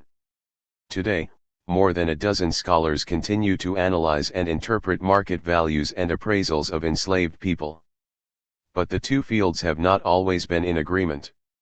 The 2014 publication of Edward Baptist's The Half Has Never Been Told unleashed a firestorm of debate about the relationship between capitalism, slavery, and violence. Point 4 I enter this conversation with a modest background in economics. My focus is simple and relies on both quantitative and qualitative data, but my primary objective is to insert the voices of the enslaved into the ongoing conversation about their value. Searching for their voices has been the primary thrust of this work that compares enslaved people's soul value with sale and appraisal information for a large data set of monetary values, N equals 64,193. Even though history books are peppered with commentary from the enslaved, few scholars allow them to enter conversations about their commodification. Social historians Walter Johnson, Edward Baptist, and Calvin Schermerhorn use enslaved narratives in their work, as do many others. But published narratives are usually privileged over those collected orally in the 1930s. Others are distracted by the debate about the validity of narratives as a reliable source. Many economists, and many historians, do not employ narratives, claiming that the narratives contain bias and that they are interested in the quantitative rather than qualitative. I believe bias is evident in every source, from plantation letters to enslaved testimonies as well as medical reports and physicians' lectures. Therefore, I look for the voice of the enslaved in a host of records, including published narratives from documenting the American South, edited collections such as John Blassingame's Slave Testimony, James Redpath's The Roving Editor, William Still's The Underground Railroad, and the Works Progress Administration collection of more than 2,500 narratives housed at the Library of Congress and available online. During my 10 years of research, I read most of the published narratives that appeared in the 19th and early 20th centuries, beginning with the work of Solomon Bailey and William Grimes, published in 1825, up to the narrative of Thomas L. Johnson, published in 1909. Putting debates aside, my objective was to let the enslaved lead my journey into their thoughts, comments, and feelings about commodification. Data. The data in this book are from a large sample that I used to analyze the economic value of the enslaved. The Berry Slave Value Database, as I call it, derives from more than 30 years of research donated by Robert Fogel and Stanley N. German, N equals 55,756, as well as Civil War data from Robert Margot, N equals 1,213. Fogel and N. German's research comes from probate records housed in the Family History Library in Salt Lake City, Utah, that include mainly appraisals, roughly 90%. I add figures to their work culled from a decade in the archives researching enslaved people's values. The Berry segment of the data is the most diverse, in that I searched multiple sources, including plantation records, diaries, trading company records, bills of sale, receipts, auction reports, insurance companies, titles, deeds, gifts, court records, medical records, and virtually any written document I could find that included name, age, sex, monetary value, and year data, N equals 8,437. Readers can view the list of the more than 20 archives I accessed across the United States in the Notes section. I also consulted with John McCusker, an expert on the history of currency, and received guidance on how to convert all the data to $1,860 using the David Solar estimates found in the Historical Statistics of the United States. 5 At one point, the composite Berry slave value database contained information on nearly 90,000 enslaved people from the Upper and Lower South, from birth to death. 6 However, just before publication, I omitted the Margot data because I was not able to determine whether the figures were in Confederate greenbacks or US dollars. This is unfortunate because I spent nearly 3 years working on trading patterns and pricing during the Civil War and consulted several Civil War historians, but because the data were so scattered and conversion tables needed to be done monthly based on occupation patterns, I simply did not have all the necessary information. The best evidence of how enslaved prices changed during the war comes from the work of Jonathan Pritchett and Peter Colomoris. Readers will not find ghost values and soul values included in my data set, even though they appear throughout the text. I deliberately decided not to add such values to the larger database because ghost values represent an act of commodification with which I was not comfortable, given the years of exploitation that enslaved people experienced. As for soul values, from what I was able to discern, they were sometimes infinite and incalculable. Plantation records. I rely on the records of several large plantations to capture enslaved appraisals and sales. Canebrake, Adams County, Mississippi, and Airlie, East Carroll Parish, Louisiana, plantations, owned and operated by the Carson family, provide vivid valuation patterns, as Dr. James Green Carson kept meticulous records of enslaved appraisal values at the beginning and end of the year for more than 100 enslaved people. Extant lists from Canebrake include the years 1856 to 1858. In 1861, Carson moved the family to Airlie Plantation in Louisiana and appraised all 180 enslaved people. In addition to the data for the Carson properties, I use an 1850 appraisal of the 150 enslaved people at Bayou Boeuf Plantation, Rapides Parish, Louisiana, as well as newspaper advertisements of large sales, to capture the differences between market values, sales, and projected values, appraisals. I also consulted records of the following traders of enslaved people: Tyre Glynn, Isaac Franklin, John Armfield, and A. and J. McKelveen, among many others, to analyze sale patterns of the domestic slave trade. Although the experiences of those on small to medium-sized farms and in industrial spaces represent circumstances equally important to our understanding of commodification during slavery, I mainly cite large plantations, even though the values of those on small farms are incorporated in the Berry Slave Value Database. Both Stephanie McCurry and Wilma Dunaway remind us that the experiences of those on small farms contain additional data about enslavement and sales. Dunaway's online archive, for example, offers quantitative material about enslaved children's prices on a companion website, http://scholar.lib.vt.edu/faculty_archive/mountain_slavery/tables.htm. In Table 8.5, Profitability of Mules and Slave Children, showing that the value of children age 5 and under increased from $100 to $150 for males and from $90 to $130 for females. 7 Considering diverse locations, whether plantations or small farms, is important for our understanding of the institution and the monetization of enslaved people. Some might wonder about the enslaved people who never experienced sale. Their experiences also appear in this book because most enslaved people received appraisal values whether or not they were sold. Insurance records. Slave life insurance represented one way to secure enslavers' investment in enslaved people, and many chose this option to protect themselves from potential loss. This practice was not new, nor was it unique to one state. Investing in insurance was a global phenomenon, with a scale ranging from individual to statewide or national policies. Some of the earliest evidence on insuring enslaved people appears in literature on the transatlantic slave trade, describing buyers who insured their cargo prior to transport to New World communities. Given the risky nature of travel by boat and the high mortality rates during the Middle Passage, insurance offered financial protection for any loss at sea.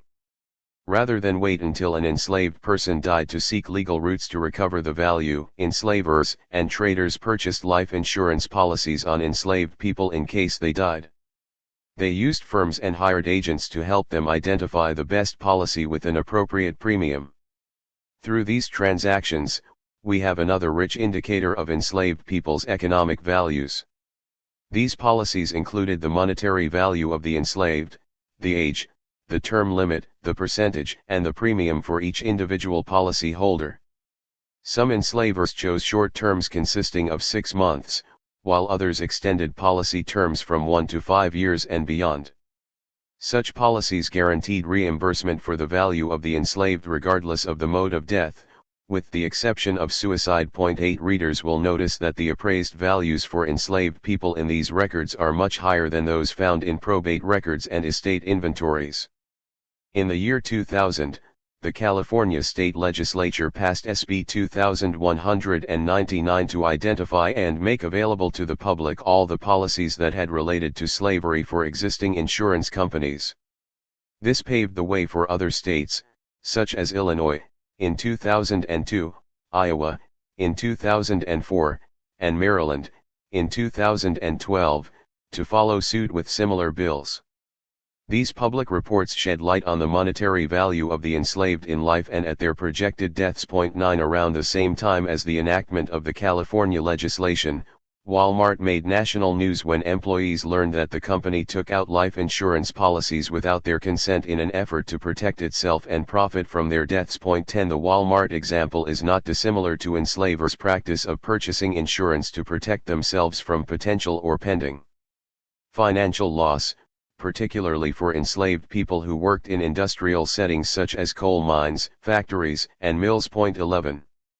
As valuable as these data are, what we know about slave insurance comes mainly from the California Registry or the records of the Baltimore Life Insurance Company, which insured enslaved people from the 1830s through the Civil War. The work of Sharon Murphy, Karen Ryder, and Michael Ralph relies on these records. Each of these scholars, along with Josiah Knott, Eugene Genovese, and Todd Savitt, shapes the conclusions about slave life insurance, arguing that we have little evidence south of the Potomac River. 12 In 2004, however, I discovered an archival gold mine and found over 4,000 policies from throughout the South written by Southern Mutual Insurance, which later merged with the Southern Mutual Life Insurance Company, SMLIC, and is still in business today. Although some historians reference SMLIC based on scattered newspaper advertisements and brief correspondence from agents, to date no scholar has analyzed the SMLIC records offered in this manuscript. I spent months placing this material in a readable format so that I could analyze the patterns of insurance on various enslaved people. As with all the data used in this book, I have made access to these records available on my personal website, http://www.drdinaramyberry.com. Medical records. While not a new source, medical records reveal much about the institution of slavery. I am certainly not the first historian to review this work, given the scholarship of William Dostey Postel, Todd Savitt, Stephen Stowe, Charles Fett, and Peter McCandless, to name a few. Much of this book has been influenced by conversations with, and the scholarship of, historian Michael Sapal, who encouraged me to search for the history of bodies traded. I recall him telling me that it would be like finding a needle in a haystack to search the records of anatomy professors. He was right. I spent 6 years in the medical archives researching anatomy professors, their lecture notes, account books, and official publications, such as university catalogs, announcements of lectures and fees, and alumni magazine publications from medical schools in the North and the South. From here, I went into specific records such as autopsies, coroner's reports, receipts, supplies, anatomical preparations, and dissection room notes. I uncovered documents that had not been viewed since the 1870s and read the notes of professors seeking to understand the human body. Enslaved and free blacks are prevalent in these records, including clinical reports and testimonies. I studied the artists who attended public dissections, reviewed their drawings, and found evidence of black bodies everywhere.